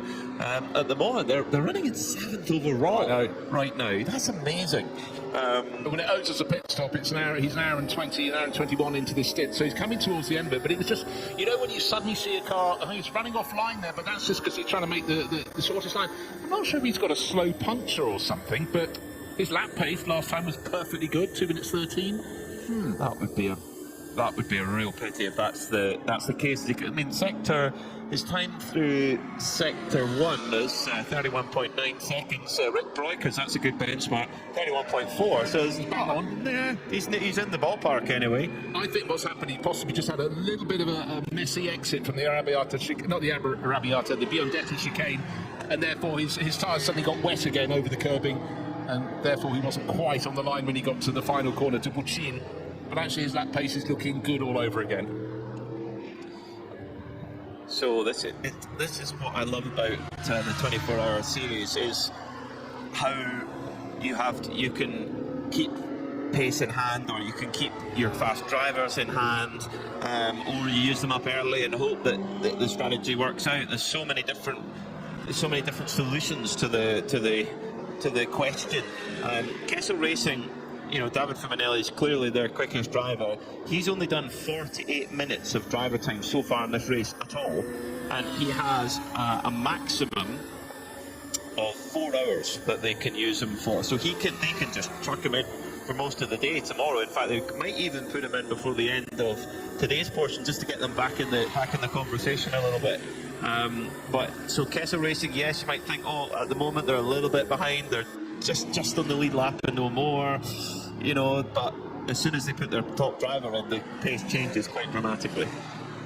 Yeah, again, counting backwards from the end of the 7 hours. We're nowhere near that yet, but 2 hours left on the clock, or thereabouts. The race will end at 6 o'clock local time today. The cars will be parked on the grid. I haven't looked too much at GT4 for a while, and Venture, British team with the Mercedes, were entered for this race, and before this race the news came through they're doing the entire season, and what a way they're starting it, leading the GT4 class. Matthew George at the wheel, still waiting for the Joneses, Christopher and Neville, to have their runs in the car, but certainly the lion's share being done by Matthew, and he's looking quite... Yeah, he's a minute 22 to the good at the moment on a very similar strategy to the CCS Racing Porsche, but of course that's the same lap. This is crucial, because if Venture really need, right now, I think they've got to try and put CCS Porsche a lap down. That's what they're aiming at the moment, so that they start tomorrow with that lap advantage, because they can have a minute and 40 advantage, but that's not a lap, so that gets completely wiped out. If they don't have that lap advantage, it's as good as nothing. So that might be what they're now working towards, is trying to put the CCS Porsche, the car that is that is racing against them now, because the Lotus unfortunately is still in the pits. They'll really be aiming for that in the next 2 hours and 8 minutes.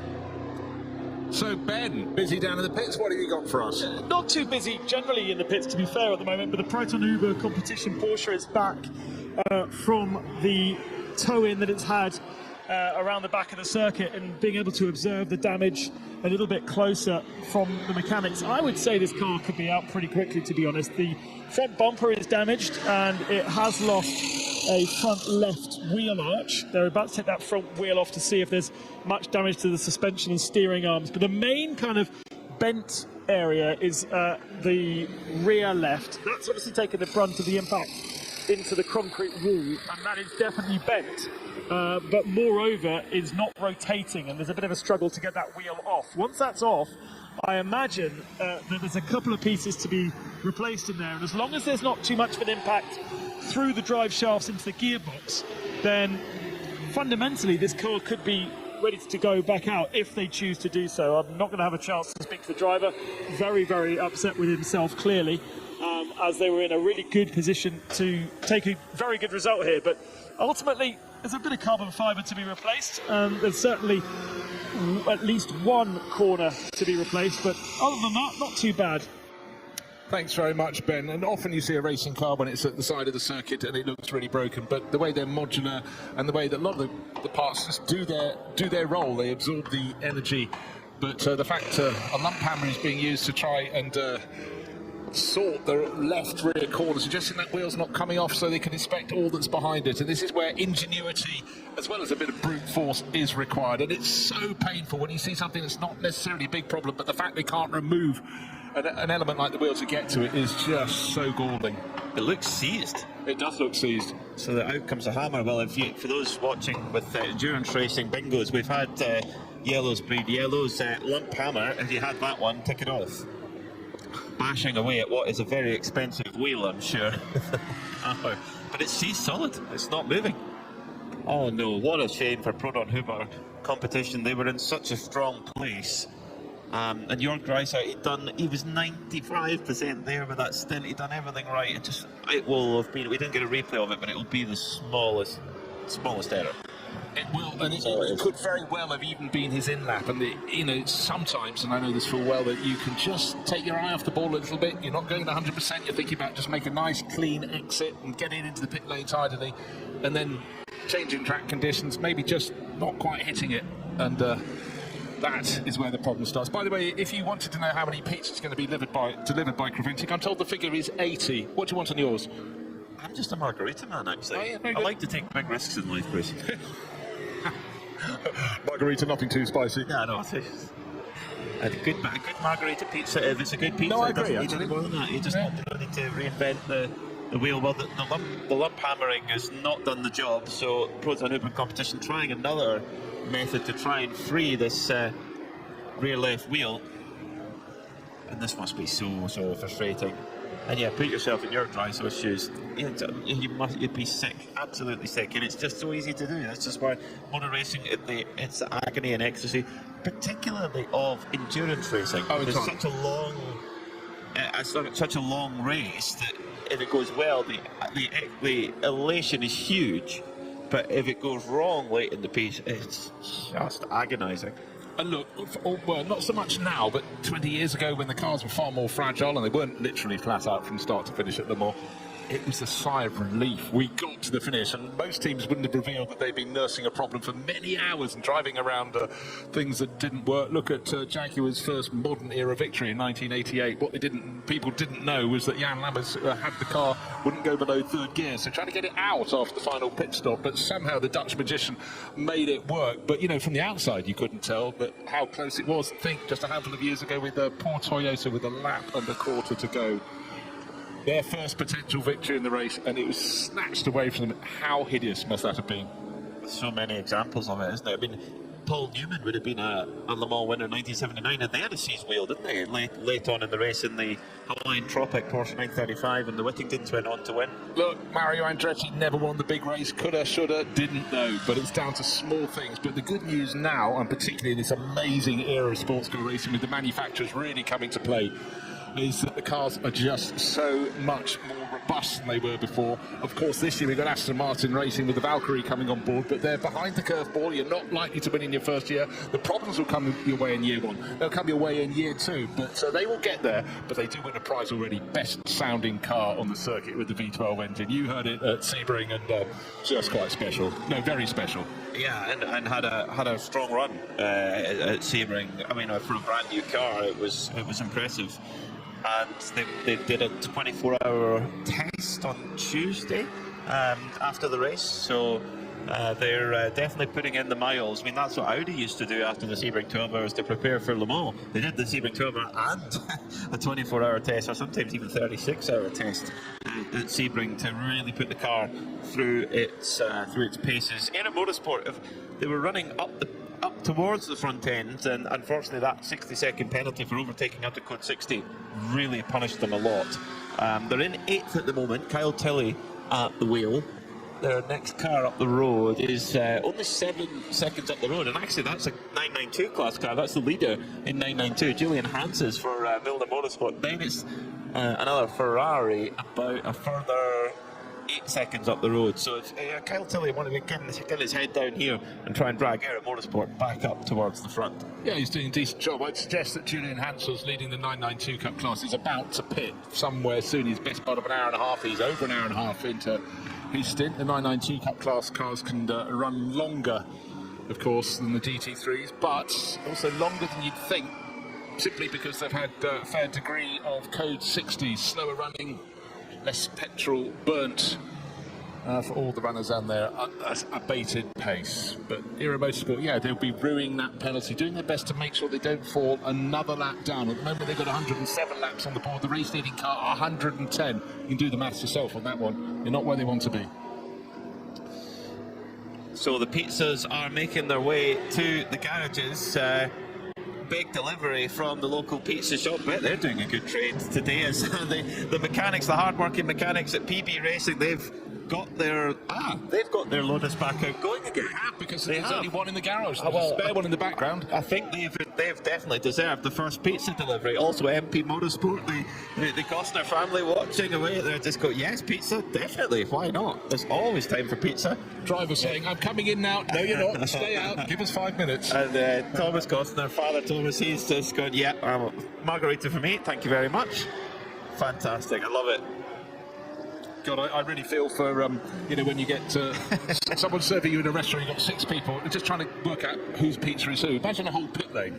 Unless they say you can have any colour you like in the Henry Ford style as long as it's margarita. There's only one choice, really. It's margarita pizza. That's what the drivers need, that's what the mechanics need. Power on with pizza here in Mugello. The PB Racing team, and if anyone's down to pizza, it's them having to change a fuel pump. They've got 2, so only 1 for MP Motorsport. PB have got 2. Don't worry about it. Move that timing computer. There's more important things arriving. Get the pizzas on. Yeah, then Manamori by Energy by AB Motors. I suggest the mechanic with the lump hammer gets one to himself when he's finished his crashing and bashing, and I just hope he can get that left rear wheel removed from the car. The Porsche that was leading a race was falling down a little bit, but it was very near to the end of Jörg Dreisau's bronze driver's stint. Proton Huber. What did I say? Oh, Manamori. I've gone mad. They're leading the race. I know. Exactly what I'm not talking about. So yes, Proton Huber with their Porsche, and these things happen. Really, really unfortunate. Although both with paint schemes that kind of look like Austin Powers curtains. Psychedelic. Yeah, full on. Into the final 2 hours of this portion of the Michelin 12 hours of Mugello. It is Manamori Energy by AB Motors who lead with their Porsche. Sergio Nicolai on board with Alessandro Cutrera for Kessel Racing in second. Great Newell for Heart of Racing has crept his way up there in third. So they had a difficult start to the race. Ian James said it was one of the scariest stints of his life. Didn't quite get the tyre pressures right for the Michelin wets. Now they're into the groove, and we know how quick those Mercedes are, especially in AM-class trim, because they have that wider restrictor. Yeah, and bear in mind that car was qualified second, so all 3 drivers, including the 3rd driver in that grouping, Hannah Grisham, have clearly found some pace. It's a car the team knows very well. However, it was the tyres they didn't know well, the wet condition tyres, and we certainly had wet condition at the start of the race. And in fact, they didn't find the pace pretty much through the first cycle across all 3 drivers, but the second time of asking, start driver Ian James has had his second stint. Gray Newell's having his second stint, and it's going better and better for them. And you said right in the opening hour, it's, you know, many things can happen, not just in the first 7 hours, but as long as you stay vaguely in the hunt. However, the excellence of Manamori by Ibi Motors with their Porsche does mean they're sitting on a lap advantage. That is gold dust. Imagine starting tomorrow's race with a lap in hand, but all it takes is another penalty for someone, and that pretty much gets thrown out the window. I recall back in the Monza 12 hours a couple of years ago where Herbert were up the front as they normally were, and they had the opportunity to basically not pit and put everybody a lap down on them, or fill up with fuel, new tyres, ready for the run to the flag, but then be on the same lap starting the next day, and they chose the latter. So sometimes it can be tempting to go, yeah, let's put them a lap down, let's stamp on them a bit, but actually sometimes there can be even more value of starting with a full tank of fuel and brand new tyres. The thing is though as well, the other thing we have to consider is, if you go into Parc Fermé with wet tyres on,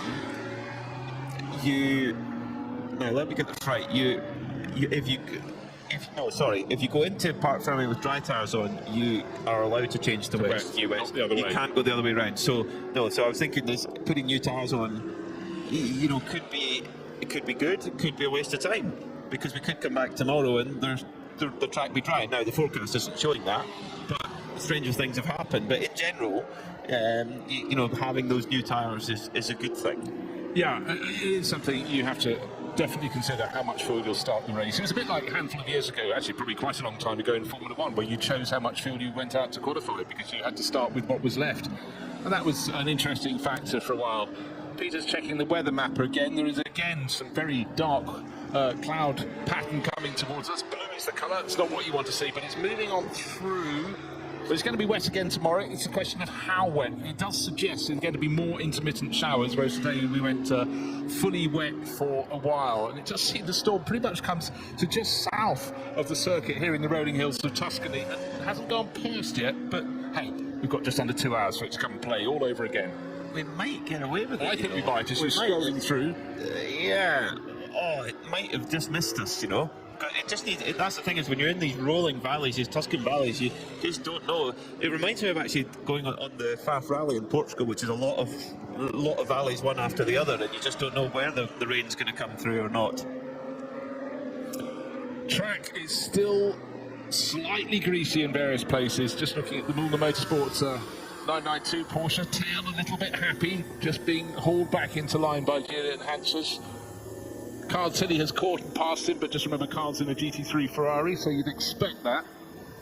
He's lapping about 4 seconds a lap faster than Julian Hansers, but the lap pace one needs to look to is the driver second in the 992 class. Rick Broikers 5 seconds faster than the Müller Motorsport car that he's chasing and chasing down. The gap between them in terms of seconds is down to next to nothing. They're almost nose to tail as they started this lap. Is Julian Hansers about to pit? Well, he's got 1 hour and 37.5 minutes on the clock, whereas Rick Broikers giving chase is only 42 minutes into his stint, so he'll continue.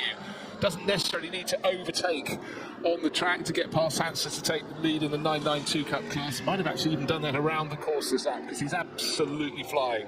Good to see the Lotus PV Racing entry, the Emira, back on the track, looking neat, nimble, but way down towards the tail of the field. It's got 86 laps on the board. It's running in GT4. The class leader has fully 20 laps more under its belt.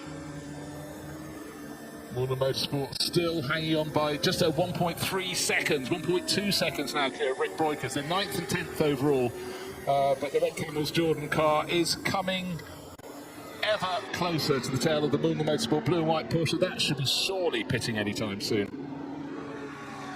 Also looking to see who's putting in some quick laps, some very quick laps coming from a young Tom Coronel.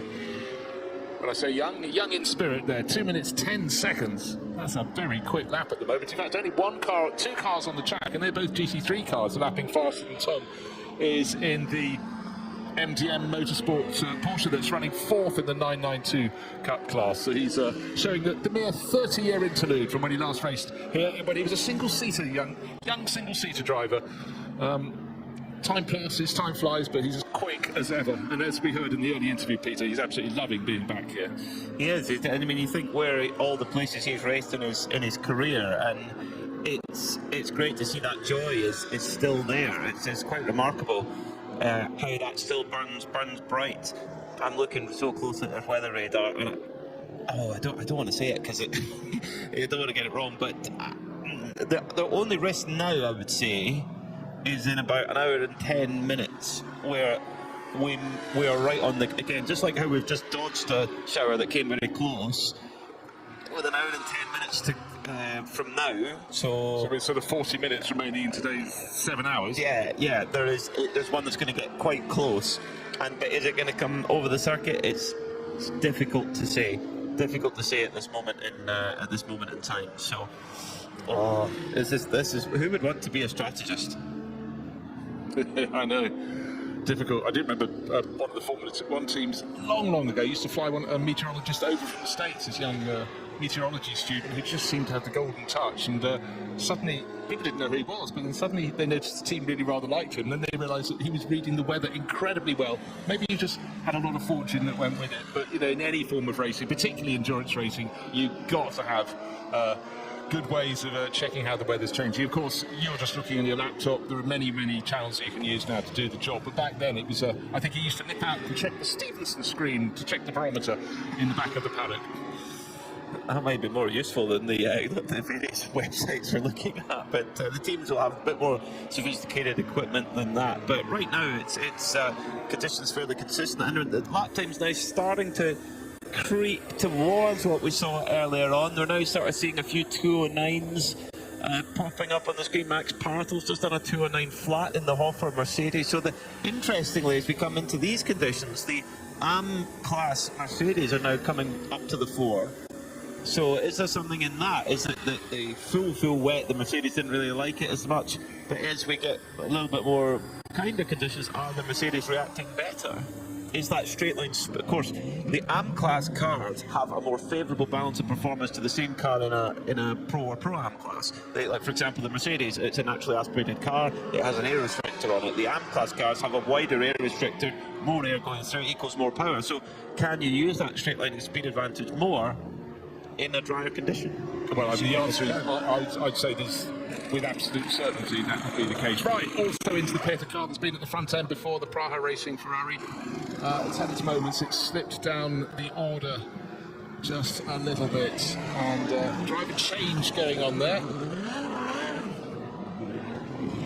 don't know if that's Ben is anywhere near there, but certainly the pit's having a little flurry of business.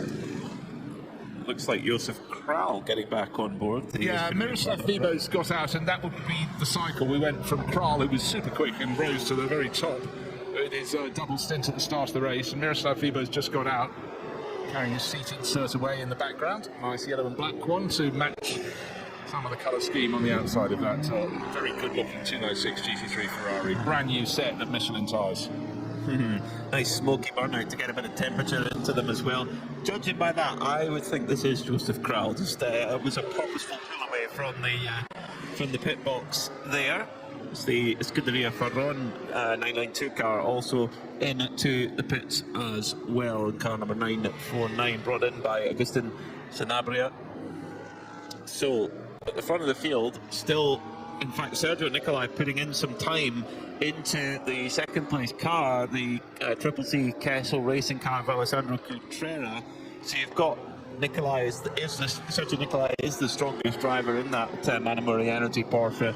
Alessandro Cutrera is the non-professional driver in that car. So I would not be surprised to see David Fuminelli getting installed in the number 8 Kessel car to try and bridge that gap back down again, because he's been really the standout driver of all this week.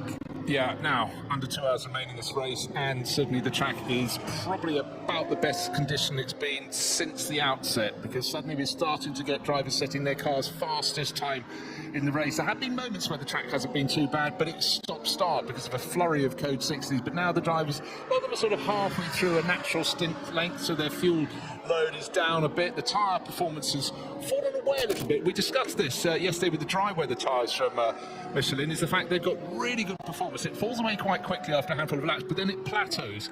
And I think at this point, with the drivers in the swing on these tyres, on these wet weather tyres on which they're running, they can still get performance out of them nearly an hour into a stint. But I think it's the fact they're just getting continual running under green flag at the moment that is the biggest help of all for them.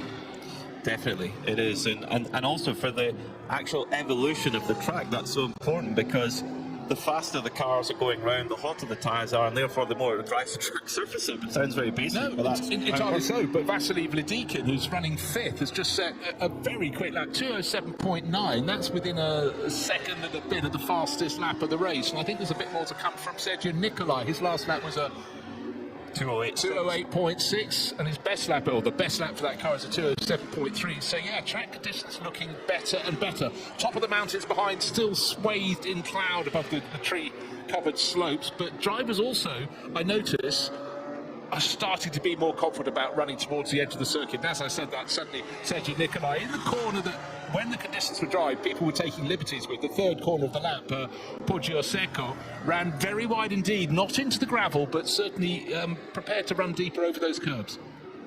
Yes, he is, isn't he? Yeah, just the moment pace-wise, in fact, he had a very strong lap there. It was nearly 4 seconds quicker than Alessandro Cotrera, but 3 seconds quicker than Gray Newell in third, and Max Partl's going well in fourth, 2:09.5, and as you mentioned, Vasily Vladikin, that 2:07.9 there. So it's all starting to really evolve now on circuit as it's a little bit clearer as well, a little bit better vision too, which will help as well, help the drivers spot the drier patches on the track, and they'll be really searching those out, certainly at this stage. And then what happens, if you end up getting a drying line, you'll see them coming off the drying line to actually cool the tyre back down again to get it into its exact temperature window.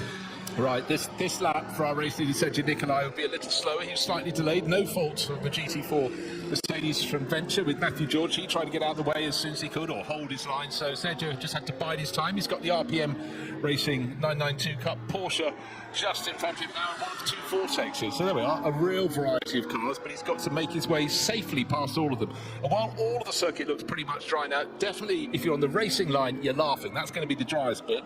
So every overtaking manoeuvre still has potential jeopardy, particularly if you run on the outside line. Great little battle for 5th place, and Pennin Racing, Carl Marcelli's been hunting down Miro Konopka and just made his way past. That's into 6th. Yeah, into 6th for Carl Marcelli ahead of Miro Konopka. Great move. Yeah, just set it up nicely on the outside. Round he went. Marcelli's been really impressive in this Pennin Racing 296 GT3. Yeah, sorry, I read the screen incorrectly. Of course, it was a battle for 6th. Racing is Sergio Nicolai, Manamari Porsche. 2nd place, Alessandro Cotrera, the CC Kessel Racing Ferrari. 3rd place, Gray Newell, the Heart of Racing Mercedes. That's going better and better. Maximilian Partel, Hofer Racing. Again, that was a car that didn't qualify. Looked very handy indeed for the family team. And then Vasily Vladikin is the driver in 5th place in his Continental Racing by Simpson Audi. Race leader, 818 laps in the board. And that is the Manamari Porsche. Now, over 45 minutes left before we go into Parc Fermé tonight, so that is a really important time. We've got to really watch closely to see who, if we keep staying green, who pits when, and can they get to the end, or do they top up it before we get to the end. That's going to be really important to see who's on what lap as well for when we go into the 5-hour sprint, if you like. Yeah, well, absolutely right. And even better, that 2:06.9 for Hofer Racing in 4th place. Maxi Partel. Gray Newell's just done a 2:10, so not as quick, but still the fastest lap for the Heart of Racing team Mercedes that's running in 3rd place. Has a lot of time to find, nearly 42 seconds on the Kessel Racing Ferrari that holds down 2nd. But right now, it's the first real chance in the race for drivers to stretch their legs, get into the pattern. And this is a circuit that has fabulous flow. Up and down it goes, but almost constantly changing directions. But definitely, and you've seen this as you've watched a lot of motorbike racing, this is a fantastic circuit for them. They've got more space to come and play, but the flow as they're going around the circuit. A lot of the drivers who are new to Mugello this year really had been enjoying it in the 2 days of dry practice or testing, practice, qualifying. Been very tricky for them today, but I think they'll have learnt an awful lot. What the weather brings tomorrow, we suggest it's going to be showers, potential sunshine at some point within there, but again, it'll be a different mix of wet and dry, but at least they've got today under their belt. Well, and that might be even more strategically complicated, because if we have portions of proper dry, then that can make things very, very challenging in how you go on and off. Now, this is something with the previous tyre manufacturer in the 24-hour series, where the wet tyre was good when it was fully wet, but as soon as it started to dry out, it then struggled, and you had to get onto the dry tyre quickly. From what I understand, particularly for a lot of the drivers from the north side, they say that the Michelin wet can hold itself together pretty well in drying conditions. So let's see how that goes tomorrow. Again, that's another step into the unknown for the teams. And for me, speaking very selfishly from an entertainment perspective, that's what we like to see. It's intriguing, seeing which team cracks the code first, which team gets the advantage first. And it's not simply down to how much rainfall there is, it's also down to the temperature, and a few degrees difference can make the world of difference. I mean, this weekend today is the opening round of the NLS, that's the Nürburgring Langstrecken series, and many around there is cancelled because of snow or the fact it's only 3 degrees or whatever, and so the drivers there are learning on the trickiest circuit in the world how to get their tyres right. And we heard from Heart of Racing talking about having the tyre pressures wrong in the opening stint, or maybe the first 2 stints in this race. But think about it, if you want to adjust them around the Nürburgring, it's 25 kilometres. If you've got them wrong, that's a very long distance to be travelling with a car that is, as some people would say in motor racing circles, suboptimal.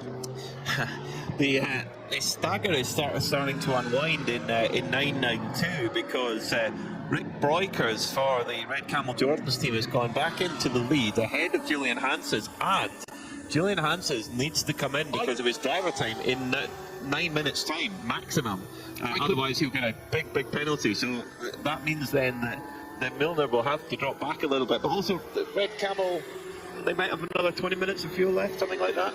I honestly thought that Julian Hanses and Milner Motorsport would have pitted a handful of minutes ago, but 1 hour and 51 minutes on the clock, that is deep into where you'd expect them to be. But of course there were code 60 periods when you are not guzzling the fuel at the same rate, running at 60 kilometres an hour. Of course you're not going to be, but again, they have to have very, very clear telemetry in their car, because the difference between running at that pace and running at full pace is night and day. However, I would be fairly sure he's going to be coming in super soon. But into the lead of the class, Rick Breukers, Red Camel Jordans, 8th place overall. Carl Marcelli has just brought the Pellin Racing Ferrari, that's car number 29, into the pits. He's in refuelling at the moment, and he too had got ahead of Julian Hanses. But for now, 909 is working its way forward. Bright light on its tail. It's getting gloomy again out there, but all the cars, because it's a wet weather race, have been told to have those on. It's all part of the rule book. It's interesting that there's a little bit of an emerging line for him, particularly on the start-finish straight. There is Rick Breukers used all the carbon more coming out of Ponte Secco at turn 3. It's big. He has to put a big dab of opposite lock-in as the car tries to break away with him. Are the tyres going away from him now? Interesting. Are those Michelin tyres, are they now starting to overheat? Is Rick Breukers, now that he's an hour into his stint, is the tyre actually now starting to overheat where he... I don't think we're anywhere near a tipping point for getting from a wet to a dry tyre just yet. But are you having to go offline to try and cool the wet tyre down and bring it back into its Goldilocks temperature range? It's just another factor that's in the mix to be considered. Light conditions changing, track conditions changing, not just in terms of the amount of moisture, but the track temperature. Bear in mind, at the start of the race this morning, it was an 11 o'clock kickoff. Air temperature was only 12.2 degrees, so we're not going to have a huge temperature swing, because overnight I think it's going down to about 6 degrees.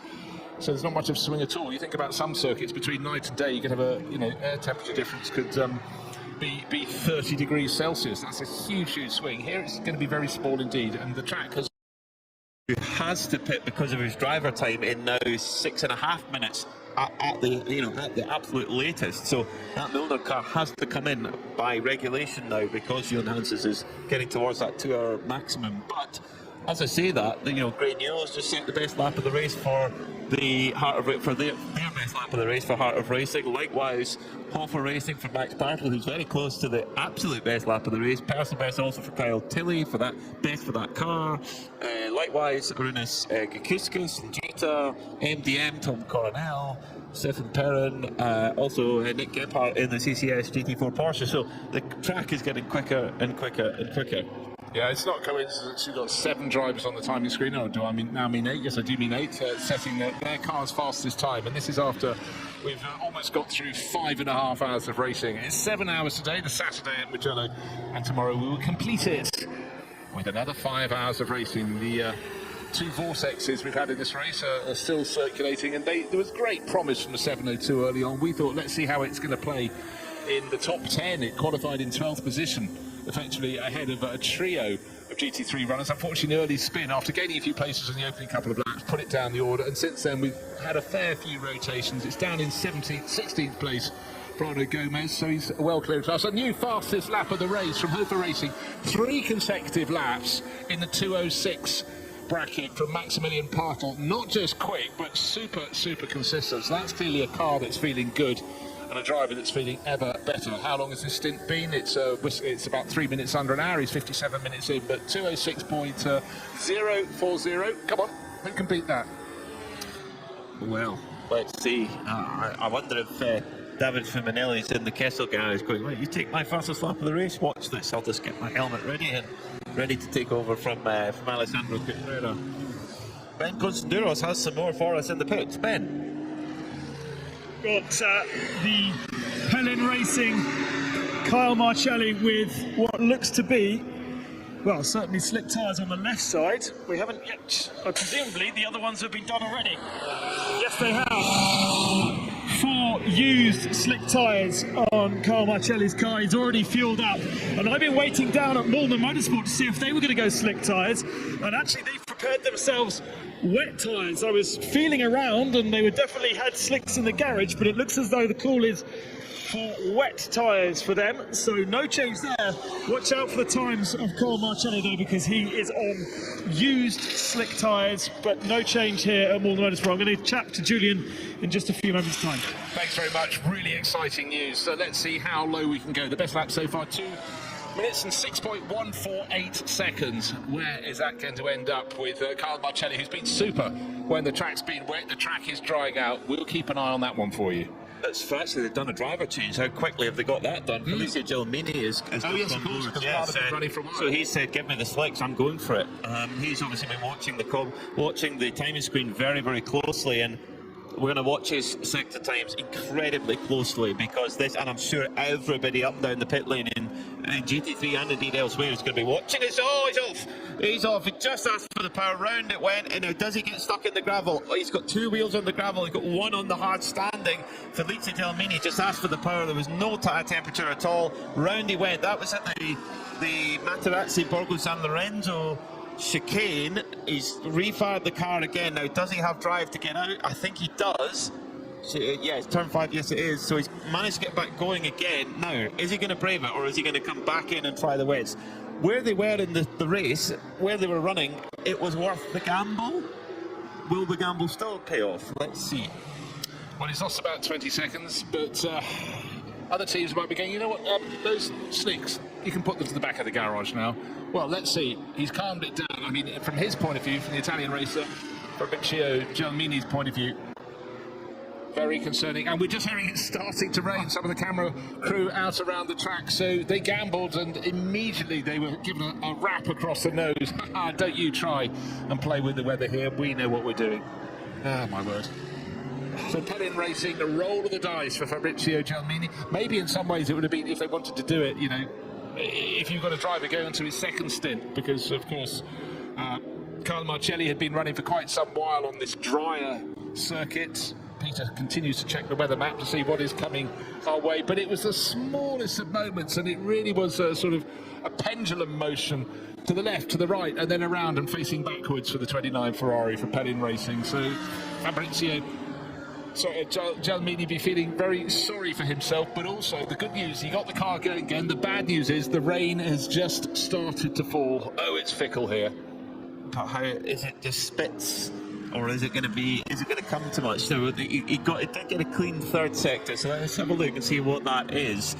Bear in mind there will be a couple of laps of tyre heat up. Felice Gelmini, the last time by 50.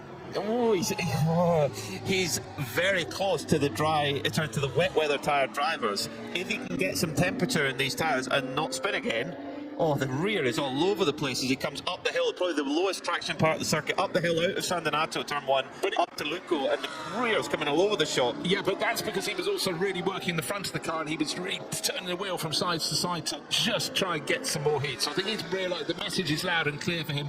Don't dive too soon, just try and be smooth. Get the heat into these dry weather. They were used, scrubbed Michelins, but anywhere he gets close to the curbing on the outside, he, for now, better not to touch it, because that nearly had the tail coming around the very same point he rotated on the outlap. But if we stay dry another 10 minutes, we're at that crossover point. How brave do you want to be? Do you want to risk it? If you're in the leading position, if there's no big change in lap time, don't take the risk. The wet is the safer tyre, but can you make a wet can you make the wet tyre last a whole stint?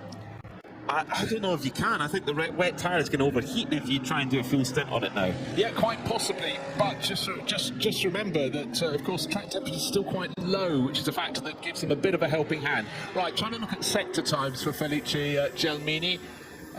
Early part of this lap. No, he's not yet quite on the pace of the front runners on wet tyres, but is the track drying? Hard to tell. The light is starting to become gloomier and gloomier here at the Mugello circuit, and if you get it wrong in one corner, the corners come at you thick and fast, and at any moment you see a driver running a little bit wide, it's going to hurt. So down to the final corner, Bucin. In the background you can sort of see the mountains in our little valley, we can see the fields, we can see the trees, but as that Ferrari accelerates away from the final corner, staying off the green and white painted curves along the start finish straight he goes. Remember the best lap of the race, what was it, 2 minutes 6.1 seconds or thereabouts, 6.040 seconds. Well, he's just said his personal best of that car's personal best of the whole race is sector 3. So as the tyre temperature keeps building, he's always late on the brakes into San Donato turn 1 and nearly ends up in the gravel again. The rear of the car, as soon as he asks for the power, the tail just kicks out, slips and slides. And when we went for our track walk yesterday, that incline up from San Donato to Luco, if you're watching on our pictures on Crevendic Motorsport TV, it does not give it justice. It is so steep, and we've all driven on a wet road up a steep hill, and you'll lose traction. Racing car, imagine that with way more power. Oh.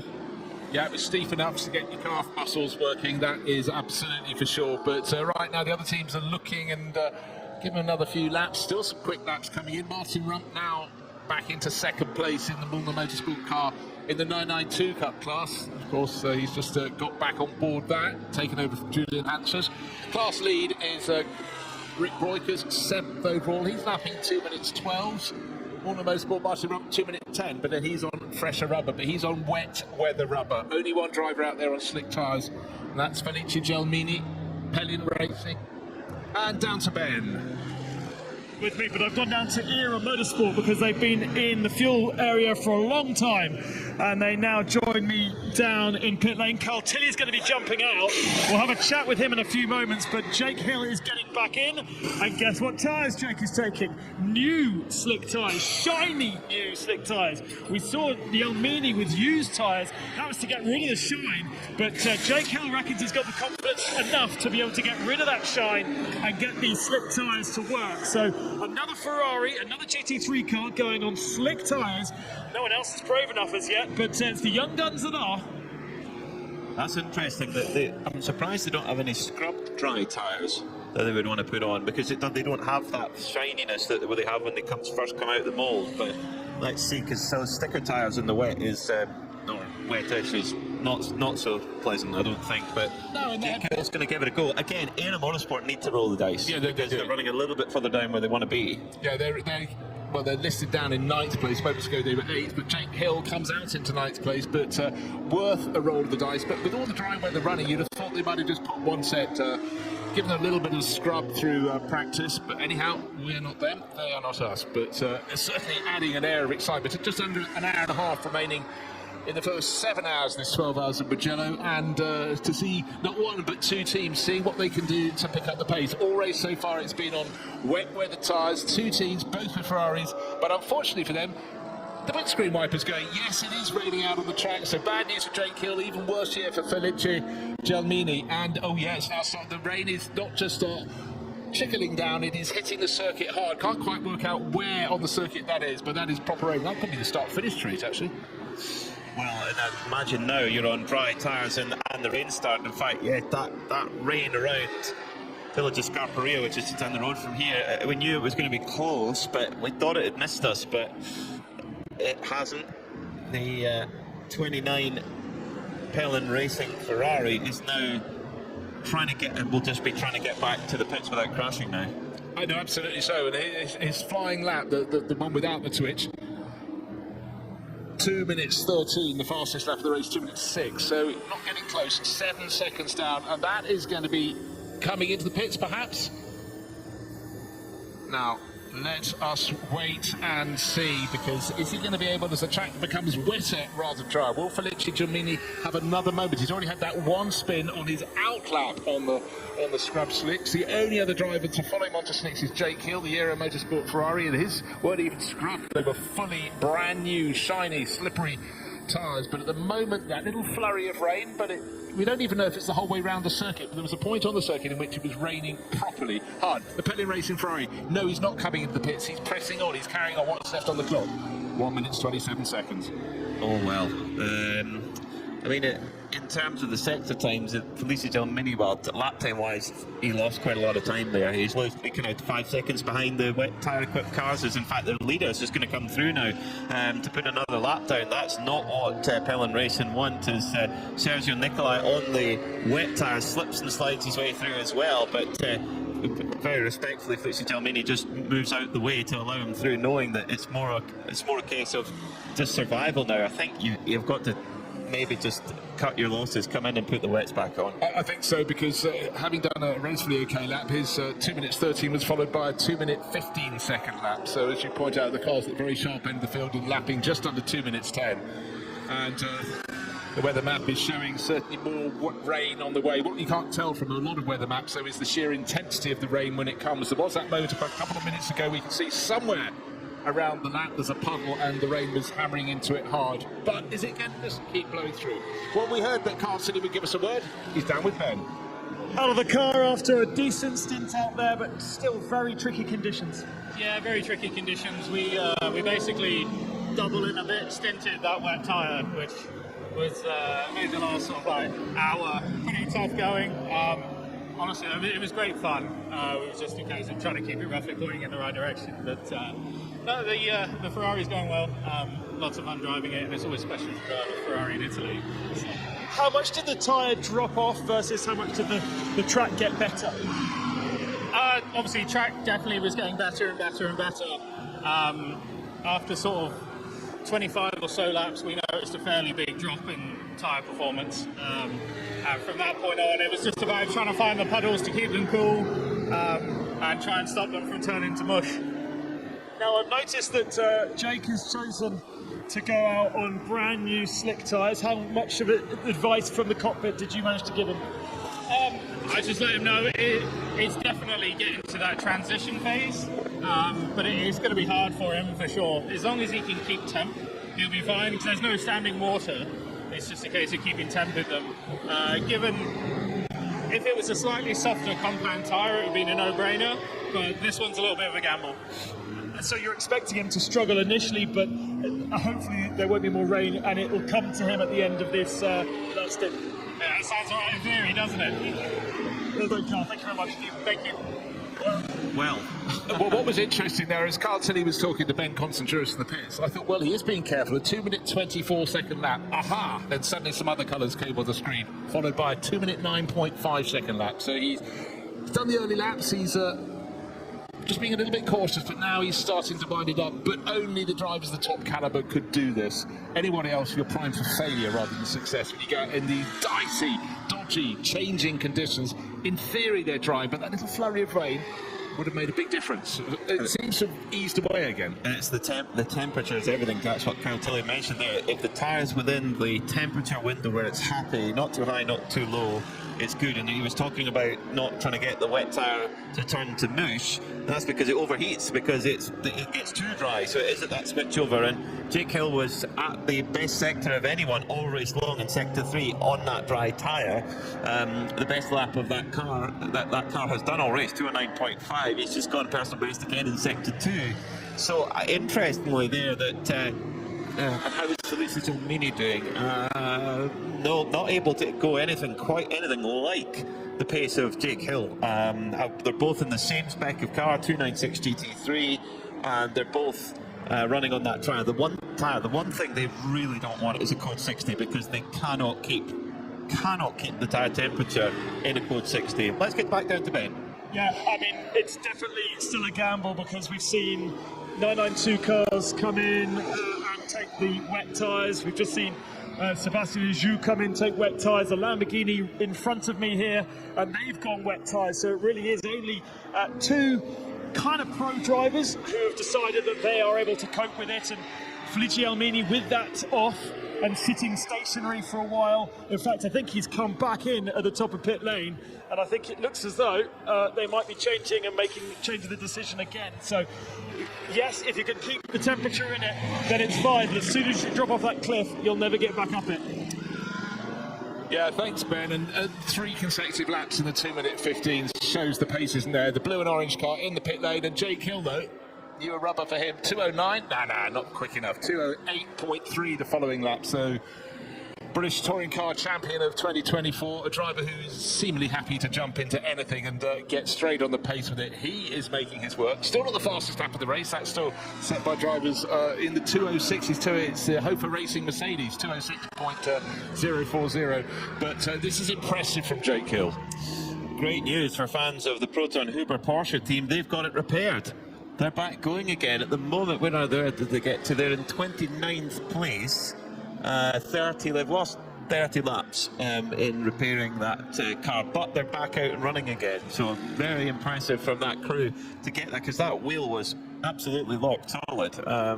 So they've earned that pizza for sure. Yeah, they certainly have. It's cold. It's sitting at the back of the garage. They shouldn't have been busy at the time. But we don't know. The E2P Racing Aston Martin had a problem after a small off, or maybe that's what caused the off, but that's still sitting in the garage. But everyone else is still going.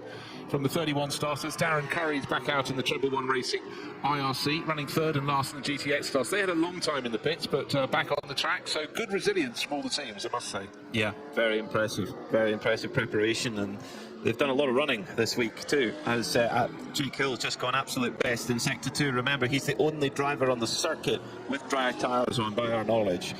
He set the car's best lap, the last lap, by a 208.339. Felice Giolmini decided to give the dry tyres a go, couldn't quite get them in the window. He's gone back to wets now in the Pellin Racing car, as Jake Hill sets the best lap of the race at 2:04.629. That is 2 seconds quicker than anyone has gone all race long. And so those dry tyres are working. He's got them in that temperature range. Yeah, and effectively that's the best part of 4 seconds quicker than his previous lap, which in turn was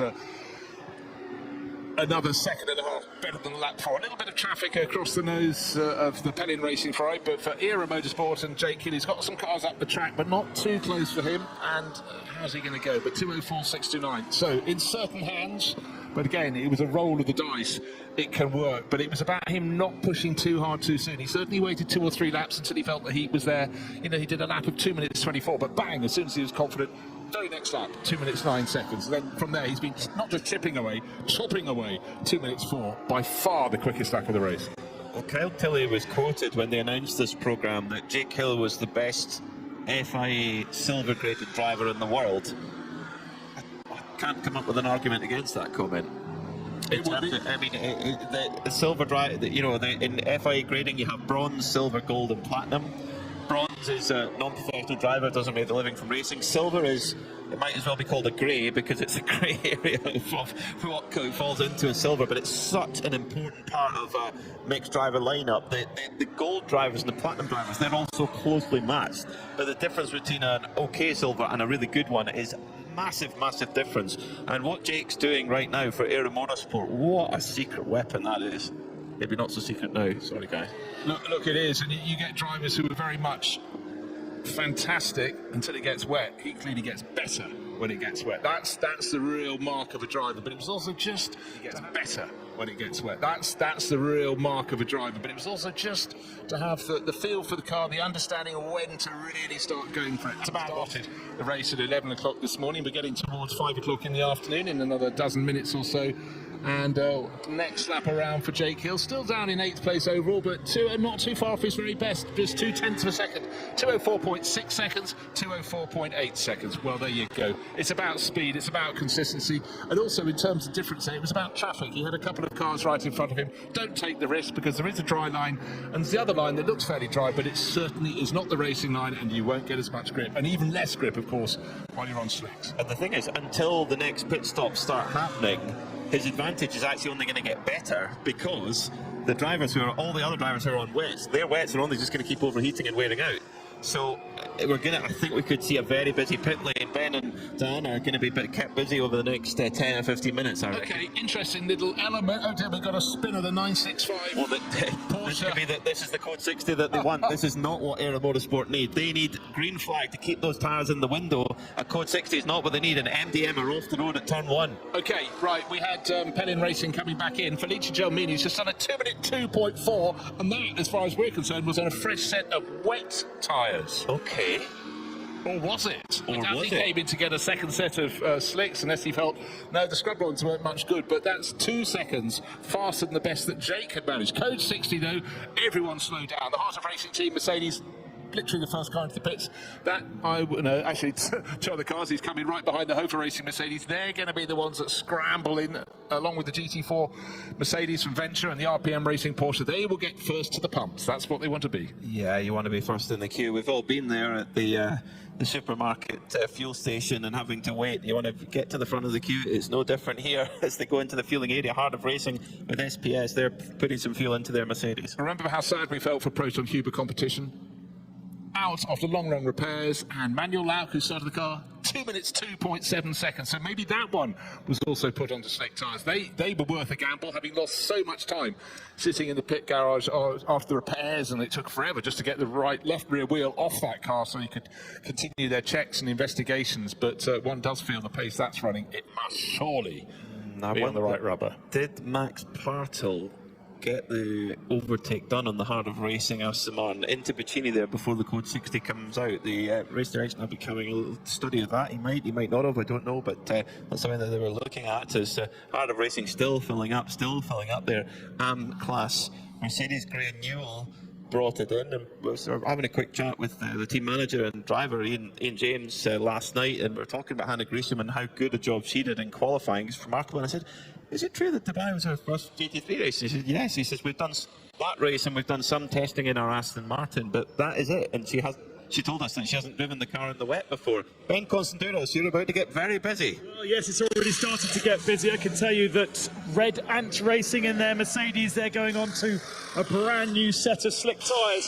Frustratingly for whoever's about to jump into that car, those slick tyres have been sitting on the apron for a while, so they've been losing a lot of temperature, and of course they're going to continue to lose more temperature as the cars go out on circuit. There was a Vortex that chose to stay on wet tyres. There was also RPM Racing that chose to stay on wet tyres. We've got the GT4 Mercedes in front of me here.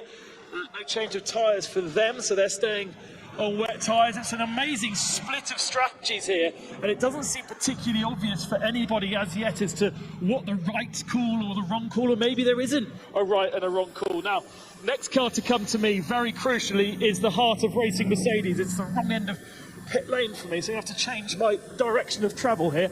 But what have they got on the apron? I can't see tyres prepared as yet.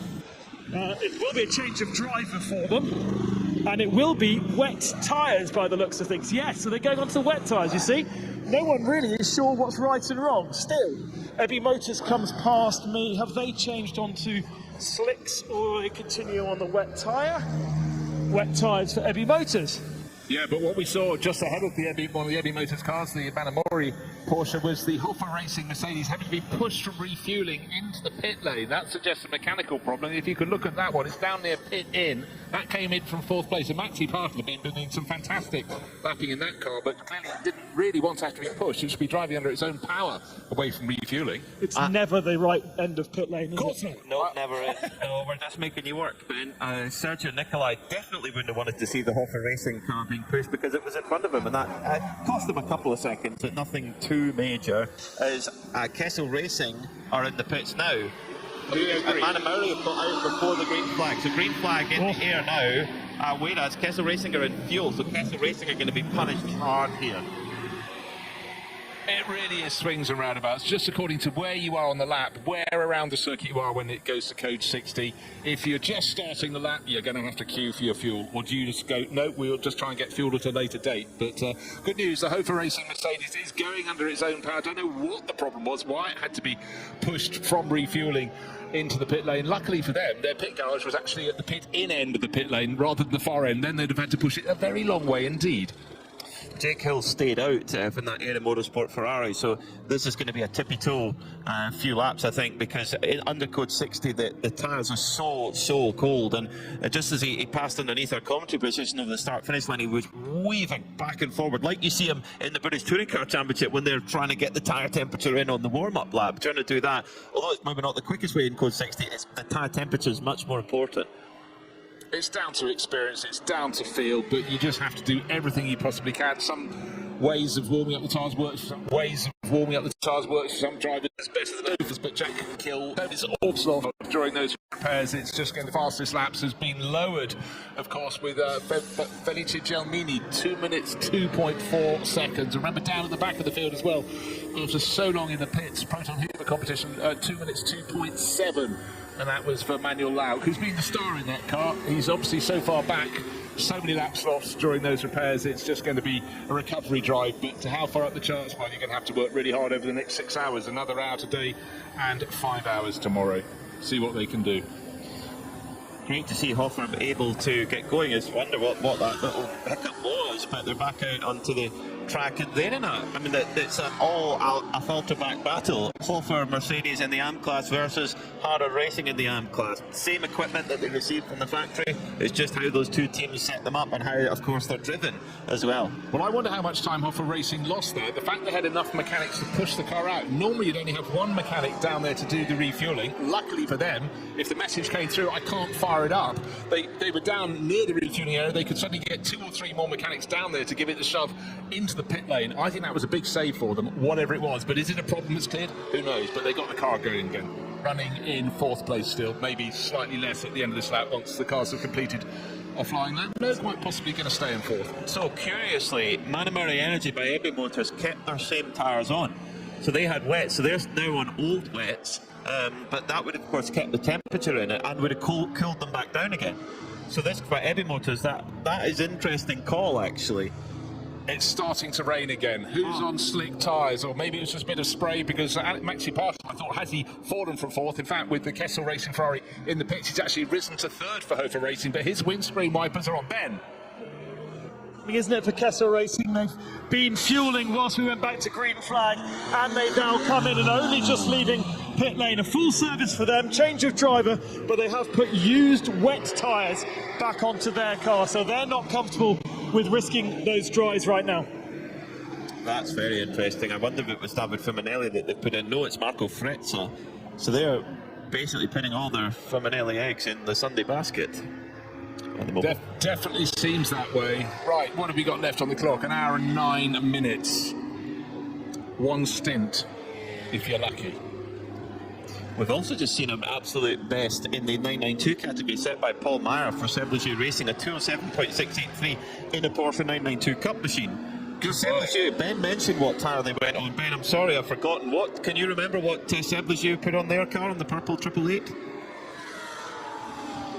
We'll get back to Ben in just a second if we can, try and find out what tyres Seblejew Racing put on, because whatever Michelin rubber is on is working. Anna Gresham has just set the best lap of the Heart of Racing race, a 207.263, so the timing screen is absolutely lighting up like faulty car at the moment. It's a new wet tyre. It's working really nicely, but probably only for a couple of laps, because it's obviously a softer compound than the slick tyre, which we've already heard from Carl Tilley. It's quite a hard compound slick tyre, so they're able to use this softness of this wet tyre to really get a bang in a lap time, but it's not going to last an hour and 8 minutes. That's the problem, and they really can't afford to come in and change their wet tyres every 4 or 5 laps. So we're going to see those starring performances, but they're not going to be able to do the full stint.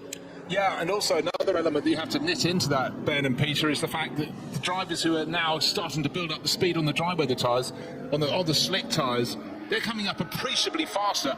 The increment is far greater than it has been early in this race. And just looking at our race leader, Sergio Nicolau, wanted to turn into turn 1, but he got super close to the Lamborghini from ARC Bratislava that I don't think thought he was going to be there. But the closing speed was so great, so suddenly you've got another differential. Looking to see how many cars on the track have got their windscreen wipers going. At the moment, none of the group we're looking at, but certainly as the cars touch the curbing on the outside of the circuit, there is still a lot of spray coming up. Is there going to be any more rain before the end of this 7 hours at Mugello? And then, how hard's that rain going to be? Or is it going to continue drying? We simply do not know.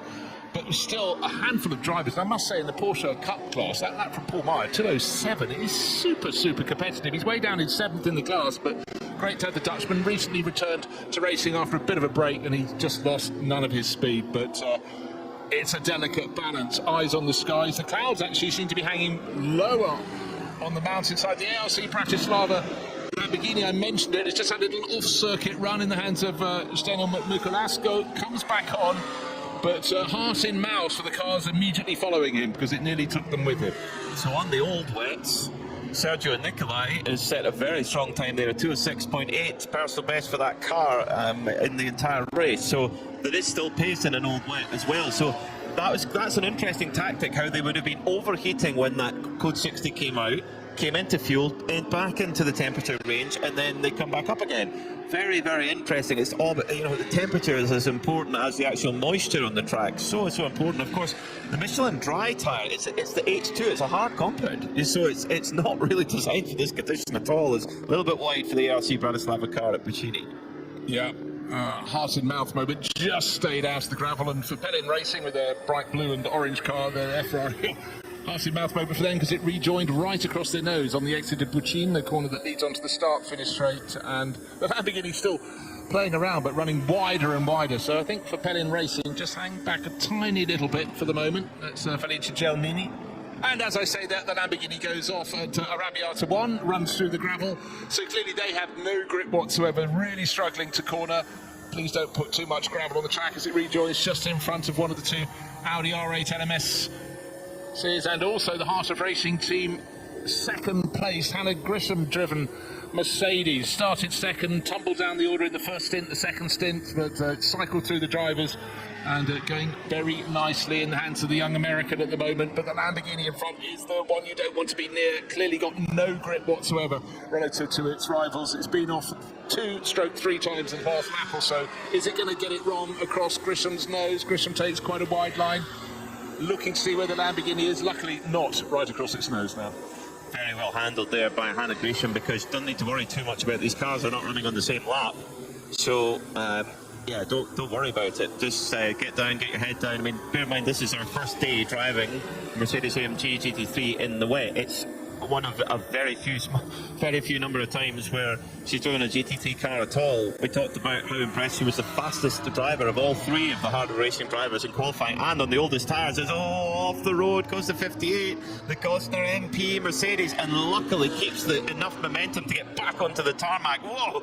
It gets out in front of the Red Ant car, which is on slicks, and just has a massive moment there. Ayrton Red Ant has to, do a bit of Ayrton driving to try and gather it all up there. Yeah, you have to understand, from most of the drivers still getting heat into the slick tyres, those that are on them, they do not have too many options in terms of where they're placing their car at the moment. To suddenly have someone come from left field and land on the track in front of them as they rejoin, that was a twitchy moment as the Gosner car, which Gosner is on board. It's David Gosner at the moment, son Gosner. The slick-tyred Aero Motorsport machine of Jake Hill after 25 minutes in the stint, some of which under code 60. He's just done a 2:02.5. That's significantly faster than everyone ahead, but best of all for him, he's done the absolute best in sector 2. Sector 2, that's the run basically out of Poggio Secco all the way through to Arrabbiatas. The fast flowing changes of direction, the dry tyre really seems to be the one that works in that part of the circuit. Yeah, and then you drop down from that valley side through Savelli, and then you start going uphill. That's the end of the second sector, but he's bided his time. He's waited for the heat to come back in the tyres after that code 60, building it all up to pace again, and keeping it neat and tidy. What is left on the clock? Interestingly, under an hour. It went away quite a lot in sector 3. It was a little bit slower than Max Partel in the Hofer Mercedes, which is running on new wets. So that changeover point is, this could be, if we stay green for another prolonged bit of time, this could play back in the favour of Jake Hill. If we stay green, he needs it to stay green for that tyre to work. And if he's been at the wheel 25 minutes, hour and 2 minutes, if there's a little bit of code 60, he didn't actually pit. So Ada Motorsport are going to decide what they want to do, whether they want to pit and maybe potentially lose some position, but they've got to think where they are and how they get back further up the front before tomorrow. I think they've just got to consider when they want to come in and get some more fresh slicks and go out and see what sort of pace they can go. I have a slight element of jokiness about there, but there is factors you have to consider. A whole host of runners setting really quick times. Jake Hill, again in that second timing sector, improves his mark there. There is fair cluster of traffic there, which isn't everybody's friend, but I think for Jake at the moment it's relatively clear. Will he be the first driver into the 2-minute 1 second category? Quite possibly, but certainly that middle sector really handy. So in the sweepers around the back, he's making it work, but that does include where you drop down from Casanova to Savelli, and so many drivers have been getting it wrong there. So there's not a lot of grip, the track drops away from you, then you've got the compression at the bottom, but clearly he's got enough grip at the moment to make it work. And at the end of the lap, 2 minutes 1.1 second. There we are, as if on cue. Thank you very much, Jake. Could you see if you get way down to the 1 minute 59s, please? You could be a race engineer and just say, yeah, that's very good, well done, very impressive, but more. Yes, more. More, always more. Brilliant stuff. So an hour and 1 minute to go before we hit pause on the Michelin 12 Hours of Mugello. We have 5 more hours to go. Tomorrow the cars go into Parc Fermé. They will get parked up on the start-finish straight, and they will be started up again tomorrow, and we go racing in exactly the same condition that they were left in terms of tyres and in terms of the fuel in the tank as well. But it's looking increasingly good for Manamari Energy by AB Motors with their Porsche. That's car number 95. Sergio Nicolai at the wheel of that has just set its best lap, 2 minutes 5.7 seconds. So, 4 and a bit seconds off the pace that Era Motorsports Ferrari is setting in the hands of Jake Hill. But that is down in 8th place overall with only 133 laps on the board, but 3 laps ahead of that. Yes, 3 laps clear is our race leader, Sergio Nicolai. Lights bright on his car, livery bright on his car. He's tucked in behind one of the other quick cars out there, Felice Gelmini in the Pellin Racing Ferrari. That was a car that also was early onto slick tyres. And for now, no risk need to be taken by Sergio Nicolai, but he's again just stretching his legs, looking comfortable. This could be a very tidy margin of a lap that he's going to take in at this rate ahead of Hannah Grisham. He's lapping faster than her. Has he got enough time to make it 2 laps clear? I fear not, or hope not in many ways, but certainly for a team that didn't qualify at the very front end of the grid, it's been a really good 6 hours so far here in the 12 Hours of Mugello. The last 5 hours will be on the Sunday, but as we're now in the final hour of Saturday, every mistake that you can avoid is a good thing. And one thing you maybe want to avoid, certainly if your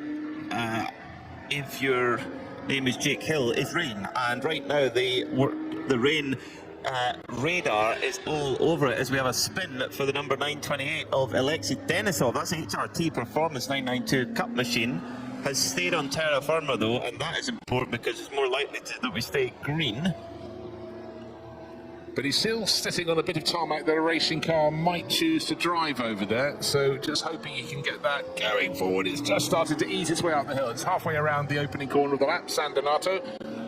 he stays wide. But luckily there wasn't a whole gaggle of cars coming around the corner onto the bit of tarmac where he was sitting. The Ferrari from Kessel Racing, Marco Frezza, he's been putting some impressive laps in, just comes along a few seconds later and is not interrupted, which is rather fortunate indeed, because as I said, any drivers out on the wrong tyres at the moment doesn't really have the luxury of choice about where they put the car within reason.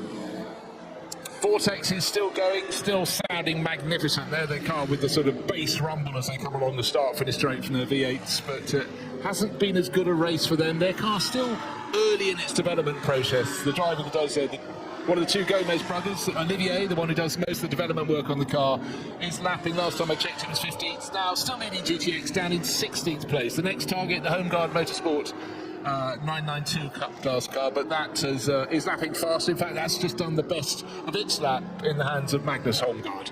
Leading GT4, it's Matthew Higgins.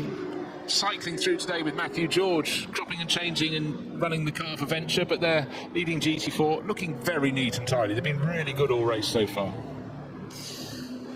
Well, in terms of weather, there is a cloud. There is a rain cloud that's, I mean, it's so close to the circuit that's passing through.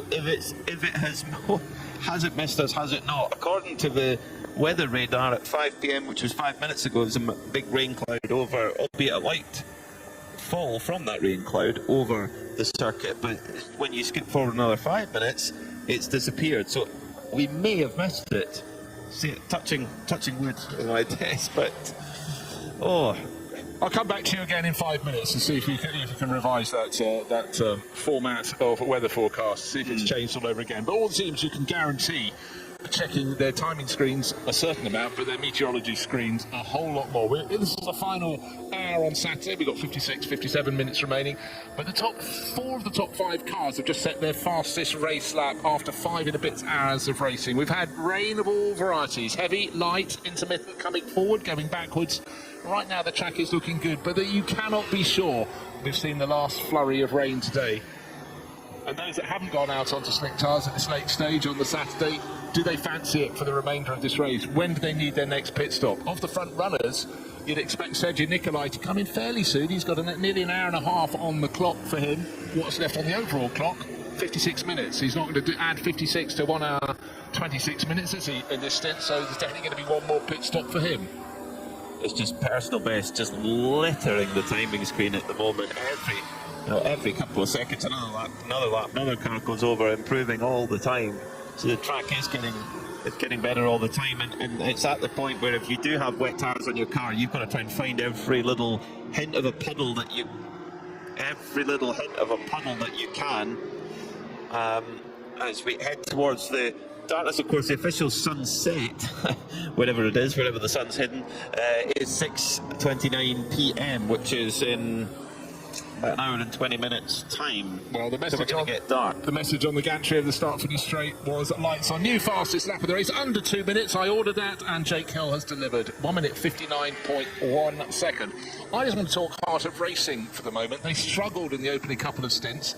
They're a lap and a bit down on the race leader, but they can go to the end of the 7 hours without needing a further pit stop. So Hannah Grisham should be into the end, whereas Sergio Nicolai, he's put in his fastest lap of the race, but he's a 1 hour and 28 minutes into a stint. He cannot add another 55 minutes to that and get to the end.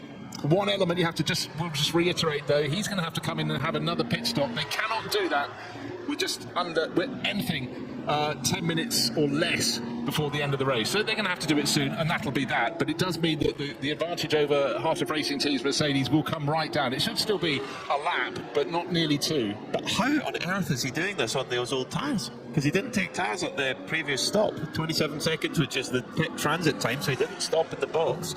So he's been on those tyres for the entirety of his stint. That is amazing from Sergio Nicolai, as the battle over second position raging between Hart Vanguard of racing and Hoffer Racing. Hannah Gresham with Max Partel on her tailpipe at the moment. It's trying to make a move now on the Circle K Jutta. No, excuse me, it's the Continental Audi at Buccini, but can't quite get the move done as the Continental car moves across the road and has got to try and handle this now. Now, with the straight line speed of the Mercedes, right in the draft of the Audi, but also Max Partel's going to get a bit of a draft as they head down this long start-finish straight here at the Mugello circuit. As they head up over the hill, they'll be touching 165 miles an hour as they come over the crest now, ready to hit the brakes for San Donato. And the Continental Audi, driven by David Pogasan, holds on to the position on track for now, but is not on the same lap, whereas Hannah Gresham trying to make her way through because she's got Max Partel on her case as Jake Hill sets another fastest lap of the race,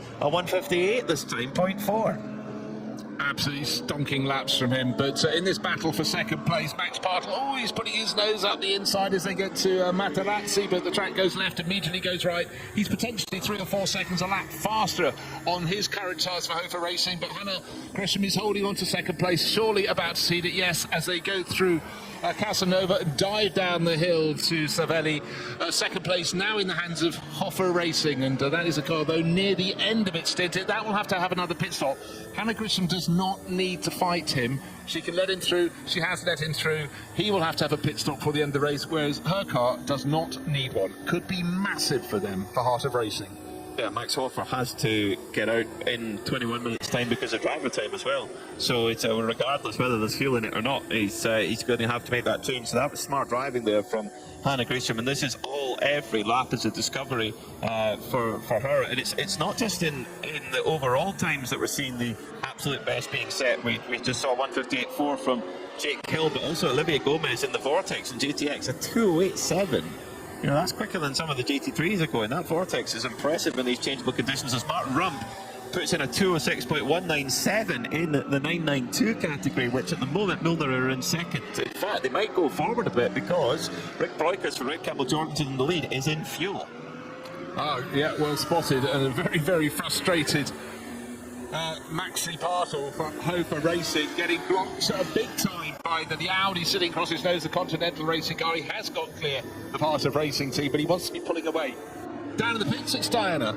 Yeah, you mentioned that the Red Campbell Jordan had come in for refueling, which it has. Rick Breukers behind the wheel, just waiting for him to come into the pit lane. The team are waiting here to receive them. But just further back, so the pit in entry area, the 965, the MDM Motorsport car has come back on the back of the truck, and they're trying to offload that. However, in the garage next to them, the 95 Manamaori Energy by EBI Motors, that they're waiting to do their driver change and final pit stop. So there's a little bit of navigation going on down here. The marshals have got it well under control. They have the yellow flags at the entry, so when Rick comes out, he will see those straight away. So they're just having to get themselves settled down here. The 902 Homeguard Motorsport, they're also waiting for a final pit stop, and so a red camel, but it's just... It's a little bit grey in the air down here at the moment, so it's all going to happen any minute now. I can see a different array of tyres. The 965, they're not going to be doing anything straight away, but they've got slick tyres outside their garage at the moment. The 95 Manamaori, they have wets, as do Homeguard, and Red Camel Jordan. I'll update you on that one when when Rick makes his way up the pit lane. Thanks very much, Di. And I tell you what, you say it's grey in the air. The language might be blue in the pit lane shortly, because Maxi Partel, having got up into second place, was being blocked by a driver several laps down, David Pogosayan, who was all over the nose of his Mercedes, and when he eventually ceded track position, which he needed to do, not being on the same lap, he did precisely the same to Hannah Gresham in the Heart of Racing team Mercedes, and almost put. But let's hear from Rick. He's down with you. No, he's not with me. He's just come into the pit lane, apron. He's jumping out, handing over to Fabian Dance, and they are going for slick tyres. They're taking off the wet tyres, which are well worn now, as you can imagine, and it's slick tyres going on for that 909 Red Camel Jordan. Interesting stuff there. That will take a little bit of warming up in the Porsche. But interesting to see if a GT3 car is easier to get that dry tyre working, or a Porsche 992. I guess the GT3 car has the traction control, has a bit more aero, which could work the tyre a little bit more. They both got ABS in this trim, so Interesting. Let's see what it's a bit of a task there for Fabian Dance, but they're throwing the dry tyres at it as Olivier Gomez goes again quicker in GTX with the best lap in that class, a 206.386. Right, Sergio Nicolai in fueling area at the moment, the Manamari Energy by Ebi Motors Porsche, sitting on a lead of over a lap, but that's going to be tumbling down now, so maybe he'll be back out before Max Partel goes by, but Max owes us a pit stop very soon for Hofer Racing, and that should put Hannah Grisham back from third into second, and Hannah presses on, having been pleased to get past the Audi that was a lap or so down the hands of Russian racer David Pogosian, Continental Racing Audi. Still, we're getting a host of drivers setting their cars fastest lap, but still for quite a lot of the drivers at their final pit stops, they come up, they're going, yeah, give me the slick tyres now, because it's almost a record. There doesn't appear to be in any rain for about 5 or 6 laps now. That's cool. Yeah, that helps, doesn't it? And it looks like we've dodged that little fairly reasonable rain cloud. It was okay, it was the lightest on the scale of rain clouds according to the radar, but it seemed to pass through, so hopefully we are clean to go between now and the next 48 minutes. What I want to know is what tyres do Ebi Motors put on that Manamari Energy leading car in this race, as Sergio Nicolai still in fuel, but I'm sure Diana Binks is waiting patiently at the Ebi Motors pit to see what Michelin tyres are put on, and you want to try and keep them in the jackets as long as you can to keep them warm. Diana?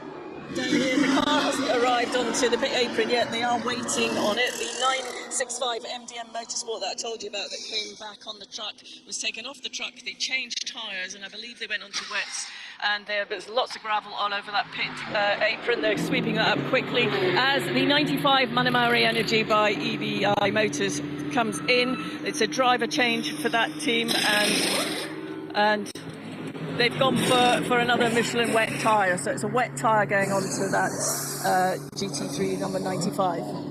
Thanks, Diana. Peter looked quite surprised at that, but you know what? They're the team in the position they don't need to gamble, and they could be running 3-4 seconds a lap off the pace of the very quickest drivers on the slick tyres. But I think they've taken choose to be safe. That's what they've done. They had a lap and a half advantage. It could suddenly tumble away. We have 46 minutes remaining on the clock. Now I think they've done their sums right.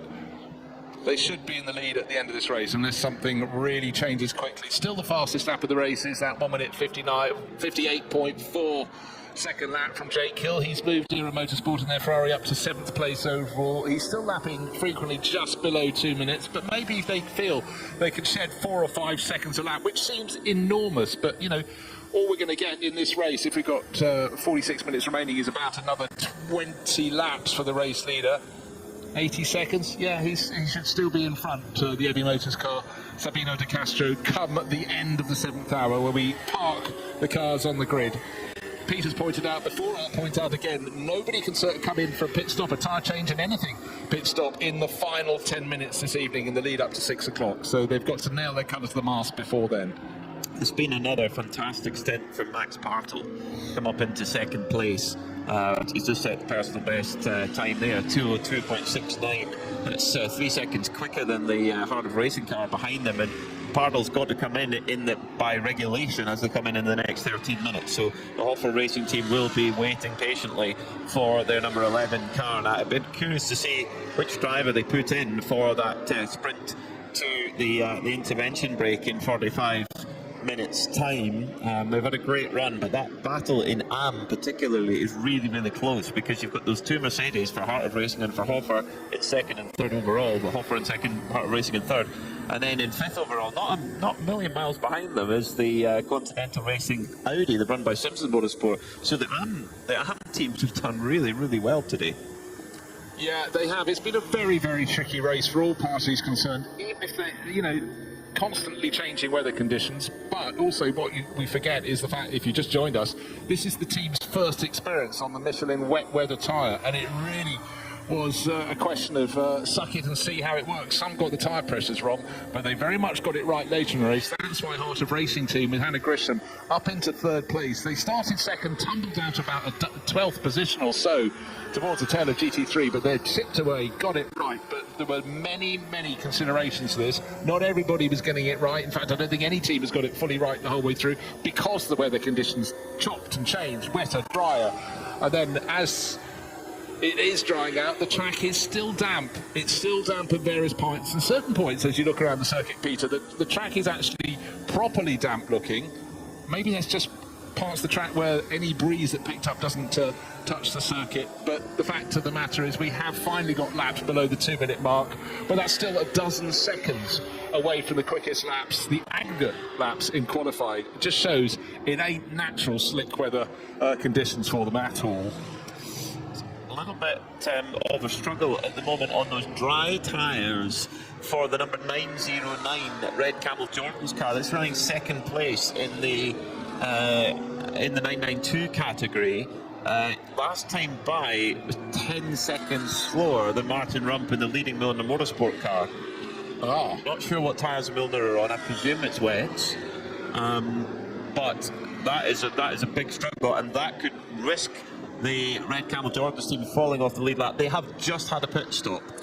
So we have to bear that in mind. They're only 6 minutes into the stint, whereas Martin Rump is 52 minutes into the stint. So we should see the Milner car have to come in, and that could then put Red Camel back into the front of the field. However, if they're losing 10 seconds a lap, that could come back again. Yeah, well, look, I'll keep an eye on that, because that could well be the sort of first lap they're doing on slick tyres. And, you know, let's have a little bit of caution there from Fabian Daz. But we'll see. 2 minutes 16 seconds last time around. What's he going to do this time around? His sector 2 time is not...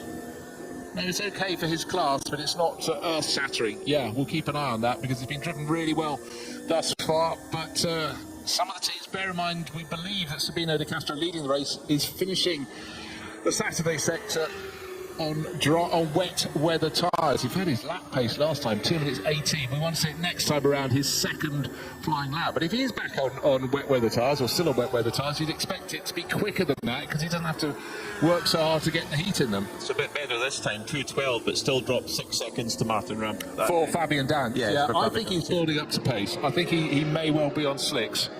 Just being cautious. It's very interesting, because if for example, we got to a point where they go into Parc Fermé with wets on, and then we come into a dry circuit tomorrow, they then have a huge advantage, because they've got dries on and they can get going. I don't think that's going to be the case, but it's one thing to consider. Meanwhile, a little set 2 here between the Vibo-driven 56 Scuderia Praha car and the Red Ant 93 Mercedes AMG. The Red Ant car is running a lap ahead of the Scuderia Praha car, so it's not for position as such. Yeah, but each of those drivers, despite being a lap apart, still has to just see where the others position their car. We don't know if one's on wets, one's on slicks. Can't give you a full rundown, but what I can tell you... The car is on slicks. Yes. Okay, what I can tell you, though, is that the top 4 runners are running their fastest laps of the race. So Sabino De Castro stretches his advantage. He's 34 seconds clear of Hofer Racing's Maxi Partel, who's been doing a sensational job. 2 minutes 1 for Partel last time round for Hofer Racing. There's a yellow flag at turn 2. Now, is that a code 60 threatening yellow flag, or is that just a little spin? I'm not sure, but turn 2, that is into Luco, and it's at the Hofer car. Yeah, it seems Maxi Partel has had a moment. He's rejoined. He's got up to turn 2 now, but the entry to San Donato is tricky. A lot of people have been going a little bit too deep there, and it could well be that Maxi just undid all the good, not all the good, but a lot of the good he did. That takes a bit more pressure off the race-leading Manamari Energy Porsche. So every time the chasing car doesn't take a chunk out of your lead, is definitely a tip of the hat to you. It's been an hour and 52 minutes at the wheel. I wonder if was that a little bit of a driver error? Was it an incident with another car? We don't know. We don't know at this point. But Max Partel, he'll be frustrated, because he nearly had the perfect stint. Nearly. How many times? Well, we saw that with your Dreiser with the Proton Huber car. Yeah, entirely. Just about to come in at the end of a run, and that car for Proton Huber was running in the top 3, was leading the race at one point. Now it's got Laura van den Hengel at the wheel of it, but that spent so long in the pit garage having repairs. Hoover Racing, there seems to be no damage. It was just a loss of time, and I shouldn't have said that. Round he goes, he spins. He touched the tyre on the inside curb going into Luco. It's about in the dry around 70 miles an hour for a GT3, but a little bit less in the wet, of course. Stepped the tyre on the curb and whoosh, round he went. Oh, that's so frustrating. Just a tiny error. Didn't lose a huge amount of time, but time lost nonetheless. Wonderful, maybe C-Max Bartle now popping into the pits to go to field. 39 minutes on the clock, or is he going to keep going as long as possible? He's going to keep going as long as possible. He's got 6.5 minutes left on his absolute maximum driver time in this stint. Was Maxi Bartle's brain going, maximise your in-lap? It seems to be the lap before the in-lap, but 2 moments in the space of a lap and a half have undone a lot of the good he did. He's gone from second down to third. Still in sensational laps coming in from Jake Hill. He can lap at ease, at will, in the 1 minute 58s, and does so again in 7th place overall in his Ferrari. Catching, he's only 3 seconds down on the Red Ant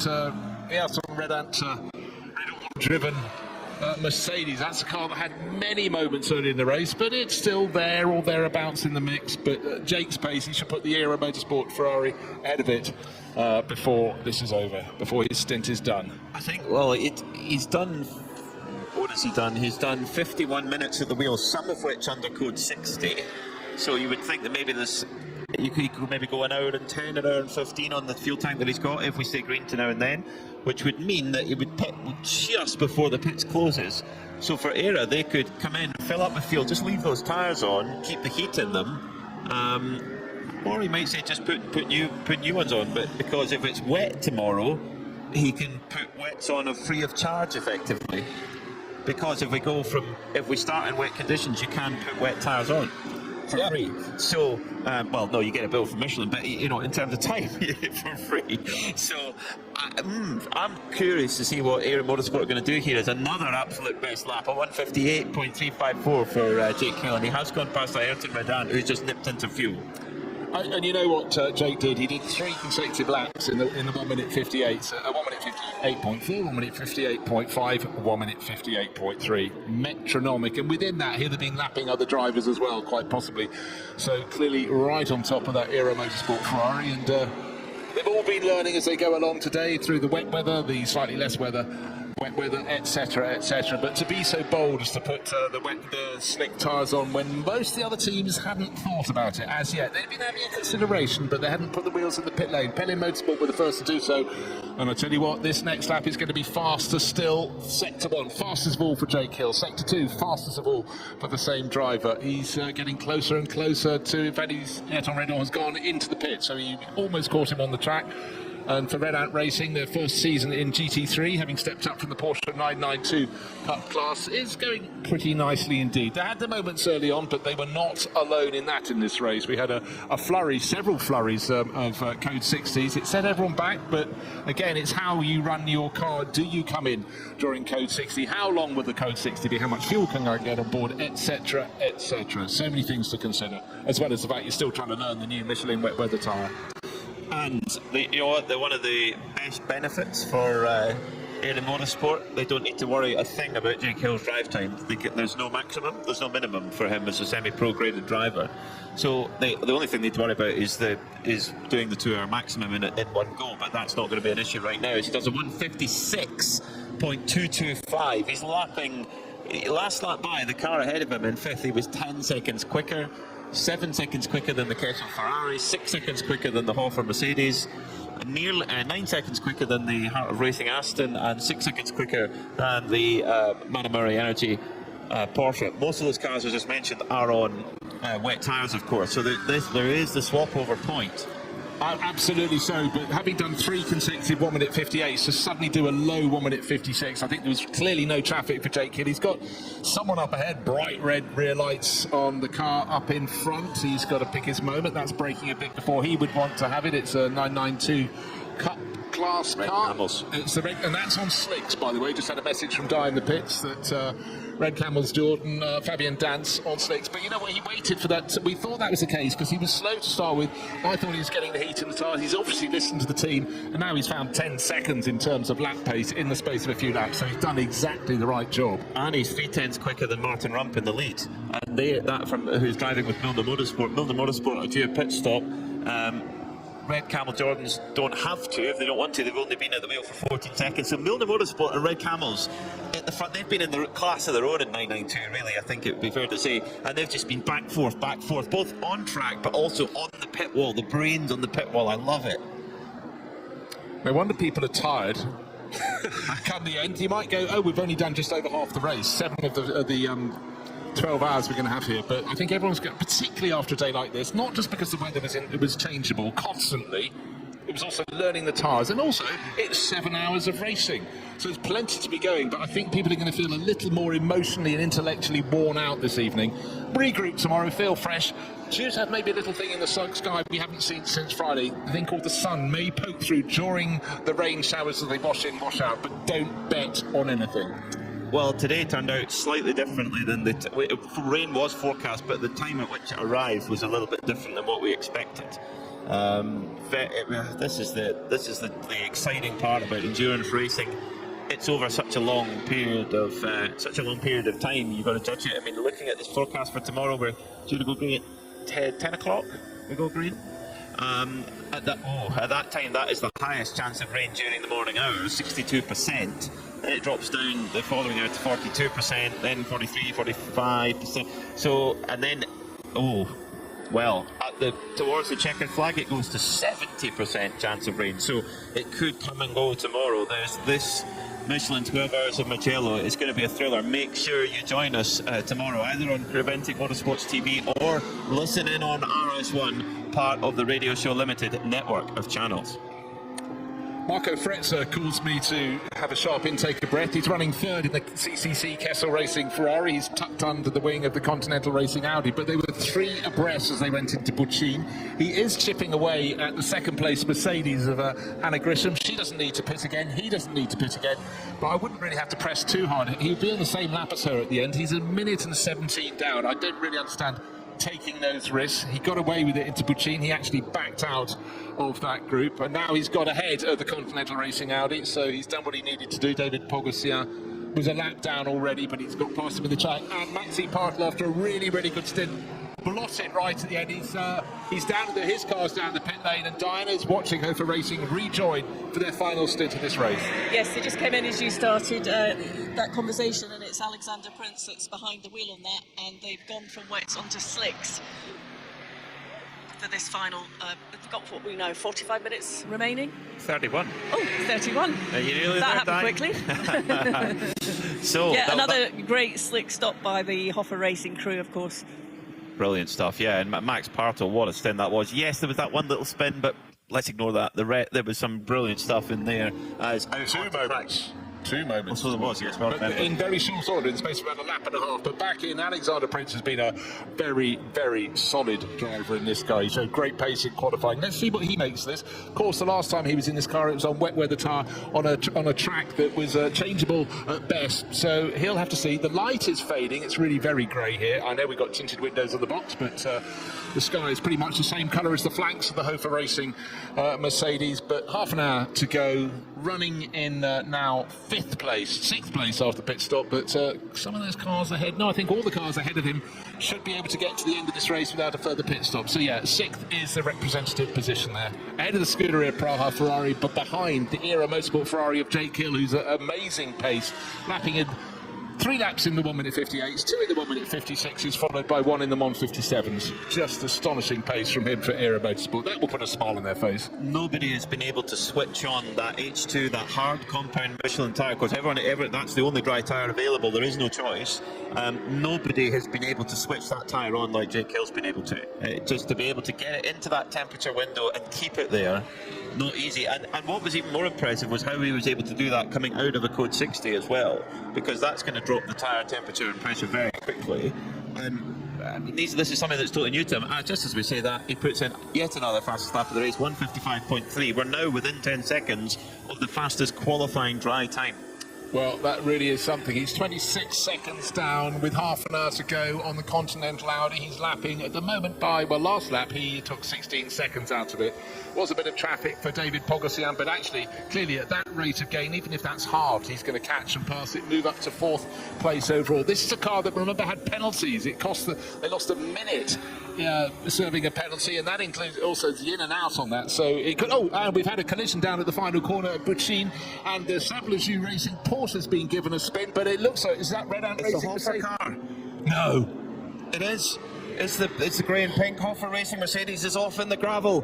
So on dry tyres, Alexander Prince has gone off at Buccini at the final corner. This is a car that was in 6th place and competing in the AM class. He's sitting dead stick in that deep gravel trap. Now this will bring out the code 60, and I would think with 28 minutes left before the intervention break, we are going to go code 60 in 20 seconds. So many teams now are going to come in and make sure the fueling is going to get very, very busy. In fact, Jutta Racing are into fuel, as are MP Racing. I think right now you've got to be actually very careful not to get stuck in a queue at fuel. Yeah, again, it's according to where you are. All I could see was a flash of cars in a long shot, and I can't tell you if the Hoffer Racing Mercedes driven by Alexander Prince was making a dive down the inside of Sablejou Racing Porsche, or vice versa. You probably feel it would have been the former. But anyhow, code 60, will this be the last one of the race? And for a lot of the teams that still owe us a pit stop, this is the golden chance to come in and to take it without losing anywhere near as much time as they would had it been green. For Alexander Prince, for Hoffer Racing, who really have hardly put a wheel wrong, really, really unfortunate. Let's go and just run down through the classes while we have this period of sort of interregnum. 8th place overall, and it's in the 992 Cup class. Leading the class is Martin Rump. You're looking at a replay. Who pushed who off? Was it the Porsche pushing Martin Rump? Not Martin Rump, sorry, I've just said his name. So was Alexander Prince is getting the tyres up to temperature and pressure. The Sablejou car goes diving up the inside. Prince is on the outside, and then the Sablejou car just tags him. Oh, no. No, what can Alexander Prince do? He's on the outside line. The Sablejou car goes by and just bang, hits him. That was Paul Meyer.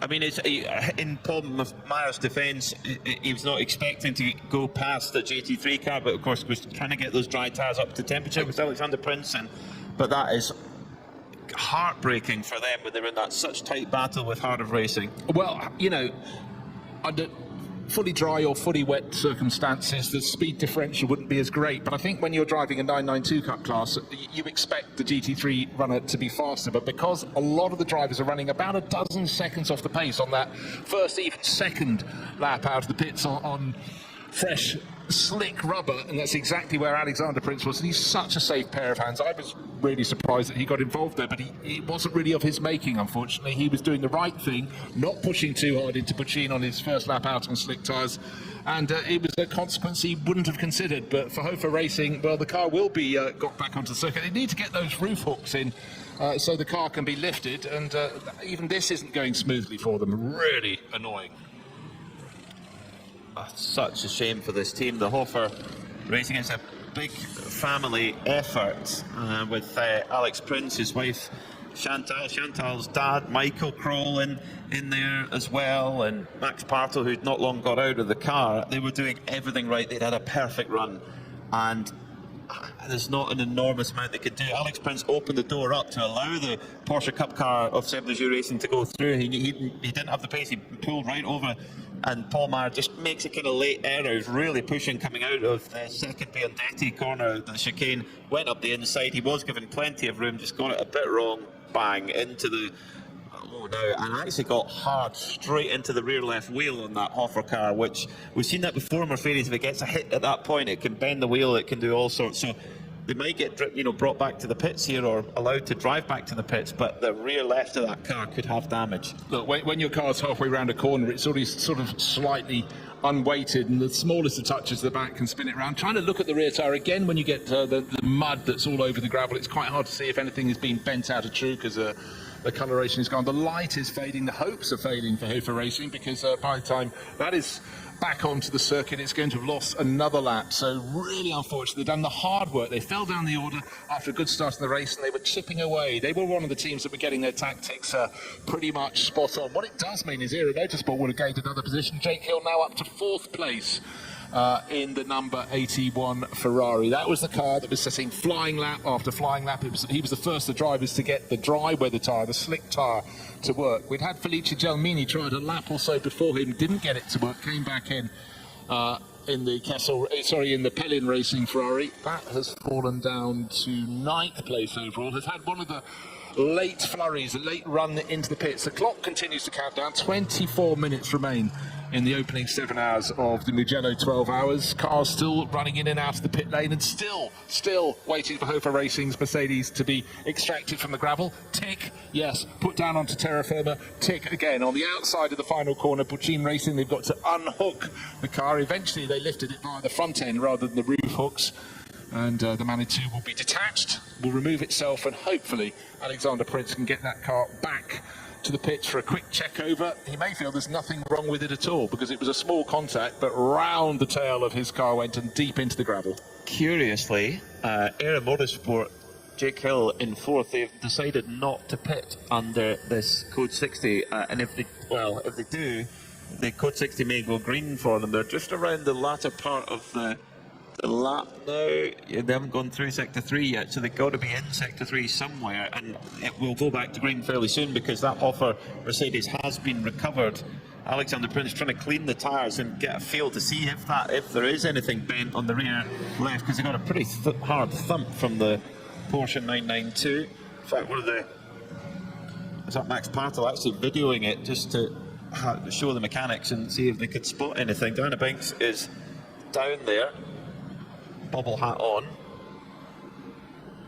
See if we can get a word with any of the team, see if they're getting any feedback at all from Alex. They're watching the footage back as well. We'll get to anything if we can. Let's do some number crunching right now. Jake Hill has a stint length of 1 hour and 6 minutes. We've got 22 minutes remaining. Is he going to have enough fuel to run through to the end of this race? Cannot pit. If he gets it wrong when they run short in the final 10 minutes, is not allowed to pit. I'm not trying to build jeopardy, it's there. No, they had the opportunity to pit under that Code 60. They decided not to. My guess would be then that they feel like they can get there. Absolutely. Because you don't want to pit, you don't want to go into fuel under green. The difference of going into fuel under green rather than going under Code 60 is enormous. So I don't think they would have done that by choice. I would think that they feel like they've got enough fuel in the tank to make it to the intervention break. Right, under a minute until the end of the Code 60 procedure. In fact, their message has been on the screen for a handful of seconds now, so it's under a minute. Code 60 still with us. Jake Hill, where is he around the lap? I think he just completed a lap. He's still in 4th place, so he's the second of the Ferraris. 3rd place Ferrari is Marco Frenzo, the Kessel Racing car. 2nd place, the Heart of Racing by SPS Mercedes, and Manamari by Energy by Ebby Motors Porsche leads this race by 3 minutes on the nose. That means Hannah Graham's car for Heart of Racing team has got onto the lead lap. That is a big moment for Heart of Racing team. They worked hard for that. So Jake Hill then, 4th place for Era Motorsport, 21 minutes to go. And how impressive that speed was before that Code 60.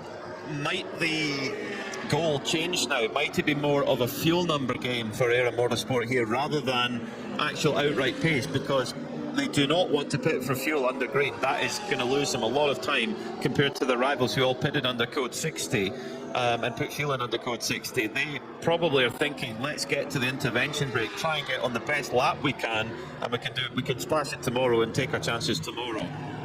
Regardless, I mean, the job that Jake Hill's been brought in to do, I think he's passed with flying colours.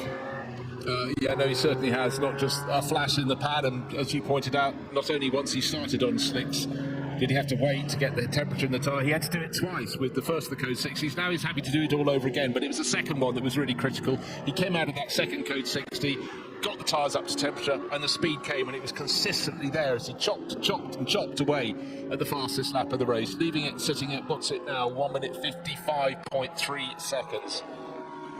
Still not on the pace of a fully dry track, and again, when you look at the track, there is a dry line, but it's taken an awful long time for anywhere off the racing line to be other than damp. Right, Di, what have you got for us? I'm with Hoffer Racing. Max, we just watched you go across to the pit wall there to see how Alexander was. The car got back out on track. Is there any damage, do you think? Yeah, I think we hope there's nothing bigger on the car. Yeah, it's full of stones. So yeah, it was really stupid accident. In the end, it's racing, but yeah, we feel free to the Porsche guys to come here to the box for a coffee and a fair handshake. It's endurance racing, so we keep on. Yeah, it's, as you say, it's one of those things, isn't it? It's difficult to sort of really know till what. Did you get any feedback from Alexander in the car? Yeah, we changed the tires from rain to the slicks at the moment, so it's a stupid moment for faster cars going on the wet tires. It could work. It should. We hope it will work right now. So there are 20 minutes left, and then we'll see in the park from A what's going on with the car. Well, the good thing is that you have got it back out on the track, and as we watched it sort of drive up the pit straight there, it seemed as if it was in good form. Yeah. The first point is to get the car on the track, to keep running, to get rounds. I will say that there are 20 minutes left, so we will get the last 20 minutes, and then we take some pictures and to sum up what's damaged on the car. All right, thanks, Max. Thank you. Well, while all that was happening, Era Motorsport, we were debating if they could go to the end. I thought it was going to be tight, you thought it was going to be tight, and they'd come in for fuel under green. So who came up with that concoction? Because that's not going to help, because suddenly Jake ain't fourth anymore. Is he still in fifth, but he's still in fueling? But he should come out in fifth, because the next car down the line, the Scuderia Praha Ferrari, was 4 minutes down at the start of the lap. But the only thing I can think of is that they just caught the Code 60 at exactly the wrong moment, and they missed the opportunity to go into fuel, and then of course Code 60 going all the way around really slow, and then it was too late to go in. Then maybe, but I think they still had time, even if half of their their refueling stop was, it starts under Code 60. Now, talk about slicks and trying to get the grip. The car that went off into the gravel, Alexander Prince, has just run wide at the first corner, but didn't end up going off into the gravel. So a save there, but at least that was all under the driver's volition. Hofer Racing fell down to 8th position. And they're not too many seconds down on the Mulmers Motorsport car that's leading the 992 Cup class. But no more slip-ups, please, because it was a team that had worked its way back up the order, the hard yards, through these 7 hours of the opening day of the 2-day race meeting. Well, in terms of the actual racing at Mugello, and for it to come undone, really not of their making, it's hard to watch. But anyhow, good to hear that Seb Ledoux Racing went down and immediately apologised. We do try and keep things family style and friendly here in the 24H series, but the frustration, you could sense it in every sinew of Max Bartle's body there. Just trying with our excellent onboard footage to see if the wheel is out of alignment or not. It's hard to tell whether it's ever so slightly right-hand down, but if it is, it's not by much at all. And pace-wise for Alexander Prince, the previous lap was a 2:05. Yeah, you would think once the bit more temperature comes into the tyre, it should go a bit better than that. In fact, David Gosner in the MP Racing Mercedes down in 17th place has just gone absolute best of anybody in Sector 1. Yeah, so there's pace in the track. It's definitely coming. I tell you who's got pace at the moment. We could have a change for second place, because Hannah Grisham is sitting 10 seconds clear of the Kessel Racing Ferrari in the Heart of Racing Mercedes. But Marco Fretzer is on a massive charge. He's the second driver to get under the 2-minute lap mark, and we've got 15 and 3/4 minutes remaining in this opening segment of the 12 hours of Mugello. We're doing 7 hours on the Saturday and 5 tomorrow, but he's closing in very quickly indeed, that number 8 Ray-Ban liveried Kessel Racing Ferrari. He's got a few cars between him and the Heart of Racing Mercedes, but he's going to be able to see it quite soon. At the end of this lap, we'll see what the gap comes to. We're getting a response from Hannah Grisham, but she's certainly picking up her pace in the first sector, the second timing sector. But as they go across the start-finish line, a lap of 2 minutes 2 from Hannah Grisham, and another lap about to go on the board. 1 minute 57. The gap comes down to 5 seconds between them. So the chase is on. This is a doable thing. This is viable in this battle for second place. Both of those cars listed on the same lap as Sabino De Castro in the Manamari Energy by Heavy Motors Porsche. But I think when he comes across the line, they're going to be another lap down. I think he's still sitting on a 1 lap advantage. So it's a tense moment for the teams to see what are they going to have, what are they going to be fighting with over when they go into racing tomorrow. By my reckoning, the Manamari Energy car has a gap of 1:26 back to Cardiff Racing. That's it within a lap. Likewise, the Kessel Racing car, which is only 5 seconds further back. By my reckoning, Bruce, there's 3 cars on the lead lap at the moment. Manamari Energy, Porsche, Cardiff Racing Mercedes, and then the Kessel Ferrari. 3 manufacturers in the lead lap. They should actually be able to, those second two, the Cardiff Racing Mercedes and the Kessel Racing Ferrari, whatever lap is completed by Sabino De Castro when he takes the checkered flag, they should come around behind. Bearing in mind, they're about 1.5 minutes behind him, so getting towards a whole lap, but importantly for them, not an entire lap. Interestingly, looking at the pit stop times, Kessel Racing took tyres. So they've got new tyres on the car, because they've stopped for 58 seconds, whereas the others were 27 seconds, as through goes the Kessel Racing car at a canter. Absolutely. So it was a case of looking in her mirrors and I need to look out the windscreen because the Ferrari's gone past me, thinks Hannah Graham, but her team, Hannah Grisham, but her team would have been keeping her informed. And for them, the real goal is they were one of the teams that struggled in the early hour or two of the race. They got back into the mix, and if they can finish on the lead lap, that job will be done. And that is just pure tyre. We don't know if it's a new wet or a new dry on Kessel Racing's number 8 car. Maybe Diana can find out for us, because the thing is, if it's a dry tyre, they will, if we come back to wet conditions tomorrow morning, they can get changed back to wets, to brand new wets for free, basically, because if there's a change in condition, you're allowed to go from dry to wet. You're not allowed to go from wet to dry. So maybe Diana can find that out for us, what the story is, whether the Kessel number 8 has dry tyres on right now. Because although that being said, you know, they had to spend an extra 30 seconds in the pit box. Now, are they going to get that 30 seconds back in the next 12 minutes? Possibly not. So was it actually worth it? Hard to say. David Gosner is absolutely flying around the circuit. 1:56.5 in his MP Racing Mercedes. This is a car we've seen off quite a few times when it was track conditions were at its wettest, but right now, clearly on slick tyres, it is flashing its way around the circuit faster than every car, bar the car that's got the fastest lap of the race by a small margin, by only a second, and that's Jake Hill in the Era Motorsport Ferrari. But Jake's car is in 5th place, the MP Race Mercedes down in 16th. But David Gosner, the conditions have come to him, and clearly he's absolutely lapping it up. That previous Cold 60 really helped Milner Motorsport in the lead of 992, because they would have had to pit under green, and Red Camels could have potentially not pitted under green and maybe forced them a lap back. But it's more status quo now. We're interested to know how much fuel they have compared to Red Camel Jordans, because they hadn't long been out. They put more fuel in. So if they stay where they are, they're going to start absolutely side by side on the same lap, and it's going to be just go time from the green flag. And well, I can imagine Red Camels might have Rick Broikers warmed up and ready to go for that charge off the line tomorrow. So much to enjoy tomorrow from 10 o'clock local time. Do join us.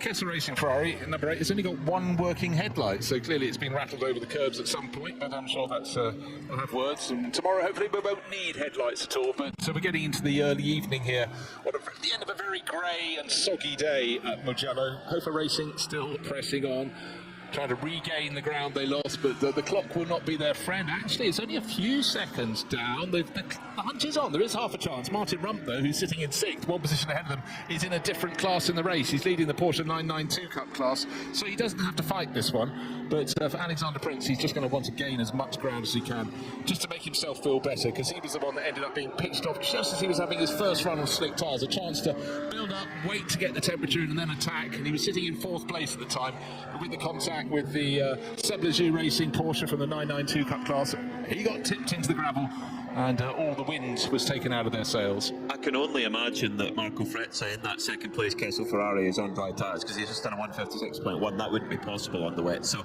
put on that for the sprint, and you know, he's 10 seconds a lap quicker than both the car ahead and Sabino De Castro on the wets, who stayed on those wets. So yes, actually, although he was 30 seconds changing them, 3 laps he's got that back. So that was a really interesting strategical call there from Kessel Racing with 9 minutes to go. If they really want that to stay green, because under code 60 you can be on whatever tyres you want. You're still code 60, but under green, of course, then that advantage keeps going. This year, your heart goes out to Hofer Racing. They ran the perfect. They were running the perfect race all day today. Every single one of their drivers doing their best job, and then they get taken out by another car. No fault of their own. They gave as much room as they could possibly give without running off the circuit, and they still get taken out. That's where endurance racing can be cruel. As Marco Frezza on those fresh, dry tyres, 154.7.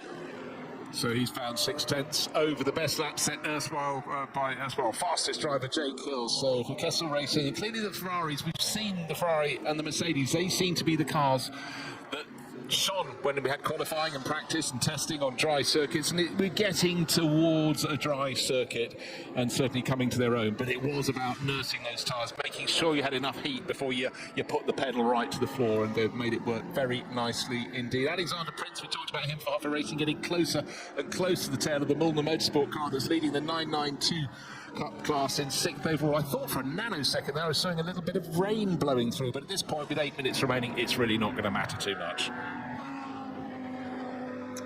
Look at there we are. You did spot some.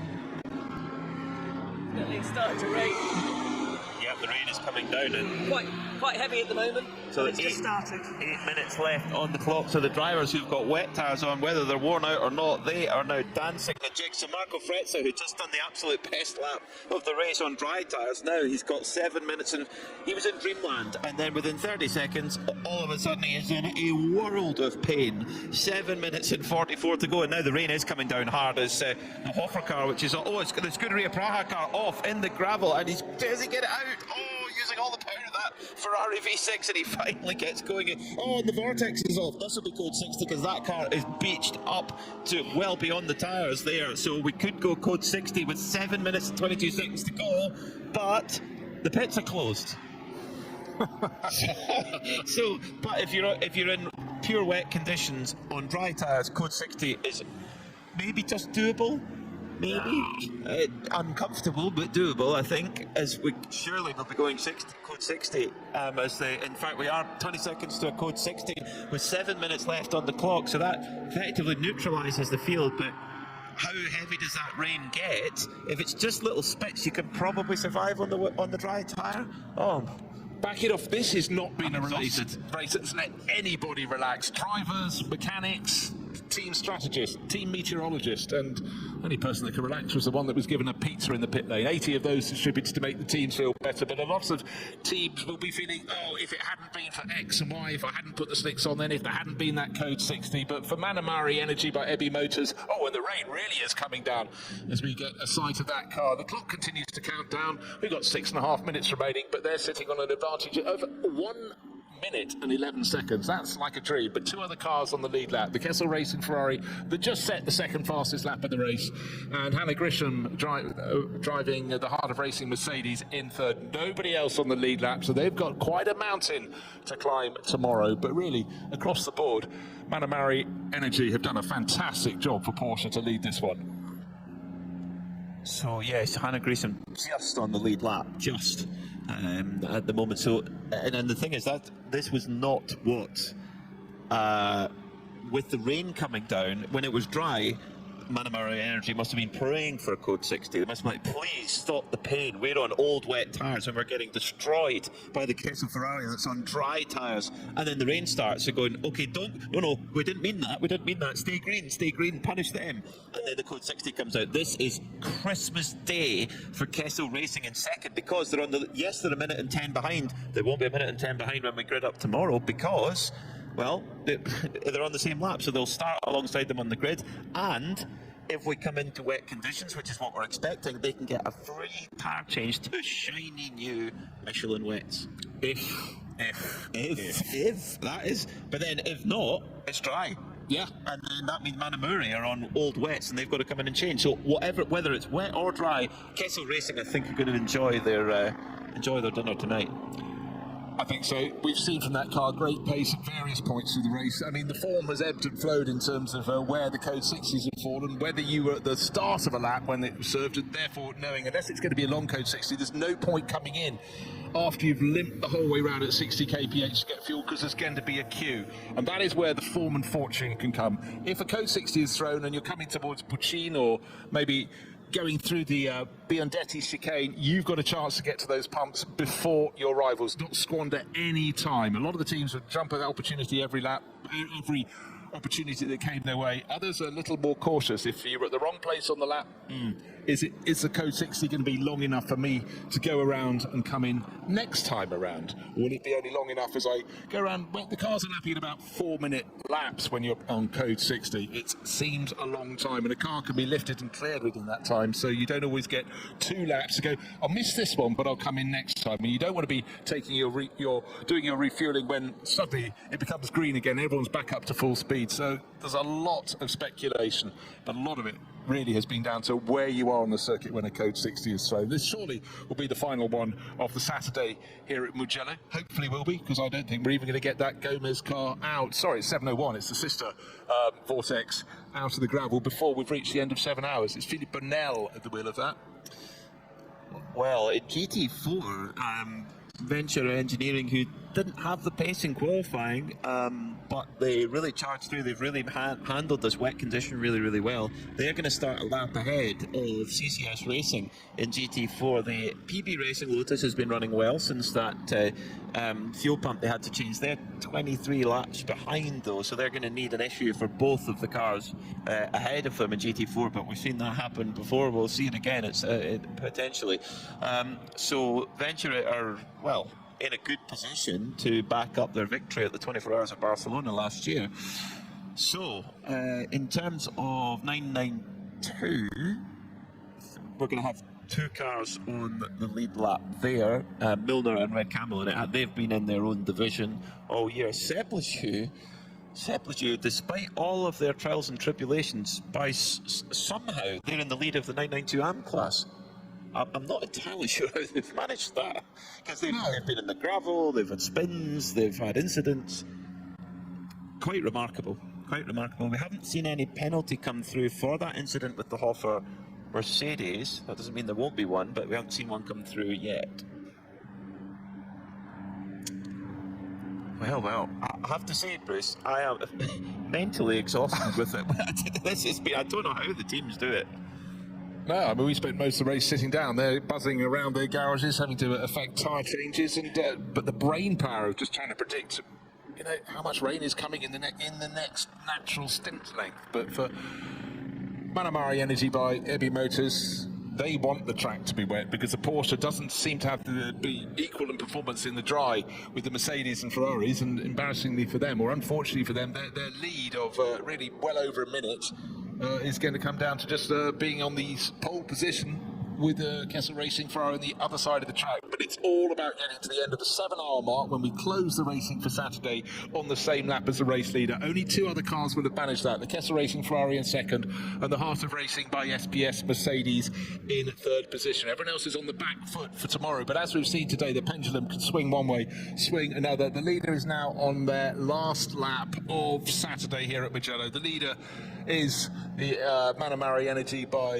Ebi Motors Porsche. Sabino De Castro is the driver who is bringing that to the end of the Saturday action, but still waiting to see how tomorrow is going to shake out. The weather forecast is slightly better, but as we've seen today, the weather hasn't behaved according to the forecast, so that will keep all the teams on their toes. Three cars on the lead lap came on tomorrow, one of which an AM category car. Really impressive. I mean, you've got to think that the Hofer car would have been on that lead lap as well if it weren't for that incident, and I'm sure as aware of that as anybody. So you'll have just 1 lap behind. Actually 2 laps behind the Continental Racing by Simpson Audi, and then a further lap behind them will be Jake Hill in 5th. So he's got 3 laps to catch up. Have you got the checkered flag, Peter? If so, wave it, because the Ebi Motors Porsche is coming to cross the start-finish line. 7 hours of racing here at Mugello on the Saturday completed. So many tales to tell, so many ifs and buts and maybes, but the best job done with Sabino De Castro completing that, building really on the very hard work as well as Sergio Nicolai, and a little bit from Fabrizio Broggi. So smiles down there. The first part of the job is done. It's one of the friendliest teams in the pit lane in 24H races, so double smiles all around. Fantastic stuff. Yeah. Oh, they've even got a team dog as well. That's always a good thing to have. I think so. Morale. So checkered flag out then, but that's not checkered flag of the Michelin 12 Hours of Mugello. Oh no, we have 5 hours of racing for you tomorrow. We've got the team dog. It's a King Charles, an Italian King Charles Spaniel. Fantastic stuff. That keeping the smiles out in the team. I love it. Brilliant stuff. Keeping dry as well, very important. Diana Binks is down in that Heavy Motors garage. I certainly am, and I was going to chat to the doggy, but I won't. Fabrizio, what a great way to end part 1 of this weekend here. Yes, it is absolutely great, but of course the race is long. We have learned, unfortunately, with some sorrows that races do end at the checkered flag on the second day. So we will see. We'll get you to just walk out with us. Yes. We've just got a little bit of an issue. I think the weather's affecting all of us. So if you just wouldn't mind, that's great, yeah. It's been a very difficult race for everybody. People that put slick and tried, then they went out and it was worse. To gain 5 seconds, then you were losing a few minutes. We have been lucky. We did a decent race. I sacrificed my stint today to be in this position. I haven't been in the car because they were the safest, and I haven't had a chance to try ever the car on the range. So I decided to sacrifice my part today, since tomorrow it looks like it's going to be dry, and then tomorrow I'm going to be in the car. So have you been involved in talking to the team as the day's gone on? Sorry? Have you been talking to the team and engineers as the day has gone on? Yes. We have always been discussing if we were going to go on or not, because they wanted to put me in. I wanted to drive. It would have been fantastic to experience the wet, but probably it's going to be fantastic at least for the first time be on a test and not on an actual race. And then we saw other AM drivers getting into the car and spinning and getting into the sand. So we decided, let's not take the risk, let's position the car, and tomorrow is going to be a race on. Well, we've got 5 hours to go tomorrow. Now, Sergei's just behind us here. He's been out in the car, hasn't he? Yes. We'll just grab him for a little... Sergei, we were just chatting about how challenging the conditions have been today. How was it from your seat? It was actually pretty good. It was our second time in the rain. So we did a good job, but we still have 4 hours tomorrow. 5 hours. 5, sorry. I hope it's 5. Yeah, it was a little bit longer for me in the rain. Well executed at this point. Obviously, we've got tomorrow to go. So obviously, we wish you all the best for tomorrow. Thank you. Thank you. Thanks a lot. Thank you very much. See you tomorrow. Brilliant stuff from the Heavy Motors team. Always smiling. And this was a step up. They made it 2 seasons ago to step up to the 911 GT3R. In fact, it was last year they moved up to it. They were always running the 992 Cup car before that. Yeah, 2024. And it's a big step. You're talking triple the price probably for the latest GT3 car, which that 992 is.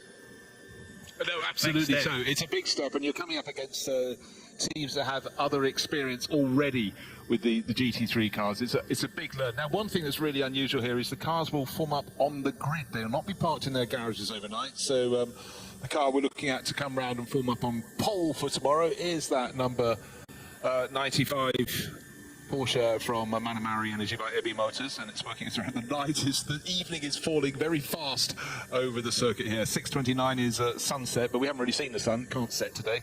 It's just a different form of cloud, I think, today. But we've had thrills and spills. We've had chopping and changing order, and there's so much for these teams to consider. If we'd had this weather in a year where they already knew the tires would be one thing, but they were learning as they went. And we just heard from Fabrizio Broggi there saying that he sacrificed his space in the car today so they could get their position with his 2 more experienced teammates. And tomorrow will be his turn to learn. And would it be nice to learn the wet turn in testing? No, the wet tire is being tried for the first time in the race for all of these drivers. It's so tricky for them. Well, if they arrive tomorrow with dry conditions, there's a chance, but it's quite literally 50-50 by the forecast that we're looking at the moment. The thing is, though, that Kessel Racing in second place, and we'll start on the same lap. Like you say, we've got 3 cars that will start on the same lap: Manamari Energy, Porsche, Kessel Ferrari, and Heart of Racing Mercedes. Kessel Racing are in a unique position because they have dry tyres fitted to their car right now. So if we have dry conditions tomorrow, they don't need to pit to change. Heavy Motors do, Manamari Energy by Heavy Motors do. But if we come to wet conditions, Kessel Racing also get to change for safety reasons. They get to put wet tyres on. So their Kessel are in the pound seat, and they only put one stint in for David Faminelli. They still have 3 hours of his driving time they can use up. That is gold dust. So if, you know, right now, who is in the absolute most comfy position? Yes, Heavy Motors crossed the line ahead. But actually, it's the Kessel Ferrari. It's that blood red Ray-Ban Ferrari that's in a good spot, in my view. No, I absolutely concur, but I sort of had a sort of wry smile on my face. I was still thinking they've got to get round the first corner tomorrow. We might have 5 hours of racing. I'm not trying to be the old cynic, I'm just being old. But, you know, the advantage has come their way, but it didn't come their way by just good fortune. They had to interpret the situation. We heard from Fabrizio Broggi. You know, he knows he's going to have a lot of time in the car tomorrow. He hasn't done that. That's the car that came home first with an advantage of best part of 2.5 minutes, but that's nothing, because when the cars are forming up on the grid, which they are now for tomorrow's race, it's only one grid position. It's not two minutes and 29 seconds. No, sir. So it will be, so David Pogosayan for Continental Racing by Simpson Audi will be 1 lap down starting tomorrow. The Air Motorsport Ferrari, after some amazing work in those last couple of hours by Jake Hill, it must be said, they'll be 2 laps down. Now, the biggest one for me, though, Bruce, and I did not see this, was Milner Motorsport actually finished a lap ahead of Red Camel Jordans. So they're on 158 laps. Red Camel Jordans in second in 992. They're on 157 laps. So that I did not expect that. So that late code 60 really did play in the favour of Milner Motorsport. In terms of the AM class, Simplitude, I cannot believe they've managed that. They've also managed to be a lap ahead of RPM Racing, Prone Racing. So it's all to play for. GT4 Venture are a lap ahead of CCS Racing. So very, very tight. In fact, it's at the front of the field where it's the tightest. It's the only category where we have multiple cars on the lead lapping category.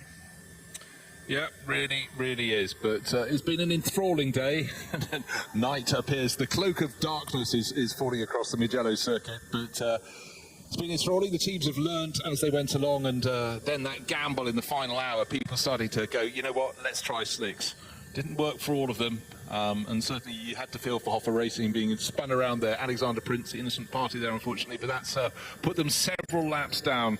And you work so hard for 6.5 hours to gain track position and be on the right tyres at the right time, not just for the end of the race, but for tomorrow's race tomorrow morning. A little bit of contact, and it can all change. That's racing. That's endurance racing.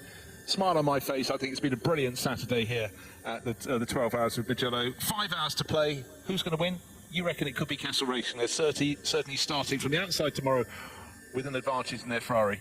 Or are they? I don't think there's any guarantees, but who has got the best position heading into tomorrow? I would say it's Kessel, but there is, as was proven today, nothing is guaranteed, and with the weather being so unpredictable, I don't know. But everyone has seen the checkered flag now, albeit at slightly reduced speed under code 60. So 3 cars then on the lead lap. That is the number 5 Heavy Motors Maramari Energy Porsche, the number 8 Kessel Ferrari, and the 27 Heart of Racing Mercedes AMG. A great job from them. They're an AM class car, and they're there on the overall lead lap. Fantastic stuff. We've seen it before. CP Racing as an AM class car winning overall in these races. Could Heart of Racing repeat that feat? Let's see. 2 laps back from them is the Continental Racing Audi, number 69. Then that's in 4th place. 5th place, a great fight back from Jake Hill in the final couple of hours, making that brave call to go on to dry tyres, and fortune definitely favoured the brave there. They're a further lap back, 3 laps off the leaders. They're on the same lap as the 992 class leader, the 921 Milner Motorsport car, which is in 6th overall.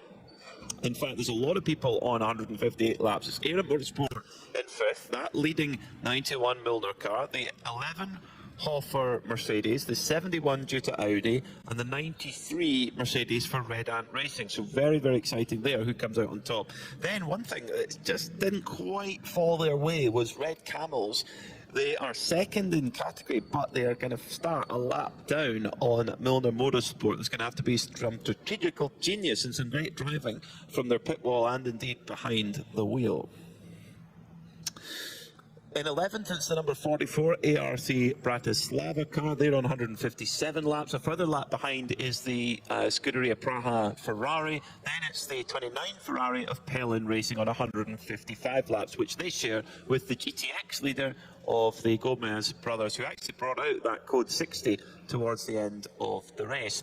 Leading in the 992 AM class, a team that have had an incredibly eventful day, I think it would be fair to say. The 888 Seb Lejeune Racing Team there in 15th overall, sharing the same lap as the MP Mercedes, car number 58. Then it's second in 992 AM, that's the 907 RPM Racing machine of Tracy Crowe, Nick Johnson and Philip Hamprecht. A good fight back from Homeguard Motorsport. They had to start at the back of the pack. They're going to roll off from 18th tomorrow on the same lap as that Krone Racing car. Then it's Ajith Kumar Racing. They're on the same lap as the second place car in class. They're third in class at the moment. 901 Kumar Racing. They are in a fighting position for tomorrow to see how they can go and see if they can take the honours in the AM class. 973 Ebby Motors, their 992 Cup car, sits in 20th. In 21st, then, it's the number 949 for Scuderia Ferron car. Then 22nd, it's the 992 Porsche Baltic machine. GT4, really interesting. GT4, there's actually 2 laps between the Venture Engineering Mercedes and the CCS Porsche, the Gebhardt family outing car. So at the moment, it's advantage Venture. 965 MDM Porsche in 992. They've shown a lot of pace, but they've just had too many incidents, unfortunately. They're a little bit off the pace in terms of laps for 992, but let's see what they can do tomorrow. The number 701 Vortex is in 26th. The 928 HRT Porsche is 27th. The Lotus PB Racing Machine, unfortunately, a lot of repairs required to get the fuel pump repaired. 33 laps they lost there, but they'll come back tomorrow fighting. A big crash for the 73 Proton Huber car put them down the order. They'll start from 29th tomorrow, and also the 111 IRC GT. A few problems for them. They came home 30th and will hopefully come back out fighting tomorrow. I don't know if we'll see the E2P Aston Martin tomorrow. They've been in the pits throughout the day since that incident on lap 58. Hopefully we do, because it's always great to have our smiling Spaniards out on track. Unfortunately, it was a non-start for the Pelin Racing number 23 machine. Well, be sure to join us tomorrow on Preventing Motorsports TV, or indeed on RS1, part of the Radio Show Limited network of channels. We'll go live tomorrow at 9 o'clock local time. I'm ready for a green flag at 9:30, so it's a little bit early, 10 o'clock. So we'll early start tomorrow, bright and early. We'll be powered by coffee, ready to go, and make sure to join us there. Final thoughts before we sign off and go and have some supper, Bruce? I'm ready for supper, because I tell you what, I'm hungry, but I'm also just emotionally battered, and there was so much to consider. 7 hours of racing. Let's take a look back at the highlights. So much to chew over as we have our supper. Definitely is, isn't there? Yeah, the highlights, so many highlights throughout the day, up and down the field. Highlights most of all for those top 3: Manor Murray Energy, Kessel Racing and Hard of Racing. They were the teams that had the least eventful day, would maybe be the best way to describe it.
So we have to come back tomorrow and enjoy it all again. That local time will be live from 9 o'clock European time, local time here at the circuit in Mugello. Do join us on Creventic Motorsports TV or indeed on the RS1, part of the Radio Show Limited network of channels. But now from here in Mugello, it's good night. Thanks for watching.